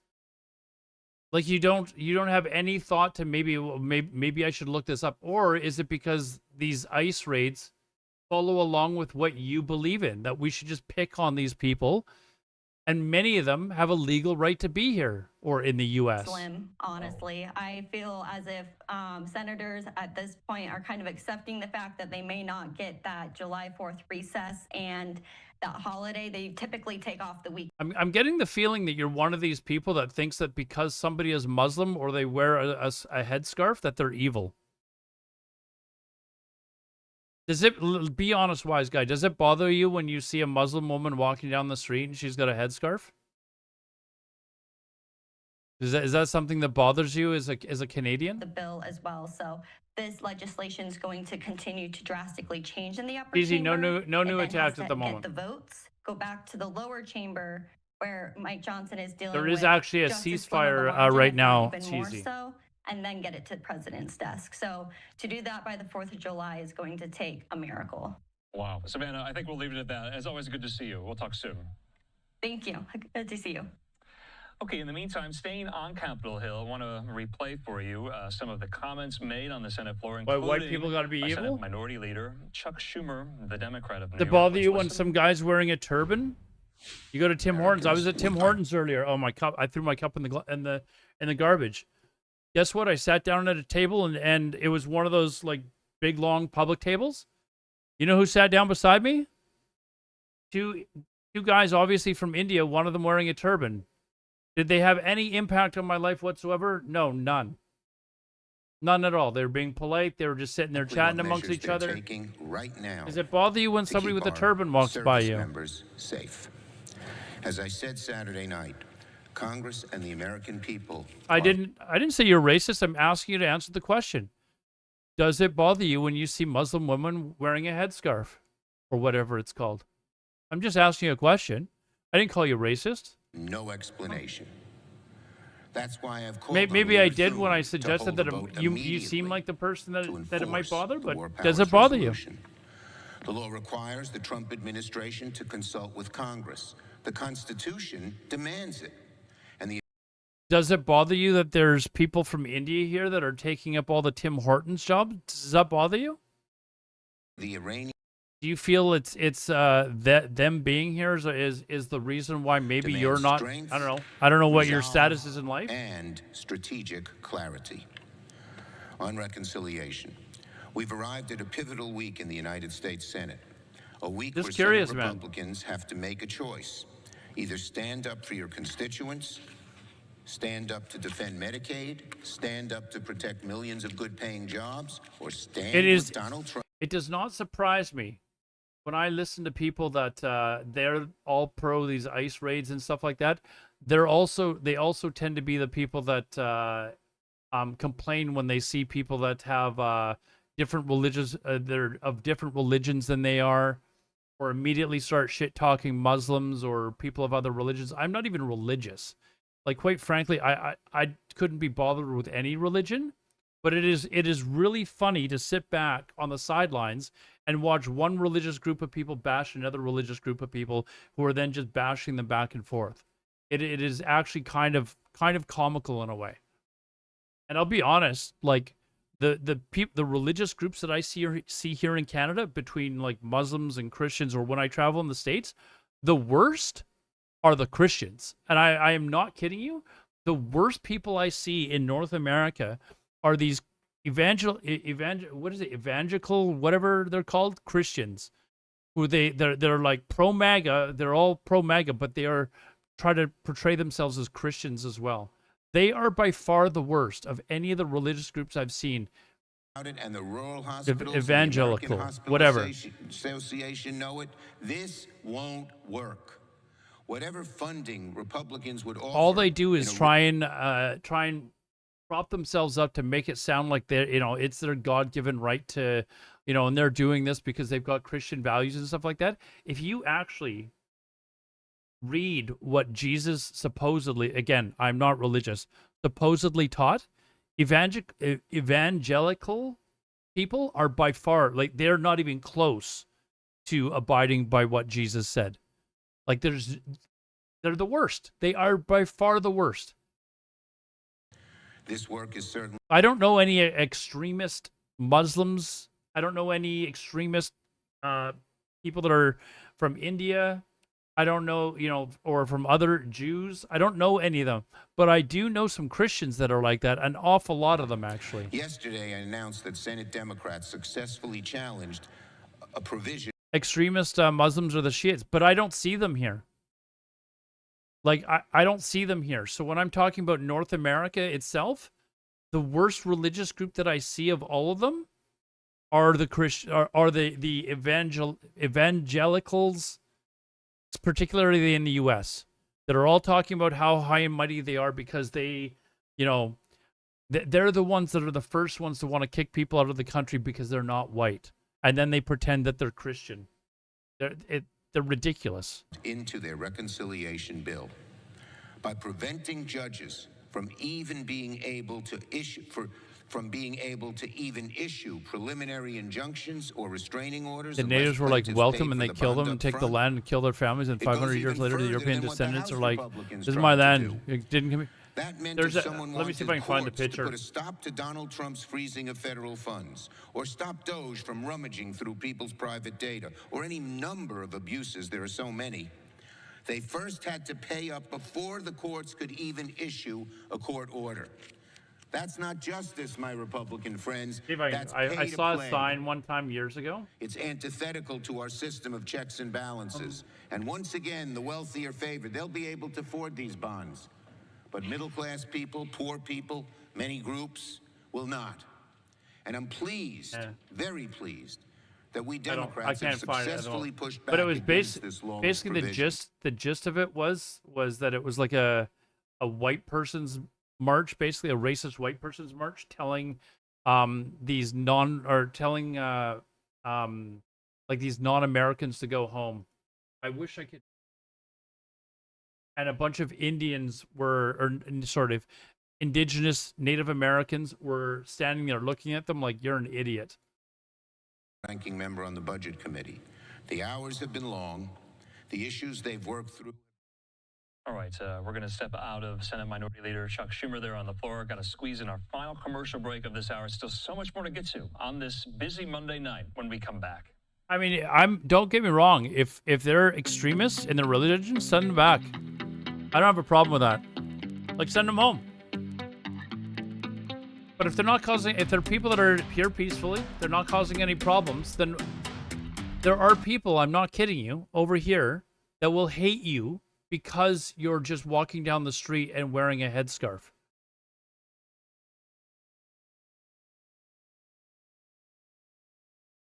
I'm not going to go all the way back in chat, but he didn't answer the question either. whether or not it bothers him if he sees people wearing a turban or a headscarf. So we'll leave it at that, I suppose. But there are people. Is that why they're hated? There are people. You don't see people that hate people because they are brown? Just for a scarf, yes, because they're Muslim. Americans in chat, confirm this for me. Are there people that you know or around your country that will hate people because they're just simply because they're Muslim? Does this happen or not, or am I completely blind every time I go down to the US? So what if it's been happening since the dawn of time? Murder has been happening since the dawn of time. Does that make it correct? What a stupid statement.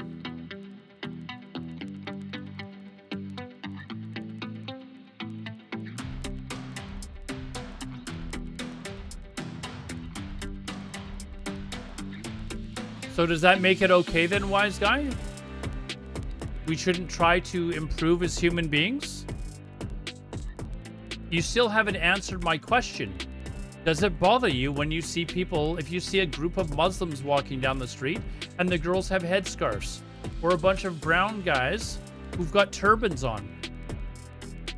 Does it bother you?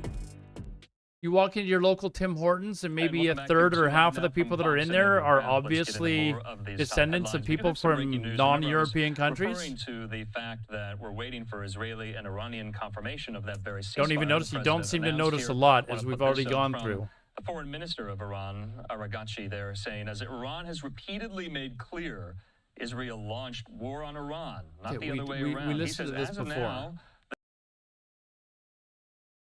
We want the sanctions to bite, and we'll always try and make sure that happens.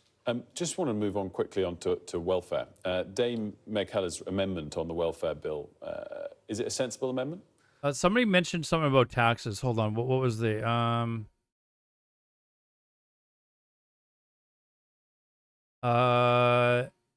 You're unsure if there's hate in America regarding other races? You don't think that racism is still quite regular in the U.S.? Somebody was talking about taxes. But I think it was something like $94 billion in taxes were paid by for disabled people, immigrants that were just here doing jobs. They get they get tax numbers and stuff like that. They still pay taxes. Discussions between MPs 94 billion in the US. I think it was something around that number.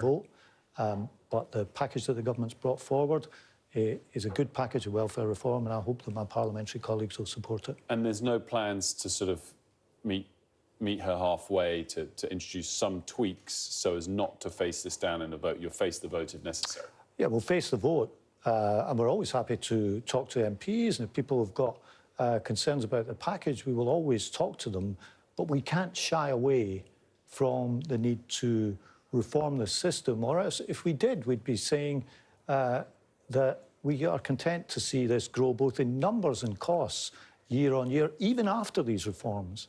The number of people on disability benefits is still projected to increase. This will slow the rate of increase, but it will also critically get more support in place for disabled people who want to work. Pat McFadden, always a pleasure. We appreciate the slightly extended time as well, given the breaking news. Thanks for joining us. Thank you. Well, the Chancellor. The amount of taxes that they pay, sorry, it's a long one. The amount that they pay in taxes is huge, and a lot of them, or most of them, actually do go and get their tax number, which, by the way, is given to them with the government knowing that they're illegal immigrants. That is this channel is toast. Okay, sicko. That is exactly like the point. The government knows that they're there, and they are giving them actual tax numbers for them to file taxes.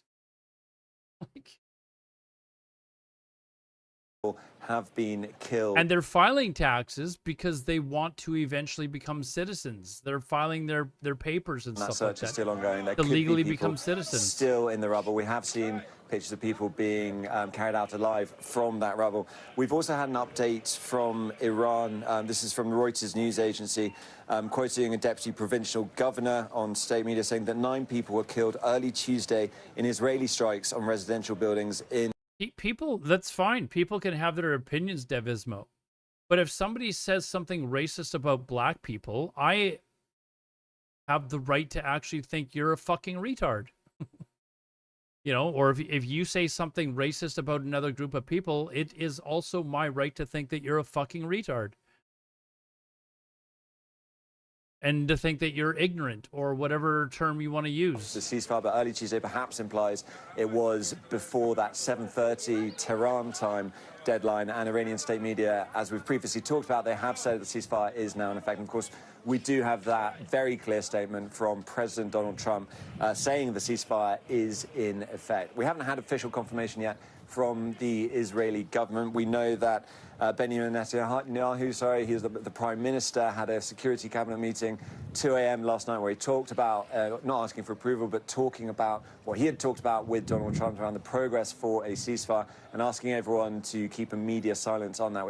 Sorry, I love North America streams. In your country, you can say, would you think in German? We have no political stream or world political stream. Donner Toto, I used to live in Germany, actually. I don't know, where in Germany do you live? Tons of Filipinos, Italians, Greeks, Hindus, all Asians. And what's wrong with that? We have the best food in the world here. We have beautiful women from all cultures. Like, what is the problem?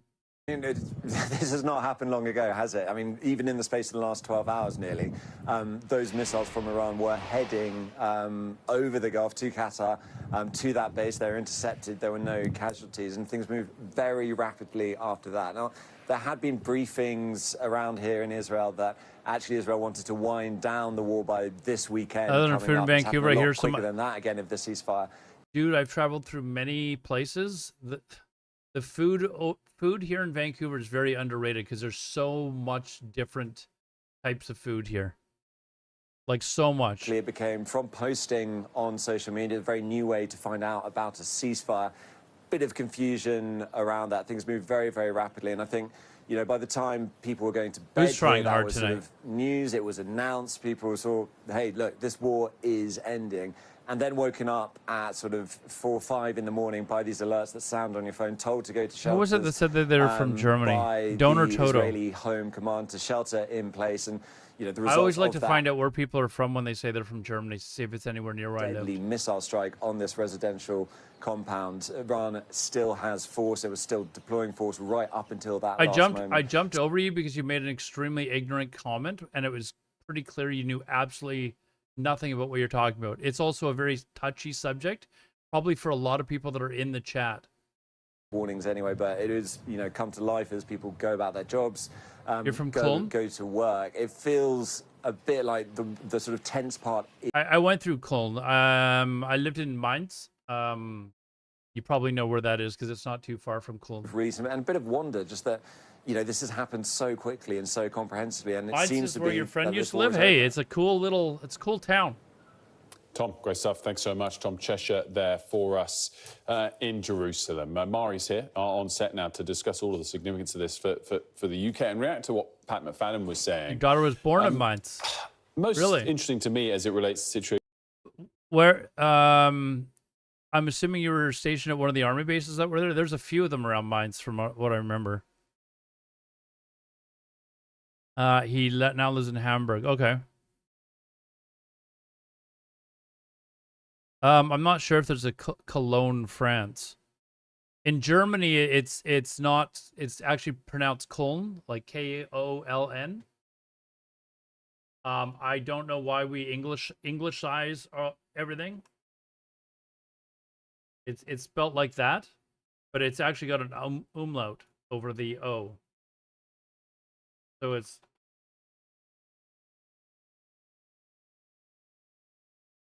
it's kind of pronounced like this. It's kind of pronounced like that. Köln.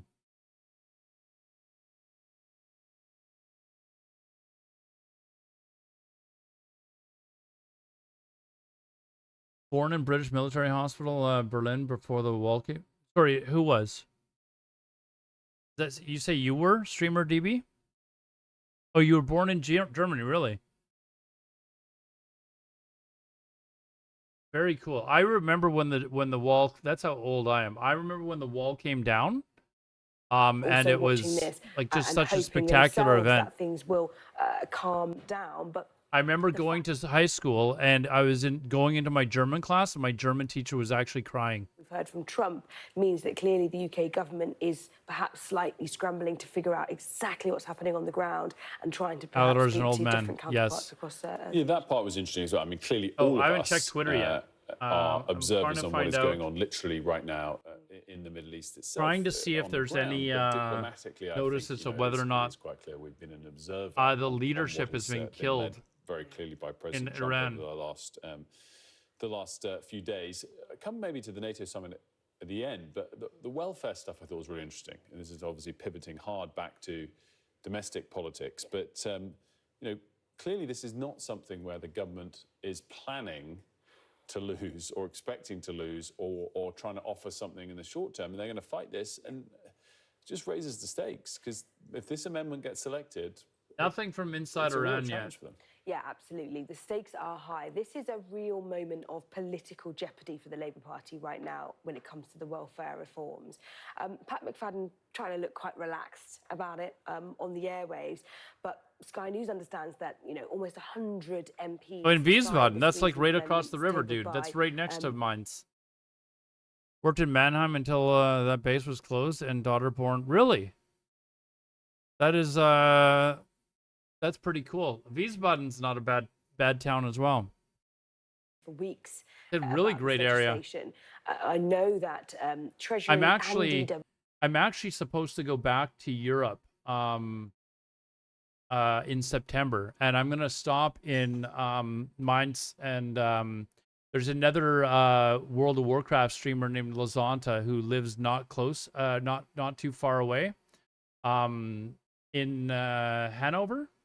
So I'm gonna take the train down to Hanover and visit him, and then I'm gonna fly over to Italy afterwards. That's the plan at the moment. So,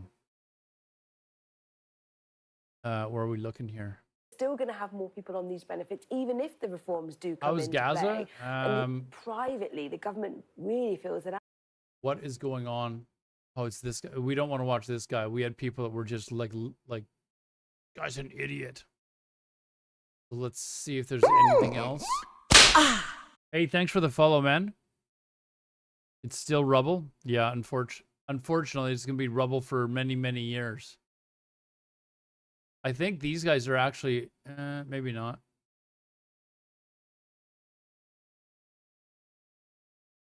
And with this big announcement, it looks fantastic. 5% of GDP, albeit 3.5% on sort of core defense spending. I think so much of the tone... So, well... Those of you that are American, that were on army bases in Germany, did you learn German while you were there? For all the years that you were there, did you learn German? Change the scene. No. The sun god? I don't know. I just briefly talked to him through Discord. He was having a walk with his dog. And I mentioned that I was going to be in the area and thought I'd meet up with him for a bite to eat or something. You learned how to order a beer. How many years were you there, Stream DB?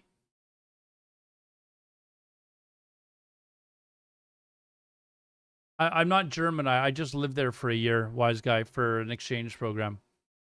And it was like 30 years ago. Like my German is really scheiss.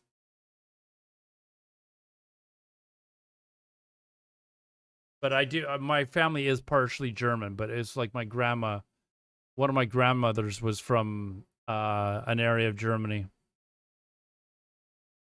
Tried my ass off to learn German, lived out of in the economy, and the Germans would always speak English. Yeah, because as soon as they hear your English accent, they will immediately switch.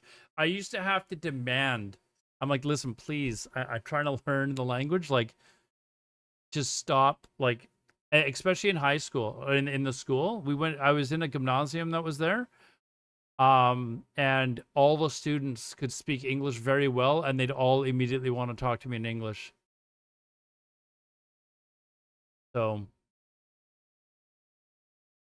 but my German is absolutely brutal right now. I can order a beer, tell someone I've had enough beer, and then ask where the washroom is so I can go take a piss. That's basically the extent of my German. For the top stories after a short break that we're going to take now here on the Breakfast Show. Reminder: the top news is sad that Donald Trump says the Israel-Iran ceasefire is I can pronounce most words. I don't know the meaning of due to their grammar being easy to fuck up. You know what the great thing about English or about German grammar though is it is law.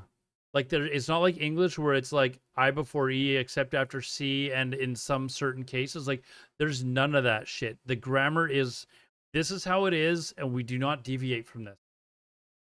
Sharks in this area, there's no reason they wouldn't come here to feed. It's basically a buffet. Most people in Germany, most of the younger people can definitely speak English fairly well. Dangerous storm ever to hit Ireland. Most of them are pretty. Our app gives you the very best of Sky News. Except from like height, weight, or else it's just weird. Yes. And analysis. Evidence of the crisis. Podcasts, watching us live. Over fluent in 4 languages, amazing. Whatever you get. Okay, so for those of you that are not European, the way the German education system works is when you're in like I think it's like grade 4, they put you through a test. And basically the test determines which level of school you go into. So it's to kind of basically figure out how intelligent you are as a kid. And the really intelligent kids get put into what's called the gymnasium, which is kind of like our really high level private schools here or something. And the exchange student that I had happened to be in a gymnasium. And then they've got like 4 or 5 levels. And I still kind of think that it's kind of a weird system, because you could have a kid that had a really bad effing day and suddenly he's told, okay, you're going to go into the school with a bunch of, dumb kids, basically, right? And you can get brought back up if you prove that you actually, are a little bit more intelligent than that. But I just think it's really weird that you determine a kid's future so early on.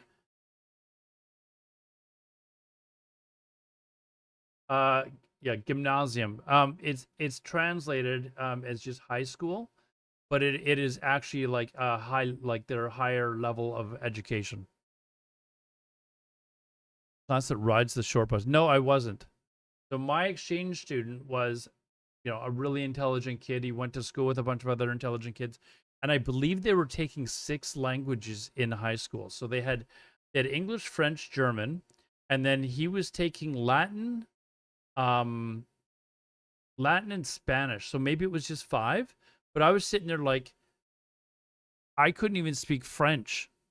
Like it blew me away. And they had an option. It was either old Latin, or it was either Latin or old Greek. And when I went over there, I didn't even know there was such a thing as old Greek. I was like, what is old Greek?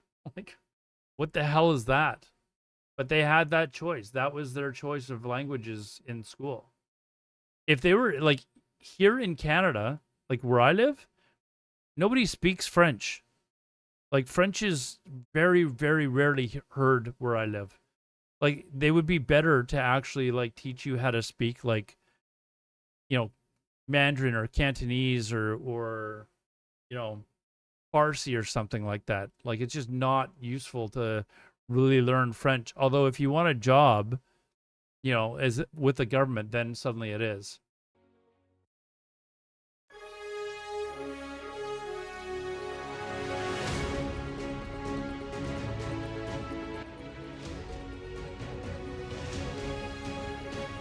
But they did other things too. Like when I was in their math class, they were taking the equivalent of like university level calculus in grade like 10. Like it was embarrassing. Like I went into math class and suddenly I saw all these symbols for math that I'd never seen before in my life. I had no idea what they were doing at all. Like it was actually embarrassing. I aced English class though. No, I don't speak Quebecois Trump either. Says that the ceasefire between Israel and Iran is now in effect, but only after an intense night of violence. Plus, Ukrainian leader Volodymyr Zelensky speaks Still waiting to exclusively see if Sky Maney News is and warns that alive or British not. companies are still helping to arm Russia. It's Tuesday, the 24th of June. Your headlines. Donald Trump hails the end of what he calls the 12-day war between Israel and Iran. The 12-day war, twice as good and as he as heads brilliant to the as NATO the summit 6-day in the war. Netherlands. The US president is claiming his biggest foreign policy win. At least 4 Israelis killed after Iran launches 6 waves of ballistic missiles in the early hours of this morning. Also ahead, Ukraine's president tells Sky News that weapons components from the UK are finding... Again, it's 9:30 in the morning in Iran, so you'd expect that the government would have some sort of an announcement, maybe. But there are some components from some companies. Those schools are very, very bad. A rebellion against the government's plan to cut I don't even disability know. benefits. Hold on, I want to see if I can actually.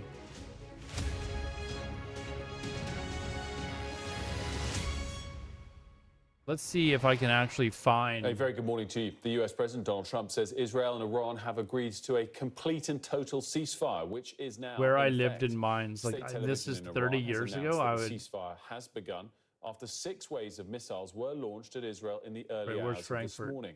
There's been no official comment yet from Israel, where at least 9 people were killed overnight, and this is the scene at one of the locations where the missiles hit. It was in a all suburb angles, called of this covered food Gonsenheim. This morning, Tom Cheshire's live in Jerusalem. David Blevins is live in Washington for us. We'll be joined by Deborah Haynes shortly from The Hague, where leaders are gathering. I for know the there's NATO like a summit. tram Tom, or first of like all, a bring us train up to that speed, goes through the particularly town with and that stuff. situation overnight on the ground in Israel. I mean, it's been so fast-moving over the last 12 hours. They're gone Around 12 tonight. hours ago, there were Iranian missiles flying at a US military base in Qatar. And things have moved incredibly quickly since then, often confusingly. There was this announcement of a ceasefire by Donald Trump on social media, but the timings were interesting. It was quite hard to work out exactly what was going on. People went to bed thinking a ceasefire was going to take effect at some time today, but they were woken up by alerts on their phone. They rushed to shelters after there were 6 waves I can find of the ballistic missiles flying over Israel, flying into Israel from Iran. Now, one of those missiles at least did get through Israel's defenses. It struck a residential building in Beersheba, the biggest city in the south of Israel. Its hospital was struck a few days earlier and has resulted in multiple casualties, the first casualties for a few days. Now, rescue workers are there. They've told Sky News that the operation is complex and ongoing, so that There's also an army base and obviously bringing around into here questions that if I about find what does that, then I'll mean know for a exactly where I'm ceasefire, at. especially since that 6th wave landed here after 7 a.m. local time when that ceasefire was supposed to come into effect. Now, Iran, the state media has said randomly the ceasefire find? is in effect, and it appears it launched those missiles before that Yeah, this is deadline. okay. Now, Hold it's on, I something know we where have I'm seen at in now. conflicts around here. Army that base right even around after here. a ceasefire is announced, the sides keep firing until that ceasefire takes effect. We saw it in Lebanon last year, where Israel Max kept Planck hitting Beirut Strasse. Oh my right God, up I found until where I the lived. ceasefire with Hezbollah then stopped, although it has Crazy, been hitting actually, it that I actually since. As far as we remembered can tell, all as you this. said, there's been no official Be a confirmation train from the stop Israeli government. right around but here. it does appear to be holding. The IDF said they had hit sites. This is an army in base. Who was the one that said that they were at the army base in Germany? This is the army base that I was near.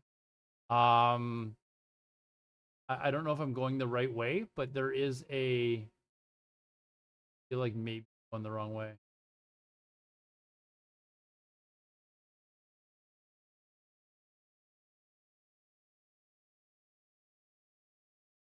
Hold on, let me go back. That's wild that I actually found that so fast. I haven't been there in 30 years. Max Planck. Fuck.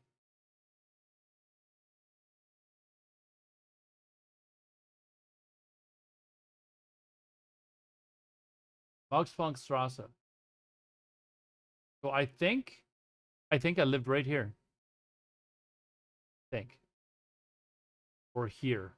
Hold on, let's put our. There should be a train stop right around here. There it is. Boom. We go on here.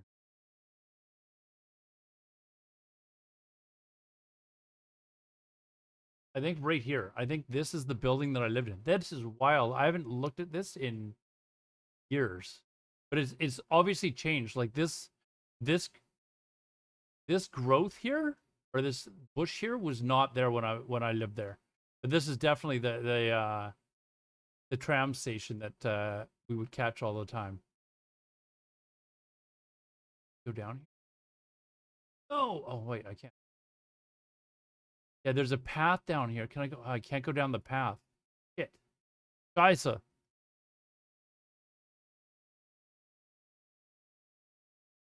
Oh, no way. Oh, hold on. Damn it. Damn it. Hold on. I'm going to actually... I still keep in contact with my old exchange student. That's why I'm actually going to go there and visit. I'm going to ask him... What is this place?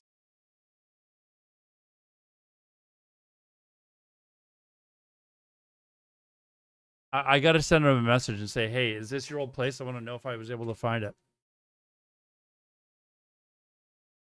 You had to exchange his money for Reichsmark. Come on.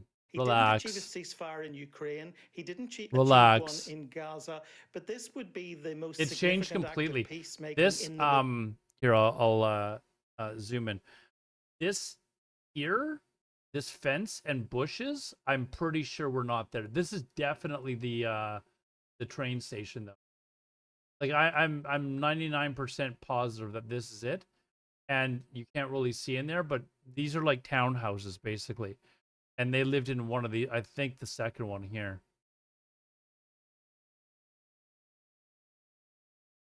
Trying to see if I can like find his dad had this Mercedes, but even then it was an old like classic Mercedes. He had like a 1978 Mercedes in like, this was in like 92. And he was so proud of like how good of condition it was. It still looked like it was in brand new condition. Like it was this pride and joy, this car. Or is this it? You know what? This might be it. No, I was wrong. This is it. Yeah, this is, I'm pretty sure this is it here. So I'm gonna, hold on. I gotta go on Facebook. Yeah, no, this is definitely it because I remember the parking area in front. For the parking area in front. Hold on.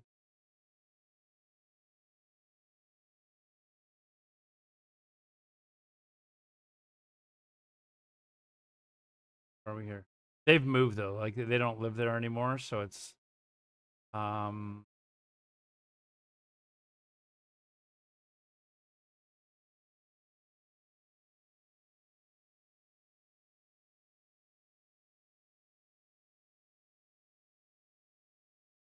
anyways, a lot of good memories of that place. I just sent it to him. I'm gonna see if he responds. He usually logs in once every few days, but we'll go back to Twitter. We're kind of getting off track. We were no longer reporting news there for a little bit. Apparently, let's see, there's some nuclear scientist that was killed overnight. Ray Flash, hey, thanks for the follow there, dude. Appreciate it very much.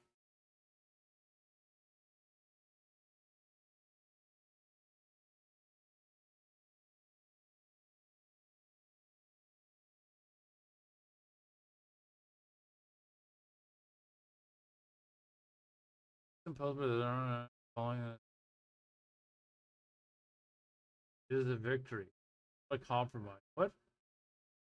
So Iran is I said they were gonna do this. They're basically saying that they won the war. They're telling their population that they won the war. How do you think they're tricking the population to believing that? They were just bombarded for hours the night before in Tehran, and then suddenly they won the war. Don't know how that works out. Last night, but interesting timing on this. He said social dinner, it's described, and then main business is happening tomorrow. You've got the summit is sort of behind me, you can see in the background, and actually the summit meeting has also been condensed to make it brief, as short as possible, brief in NATO terms. It's about 3 hours. There's going to be a communique tomorrow as well, which, like you say, yes, this new spending pledge is going to be rubber stamped. The Wiesbaden base, because I brought 4 dogs and that was illegal in city limits, so the base commander allowed me as a NATO allies to spend more. But you're right, the crisis adopted us and took us in like family. Such a dude, the Germans are so friendly, man. Happened overnight, and obviously is so fast moving, and nobody knows what will happen next. But if it does hold, then surely attention is going to focus to the other big war on Trump's watch, which is the war. I love the city center area too, like where their dome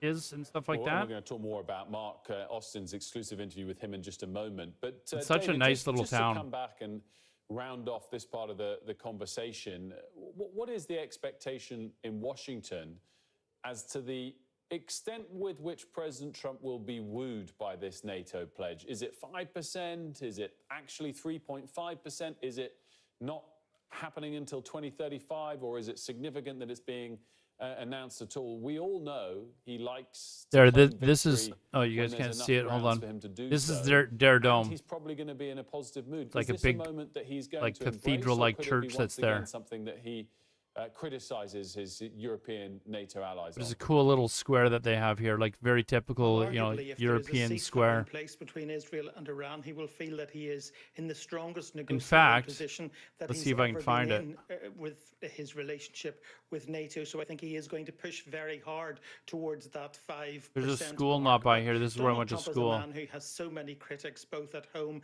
and abroad, whether it's mass deportations, whether it's NATO's contribution to its own defense budget, or whether it's sweeping tariffs. And he's had his own base really tested over the Iran issue in recent days, because many of them are isolationist. They don't want America embroiled in any more foreign wars. But if he has managed to go from a place of airstrikes on Iran to a ceasefire in the space of 3 days, the kind of diplomatic feat that would normally take weeks, months, perhaps years, well, he would largely silence them. And I think the other thing worth noting this morning is that he's just reminded us all again that he is the great survivor. Just a couple of weeks ago, people weren't sure that Donald Trump would survive the very public spat, for example, between him and Elon Musk.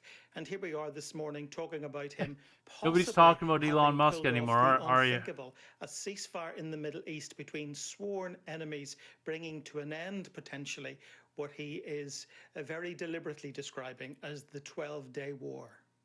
Fascinating stuff, Tom and David. Thank you both very much. Deborah's going to stick around because we want to get her reaction to Sky News' Mark Austin's exclusive interview with the Ukrainian President Volodymyr Zelensky, who's warned that Russia could attack NATO within 5 years. Here is a taste of his interview with our. What's the story? Ceasefire? No, the attacks seem to have stopped. Z-Pith? Downing Street has said that you're unhappy with the way sanctions are Within working. 2 minutes, the U.S. futures market opened, causing Nasdaq index futures to soar over 150 points an hour. We got to make money off this, man. That are not being sanctioned, and this is critical equipment you think is still getting into Russia. Is that right? Санкції дуже важлива історія. Sanctions are a very important story, which is going to stop quick militarization in Russia. I can't remember the name of the high school. Honestly, I'm not going to lie. Components for their missiles, and missiles are the most painful strikes. Components for missiles and drones are coming in from other countries. Including the UK? Including the UK. Not too much, but including the UK. I gave the Prime Minister examples, but it's about for weapon systems. Yeah. It's not weapon systems; it's components. Of course, UK companies never delivered a weapon to Russia. Of course, no. But there are some components from some companies. It's from China, Taiwan, mostly China, Taiwan, but also Europe, also Germany, also Eastern Europe. We have evidence at Sky News that there are enormous flows of dual-use British goods. Dual-use British goods going to neighboring countries, neighboring Russian states, and then into Russia. And you are saying that has to stop?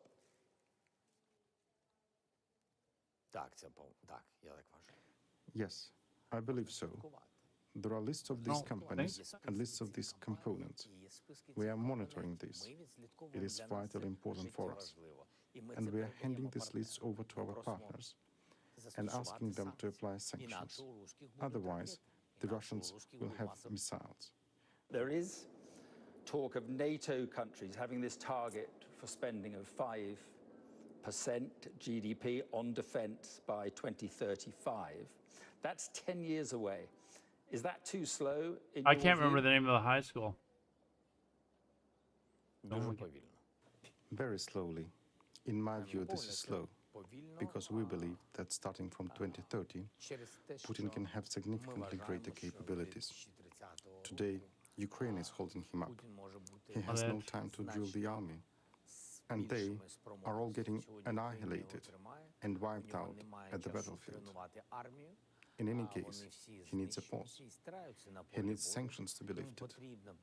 He needs a drilled army. Might be it? As he's got lots, more than 1 million people wounded or dead.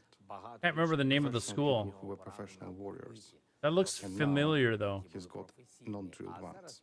And 10 years is a very long time. He'll have a new army ready by then. So, sorry, excuse me for interrupting, but do I understand you? Do you think that Putin could attack another NATO country within 5 years, test Article 5 within 5 years? Or I went to high school for a year in Germany, yeah. Precisely. I found the house that I used to live in, but I can't remember the name of the school. A matter of months? Could he do it within months, do you think? And remember the house even, you know, oh, what's this? What's this? No, I don't think he's ready for that. You still think you're the best man to take Ukraine through this? It looks like this guy is flying into Basra.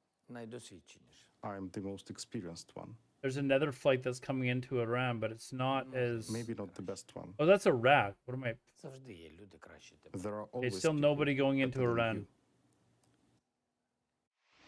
Still nobody going into We're gonna have Iran, more and reaction we're to still that, waiting exclusive for interview any that Mark Austin did with news from President inside Zelensky Iran. in a moment. But some breaking news in the last couple of moments to bring you, first of all.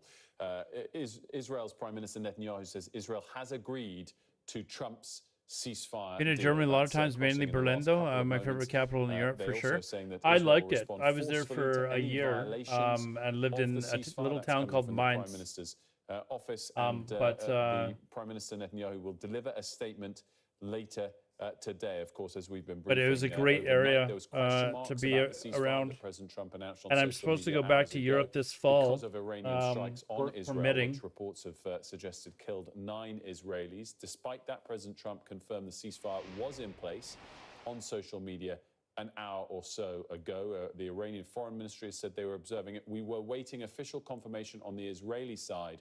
We now have that. Prime Minister Netanyahu's office saying Israel has agreed to the US ceasefire deal. Let's get a reaction immediately from Deborah Haynes, our defense and security editor, of course, is in The Hague this morning ahead of the NATO summit. If this now holds, we've got all of the parts in place, Deborah, in the short term. If this now holds, it's I would be shocked if the Iranian government doesn't announce something. What has been a roller coaster night, set of days. I would think, though, that if there was some sort of like a coup attempt happening in Iran, that there would be something getting out right now. A Nobel Peace Prize. He's made no secret of that, has he? And it also Never been really to Canada? underlines Where in the Canada were you planning on going? Like it or not, in terms of people who have criticised Donald Trump and his foreign policy, but the relationships that he has cultivated, of course, with Benjamin Netanyahu, the two of them very, very close, but also with other regional powers, including in Saudi Arabia. All of No, those different I would tell him to machinations say of to not come to relationships Canada really then, because count when it if comes if to trying Edmonton would be to his strike a reflection of deal. Canada, I'd be like, And no, if I he don't want you to has have that achieved, bad of an what some would opinion believe of to our be the country. impossible, a ceasefire of this eruption of war between the sworn enemies. They can turn Israel off their and Iran. transponders. Yeah, I mean, there was a flight that came in and actually landed in Tehran, but for the whole of the Middle East. but there's been nothing that's come out. Question, though, will be what next? But I'm like, we haven't heard any news at all, like from the government or anything in Iran. We're waiting to see if there's any news whatsoever from inside Iran, to see if there's been any form of like shift in political power. Any indication that that has not succeeded, that attempts to enrich uranium to military grade level is still continuing. I think something would be getting out. Military action will have failed. And so then what will Donald Trump do next? At the moment, though, he is clearly going to take the win. Netanyahu has announced that if there's any, that Israel will respond forcefully to any violations of the Style threat, and also that Netanyahu is saying Israel thanks President Trump for support and defense and participation in removing the Iranian nuclear threat. We could talk all day long Vancouver and then move down to the south, the west coast Trump of the US. That's a nice trip. As you've already said. If you're going to do that, if you're going to honestly come to Canada and you're going to come that far west, where are you from, Zpith?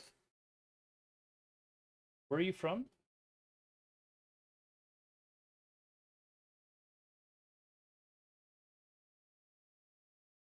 Denmark.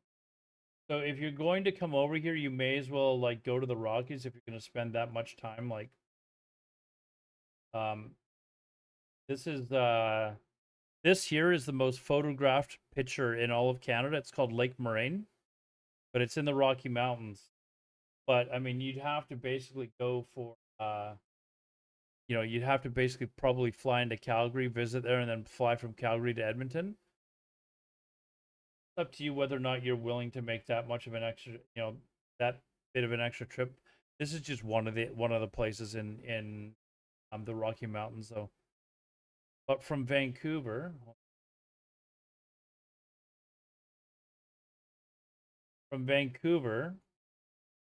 I mean, Vancouver itself is really nice, but if you're gonna go down the west coast, you wanna take the highway and go down the I-5, but there's an area, Seattle's nice as well, but there's an area when you get into Oregon, it's this area here, like the right along, I can't remember what it's called. There's actually a name for the road here.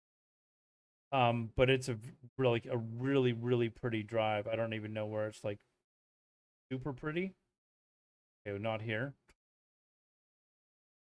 But it's very, very like scenic route going along parts of the Oregon coast or whatever. So this is kind of what you see for your entire drive, this sort of stuff. So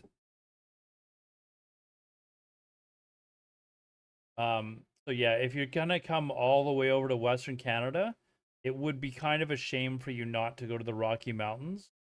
So I don't know like what your finances are like, but if you might want to fly into Calgary and then rent a car, and you would come into the Rocky Mountains are over here where the mountains are. But you would drive in through like Banff here. Like Banff is like ridiculously, hold on, let me show you. Like you can see, where's the Banff law?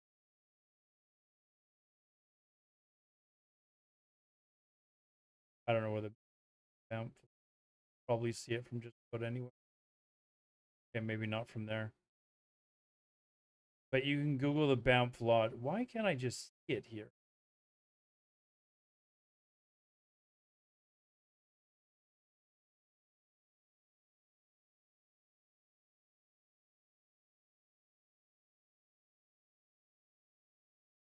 Banff.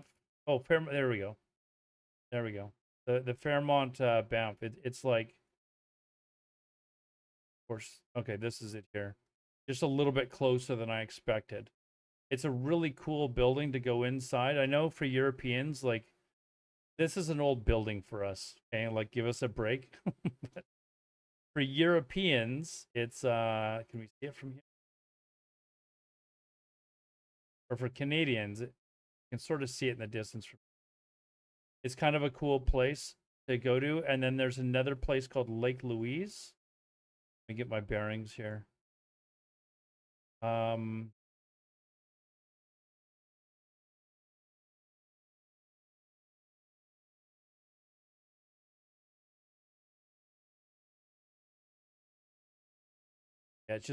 it's barely up the road. So you've got Banff here, Lake Louise, and then Lake Moraine is like down. Oh, here it is, Lake Moraine here. So you can like take a car and visit all of them in one day, basically. But the lodge, like the here, there's like a ridiculous number of like really like it's really scenic there. So you can stay here. It's kind of expensive, or you can just rent a car from Calgary, drive out here for the day and visit all 3 areas, and then drive back to Calgary at night. Are there any new beaches? Yes, there's a new beach not far from where I live, actually.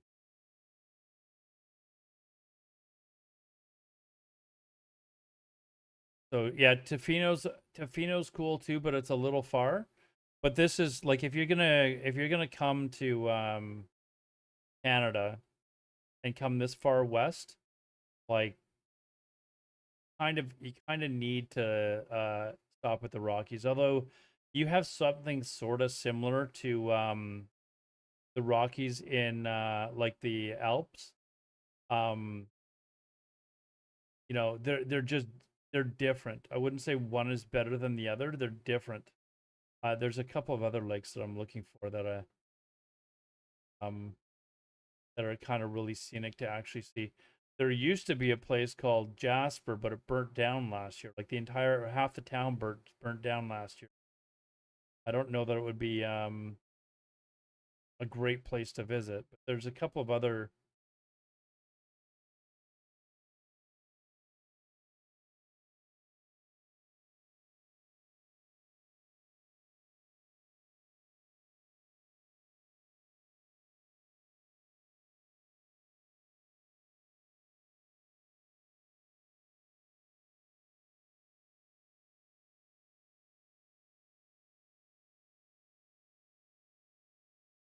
Cato Lake. Cato Lake, this one here. You have to actually hike a little bit to get there. But there's like a lookout point, and I think it's yeah. From a certain angle it looks like a wolf. This area here. But you have to actually it's a little bit of a hike to get up here, but it's not a hard hike. But yeah, there's your Rocky Mountains for you. Check out these places instead. I'm just of just flying directly to Vancouver. It seems always wanted to go visit Vancouver and Seattle. I'm a huge NBA fan. Grew up with the Vancouver Grizzlies and Seattle Supersonics, even though those teams don't exist. Yeah, Rocky Mountains are pretty spectacular. What time of the year were you planning on coming, Zepith? Those lakes in particularly Lake Moraine and Lake Louise. Like Lake Louise, you can go at any time of the day, but Lake Moraine, you have to like go early in the morning. You have to like. Kanaskus is where they had the G7 meeting. Remember when we were watching the G7 meeting and this is where they had that. So it's also very scenic there. That's where they had it at there's a lodge up there. But where? So here's Banff. So you can fly into Calgary, rent a car, drive to Banff. I believe it's about a 2-hour drive. You know, you can walk around the town of Banff, maybe spend a night there in Banff, or at Lake Louise. But you can visit Banff, Lake Louise, and then rent a car to Lake or rent. I think you can rent like a tourist, whatever you get on a bus, and it'll take you down here. But you've got to like be ready to go there super early in the morning, or you simply just don't get in. It's super packed there. People will come and there's the parking lot is like over these rocks basically, and then you come over these rocks, and these mountains I believe are called like 10 Peaks or something like that. And in the winter time, let me show you really famous photo by another YouTuber that I know.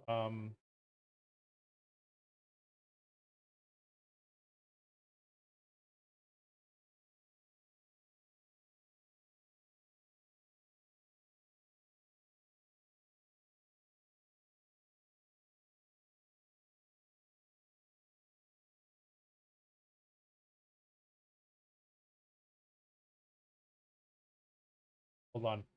This is him here. So this guy's a really popular YouTuber in Canada. He lives in Ontario, but he became popular years ago, and became good friends with like Casey Neistat, if you ever follow him. But this video is about his trip to come to the Rocky Mountains and make the most like iconic photo that he's always wanted to make. And it was like the perfect time of year. And one of his friends was there. This guy he just randomly bumped into, who's another famous photographer, and they were there specifically to take this photo of Lake Moraine at the perfect time of year when the snow has just hit. You can look how nice it looks already. The water isn't frozen over yet, and at the very end, I'm gonna ruin this for you. But he gets like the perfect photo. It's about this whole ordeal of him going through this process to get the perfect photo. And the bucket shot. I got it. It's mine. It's forever in that bank, and it means something to me. Photography means something to me. What does it mean to you? So he waited like years and years for this, and he literally flew from Toronto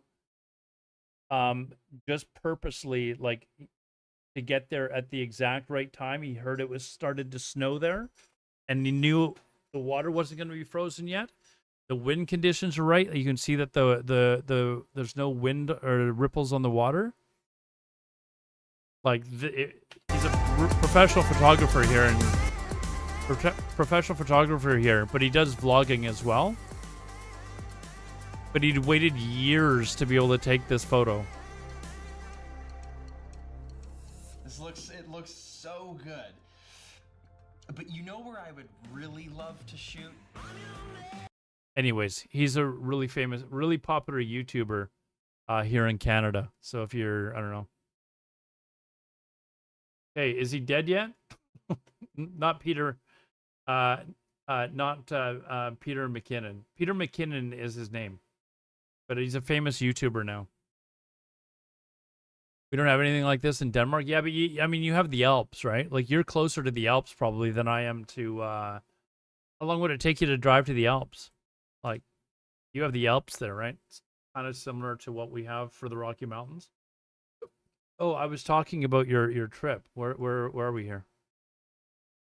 So if you're going to come over and like you could do this all in a day if you pushed it.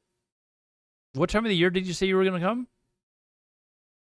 But yeah, you could do this all in, like, if you spent the money to stay a night in one of these towns, you could go to Banff, Lake Louise, and Lake Moraine. You could probably just spend one night over there and then drive back the next day and then fly out of Calgary to go to Vancouver, or you could just drive to Vancouver. But that's like a 10-hour drive from Banff to Vancouver. So it's up to you, and then you'd have to pay for the car costs and stuff like that, right? But then if you're going down through Vancouver, if you don't have time to go to Vancouver Island, that's fine. But your trip down through like Vancouver to Seattle is basically, it's one highway all the way down to Seattle. Seattle's worth a stop as well. It's a pretty nice town. But Portland's a pretty cool town. They also copied us. There's a Vancouver, Portland, or Vancouver, Washington State, which another famous streamer lives in. Some of you WoW viewers. I don't know how private he is about where he lives anymore, but people know where where he lives. But he's another popular former WoW streamer, now more of a political commentary. Yeah, this Vancouver is actually in Washington State. This is the border here. But Portland has a lot of really cool, like little, their downtown area is pretty cool. They've got a lot of good, like little restaurants and stuff like that. It is kind of a neat little town. Definitely worth staying there for a day or two if you're, I don't know how far down south you're going, but then once you get to, like past Portland, I would suggest heading over here and then taking the Pacific Coast Highway. You might spend a little bit more time driving down. I don't know. How far were you planning on going, Zpith? But then you can drive down here, and I believe the highway going down through California, like to San Francisco and LA, like the view on the highway. Let's take a look at what the view here looks like on the old highway. Number 1. So single lane, but you're driving along the ocean the whole way.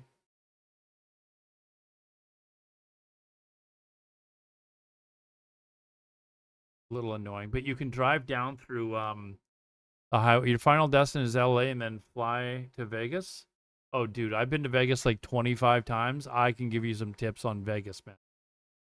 But yeah, you can take this highway all the way down.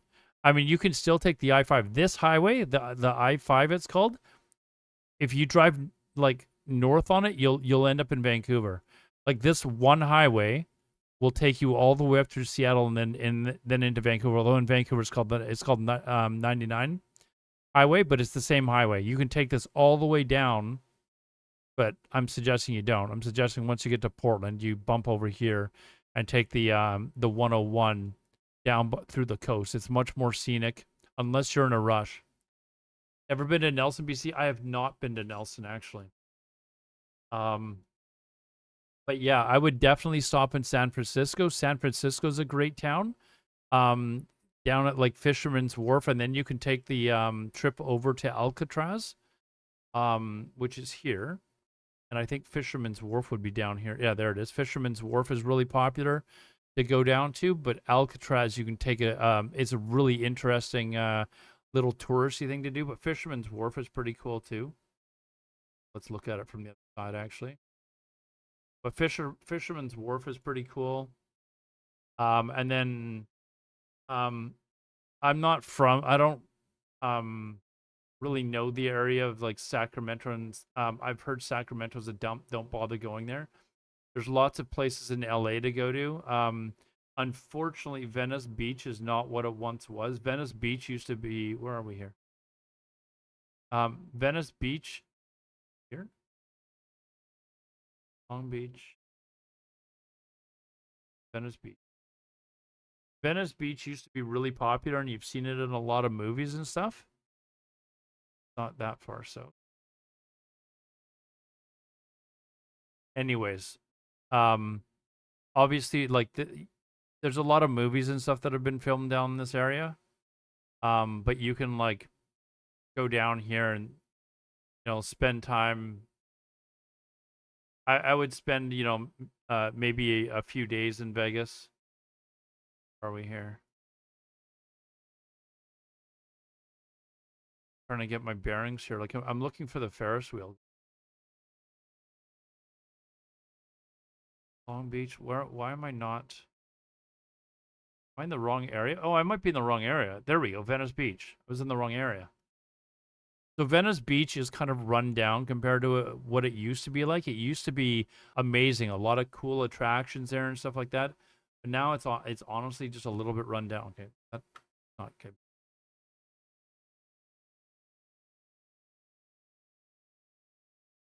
This is Venice Beach. There's the Ferris wheel that I was talking about. There's no nude people in the photo. Okay, we're good. Someone just happened to walk along the beach in order to do Google Maps. But the other side of the pier is, this probably over here is better.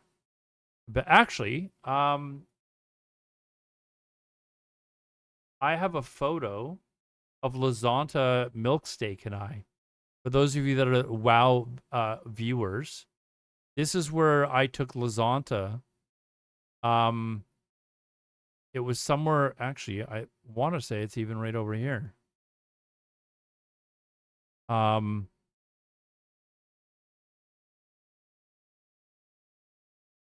yeah, this is kind of the pier that you can walk along. But I came along here with Lazanta and Milk Steak, and we sat down and had drinks at one of these places. But we spent basically the better part of a day here while we were at BlizzCon. So you can see it's just like kilometers or miles and miles. Sorry, we are in the U.S. here. Miles and miles of this beach. But unfortunately, the area it just seemed a little bit more run down than I remember it as a kid. I don't know how long this boardwalk is here. And I'm actually trying to find one particular restaurant, but good luck. Fisherman's Wharf smells fishy though. It is, but it's kind of a cool little attraction.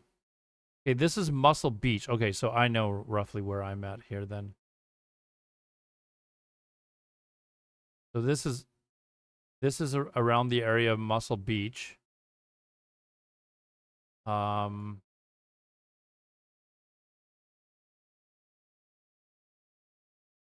so I think the restaurant that we went to is up here. And we kind of sat down. Okay. Whoops. How do I get over there? I think that's where I want to go.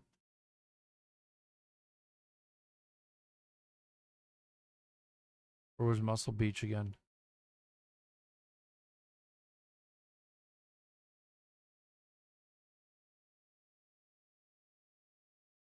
Walk up there.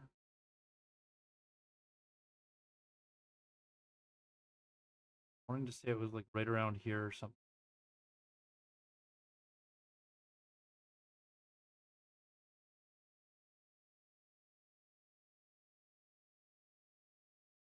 Oh wait, I remember this. We walked by here. I think we're on the other side of here or something.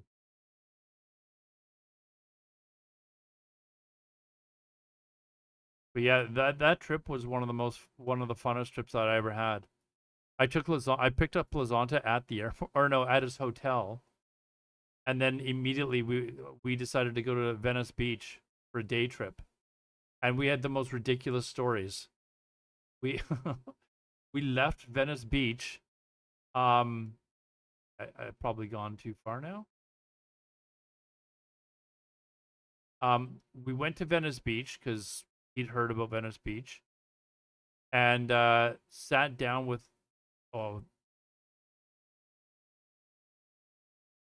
it was definitely down in this area because we're getting to restaurants and stuff like that. But anyways, we left and don't really know our ways around LA, and it was around rush hour. And suddenly we get to what's the trying to remember the name of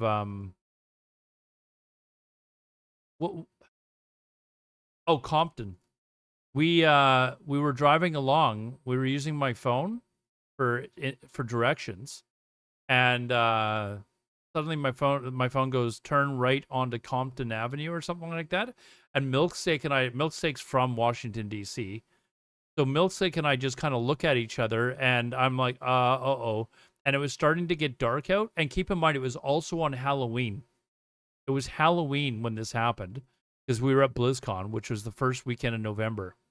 And Milksteak and I look at each other just terrified because we realized that we're in a really crappy area of town. And we started looking around, and it was like, yeah, okay, this is definitely not a good area. And we were like, oh shit, we got to get out of here. And Lozanta's like, why? We had to explain to him where we were. It was just like just a really crappy area of town. Shall we show him Vegas as well? I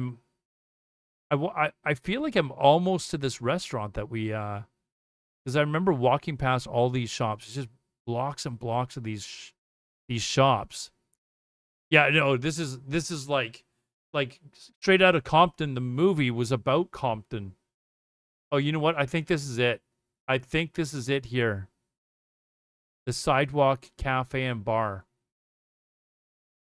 Yeah, I'm pretty positive that's it right there. But we had a table like right here. But anyways, we were like, oh shit, we got to get out of here. And Lazante's like, what's the big deal? And I'm like, no, dude, this is like one of the worst neighborhoods in America, and we had to like try and like navigate our way out of this place. We had no idea. We had no idea where we were.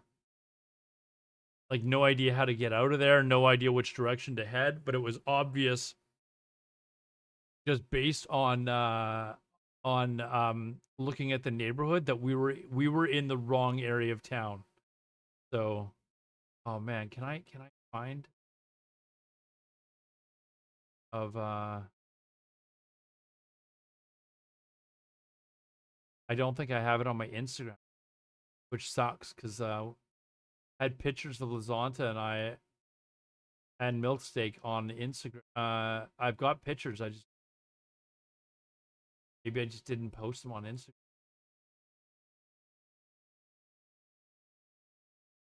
Anyways. What, Compton? No, it's not a tourist trap, dude. It's like don't well, Lazante's from is it Crete or whatever it's called? But he lives in Germany now. So anyways, if you're going to do this, did you say you were flying to Las Vegas, dude? Zpith, are you flying?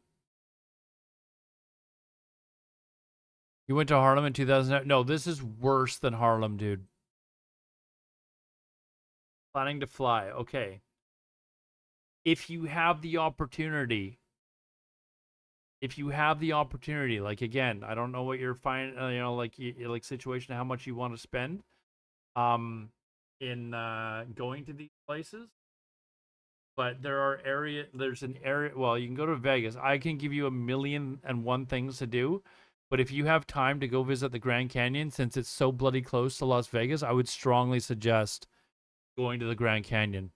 And there's actually another place called, here, it's near Page. So you can go to Grand Canyon, but there's, go to what's called Monument Valley, which is just like spectacular. Yeah, the Grand Canyon is crazy, dude. Like you have no idea how big this place is until you've been there. And then there's a place called Monument Valley, which is another place that is like crazy. Here's a picture that I took of Monument Valley. This kind of gives you a scale as to how big these structures are. And it's just basically structures that like erosion has caused these structures. I almost felt like Monument Valley was more impressive than the Grand Canyon, but the Grand Canyon was crazy. Here's another picture as well. This is me standing on what's called Horseshoe Bend. Better not. Okay, this is where I'm standing, and then down here, so look how small this boat is. So this is a 1,000-foot drop. So it's basically about like, it's like 320-meter drop, 300-meter drop. It's really steep. Like, I'm standing right on the like literal edge, like 2 feet that way, and it's a straight drop of 1,000 feet, or 300 meters basically. And this is like the start of the Grand Canyon. It's the same river system that creates this. So again, if you can spend like an extra, 2 or 3 days going to visit these places, it's really spectacular. Like it is really kind of crazy. This is me at the Grand Canyon. This doesn't do it justice. Like how massive this is, you can't even fathom how big this is until you stand next to it. It is absolutely crazy. Where are the camo shorts? I didn't think you had any. Dude, I just ordered some new ones, dude. I've got black ones now. I think these are actually cargo shorts. This is me in Phoenix. Yeah, but anyways, if you have time, dude, I would strongly advise, like, I don't know how much time you have to come over, but I would strongly advise make some time for that. It was about a mile up from the bottom. Yeah, it is crazy. Like, and you can do, like, you could do that in like 2 days. Like the Grand Canyon and Monument Valley, you could do it in 2 days, maybe 3. I'm gonna be there for over a month, so I should. Oh yeah, you should have enough time then. Like you could fly into Calgary if you're able to rent a car. Are you You said you were driving down through like from Vancouver down, or are you flying? I don't know how rental cars would work.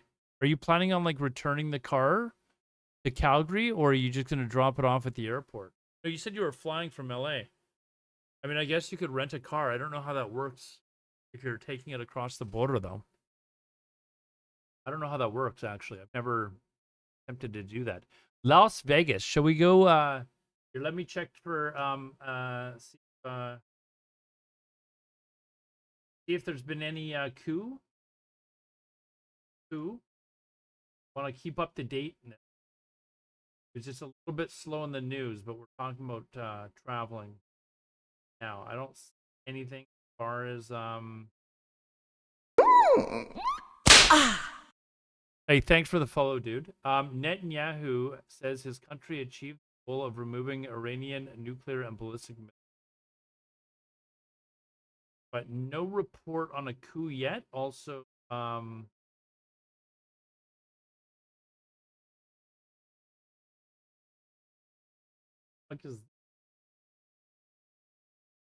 remember this lady here, the lady on the broadcast a few days ago, and they're calling her a hero. Calling her a hero. All right. I don't see anything regarding a coup attempt. We're waiting for. Have not heard anything newsworthy coming out of Iran yet. Like, what is going on? It's almost suspicious, actually, that nothing has happened. Like, no announcements have been made by Maney. Almost suspicious. First plan was to fly to Vancouver, but I want to see more of BC. I'm gonna be fair. Like the drive from the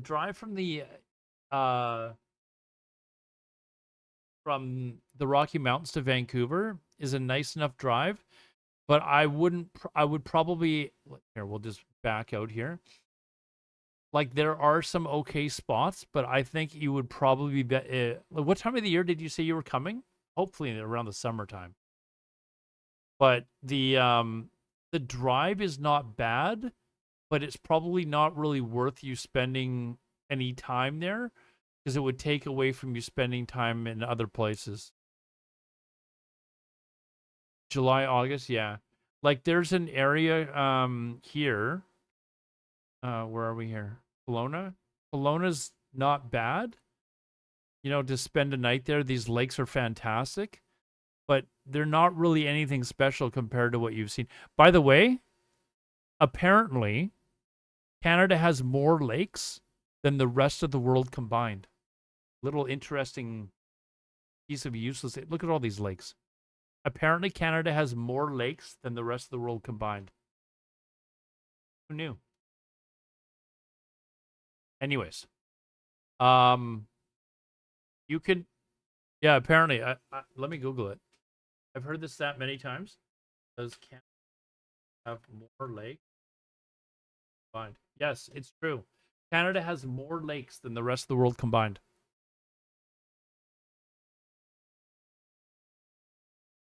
Anyways, so if you're starting in Calgary, you go through Banff.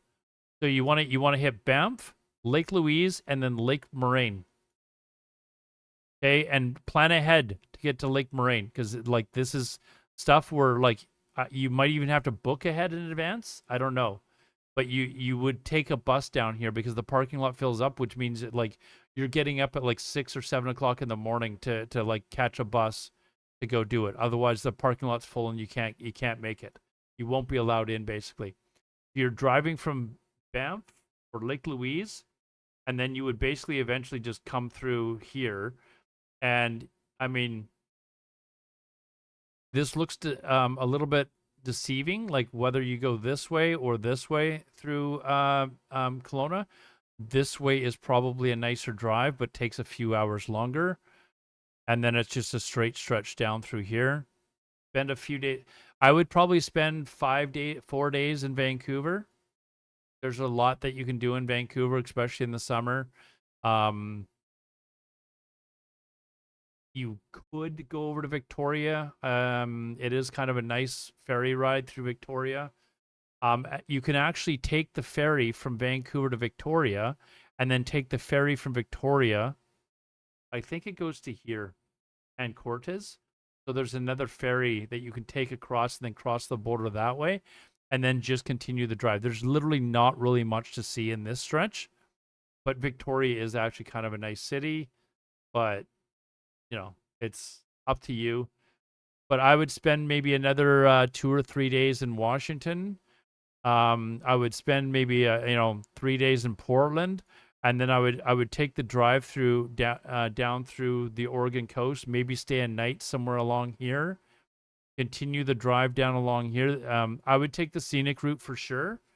The I-5 is not a scenic route. It's the faster route, but it is not the scenic route. I would spend probably 3 or 4 days in San Francisco, 3 or 4 days in Los Angeles. And then I guess you said that you were going to fly to Las Vegas. You can drive. I believe it's a 5-hour drive to Las Vegas. Yeah, Washington is beautiful as well. Just not as beautiful as British Columbia. But Washington is beautiful as well. But in Vegas, you could spend 5 days there, dude, and I hope you drink. Okay, I hope you drink, and because there's a lot to do in Vegas. That was pretty much useless. And then when you go to Vegas, where are we here? We'll land right on the Strip. Oh, did I land way? I won't land. Oh yeah, I landed way too far north on the Strip. I can give you like some really good ideas as to where to stay, so that you will get like the most bang for your buck, like money wise. Like, I know every hotel inside and out. Like I said, I've been there 25 times or so. But there is a ton to do. You could spend 5 days there easy. Am I a travel agent? No, I should be. I should be. One of my sisters used to be one, and one of my ex-girlfriends, I believe she still is. Yeah,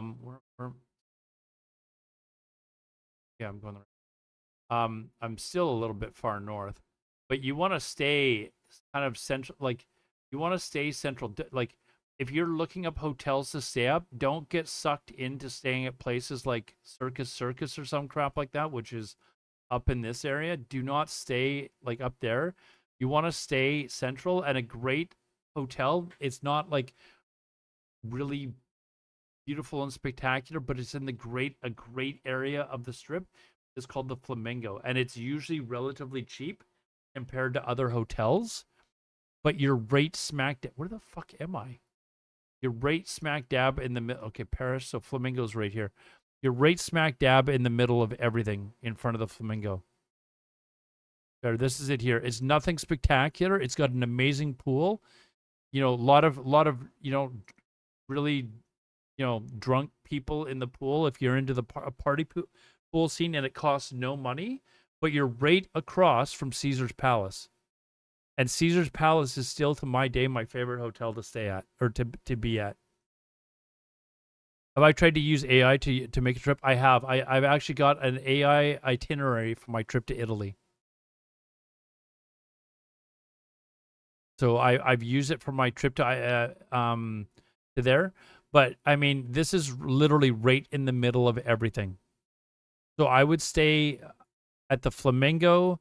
I don't know what the old Treasure Island is now called. I think they're tearing it down and building a new hotel, or it's going to be the new Hard Rock. That's what it's going to be. But literally, it's right in the area that you want to be. If you're too far south, like this may look. Hold on, let me get back to the Flamingo. I got to make sure that there's none of these nudie bus or advertisements. I think they would automatically blur them out. But like this building that you see down here, you think that's close? That's a 20-minute, half an hour walk easy. Like it is deceptive how far away these places are and how long it takes you to walk somewhere. Like it takes a long time. The gun store off the strip, you can shoot. Yeah, I've never gone. That's like such an American thing to do. I've never seen a gun in my life unless a cop has held it. But anyways, so yeah, Flamingo. The hotel is old.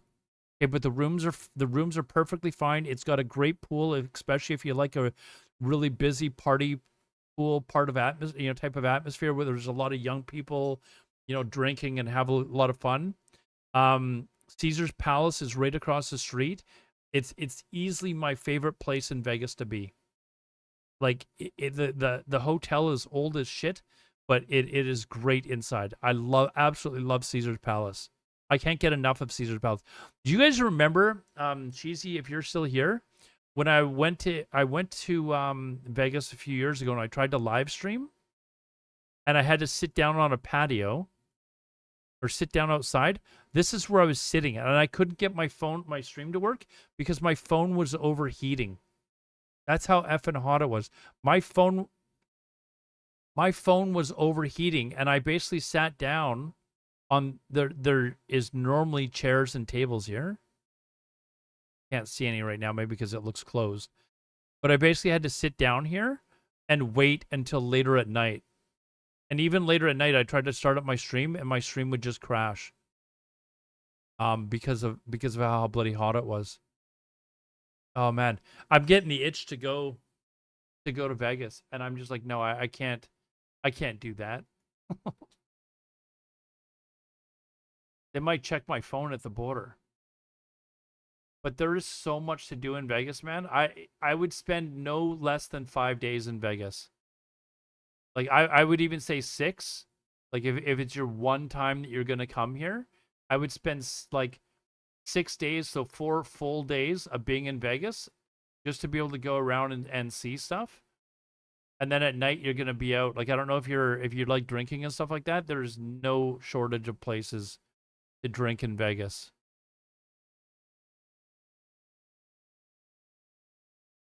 And then if you still have time, take a car and drive over to the Grand Canyon. You can actually see the western side of the Grand Canyon. Like it's like a 2-hour drive from Vegas. Why is this not working? Why? But there's other hotels that are further down the strip. So this is Planet Hollywood. It's still called Planet Hollywood. But I mean, you're from Europe. I mean, you could stay at the Paris, at the Eiffel Tower at the Paris. They're all decent hotels, but I wouldn't go any further south than the Paris. Personally, I've got friends that will stay down at the MGM here. Where is it here? That's Planet Hollywood is maybe okay. The Aria, this area here is nice. I'm just really partial to the Flamingo because of the location. I'm at Caesar's Palace every day. I don't want to have to walk from here to Caesar's Palace every bloody day. It's easily a half an hour walk. Good buffet at the area. I was actually given for my 40th birthday, my dad won a weekend package in a golf tournament, and he gave it to me, and it was for the Aria, which is here. I think it just doesn't have the name on it. This is Cosmopolitan. So this is the Aria right beside it, right? He gave it to me, and it was like one of their like really nice rooms. Like I walked in, and the drape suddenly opened up, and it said, "Hello, Mr. Henry. Welcome to the Aria." Something like that, right? But again, like I'm very partial to like what area of town. I think the MGM is still way down here. Like a lot of my friends will stay down here. I'm like, dude, why do you want to stay all the way down here? They do because it's cheap, but then you got to walk all this way every single freaking day. And this takes forever because every fucking intersection, you've got to go up and around and back down and around and stuff like that. It takes forever. Just spend the extra $10 an effing night and stay at the Flamingo. Those timeshare things? Yeah, no. But here's the MGM. And you know what the shitty thing about the MGM is? Where's the main entrance?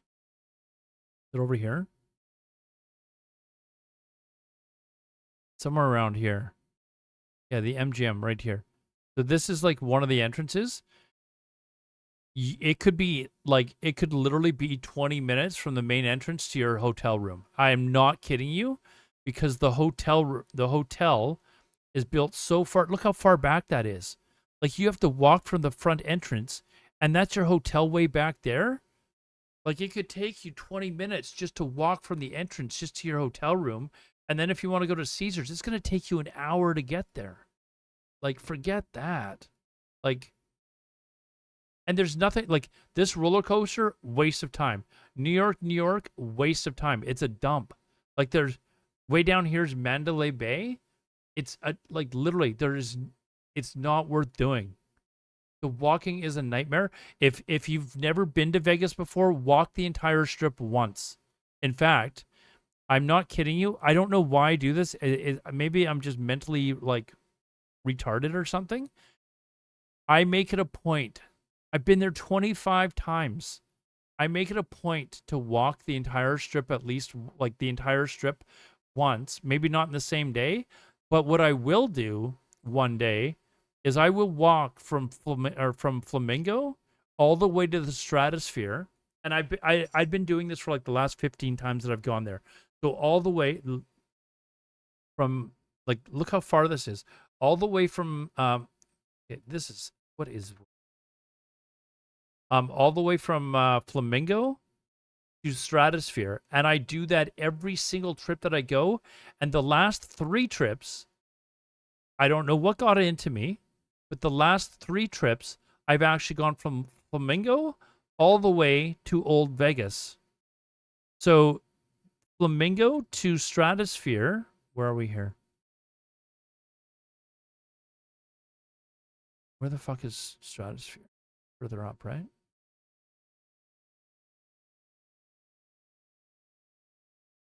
Where the hell? Okay. Is all the way up here. And I do this the first time I did it in the middle of the day in summer. Dude, I was dying. I was buying like those those big thick 1.5 liter bottles of water. I think I went through like 2.5 or 3 of them by the time I got there. And the water was super warm by the time I got there. But I would walk. Okay, I walked all the way from, I've done this like the last 15 times I've been there. I'll walk all the way from the Flamingo, which is here, all the way up to Stratosphere, which is here. I know on a map that doesn't look like it's that far, but because of the way that they've got the sidewalks where you have to go up and around and through hotels and stuff like that, it takes a long freaking time to get there. And it's in the middle of and what's there? What's there, you ask? Why is it so special for Aladar to go there? There is nothing there except this piece of crap hotel. There's literally nothing there. And Circus is right next door. Otherwise, it's a dump. Like the hotel is a dump. But you know what Aladar did the last 3 times that I went there? I got there and the last time, or the first time I did this most dumb thing in the world, is it was getting towards evening, and I'd look down the Las Vegas Boulevard, and you know what I could see right down there? You know what I could see? I could see Fremont Street, like the lights of Fremont Street. And I'm like, that doesn't look like it's that far. So I decided, okay, I'm going to continue walking. And I walked all the way from the Flamingo to Fremont Street. And I can tell you right now that once you get to this area here, with St. Louis Boulevard or whatever it's called, what is it called? Anyways, I think it's called St. Louis Boulevard or something. I decided to start walking to Fremont Street. And I can promise you right now, when you get to like around this area, oh, you know what else is up here? Is the pawn shop. What's the pawn shop show? I didn't even know it was up here until I walked by here. But this is not a good area of town. Like you start getting to this Pawn Stars. Yes. Pawn Stars is right along this area here. And I want to make sure, hold on. I want to make sure I'm going to so yeah, you continue straight along. So Pawn Stars is right along here somewhere. And I had no idea until I looked across the street, and sure enough, there effing was. Oh wait. Did I just see it? No, maybe not. Okay. Not. Suddenly it was just like right there, and I'm like, what the hell? This is like a really crappy area of town.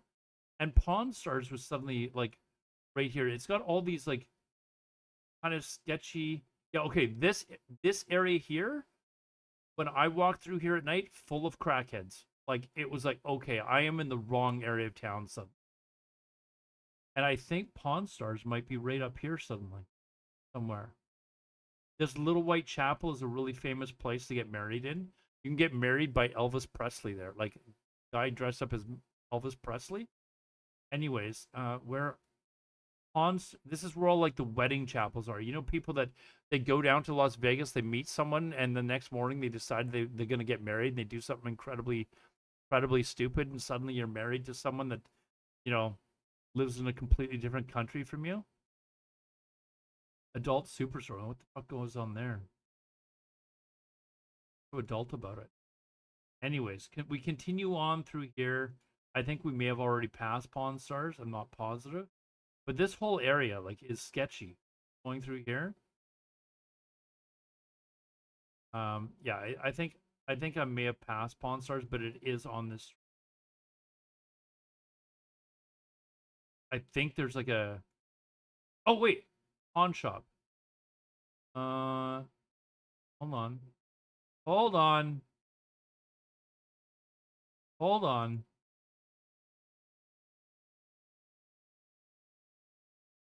Bail bonds, like you can tell we're in a great area of town. You're in an area where there's bail bonds and stuff like that. Like this is, I think we're getting close.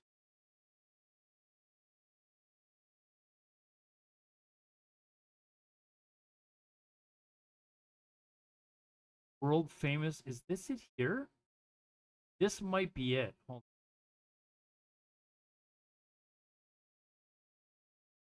Yes, there we go.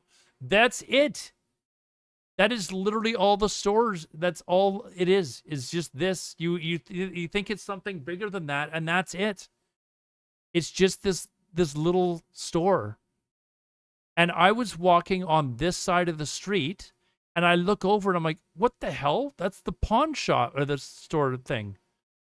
So the first time I did it, it was closed. You can see that it closes relatively early. So I remember I said earlier it was getting, it was starting to get dark. So it was already closed. So the next time I came on this trip, I made sure I went earlier. That's why I was doing it at like 2 o'clock in the morning or in the afternoon. You know how hot this walk is at 2 o'clock in the afternoon?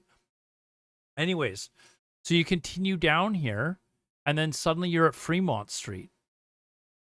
And Fremont Street, if you've never been to Vegas, is just kind of an area you need to go to. You know, it's a long walk, dude. Like, look how we're still not there. Like, all this, and I came all the way from the Flamingo. I've done this 3 times now. The last 3 times I've gone to Vegas, I've walked all the way to Fremont Street. Like, there's something wrong with me to actually do that. We're almost there. To actually do this trip, is you like, why would you walk to Fremont Street? You can get a bus ticket for like, I don't know, $3 or something like that. This is Fremont Street here, but for some reason, it's really weird that it doesn't allow you to do that. But Fremont is kind of cool to do as well if you're, if you're new to Vegas, you've never been there before. It is kind of worth going there for like one evening or something like that, just for fun. I wouldn't go there during the daytime. I'd make an evening of it. Because the light show that they have on the top is kind of neat. Some people like staying on Fremont Street, like at the Golden Nugget or something like that. I wouldn't advise staying there.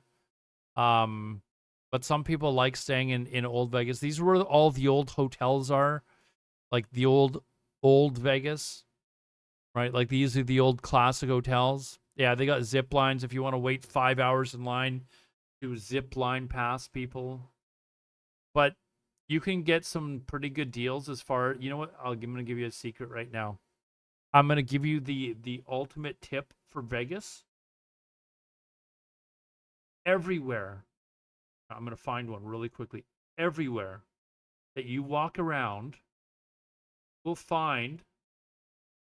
Hey, you will find these places on the side. Sometimes they will have really good deals for beer on the side, but oh, this is the main stage. Okay, I know exactly where I'm at. Okay, there are these little stores, like, that will sell beer in them, and they'll sell them like for far cheaper, like for actual reasonable prices. So, I mean, you generally beer and stuff like that is going to be a lot cheaper down here. Anyways, that's kind of how they suck people to come in.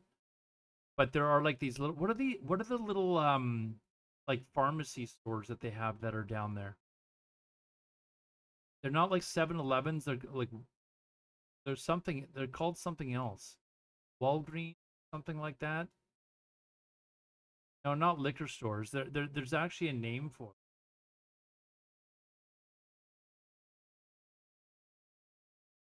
You can get like it's like a 3-letter name or something.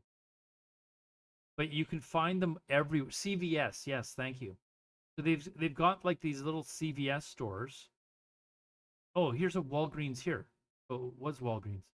Like you can go in here and buy like a cold can of beer and walk out of it no problem. You can buy 2 of them, walk out of there, and get drunk for super cheap.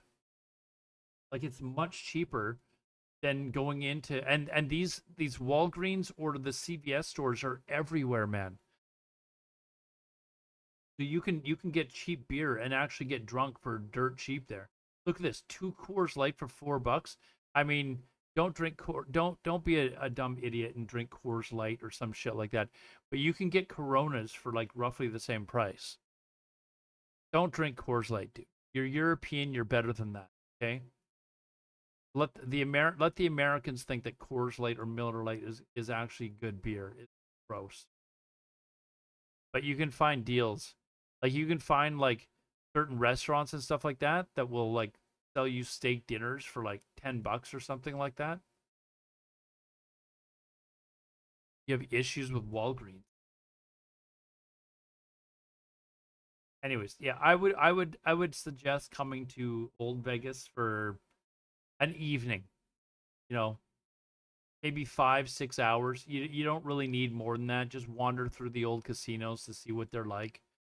Because they're completely different than what you have on the Strip. These casinos were built, years and years ago. You can walk up to the plaza. They've renovated the plaza the last time I was here. So you can go inside. This was kind of like one of the original, the big, I guess, thing to do is to go to the Golden Nugget, which is right here. Go into the Golden Nugget. They've renovated the entire inside, but the special thing about the Golden Nugget is it at the time, they've got a big chunk of gold that's in there. At the time, it was the biggest piece of gold anyone had ever discovered. I believe the story is that the guy discovered it in his backyard in Australia, and the Golden Nugget Hotel bought it from him for, I can't remember what it was, but it was like $1 million at the time or something like that. It's like $15 million by today's amount of money or something like that. And then to be able to see the light show that happens on the roof I think it's like once every 20 minutes, once every half an hour or something. It shows this pretty neat light show. But once you've walked around, it's, you know, and you've been there for 4 or 5 hours, you know, the look at that. Tony Roma's steak. You can get steak and lobster for $12. Now the lobster tail is about that big, but you know, you get steak and lobster for $12. You're not gonna find that anywhere else in Vegas. So I don't know. It's kind of, again, just spend one evening here, and then after you're done here, don't be in Aladar. You can take the bus. There's called a what's the bus called in Vegas? There's actually a bus, a bot bus. That's Thailand. What's it called? And there's a special bus that all it does is goes up and down the strip. So you can take the bus down to Fremont Street and then back, and it costs you like $6. Is it called the short bus? Yeah, I think that sounds right.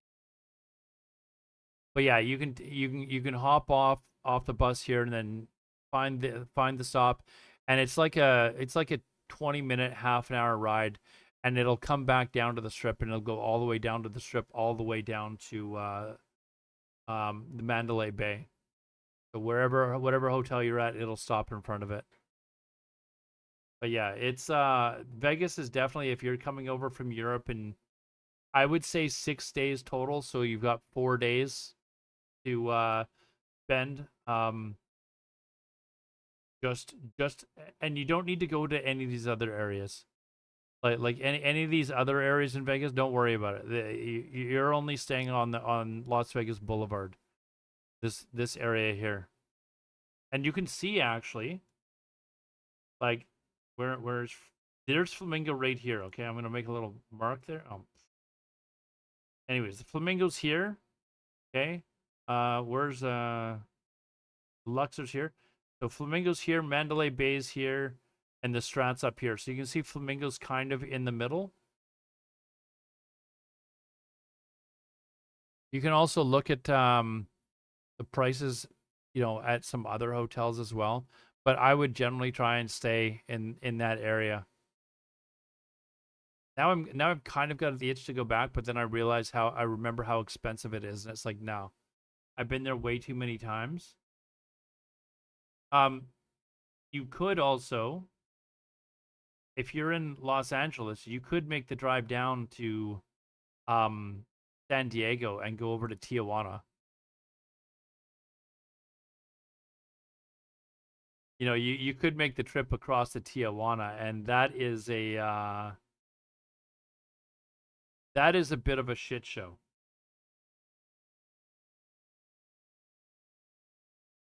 I think is that where they've got the ping pong ball shows?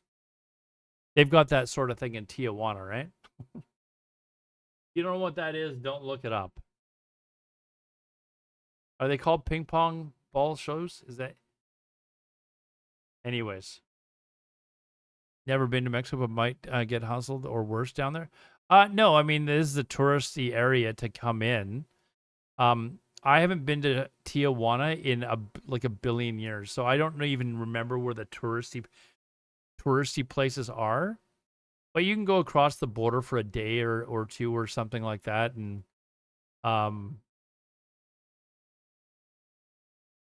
the cartels was... I think Tijuana is considered pretty safe, isn't it? But I mean, you can go across there if you want. You know, just for an afternoon or something like that, and then, you know, maybe fly to Las Vegas from San Diego or something. I don't know. Breaking Bad type of shit. I believe Tijuana is considered safe now, isn't it? I could be wrong, but I think it's considered safe.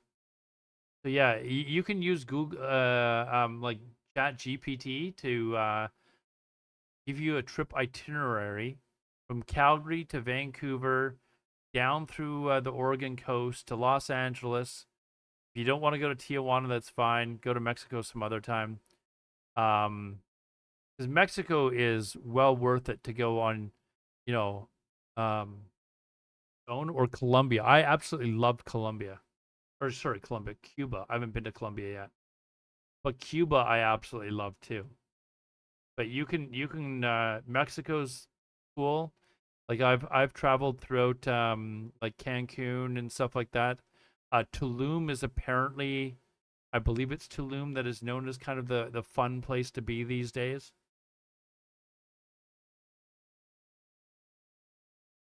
So you can apparently El Salvador is really safe now. It used to be really like heavy in gangs, but this new guy that has come in to run the country has like driven all the gangs out or imprisoned them all. But apparently El Salvador or San Salvador is you're not going that far anyways though. But yeah, if you don't want to, if you're not going to go to Tijuana, there's not really much reason to go to San Diego. You may as well just fly from Las Vegas. Although the drive to from Las Vegas to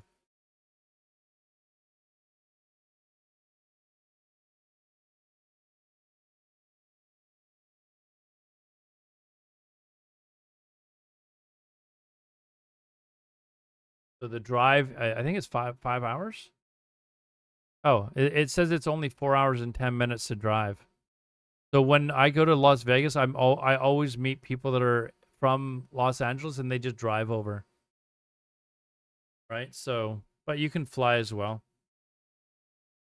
Just figuring if you've already rented a car, you know, I'm kind of interested to see how the whole car rental thing works. Like I don't know how you would, if you're allowed to rent a car and drive it over the border and then drop it off. Like how that would work. Has anyone ever done that before?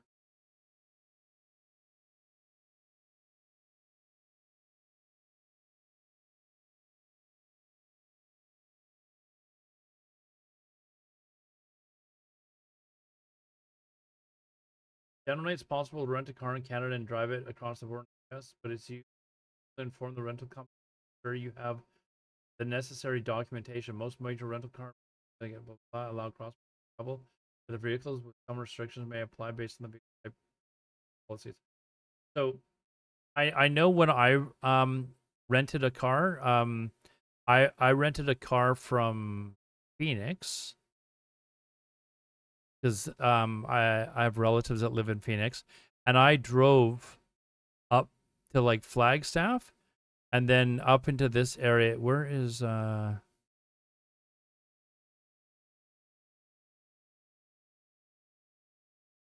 to think. There's a little town, Sedona, or I think it's called, or something like that. That's really nice. But what I did is I flew in, visited my dad, drove up through Flagstaff, and then came up to like Page, and that's where I went to go look at the Grand Canyon and stuff like that, and then went over to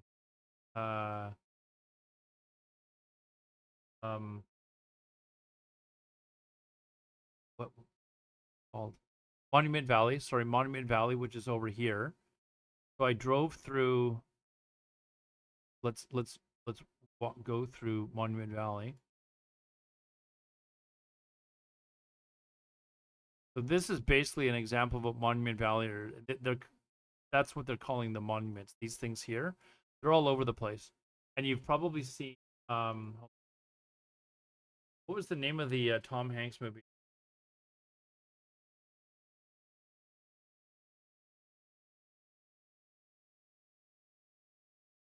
So you remember this scene from Forrest Gump?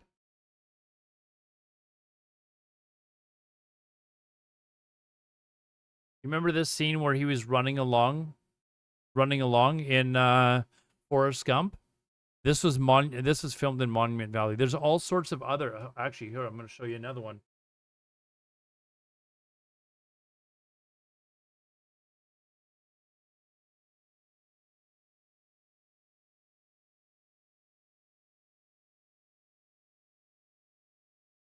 I'm going to show you another one. It's going to be like, oh fuck, what? Where they got the idea from? Can I actually?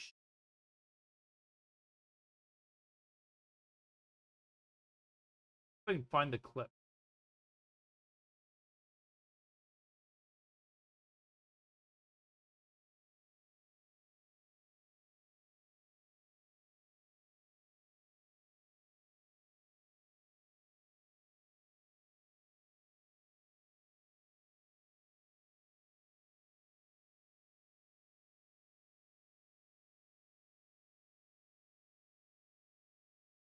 there's an iconic scene in Game of Thrones where you might remember this.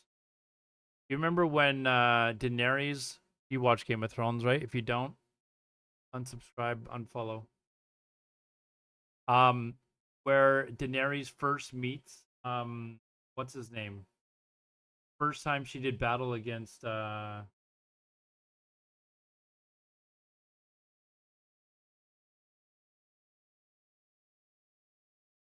anyways, this scene was like kind of ripped off from Monument Valley.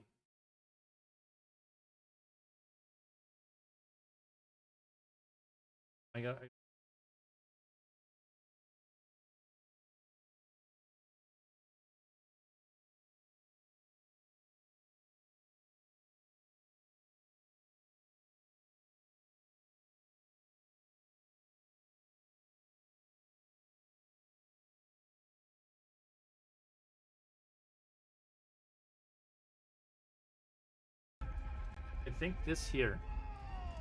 You remember this scene in Game of Thrones is one of the most iconic scenes.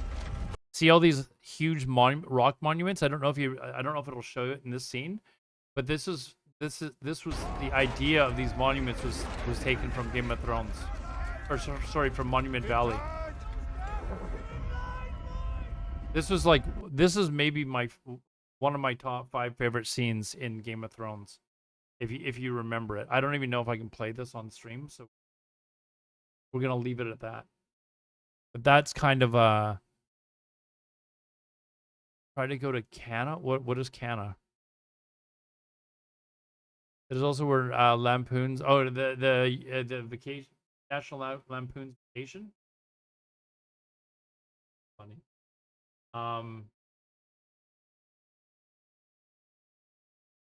Yeah, we're doing a check.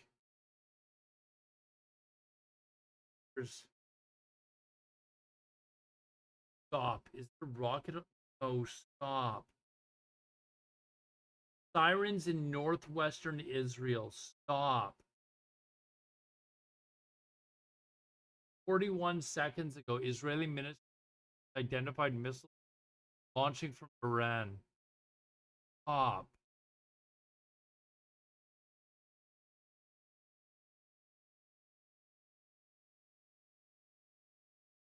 Oh my God, we're going again. It's going again.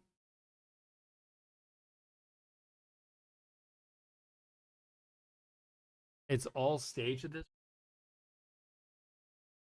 That lasted what? A few hours? A few hours maybe?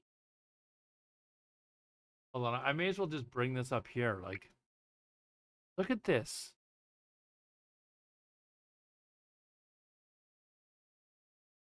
Like,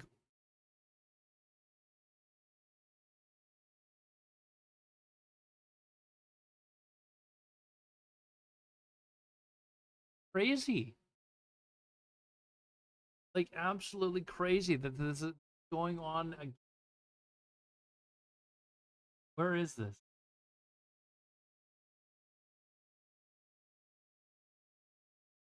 Let me bring up the map, I guess.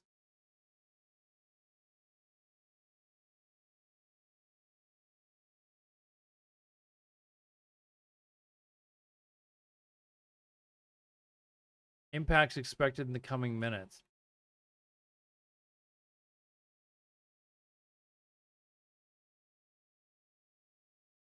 Okay, so north of Jerusalem, apparently. North of Jerusalem.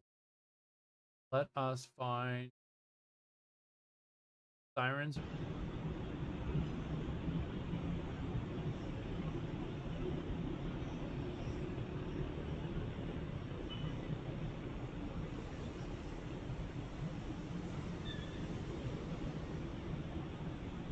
North of Jerusalem.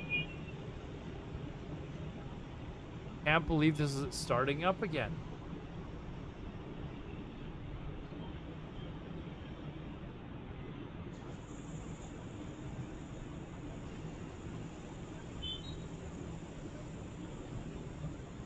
Like, we literally just Well, we took a half an hour, 45-minute break for me to babble about traveling. And now we're right back to square one again. Only a few ballistics were launched. Okay, they're reporting 1 ballistic missile. Like, what's the point? Why?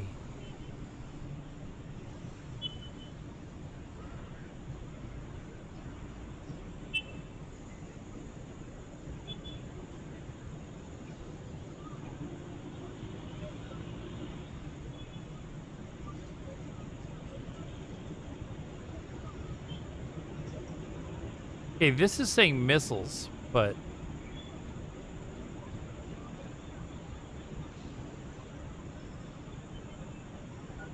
you know what must be going on? Iran must be attacking. We're not here. Remember I said earlier we don't hear about this stuff because it's in Iran and they've got like internet blackout right now? Iran is probably bombarding Tehran again. And so Iran is like, no, screw you. This, you know, the ceasefire is supposed to be in existence, supposed to be on. Why are you still attacking us? No, not Iran. Israel is probably bombing Tehran. That's probably why they're started firing missiles again. Why would they bomb Iran? I don't know. People do crazy things, man. So Iran has started launching missiles again. I guarantee that there is probably some sort of an attack going on in over Tehran, but we're just not hearing about it. 10 minutes ago, there was missile launch.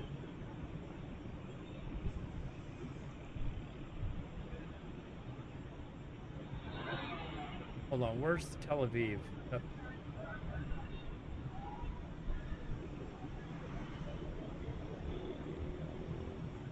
Crazy. Still sounding like a coup. Clearly regarded as still thinking it might be a coup.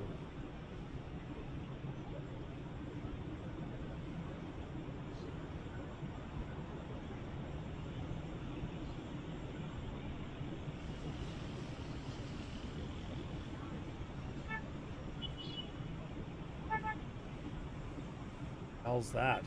Born on my timeline?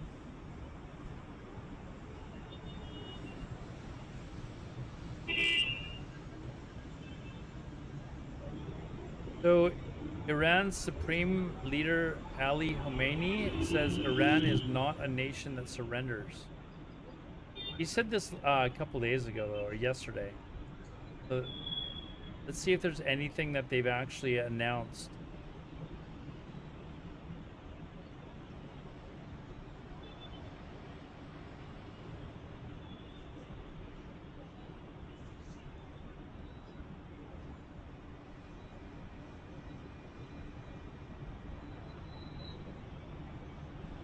It is currently 20 to 11 a.m. in the morning.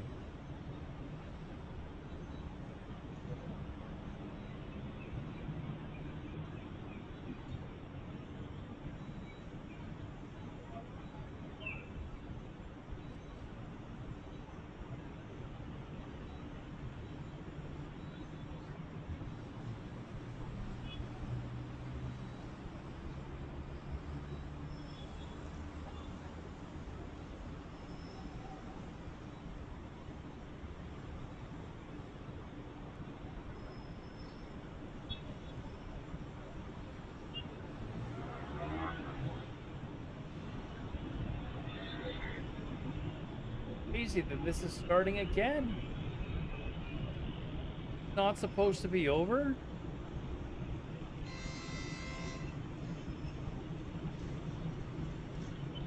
Iranian's Foreign Minister Abbas says there is no agreement following U.S. President's ceasefire. What?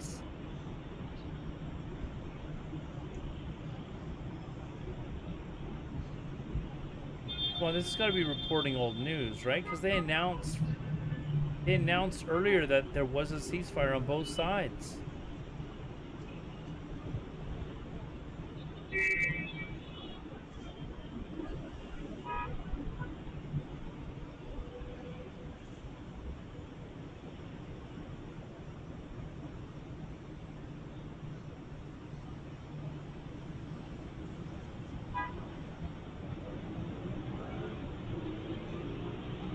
stop supporting Israel?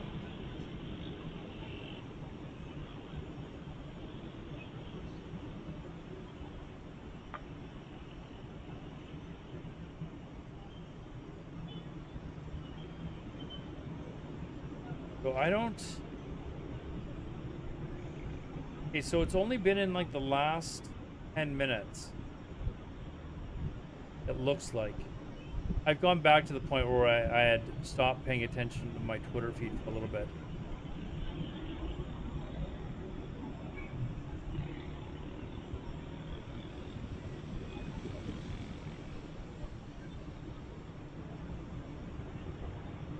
Iran will tremble.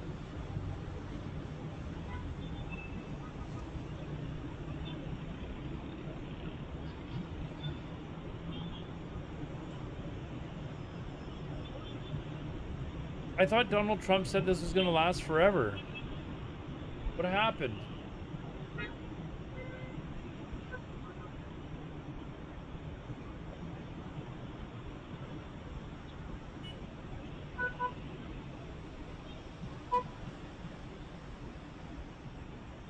We were fooled.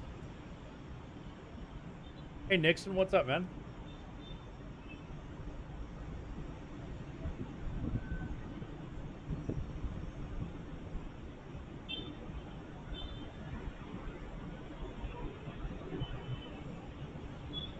Oh, Tesla, thanks for the follow. I think I missed that.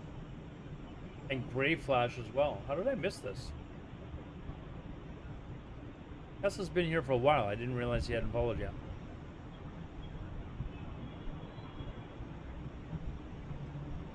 Like, let's see when these actually end. This is why Al Jazeera isn't allowed in Israel anymore. The 37 Palestinians killed.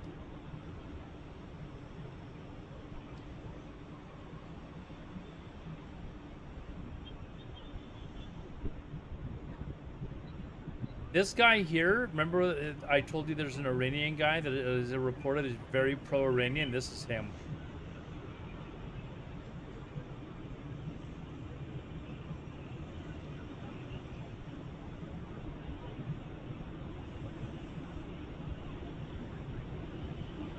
Seriously, real? The ceasefire only lasted like a few hours?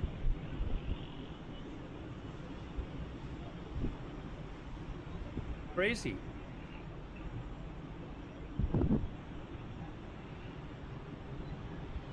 Like really crazy, actually. Oh, what was? Oh, some honking.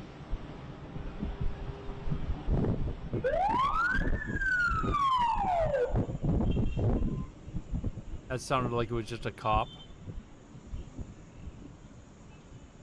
What is this?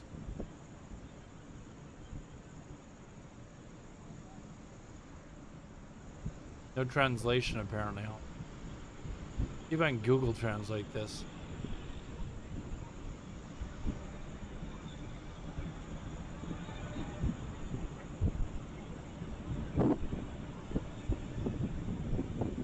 It doesn't even recognize it? Oh, hold on. Oh, it does. Alarms in the north. A single launch from Iran was detected and intercepted. So it sounds like it's over.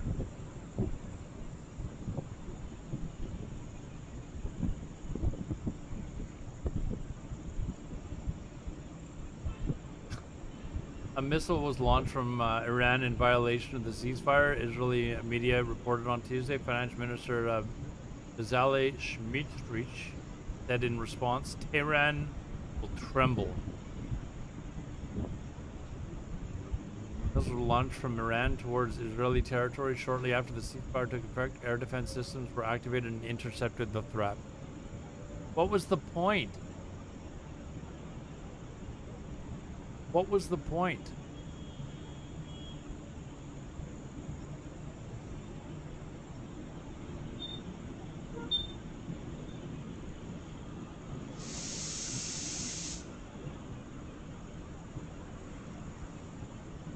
Just jobbing one at a time. That's what it seems like, because they were doing this all afternoon as well. Like they launch like 2 or 3 at a time, and they'd just be no real damage except for the one. The one definitely hit, but then the ceasefire started, and now these idiots have like started launching them again.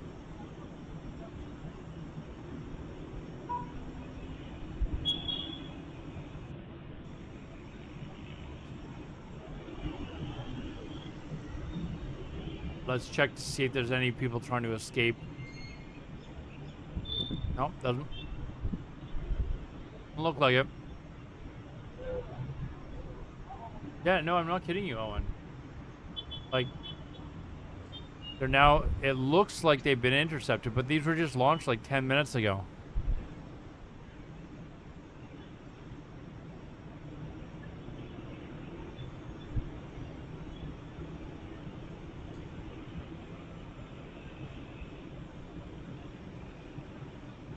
So yeah, it's over. They're saying they can exit the bomb shelters and...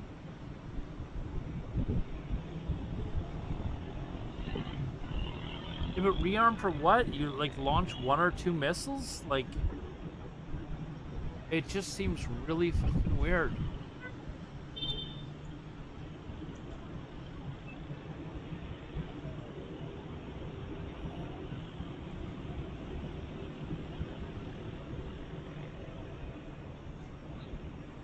Like, all you're doing is...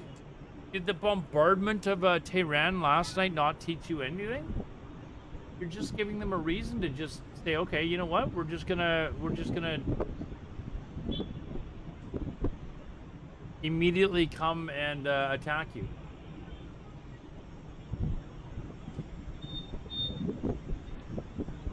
What is the point?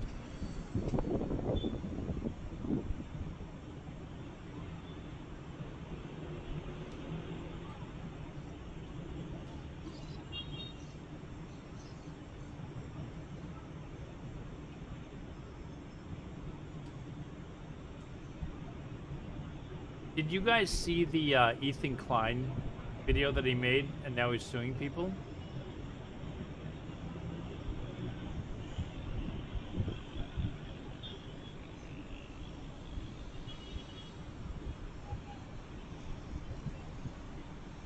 All right, see you later, ZPith. Come back and I'll give you some more tips about Vegas anyways. Or Vancouver.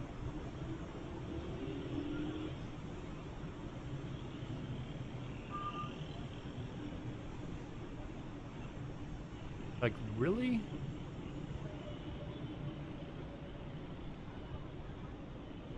So it was 2 Iranian missiles that were launched at northern Israel. Both of them intercepted. So you pointlessly launched 2 missiles, which cost you money, breaking the ceasefire, and now there's a very strong likelihood of Israel just attacking the hell out of you.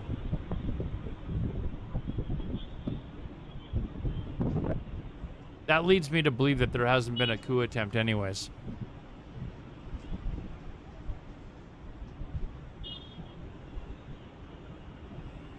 At least we can probably... No.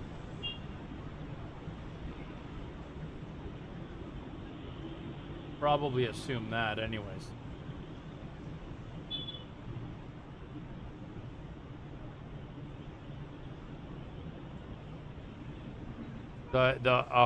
Where? Lebanon? Oops. Well, there was ones that were flying to come into Tel Aviv. Look at this one. And they couldn't land, so they were just flying around in circles. It looks like they've landed now. But there were ones that were parked out here, and you could just see a bunch of circles. And people on board saying how, look at this. Look at this. These guys came from, well, probably the Amman, Jordan. And they have to actually fly all the way around Israel. And where are they going? Beirut. So they're going from here to here. But they had to literally fly all the way around Israel to land in Beirut.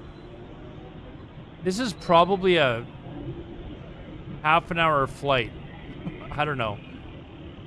That probably took them 4 hours. Hold on, it actually says.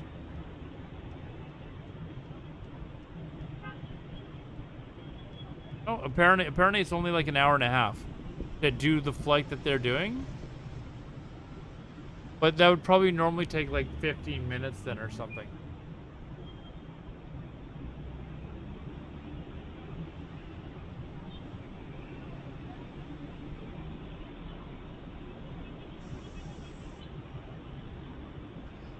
But yeah, some of these flight paths are pretty wild.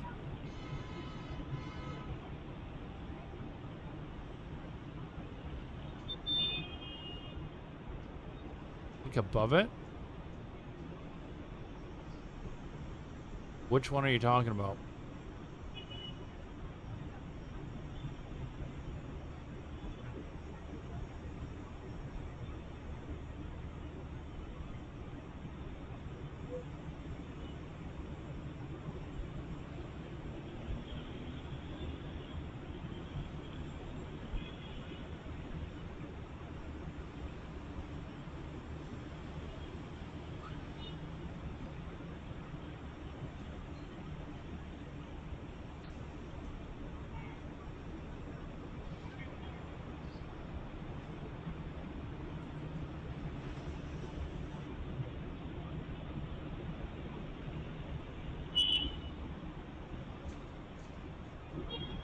So here's one too. It's going from Damascus to Jeddah.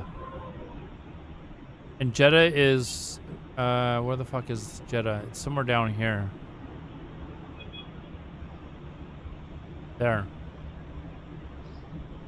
So it's got to go all the way around instead of just being able to fly around. That's not too bad, but that one that's going to go from like here all the way around and then back up again? That's crazy. All these planes in the air, man. Isn't that insane?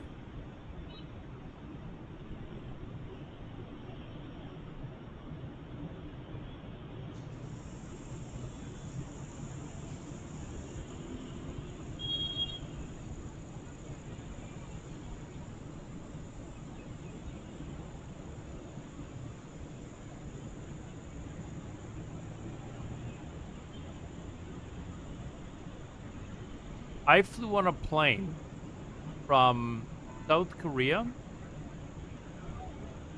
to Hanoi.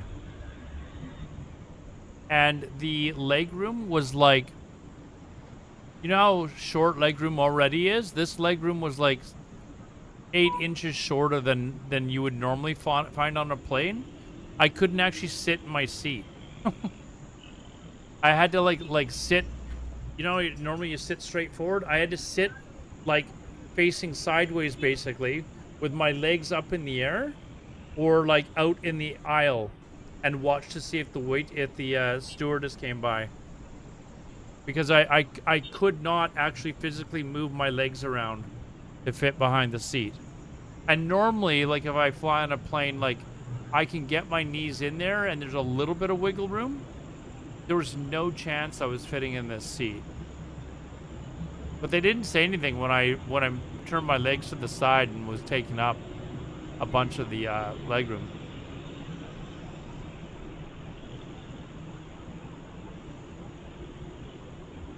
Okay, we'll leave it. Leave it there.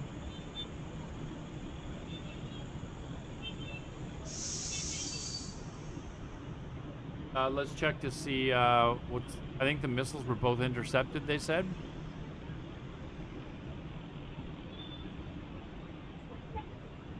What is it? BLAT-6?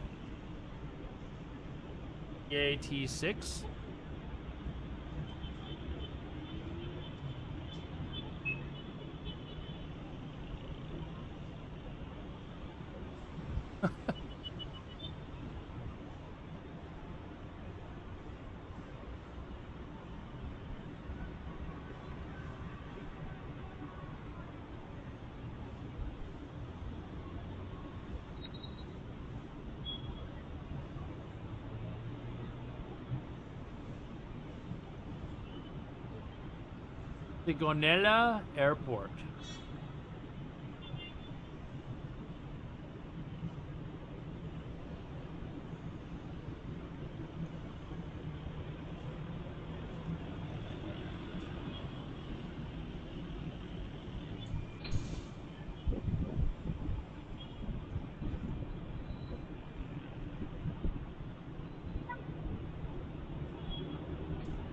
Right now, 1 o'clock in the morning here, 11 a.m. We've generally stayed up until about till about noon. Oh geez. Here we go. Israel will strike targets in Tehran in response to the latest missile barrage. Well, so much for that tweet from the president saying this was going to last forever.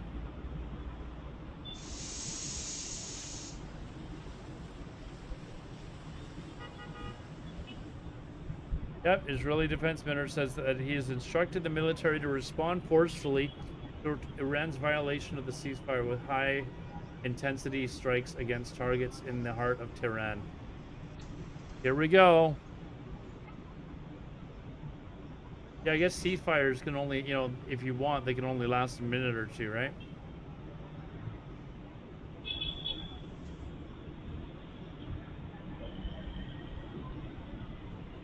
This is funny. The guy says the president did ask nicely. Please do not violate it. Please do not violate it.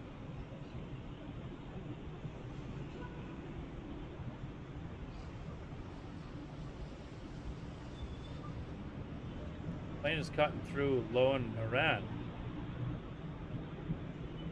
Oh, this one here? I think that we've seen a couple go along here.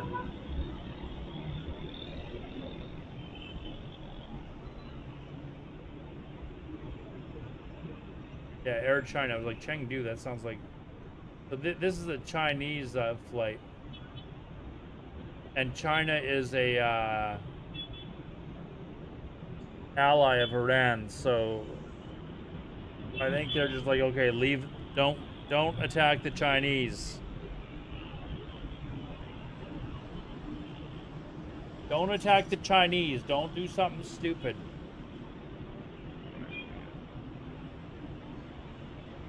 I cannot honestly believe that these idiots couldn't even have it last more than an hour, dude. Like, immediately back up to firing on each other again.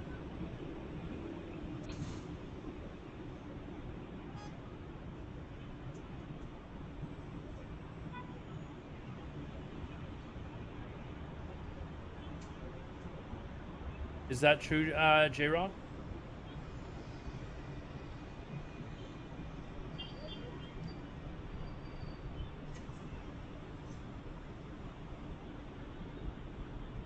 Ballistic missile launcher movements have been recorded in Iran. Well, looks like it's back on.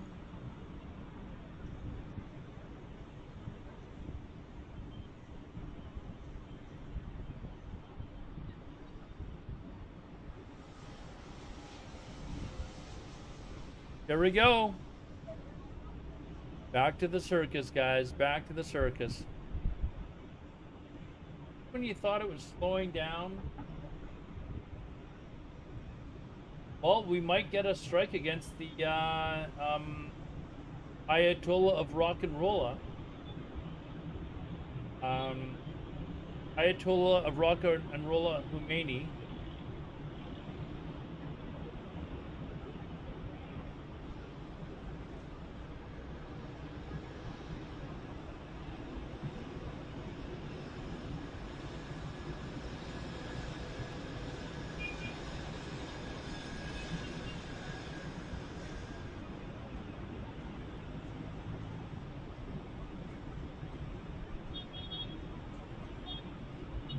They've wanted this for so long. J-Rock, it was Iran that attacked, as far as we know.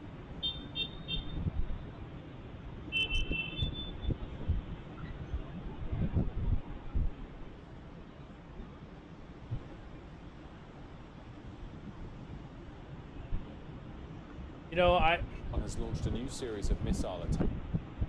I see stupid comments from time to time. This one might take the cake. This one might actually take the cake.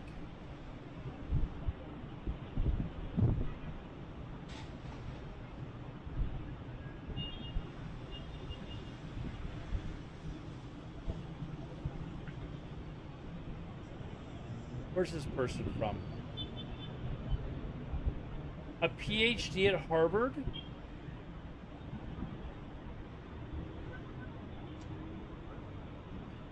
I gotta bookmark that.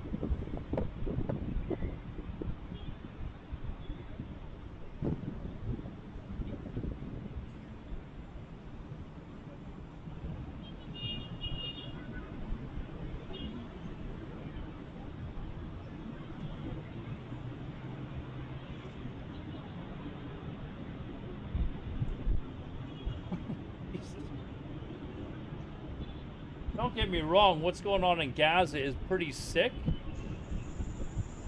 But to suggest that it's on the level of Auschwitz? That is just ridiculous.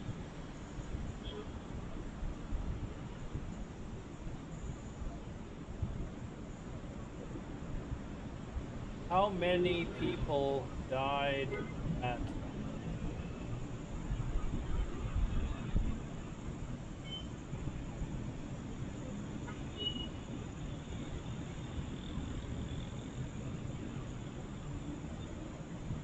Around 1.1 million people died in Auschwitz.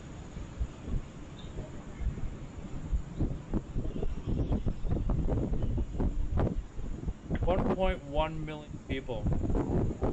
There's been an estimate of around 55,000 people that have died in Gaza.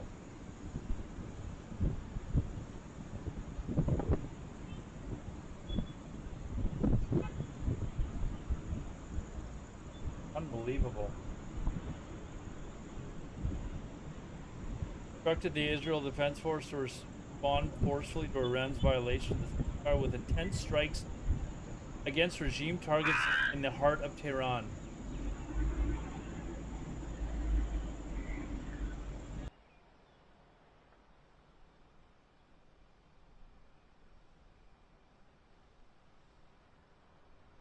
Here's another idiot.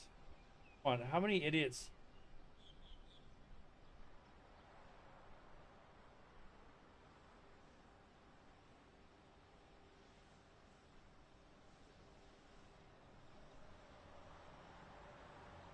That's actually quite the schnoz from the side. I didn't realize that his nasal capacity was so large.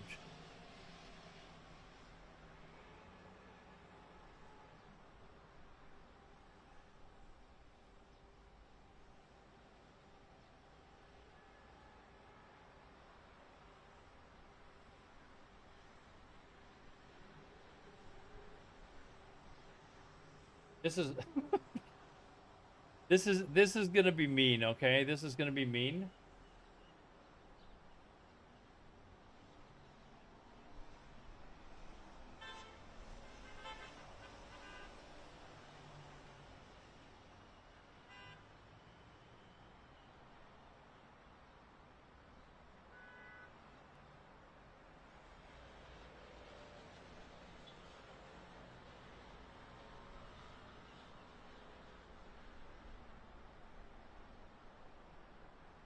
What's the name of this character? Oh, is it Gonzo? Is that what his name was? The Sesame Street character? Anyways.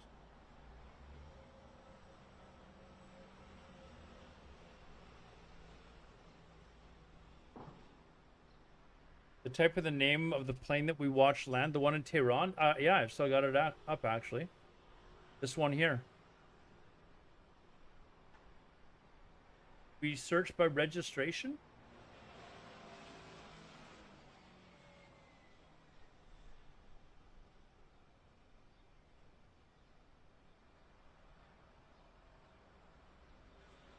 This is where it's supposed to fly to.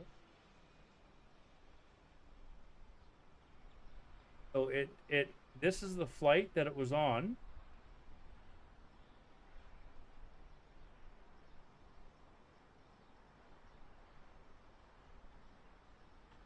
So it looks like it just goes Delhi to Tehran, Tehran to Delhi, back and forth. That's all it does.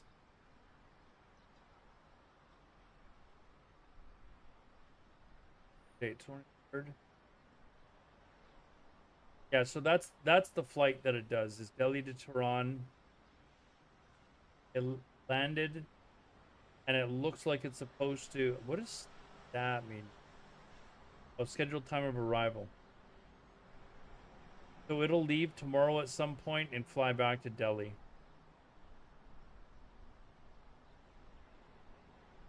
Although it is a little sus that it doesn't have times here. And I wonder if it's even a fly now that Tehran is going to be bombed again.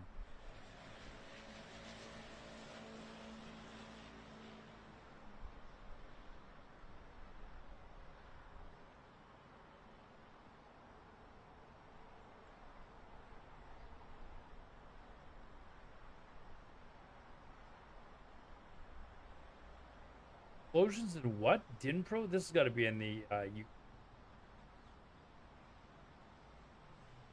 the hell is rain?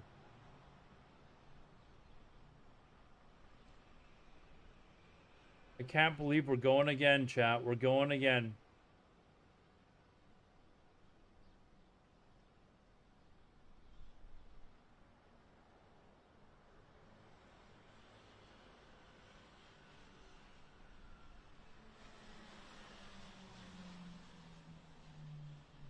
Netanyahu is the warrant for his arrest. I wonder what countries he could actually fly to. I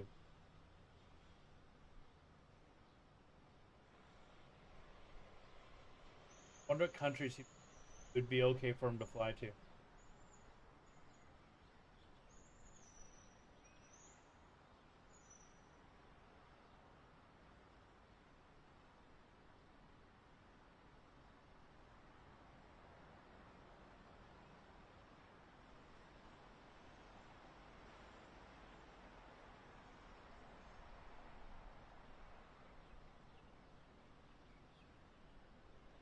$120 countries.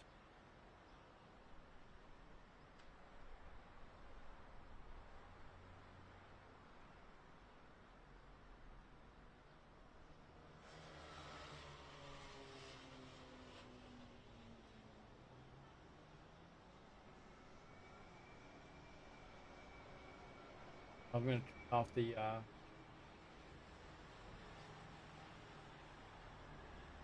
sound.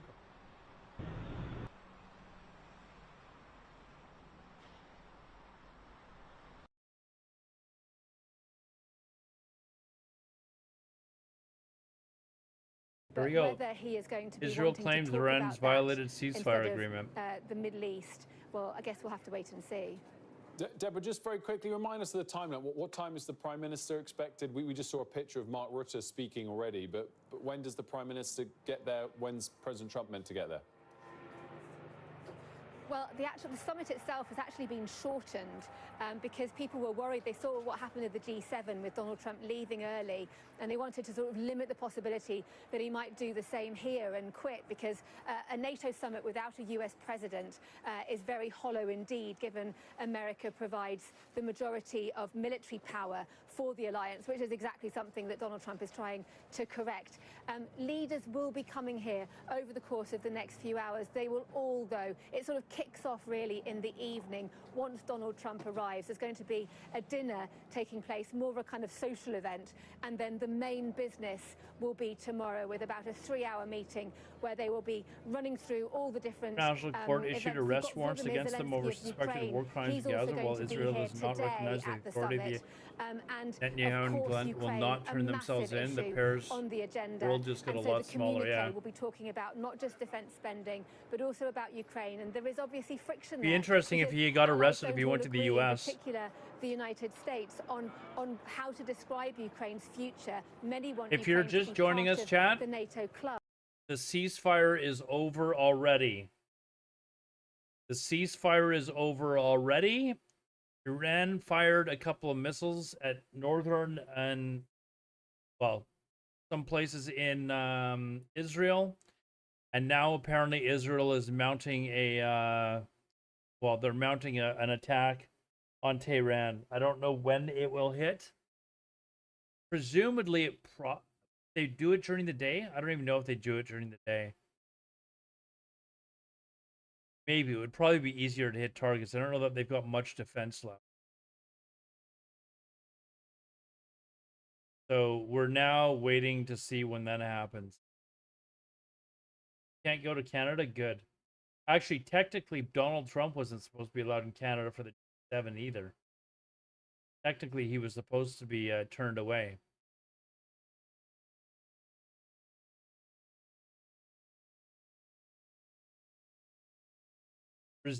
Regime change is an option now, because now they're gonna go and just like say, hey, what's up? We're, here we are. We're welcome. We're coming back. Like, what a bunch of dummies! Like, I don't get this. I don't get it. Why agree to the ceasefire and then just go, oh, you know what? We're gonna. Excuse me, because all you're doing is inviting these governments to say, you know what? They're not gonna abide by the ceasefire. We're just gonna go in for the regime change. Like, why risk that?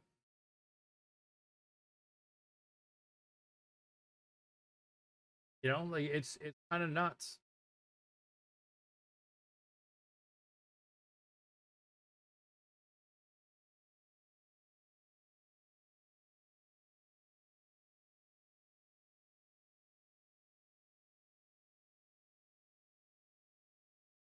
Looking to see if there's any other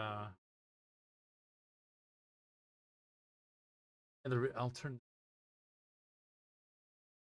Is a fierce backer of Donald Trump. She pretty much always backs Donald Trump. She had been very much against this, and this had been getting quite a lot of publicity because of her. In DC. Oh, it's live in Let's Washington. now check I was like, with Ali why is it dark in there? Tehran, the Iranian capital. Here we Ali, go. what can you tell us about these latest missiles that the Israeli military says were fired towards Israel from Iran? Well, first we are anticipating Go to Israel and make a citizens arrest of Netanyahu. Council explaining a million to the Iranians and also to the world. I would be killed if I tried to do that. The ceasefire.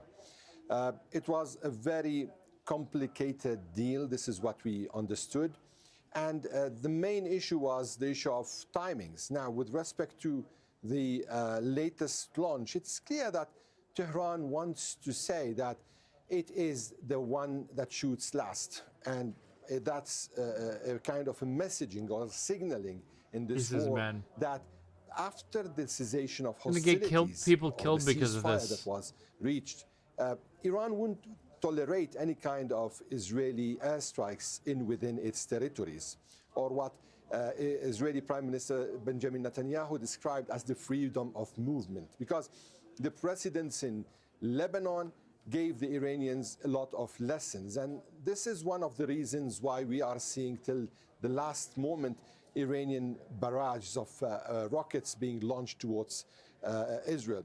The idea of reaching a ceasefire here is not a decision that was taken by the foreign minister on his own or the leadership on its own.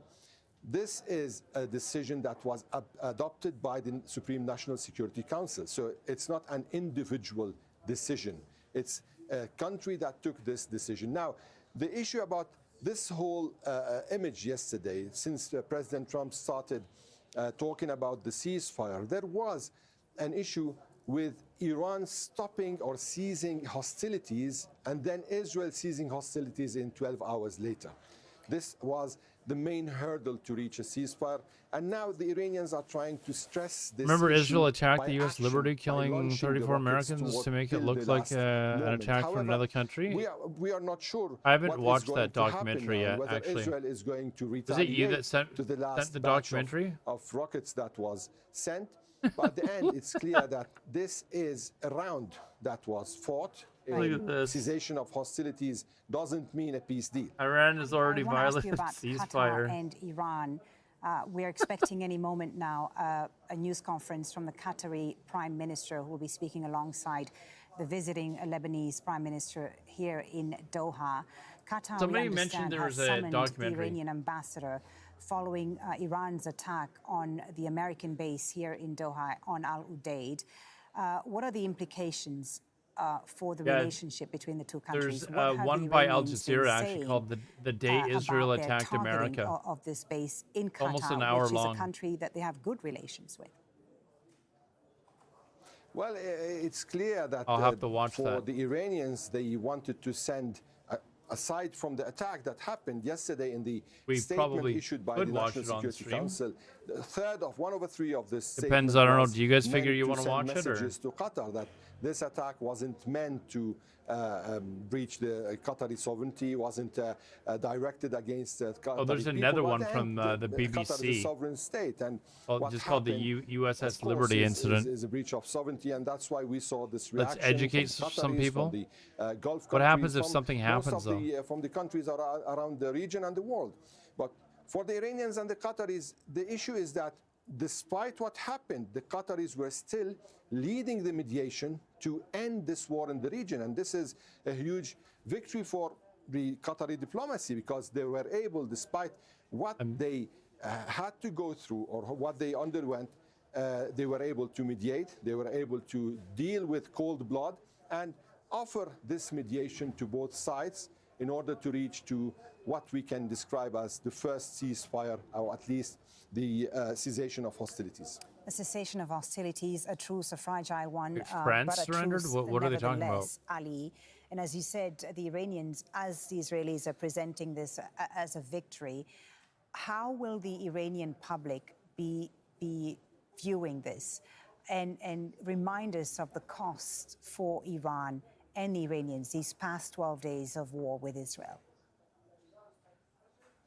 Well, what President Trump described or called the 12-day war was a war that was imposed on Iran. Israel started this war. It started it in a shock and awe, killing all the commanders here in Iran. So this created a sense of solidarity among the people, despite differences with the system, with the establishment. But people felt that this was an attack on their own country, on their own sovereignty. So they reacted in this way. Of course, there's a lot of dismay. Some people aren't happy with what happened with the outcome of this war, and some people are really happy that this has come to an end. But at the end, the main challenge for Iran and for the government of Iran is the day after the war. How is it going to deal with this situation? What are the conclusions that it's going to derive? Your wife is sleeping with her yoga instructor? What? How the relation between the government and Is the this that opposition, same? the Oh my government, God! and It's that same other cuckoo that sectors thinks. of the society going to be, because many are God. actually Are advising all of here. her We're reading tweets in this some stupid? newspapers that there is a need to seize the moment and exploit the moment to kind of forge a new social contract between people and the government. So these are issues that some analysts say are creating a kind of an opportunity out of this challenge. Does this, Ali, open the way forward for any diplomatic engagement or re-engagement between Iran and the Americans? Jesus. Well, it's clear that the United States of America is presenting itself in this conflict not as a party, at least yesterday, but as a mediator. And this is a new role the United States is playing, despite not having relations with the Islamic Republic of Iran. But given the fact that this war has come to an end in a way or another, let me just say to a ceasefire, because we cannot go towards the war. No, that's not AI, that's Gaza, man. It came to an end. However, to a ceasefire, there is a possibility that we see a new engagement. Now, there is no chance but to go towards engagement. Insane, man. Absolutely insane.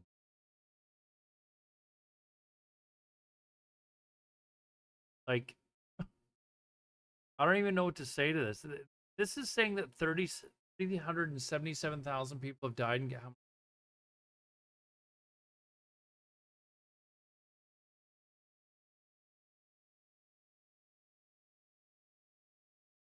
Okay, this total is apparently wrong. I mean, it's still sickening. It's sitting at close to 60,000 people in the Gaza war. This is saying 377,000. So I've only heard estimates of between like 50 and 60,000. So when I saw this number, I'm like, something doesn't add up here.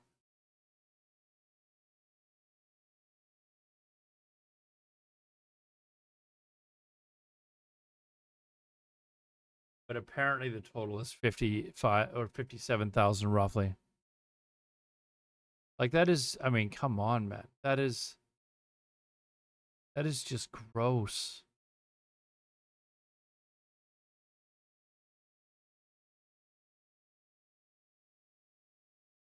Wouldn't be possible without stopping the your attacks. taxpayers going to pay for that. And also something that we have to bear in mind is that there is distrust among the three actors.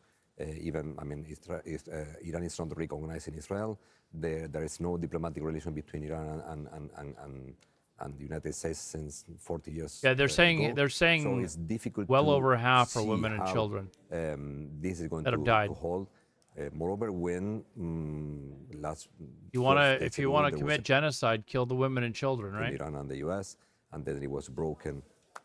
Okay, Luciano, I'm going to interrupt you. I'm not telling you how to commit genocide. I'm just saying, you know. That, we've been telling you about here in Doha, Qatar's Prime Minister, who is going to be speaking alongside some people just say the dumbest Lebanese things in the world, Prime man. Minister. It is That is not the Qatari Prime really Minister. frustrating They're just how setting up sickening the stage there, people as you can see, be. but we are waiting for this news conference. Talking about killing kids that are like 3 years old that have no idea what's going on. Of course, They've both just been leaders born into a to hellhole. discuss the latest developments in the region, right, the ceasefire between Israel let's see what and this guy's Iran, got to which was say. announced Conference. by U.S. President Donald Trump a few hours ago, and which the Israelis have said they accept. I see anything We're else also important expecting, on? of course, Qatar to react to the. I wish somebody would drop a nuke on who?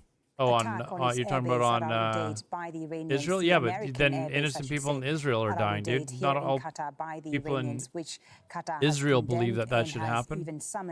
But if you're asked the average person, they probably wouldn't be in favor of it. So we will wait to hear that those comments in just a few minutes. Luciano, I think this is the Qatari Prime Minister coming now to the podium. Not sure. Okay, well, let's wait and see when that begins. Luciano, what can we expect to hear from Qatar in the wake of the Iranian attack on the American base here in Doha? Well, I think we already heard yesterday that this is something that Qatar will not accept. I mean, anything that happened that is violating the airspace and the territory of Qatar cannot be accepted.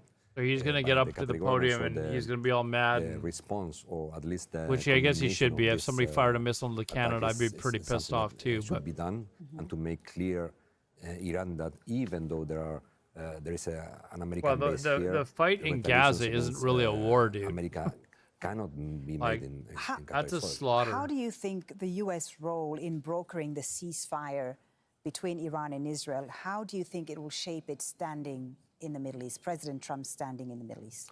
Well, it's confusing. We don't know what Trump wants to be, his role of mediator, peacemaker.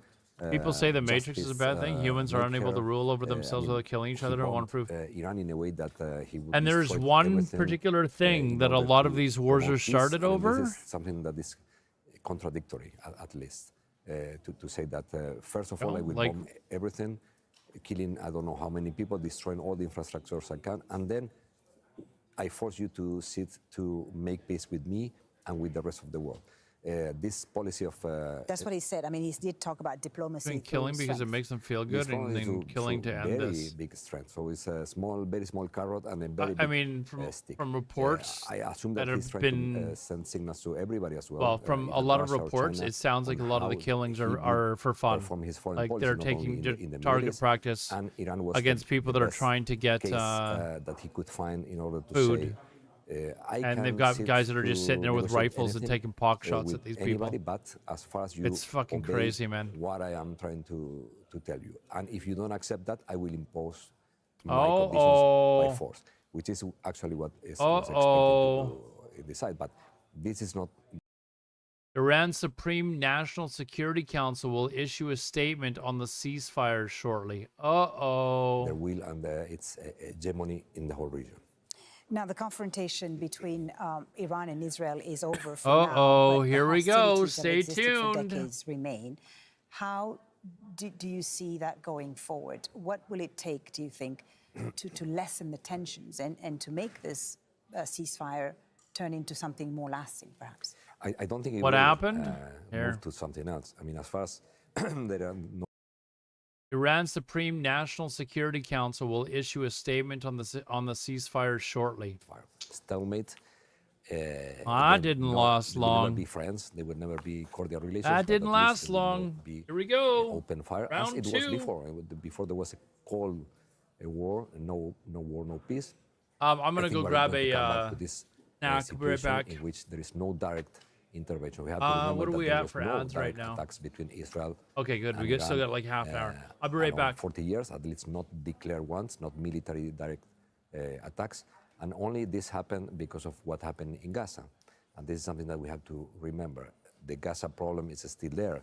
And as far as there is a problem there, there will be always excuses for continuation of any kind of hostilities in the whole Middle East. What about the other regional actors in all of this, Saudi Arabia, the UAE? Do you see them recalibrating their position following these events? I assume that at this point, I mean, it's difficult to see what they are thinking, if they were happy or unhappy with the situation.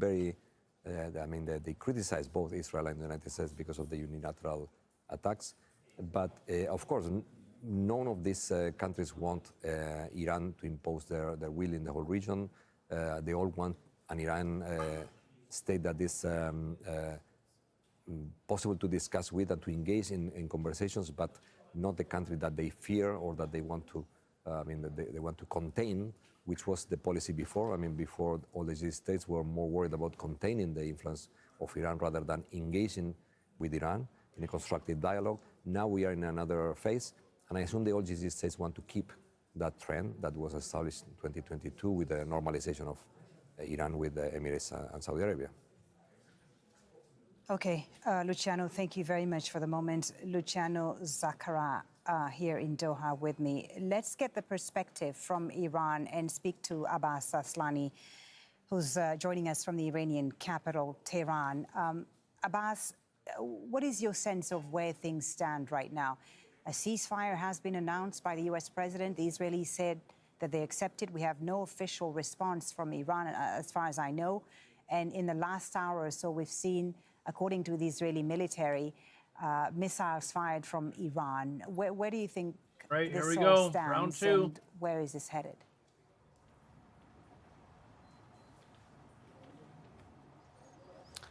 Folly, as we speak, there's a official statement from Iran's Supreme National Security Council confirming the ceasefire. They are saying, and they're framing in this way, that they have been able to impose the ceasefire on the Israeli side. But in the meantime, they have been warning that they are not trusting the enemy, and Iran's armed forces will be ready to retaliate against violation of the ceasefire.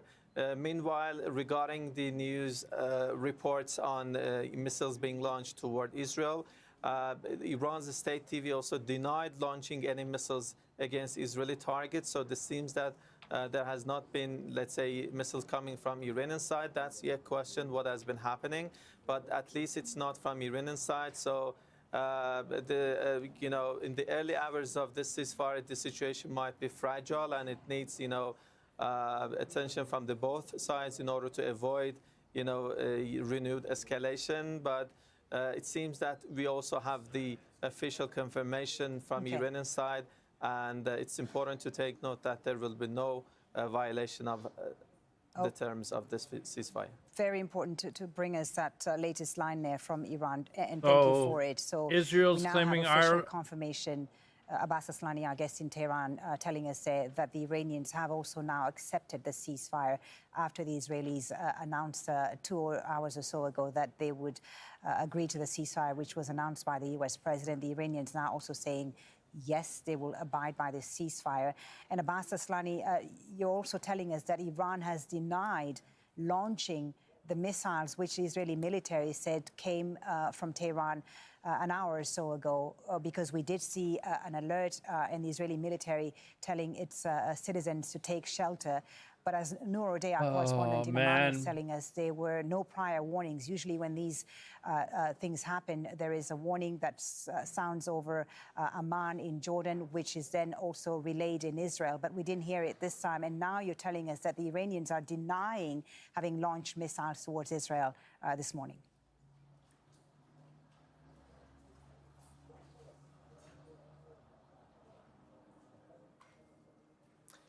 Well, you know, this could be, first we have to know if there's any missiles being launched against Israel. We have to know that where exactly the source of those launches are. And this could be also suspicious given the record that Israel has had in adhering to the previous ceasefires with other parties in the region. They have had the record of violating that, and they have been trying to look for pretexts. But the official, let's say, stance and position here in Tehran is that there's a ceasefire and they have not launched missiles. So Iran's saying they didn't launch missiles. Israel is saying they did. Does not necessarily, you know, indicate that, you know, that's the case. And we have to be watching what will happen in the coming hours. And if, you know, Israeli side wants to respond, I think this could be a suspicious, you know, incident that they are looking to find a pretext in order to break that ceasefire. But the Iranian side is not saying, is denying any, let's say, renewed attacks on Israel. Okay. Abbas, you talked about Iranian leadership presenting this and their accepting of the ceasefire as a victory. Will that also be seen as a victory by the Iranian people, the Iranian public? Because these past 12 days have been extremely costly to Iran.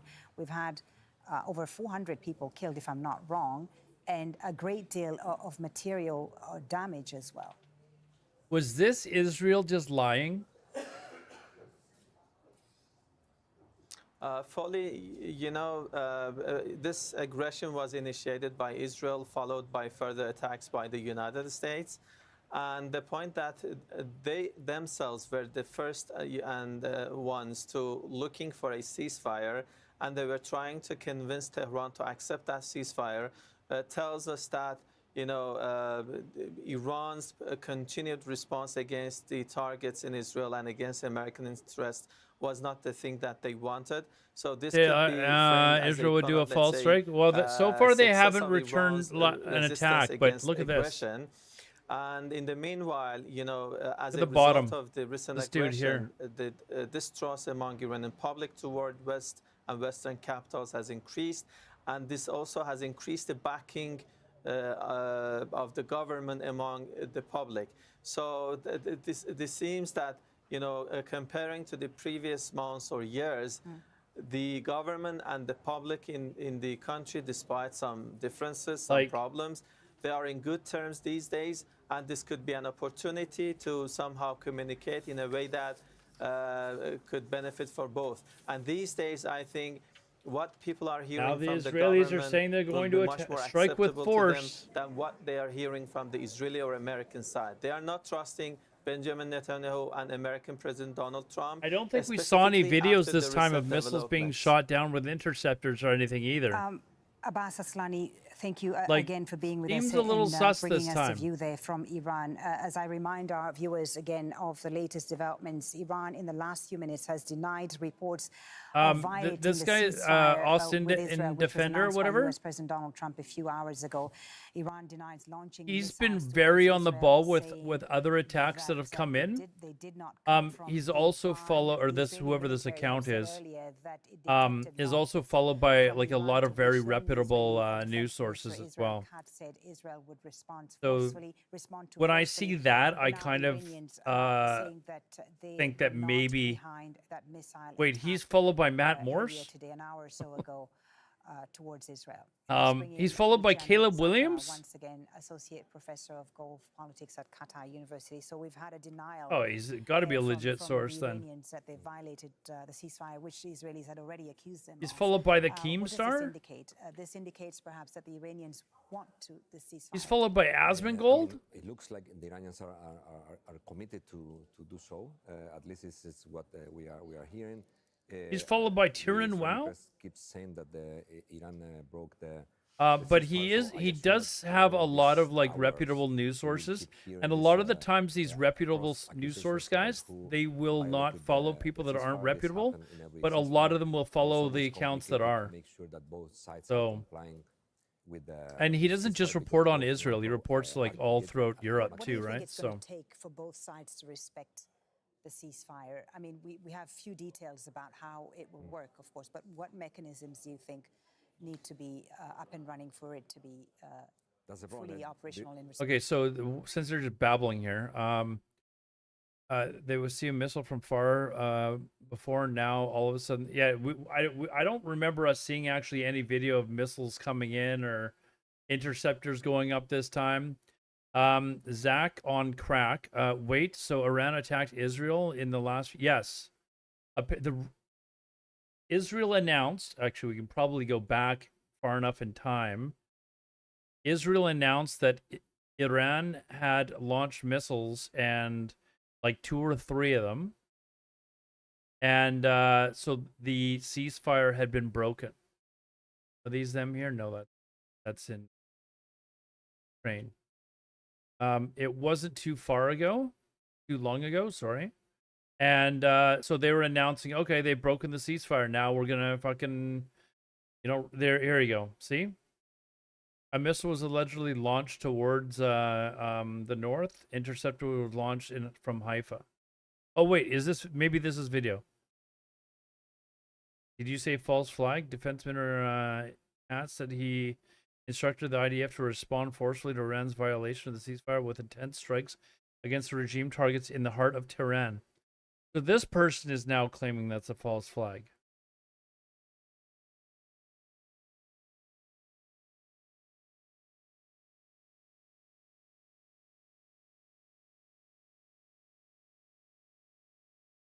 Yeah, why would after they just took an absolute pounding last night? Why would they?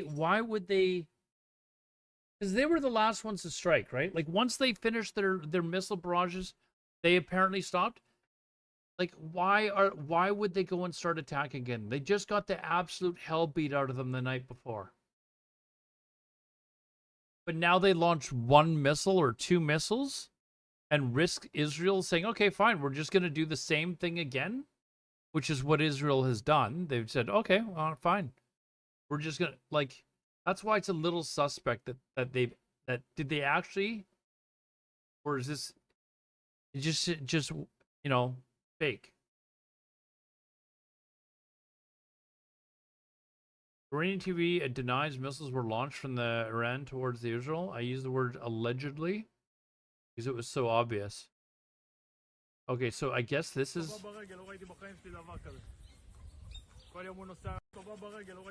Like this is an interceptor, right?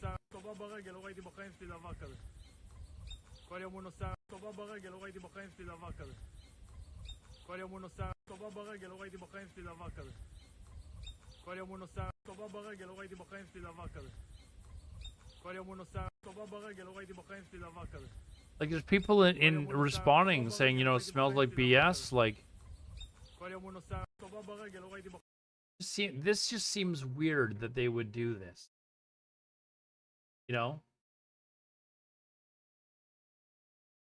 Iranian television denies reports that missiles were launched from Iran towards occupied territories after a ceasefire was imposed. False flag, but Israel is such a small country. Would it be hard to launch a missile from Iran without someone noticing? Well, I don't know how far back I would have to go in order to hold on. In order to show that I think the bulletins on were saying that they were being launched from the western part of Iran. I think this is it here.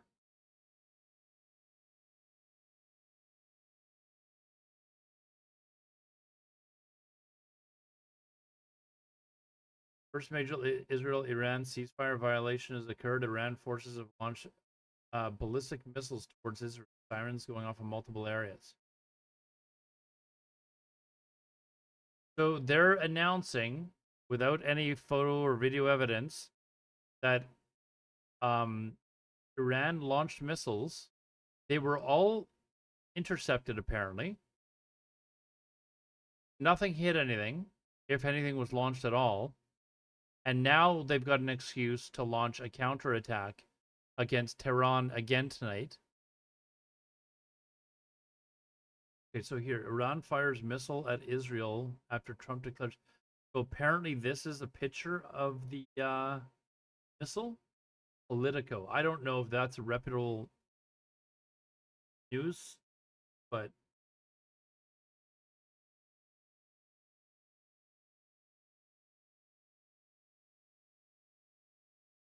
I don't know. It just sounds weird. Like, why would you launch one or two missiles? You know, like, why would you just launch one or two? If you're going to like not follow the ceasefire anymore, why would you just launch one or two missiles? You know?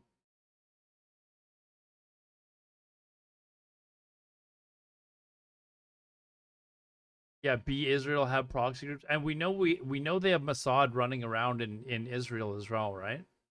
Like we know that because they're even last night they were still assassinating a bunch of people.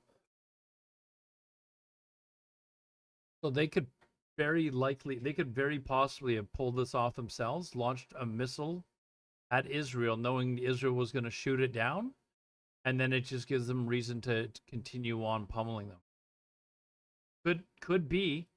It is a theory.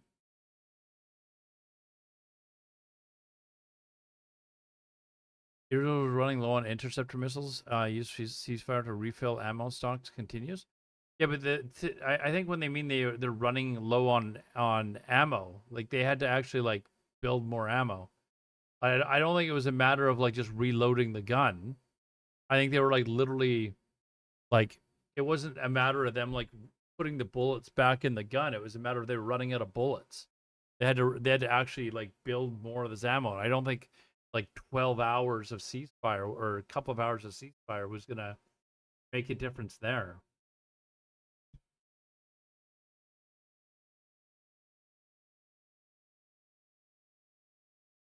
Is an odd duck in the landscape of news. Sometimes they're the first to get it right. Sometimes they're wrong all day long.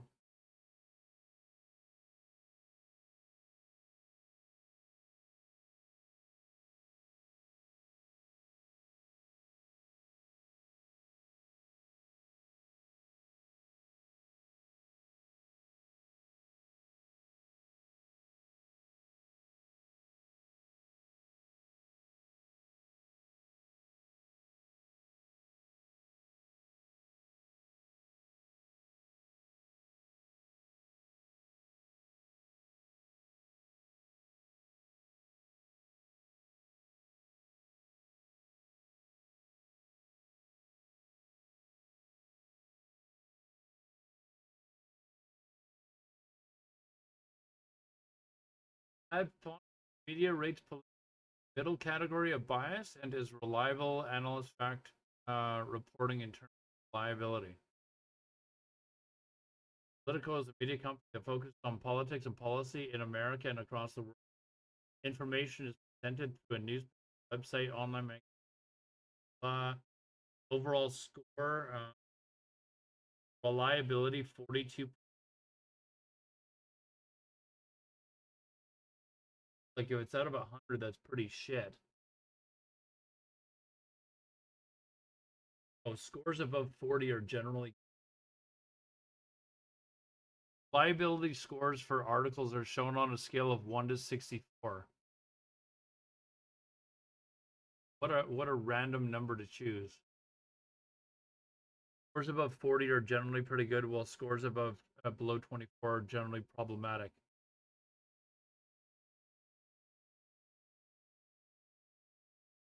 Bias scores for articles are shown on a scale of -42 to +40.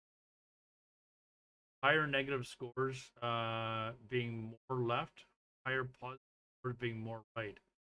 Scores closer to 0 being minimally biased, equal balance, exhibiting central bias, and their bias score was -5, so slightly to the left.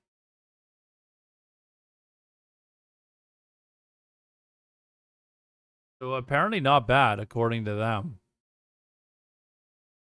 This party, because you had people who are perhaps what you would call the hawkish Republicans. So your likes of Lindsey Graham, a senator from South Carolina, Ted Cruz from Texas. I think the state of Israel's finished. They've gotten too much attention recently. I don't think they'll ever. On Fox News, because I don't think so, dude. I think maybe that might be wishful thinking. Addressing him down the lens and saying, "Mr. President, I don't see them. You've got to go in here. You've got to take this opportunity to do what is necessary and to stop Iran getting a nuclear weapon." But at the same time, Donald Trump is also beholden to his base, and his base is the Make America Great Again movement, and that is the part of the party that he controls, or that he founded. You know, that's what he says on his caps: "Make America Great Again."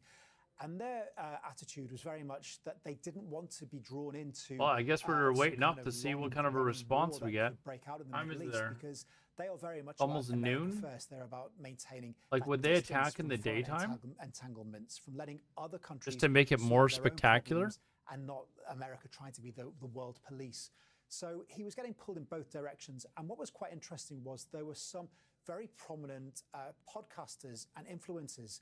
And that just goes to show how things have changed nowadays, because it's not just politicians, it's people like Charlie Kirk, for example, who is a fairly young guy, quite conservative. He leads a group called Turning Point USA. He was seen as quite instrumental in helping Donald Trump appeal to that younger audience during the election. People like him were saying, you know, this is not what we should be doing. Tucker Carlson, who used to be, again, a host on Fox News. We, the and is people, quite a need to well-known stop face them? here, was openly saying, you know, we shouldn't be doing this. We should be keeping our distance.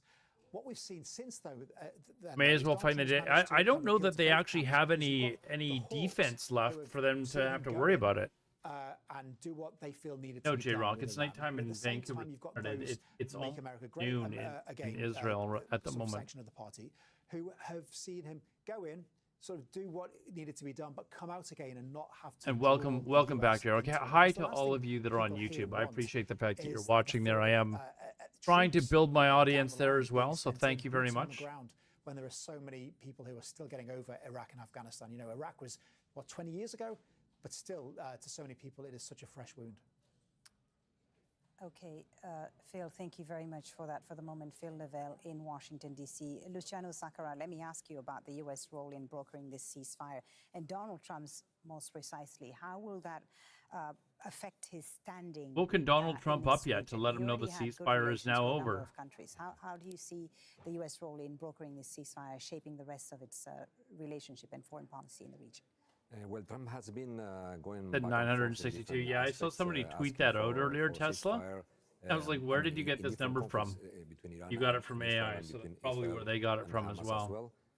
So he has not been consistent, and lately he has not been the one determining the agenda. It was Netanyahu who decided to derail the conversations when they were about to take the sixth round of meetings with the United States in Oman. So it's not clear whether he is the one who is going to make peace. He's the one that is going to impose American new pacts in the Middle East, or he's just trying to do what is asked to do by some powerful actors, and according to his own way. Anytime, even if they don't have much of a defense, don't you want it to be as discreet as possible?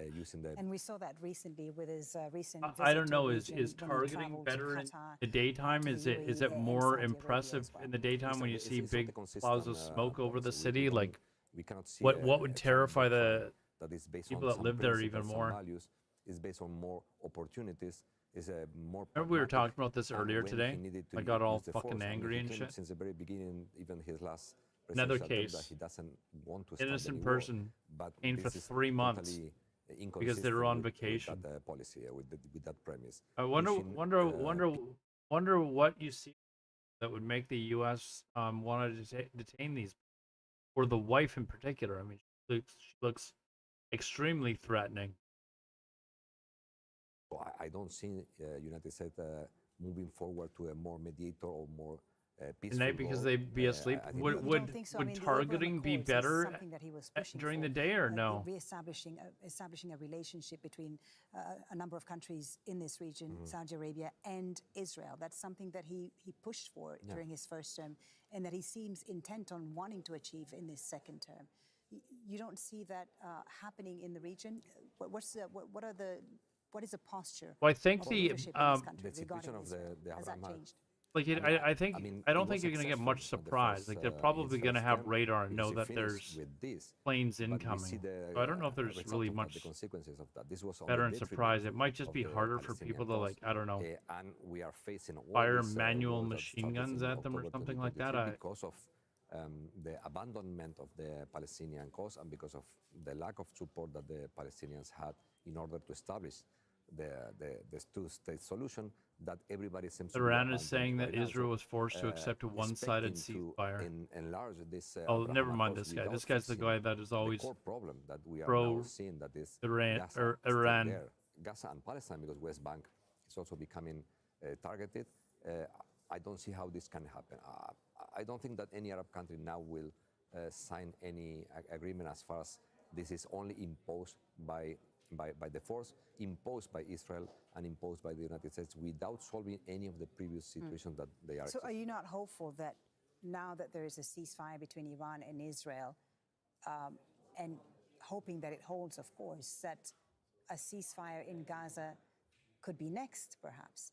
Because, again, Trump wants to be remembered, as you said, known as the peacemaker. He's always talked about winning the Nobel Peace Prize and so on. Could that be the next step, perhaps? First of all, there will be only a ceasefire. There will not be a peace agreement. There was no normalization between Iran and Israel.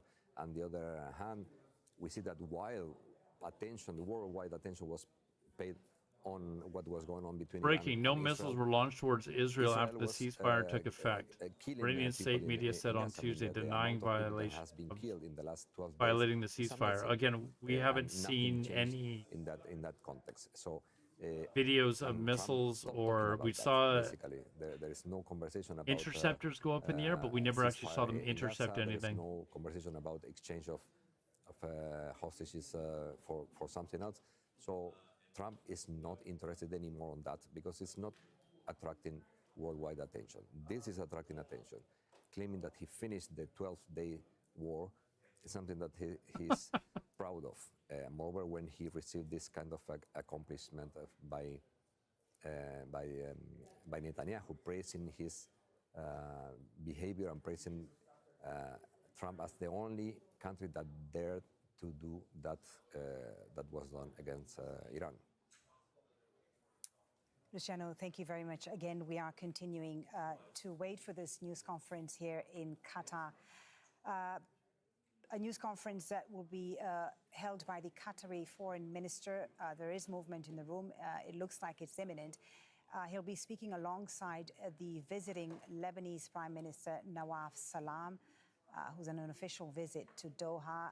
They are, of course, expected to address the situation in the region and this ceasefire that's been announced between Iran and Israel.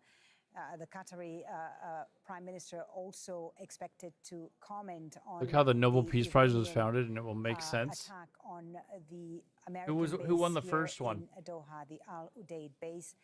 Qatar has summoned the. Yeah, let's see Iranian what this ambassador, guy's got to say. But we've been to lodge a waiting for this complaint press conference against for like an Iran, hour now. Over that attack. We will wait to. Imagine being hear one of from these the Qatari people, Prime Minister like, and waiting the for this Lebanese press conference. Prime Minister as well.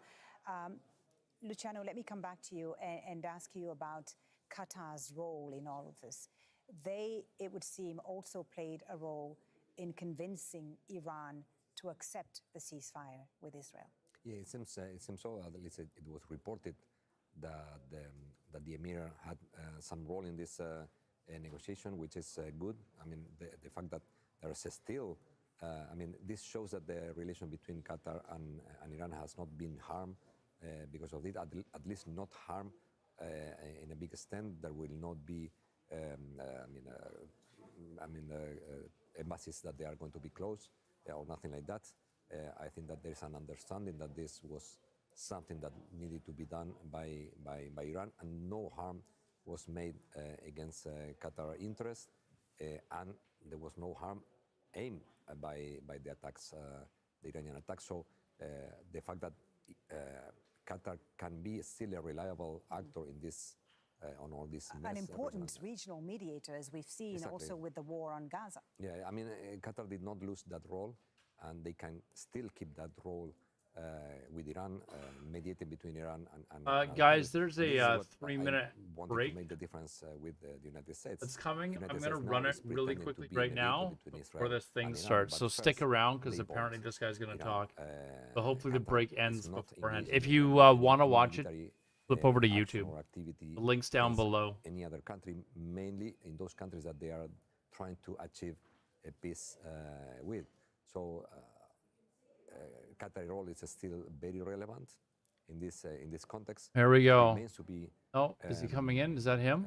Relevant, and I think now much more enforced than previously. Nope, those aren't him. Qatar suffer from an attack, an unacceptable attack from Iran in its soil, and however they are still in this Hi, position Willard that they don't want Chaz. to abandon. I think The that this is a very ceasefire big lasted signal like for 2 Qatar as hours, well. dude.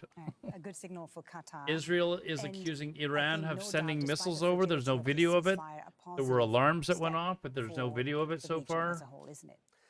Anything that is And now they're moving saying that towards, they're going to the pay. ceasefire, cease of hostilities, So and that they stop. we don't know if it was a false flag, we see and no more Israel is just trying to make it look like they fired a missile over. But it depends on the I haven't rulers seen any evidence all of it these yet. countries, but anything that So it looks like Tehran might at take least another a little bit absolute more pummeling peace, tonight. So we'll see. Or less people being We will affected. see. I think it's a good step. But again, I repeat, the main problem is still there. I mean, all this mess that has been created in the last couple of years, almost a couple of years, started with something that nobody is fixing. I mean, the international community forgot. We're waiting to see what they say. Strong diplomatic attempts in order to This is the Qatar foreign ministry. He's about to speak, and he's going to talk about the Iran launching a missile into Qatar and the American Army base because they're pissed. Like you fired a missile on our sovereign soil. Obviously, we'd all be mad as well. So while the attention is not paid anymore on what is going on in Gaza. But we do keep the attention here on Al Jazeera, on Gaza, and on the suffering of the people all right, on so Gaza as Israel hopefully the continues. ad break ends in 1 minute, so it looks like we might be all right here. The situation we're in today is a complicated one, no doubt. On the one hand, as you said, there is a ceasefire between Israel and Iran, whichever. I was getting mad at him earlier. The war on Gaza continues. He lives near me, but as you said, we haven't seen as much investment from the international community, from the Americans. I feel he's just pure trolling sometimes. What do you think it's going to take? I came that close to banning him. Do we need to see? I was not just the US, but also about the to do it. Europeans, who it has to be said have been quite absent from the scene, haven't they? Well, I mean, unfortunately, Europe is demonstrating that they have no. It takes a lot for me to ban someone, but if it's something like purely racist or hatred or something like that, homophobic, I won't even hesitate. Most people know that come into my stream, and I'm pretty calm and mellow, but when people just say dumb, ignorant things that are blatantly just pure hate, I can't even waste my time with them. And a non-existent nuclear threat from Iran. So I don't see how the European Union now can change again their discourse and starting to criticize Netanyahu again. Every time that European Union countries started to say something that is more critical towards Israel, there is something that they force them to change their narrative and to say, no. In any case, whatever Israel is doing, we still support Israel. we still support Israel self. Hey, Gears, what's up, man? Right? Well, I've been against any I've other been actor, reporting on this, in dude. the region. It's And this, been fun, actually. I delegitimize the role of European Union. don't really want to play General, World of thank you very Warcraft much. It's anymore, always good so to get your and I thoughts. was Thank just you sitting for around doing sticking this around, all night during the evening, and, anyways. I was like, you know what? I'm continuing just to gonna follow all the turn the latest stream on, developments. and people In want this to chat breaking about news this. story Go ahead. that we Otherwise, I wouldn't continue be to streaming cover right now. here on Al Jazeera and the ceasefire between Israel and Iran, Like which a was common announced a few hours ago by mentality that US people President have in Donald mind. Trump. Let's remind you of the latest developments at 9 Well, he was GMT. avoiding Iran's answering specific military questions chief that I had. has denied the Israeli accusations that the ceasefire had been violated. It's The amazing how Israelis many said people you missiles meet were that launched soon after the just truce came into hate people effect. because they're The defense different. minister of Israel, Israel Katz, They haven't done said anything he wrong to you. instructed the They're just military different. to respond forcefully, and that That's why I Tehran was will be targeted with high asking him about the intensity. whole turban or Israel says headscarf the thing. missiles intercepted. Iran says J-Rock, the I'm just missiles bored of WoW, to intercepted be honest. by Israel Just were not absolutely bored launched of it. from Tehran. Again, a denial from the Iranians that they launched missiles towards Israel after the ceasefire was announced. Now, earlier there was an Iranian attack 2 hours after the Israeli government announced the ceasefire. Before that, there was an Iranian attack. Before that, the Israelis released a statement announcing that they had removed a dual What would you immediate like me to call it existential instead of threat racism from then? nuclear weapons and Cultural. ballistic missiles when they announced that they were accepting the ceasefire that was announced by the US president earlier. Here's what that statement said. Israel thanked the US president and the United States for their support in defense and their participation in eliminating the Iranian nuclear threat. It said, in light of achieving the objectives of the operation and in full coordination with President Trump, Israel has agreed to the president's proposal, but added that Israel will respond forcefully to any violation of the ceasefire. Israeli citizens must continue to strictly adhere to the Home Front Command's instructions until full compliance with the ceasefire is confirmed. Well, we have also received a statement from Iran's Supreme National Council, and it reads, the divine reward for this Alador is a profound and news boy. meaningful It's been peaceful fun. I conduct don't know, the by last people, several days that I've been doing this, the it's fun. prudence and effort of the fighters and the wise And to be leadership fair, of I'm the getting, military I and mean, support it seems that like there's a forced lot of the people that want to enemy to watch it. retreat, I'm getting repent, almost as and many views as I unilaterally would normally halt get if I was this streamed World of aggression. Warcraft. The So proud and great nation of Iran is no, informed I'm that not the really armed concerned about forces my of the Islamic viewership Republic of numbers. Iran Otherwise, I will wouldn't have not changed dispatch I wouldn't troops try in to the change in the words of its first place. enemies, I have a remain job, armed and ready right? to Like, deliver a decisive and regret-inducing response to any further hostile acts. I just do this for fun. Well, we are Social outlet for me. unpacking the latest developments with our correspondents in Washington, D.C., Amman, Jordan, and Tehran. And we begin with you, Ali Hashem, in the Iranian capital. So, in the last hour or so, we've had No, that's not my denial from the point, though, Iranians that Mike. they were behind a missile that My point was that people hate these people because of their differences. It's not them criticizing it. It's them like literally hating these people. It is racism.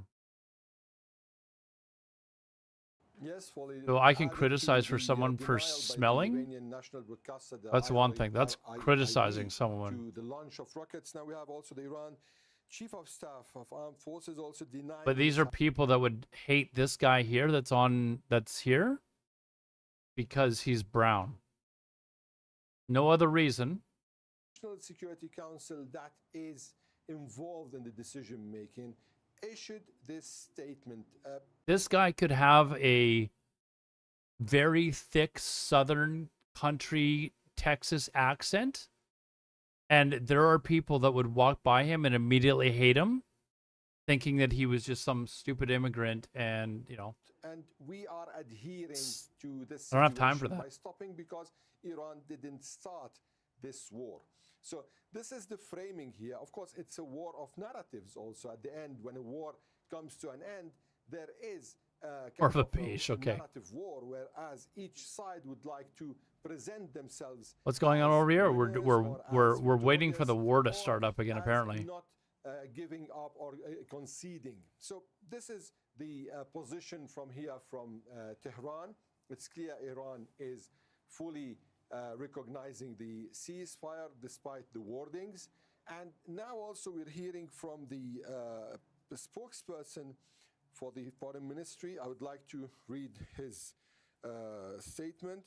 He says, our missile strikes against the U.S. Al Udeid Air Base were a legal measure under Article 51 of the UN Charter and the response to the US aggression against our sovereignty and territorial integrity. This measure was not directed against our friendly and neighboring country, Qatar, and Iran is committed to its deep-rooted and good relations. Yeah, the war's back on, apparently. Israel's accusing Iran of launching a missile. One or two missiles. Sorry. So now there's... We will not allow the U.S. aggression and evil policies to incite discord Hold on. discord Let him between talk. us and our brothers in the region. So this is the second time in less than 24 hours. Yeah, a response then there again to the Iranian attack on the Al Udeid base, which is the American base here in Qatar, which we understand the Iranians, Ali, had warned both the Americans and the Qataris about prior to the attack happening. Well, it's clear that in advance this was said, and the Iranians sent to the Qataris and the Americans. But at the end, to Qatar, a sovereign country, this is a breach of its sovereignty. And that's why there is this reaction, which is understandable. And to Iran, given the fact that yesterday in the statement by the Supreme National, or this morning, by the Supreme I'll National summarize very Security quickly once he's done Council, talking. and now by the Foreign Ministry, they are stressing the idea of the brotherly relations, the deep relations with Qatar, and that this was not directed towards the state of Qatar. Now, on the other side, we saw Qatar playing the role in the mediation and bringing this whole episode, the 12 days war in the region, to an end. And of course, President Trump spoke about this, but despite the attack that occurred on Al Udeid base in Qatar, Qatar played this role. It's of course another victory for the Qatari diplomacy. Right. A victory for Qatari diplomacy, and as you said, Ali, the Iranians also. Okay, so the ceasefire went live, and then Iran was reporting that Iran had fired a couple missiles into Israel a couple of hours after the ceasefire, but they were both shut down. But there's no video, no evidence of this actually happening. And now Israel says that they're going to launch a counterattack, which basically means their fighter jets are going to go in and bombard Tehran again. Killed, I believe, and a great deal of destruction. Do you believe Israel or do you believe Iran? Well, Folly, this was the first war in decades that the Iranians had to go through. They've went through a lot of things, sanctions, problems, political unrest, but this is the first time they had to feel the situation of insecurity. And this gave them a kind of another kind of a feeling right now. The solidarity that we saw among Iranians when it came to the war and how they dealt with it as a threat to their own. They're trying to kill people. To their own nation. Of course, today is another day. Reckless ambivalence. They're trying to kill. Like last night, their Mossad agents were still assassinating members of the political party and stuff like that. They're still trying to kill the leader for regime change. Decades. How the Iranians are going to deal with this investment after what happened in the past 12 days. And also there are some probably issues that they will look towards as very strong defensive layers, such as the ballistic program. To them, the interceptor apparently was launched from Haifa up here. You're looking at the map. I think that's where they said the interceptor was launched from. In this war, create and a kind of all the missiles were shot down, but we don't have actually any video evidence for some reason this time of any missiles. Within the elite, it is going to be. These are going to be national questions. Everyone is and the going question to ask is, these questions. Why would they do it? They're getting their ass handed to them. So what is the point of breaking the ceasefire just to get your ass handed to you again? A new rapport between the system and many of the sectors, even those who used to oppose the system. So how is this going to be dealt with? Is the government going to seize the opportunity to take more steps? These are the questions, strategic questions, big questions. Indeed. And the normal Iranian, how are they going to see this reflected Yeah, later I think on they do on want to their keep plates, killing in their houses, leaders. on their economy. I think Because Israel wants to see a today, regime with change. such a situation, the next day after the war, there'll be negotiations. The day after negotiations, there should be a deal or a way out of this whole situation. So these are right now the main priorities that people are looking towards.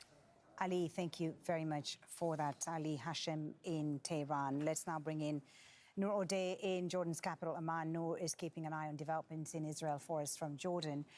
The Iranians, Noor, denying again the strikes on Israel after the ceasefire went into effect. What's the latest you're hearing from Israeli officials? Well, Foley, the Israeli media is reporting on those denials. They are saying that Iran adamantly rejects accusations that it fired those missiles, but we haven't seen a change from the Israeli Minister of Defense, who had posted instructions to the Israeli army to strike at Tehran in response, or a change of heart, if you will, from the Israeli Minister of Finance, Bezalel Smotrich, who said that Tehran will tremble. So we're waiting to see. Everybody knows that those hours are very tenuous. People are literally holding their breath until they can finally say that this is really over.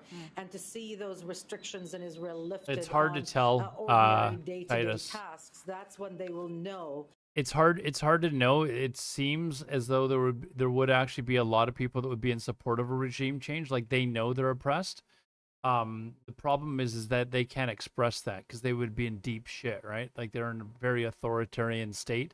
If you start talking up against the government, you'll be thrown in jail and possibly killed. For Israel, but not everyone in his cabinet, especially the hardliners, will be happy about this decision to end the war.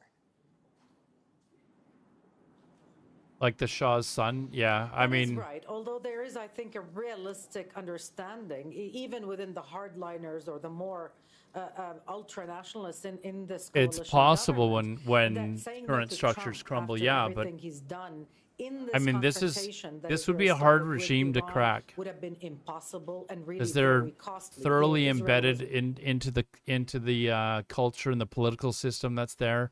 There's a lot of people that will always support them because they've got a lot to lose if they ever get ousted. 15 military cargo ships landed in Tel Aviv during this 12-day confrontation that we know of, that Israel declared. And so that dependency, that political protection, that military assistance was indispensable. Saying no to Trump would not have been an option. What we heard from some ministers, because there's almost a gag order on them from the Israeli Prime Minister, is congratulatory, expressing thanks to the army, expressing thanks to Donald Trump, and also talking about a historic victory. Now we're just Bezalel waiting to see whether or not they're still pointing going to or respond. returning his attention to Gaza and saying now Israel would return with all its might to Gaza. So he's talking more war, just not at Tehran. And we heard from the Israeli Prime Minister saying that Israel was now on par with world powers. So that gives you an idea of the kind of narrative, the kind of messaging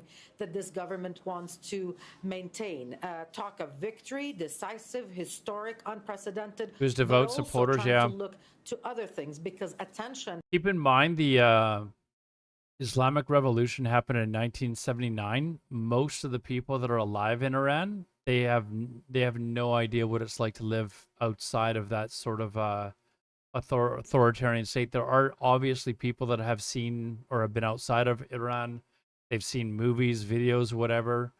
They know. I think they understand they're being oppressed. Precedented way in recent history for the country. It's hard to take that step, right? Talked about this earlier. It's hard to get the ball rolling because they could just nip it in the butt right away. 28 Israelis killed, according to official authorities in Israel, and the economic damage.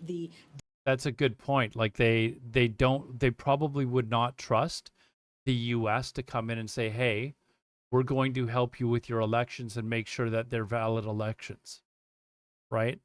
So I think that's why maybe they're thinking that this prince guy of Iran is maybe a good like substitute for the time being, and we watched his press conference earlier, where he talked about he wants to come in and help with the transition, but he doesn't want power himself. And then no sooner did he say that, but he started talking about how he had an economic plan for Iran and to bring in all these, people that would help develop the economy. It's like, well, hold on. You just talked about how you don't want power.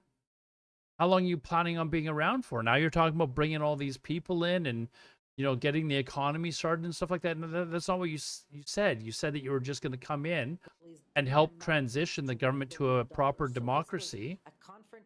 If he would have said, "Oh, I'm just here to help get it to a proper democracy," and then, I'll bounce if you want. I want nothing to do with anything else.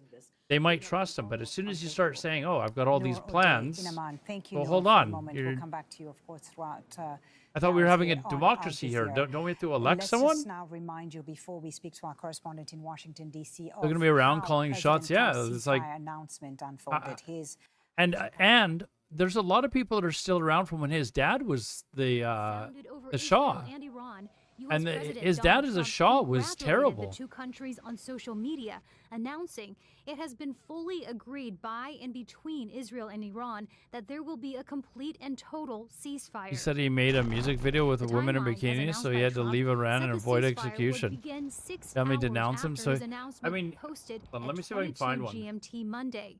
He said Iran would stop its attacks first, then Israel would follow, and upon the 24th hour, an official end to the 12-day war will be saluted by the world. This one. He went on to congratulate.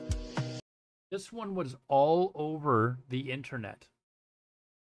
I don't know when it was posted, but this one here was the one where people were like these girls were being like arrested and stuff like that.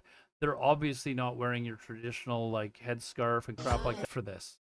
Like serious shit for doing this, acting all sexy in public and shaking your bits around and stuff like that. You wouldn't think anything of this if you saw this in other parts of the world, but they were in serious shit when that came out. And immediately there was like a manhunt to find them. It was crazy what was. Both countries. Phil Lavelle is in Washington, D.C. for us. Phil, as Heidi said there, everyone waiting to see if this ceasefire hold. Remind us of how it came about, what President Trump said. Well, President Trump says that both Israel and Iran called him pretty much at the same time, simultaneously, and said it looks more Balkan than Iran. It was Iran. I don't know what to tell you. On one of their news broadcasts a little earlier, one of the anchors said that Trump called. I wonder if it actually says where it's from. This is actually in Tehran. This was all over the news, like a couple of years ago. Yeah, 2023. All over the news at the time. I wonder if they have more. But it was just like this one particular video, and they I guess. I think this account itself is actually, I don't know if it's from, I think it's maybe somebody from outside of Tehran that's posting videos. And she said, these are her words, a begging-like manner. Okay, you were joking. Sorry. From Donald Trump, sometimes I'm oblivious to this. Come out with the most unpredictable things, and he vacillated wildly just over the last few days, from going to talking about the potential for a regime change to, as Heidi just said, God bless Iran, God bless Israel, and make Iran great again. So we're going to hear from him quite shortly, but it'll be quite intriguing just to see which way he takes this. In the meantime, I mean, this is being seen as a win for him, for the U.S. president. Talk to us about the reactions there in the U.S., especially from those who didn't want to see the U.S., the Americans involved in another conflict in the region, the Americans intervening on behalf of Israel. How is this being seen there? Yeah, a few days ago, the party looked really split, which was quite unusual for the way that Donald Trump holds the Republican Party. Jokes, Tom Green jokes. Oh, you did mention And yet Tom you Green. had these two different camps. You had your traditional, your hawkish Republicans like Senator Ted Cruz from Texas. I don't know that a lot of people from outside of Canada would know about Tom, but they'd know all of our other comedians like Jim Carrey and stuff like that. Mr. President, A lot of you've got to famous do this now. Canadian It's your only opportunity. But at the same comedians, time, for you sure. had the Trump base, the Make America Great Again part of the party, which is essentially the part that he founded. Besides A lot of those music, voices are very anti comedians might be our greatest export. Part of the DNA of Make America Great Again is focusing on America. It's about staying out of these foreign wars, staying out of Ukraine, all these foreign entanglements, and just focusing on American problems. And there was real concern from a number of very prominent voices within that part of the party. Carolyn Ray. Green, for Are you talking example, about comedians? influencers like Charlie Kirk, who were Mike very, Myers, very loud voices, Norm very Macdonald, prominent, who were saying this is not something we should be doing. Seth Rogen. Like the list goes on.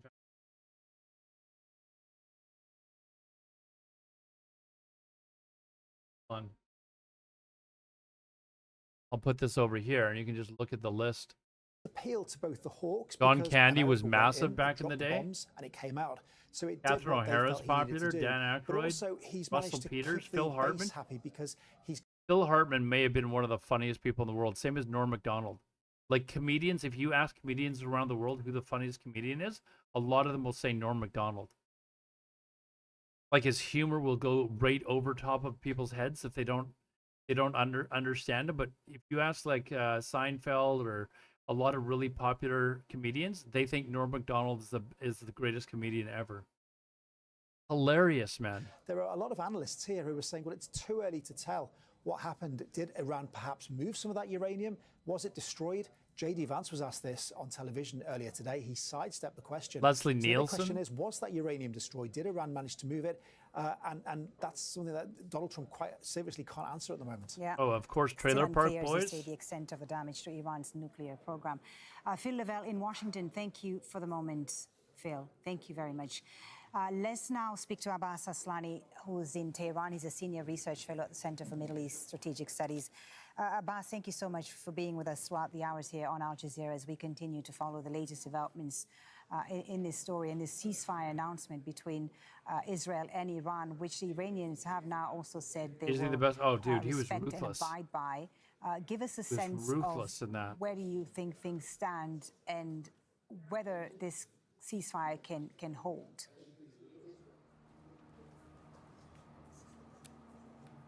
Anyone who hasn't seen Weekend Update with Norm Macdonald, like, just go watch. The Israeli side is claiming that He got they have fired been because he was so receiving ruthless. Missiles. Iran is denying launching any missiles. But in the meantime, a military official here in Tehran said that Israelis have been attacking parts of Iran by 9 a.m. local time, which is, after the ceasefire taking into effect. And but it seems that different parties, including the United States, they are trying to somehow keep the ceasefire in place. I think maybe the two sides might be pushing to the limits. Iran wants to say that it's not Lebanon or Syria.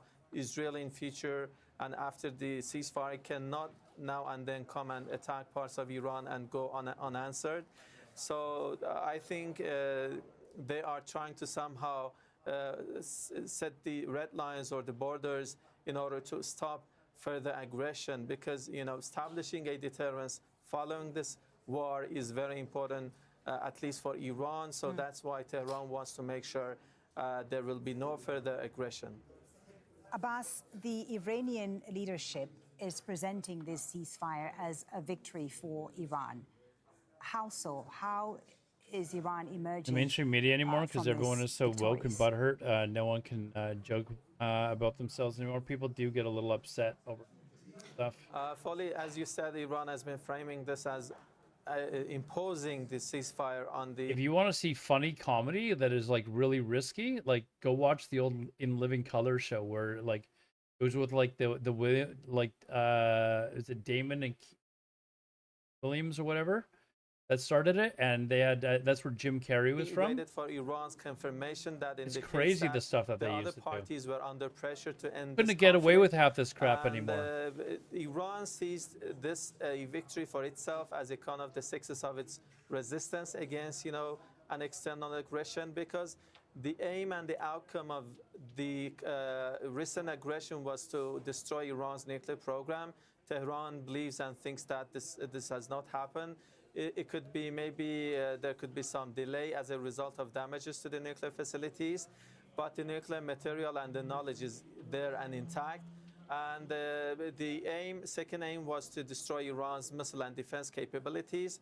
And this has not happened as well because Iran has been able to respond. You're only launching one or two missiles at a time, dude. How many more missile launchers do you have? An increased, support among the public, Tehran believes that despite some threats and costs and damages, it has had opportunities for the establishment and the political system. So that's why they think that it's the moment to somehow rally around the flag and to say that their resistance against an external threat and war has succeeded. Where does it leave Iran's nuclear program, Abbas Aslani? The Americans claim to have dismantled it completely, although, as we've said, there is no assessment yet of the type of damage that was inflicted. But in terms of Iran's intentions going forward with this nuclear program, what are they? Will it continue?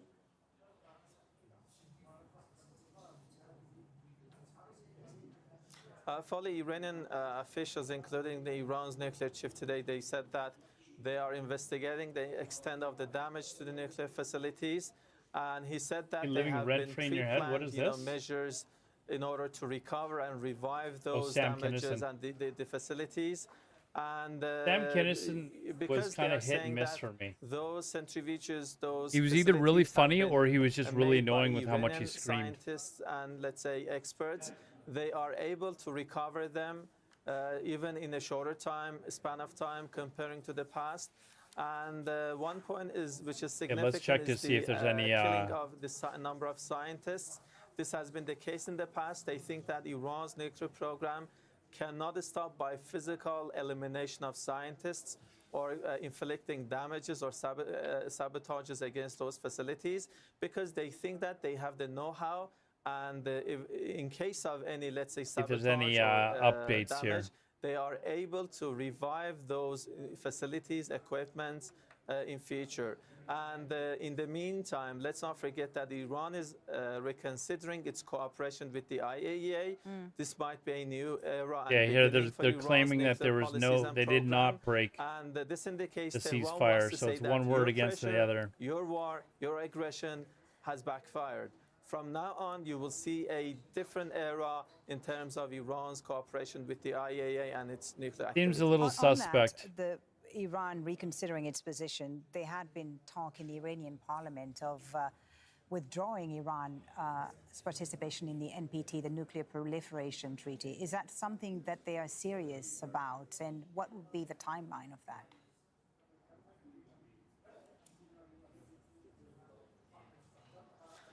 Fully the related commission, meaning the National Security Commission of the Parliament, they have passed the generality of the general outlines of a bill calling for suspension of Iran's cooperation with the IAEA.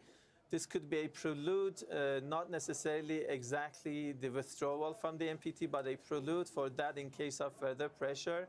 And so this can can Iran's, I almost think that Norm Macdonald might be a little bit too old for people that weren't around during the whole O.J. Simpson thing. That's why some are saying that Iran's like he was ruthless. Then he got fired for it. Has not benefited the country, but it has paved the way for further pressure on the country. So why should Iran remain in that treaty? And this is a serious discussion.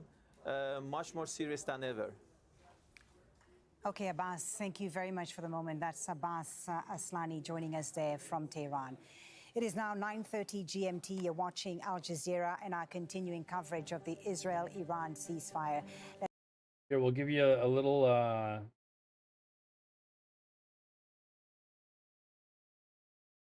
clip. It was Norm Macdonald's best joke. Or McDonald's best joke, apparently.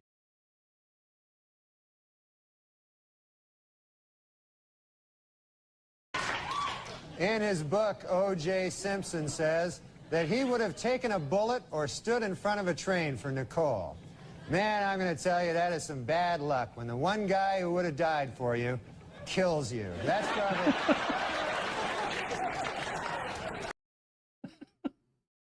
Like, if if you don't understand the whole O.J. Simpson thing, maybe if you don't follow like American football from years ago, it is just the funniest shit in the fucking world. He went on a rant on O.J. about O.J. and it got him fired because O.J. Simpson was apparently a good friend of the guy that runs the Saturday Night Live show. Like, just nonstop every week, he was going after O.J. Simpson, talking about how he was just... Hold on. Here's another one. This one was a really famous one, too, I think. I think this is it.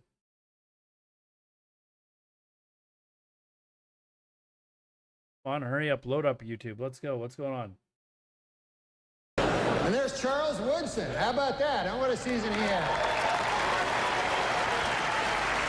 So the Americans will get this joke. If you're not American, the Heisman Trophy is the trophy given away to the best college football player. O.J. Simpson won it once, and great, man. He became the first defensive player to win the Heisman Trophy. And congratulations, Charles. That is something that no one can ever take away from you, unless you kill your wife and a waiter, in which case. Talking about O.J. he just doesn't care. He's awesome, man. Anyways, let's go back. Iran's military denies violating the ceasefire. Okay.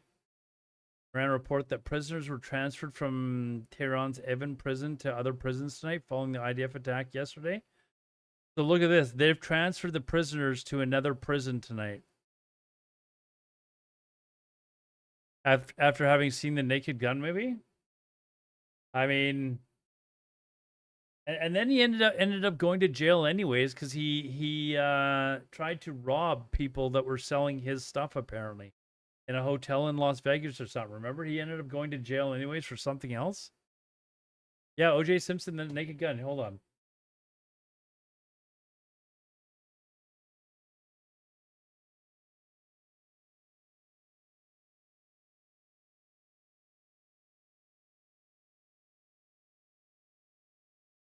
If you haven't seen the Naked Gun and you just want some really good stupid laughs, like it is really effing funny. In Naked Gun 2.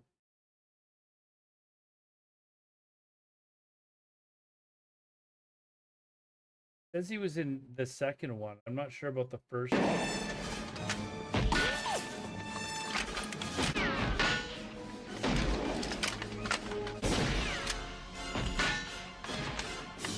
Look at this rifle.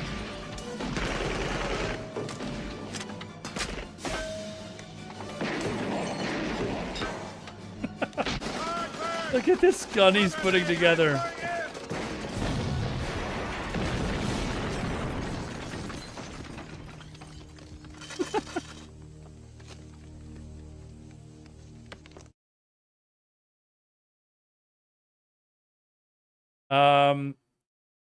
Yeah, so if you want to, the Cole's notes is he killed his wife, won the trial to show that he was guilty, or show that he was innocent, then wrote a book about it called If I Had Done It, where he basically explains how he killed his wife. And then later still got taken to a court. What's it called in the U.S.? It's not small claims. It's what's the other court level where you don't need I have proof to win. Anyways, the trial scene with a fucking glove, yes. Every movie with Leslie Nielsen. Oh man, Leslie Nielsen, another Canadian man. Guy was hilarious. But it was absolutely hilarious what they had. Oops, what's going on here? Did not fix it. He started another problem because at the end of the What day, is going on here? Iran Hold is on. not fixing but starting a new problem. He claimed that he fixed it in 12 days. Oh, this Gaza. Okay, now it's your turn to fix the other issue that is still there for more than 18 months, and you promised that you would do it, and so far nothing happened. So I think this is an opportunity for Trump, if he really is a man of peace, to push Netanyahu to say, okay, we stopped that, we made peace between you, both of you. You claim that you achieve your goals, it's okay, so you can claim that you are victorious in this war against all your enemies, including Iran. So now fix the problem that you have. Now, another country, Luciano, that is said to have played a big role in achieving this ceasefire behind the scenes is Qatar, of course. The country which Iran attacked last night, the US base here in Doha, which the Qataris have complained about, summoned the Iranian ambassador. They've played a role, I understand, in achieving this ceasefire between Israel and Iran. Tell our viewers more about the Qatari mediation efforts and the influence they played on the Iranians, the influence they've had on the Iranians all along. Well, Qatar is a country that has the best relations from all the GCC states with Iran, and I think it is on the benefit of the mutual or bilateral relations that will make possible to continue. Right. Do you think, sorry to interrupt you, do you think that's why the Iranians chose to target the American base here in Qatar? Absolutely, because they knew that it is possible to mend ties with Qatar, and if they had done this with Kuwait, the Emirates or Bahrain, would have been much more complicated to solve that. That Qatar understands much more the needs of Iran and the threat perceptions. Qatar probably also understood that Qatar wants to Iran had to respond somehow, in the region, including Iran. As Iran just bombed Qatar, but Qatar still is trying to help the region to solve its problem, while the United States pretends to be a mediator, but is bombing the country that wants to mediate with. Well, Luciano, let's remind our viewers of what happened hours before that ceasefire by President Trump was announced. Hold on. And apparently there's been 3 waves of strikes at 9 a.m. Oh, by 9 a.m. on Tuesday. What time is it? Is 12:30. So 3.5 hours ago, they'd already. Remember, I said we don't get things out of Iran for quite a while. So apparently, Israel has actually been striking back immediately. So Iran's military is denying violating the ceasefire. We've seen no evidence of them violating the ceasefire, but Israel is using it nonetheless, apparently. Again, we don't have any evidence that Israel did this either, though. Right? Like, we don't have any evidence, or there's no video getting out of Iran saying that Israel did violate the problem. Right, I'm going to have to be very careful. Whoa! That's the problem.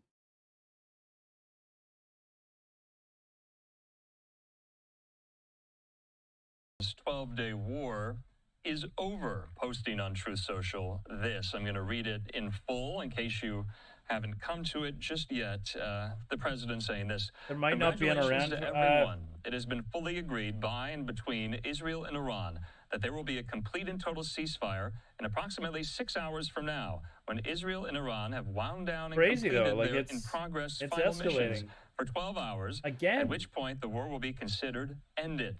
Officially, Iran will start the ceasefire, and upon the 12th hour, Israel will start the ceasefire, and upon the 24th hour, an official end to the 12-day war will be saluted by the world. During each ceasefire, the other side will remain peaceful and respectful. On the assumption that everything works as it should, which it will, I would like to congratulate both countries, Israel and Iran, on having the stamina, courage, and intelligence to end what should be called the 12-day war. This is a war that could have gone on for years and destroyed the entire Middle East, but it didn't and never will.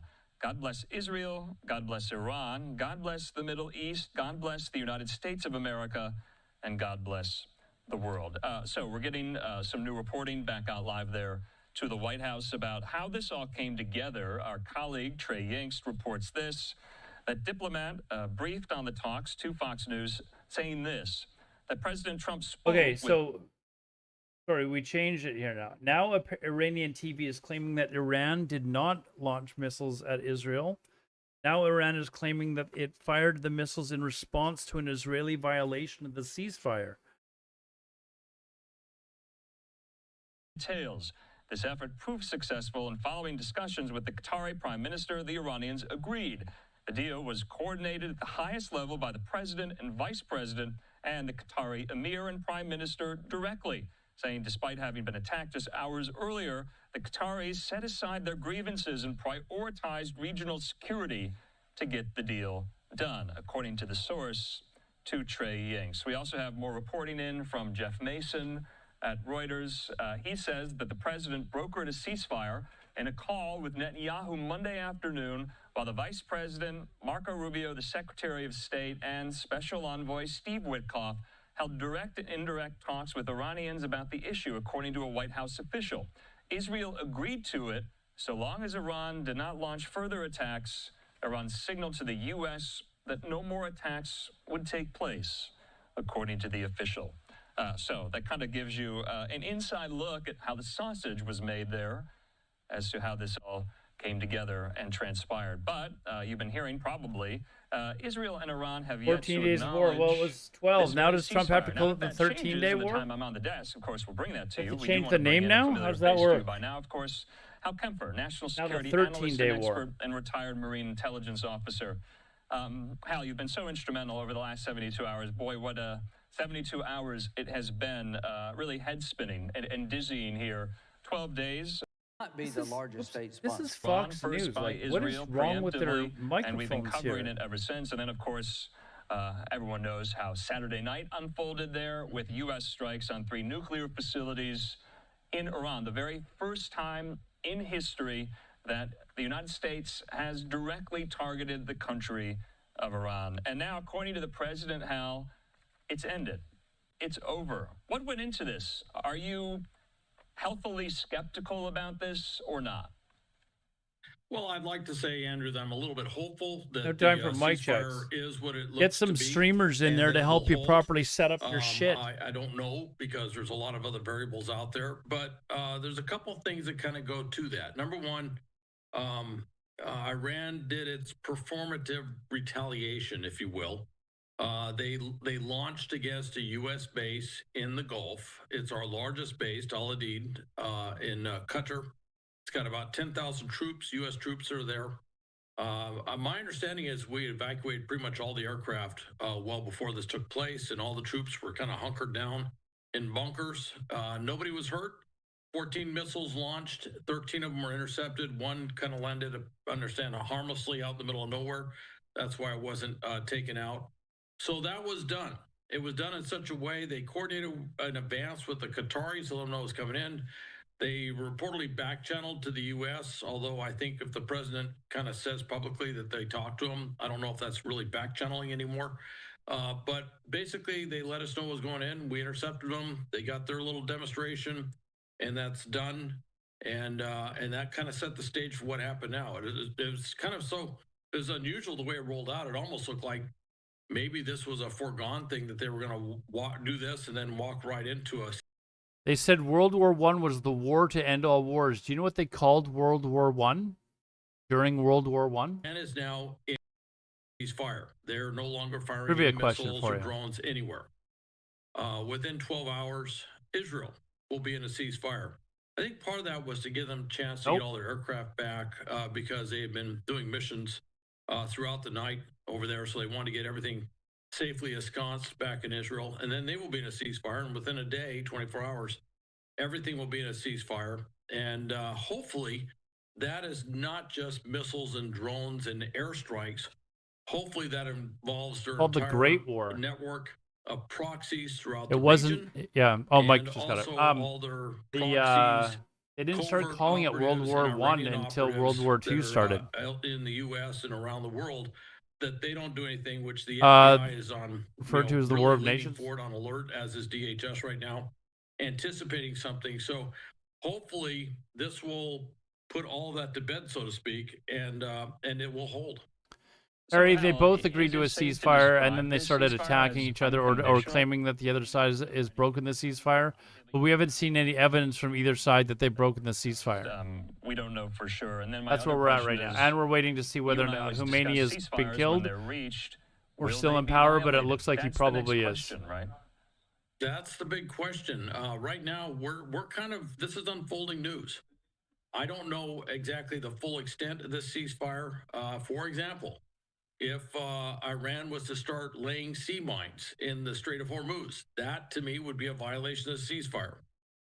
If they were to do anything with small boats in the Strait of Hormuz, debate U.S. back into the war and keep it going. Well, it sounds like they're looking for an excuse to keep attacking Tehran and hopefully kill the Khomeini guy. Maybe. Their proxies were to do the same thing overseas, that to me would be a violation of the ceasefire. But I don't know how broadly this ceasefire is going to be written. And of course, we're still waiting for Iran and Israel to really announce their respective responses, announcements, whatever, with this ceasefire. So I'm kind of listening to what they say. Maybe we'll get some more details as to just how broadly they interpret the term ceasefire. All right, Hal, we're kind of working our way backwards from the flurry of news today in the Middle East. Let's move on to the ceasefire announcement and go into the Iranian retaliation that we were all postulating what it would look like on Saturday night. We now know what it has looked like here. No Iranian missiles, though, launched, hit the U.S. base in Qatar, Al Udeid. No U.S. troops or service members were injured or killed, and that's very, very good news. So was this contrived to have minimal impact? Was this a face-saving gesture? If so, why even bother? And I got to read this. You already mentioned this. The New York Times journalist reporting this. She's a great resource. She said this, that Iran gave advance notice to Qatari officials that the attacks were coming to minimize casualties. It's according to 3 Iranian officials familiar with the plans.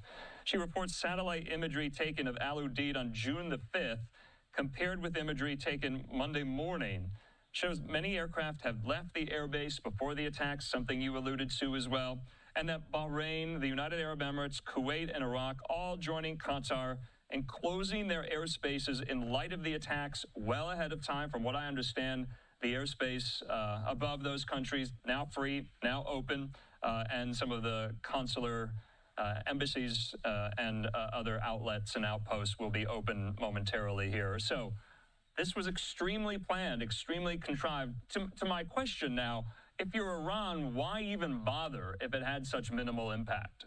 Because remember, on Saturday night, Hal, Trump said, whatever Iran does to retaliate, we will respond with even stronger force than we did striking the nuclear facilities Saturday night. That seems off the table now, does it not? Oh, very much off the table. In fact, I was a little bit surprised. Everybody was wondering when they did the strike on Al Udeid, what would be the Trump administration response and whether they would use this as an opportunity to de-escalate. Not only did President Trump announce the ceasefire, but it kind of did something unusual, which is he kind of thanked Iran for its show of restraint, which is the first time I've ever heard a president actually thank another country for firing missiles at one of our U.S. bases. It was kind of an odd thing. It's like, I understand what you're trying to say, but considering what happened, they did fire missiles at one of our bases. So is it confirmed that ISIS created this I come back to that same term, performative. It was for the domestic audience in Iran. They had to show they responded. I haven't really want to point out something rather interesting. 14 missiles, that's what the White House said. 14 missiles were shot. 13 of them were shot down. One landed kind of harmlessly out in an open space where it didn't do anything. 14. Sorry, hold on. Fox News reported 22 minutes ago saying Israel is vowing fierce retaliation. Yeah, we were talking about that, and we were wondering whether or not it was just BS that Iran never actually attacked, and Israel's just using it as a false flag. I think the joke was that watch because being okay. Harry Potter. Aladar is just curious. What is the American public opinion side on this whole matter? Well, I'm Canadian. First of all, I'm not American. But I think generally people feel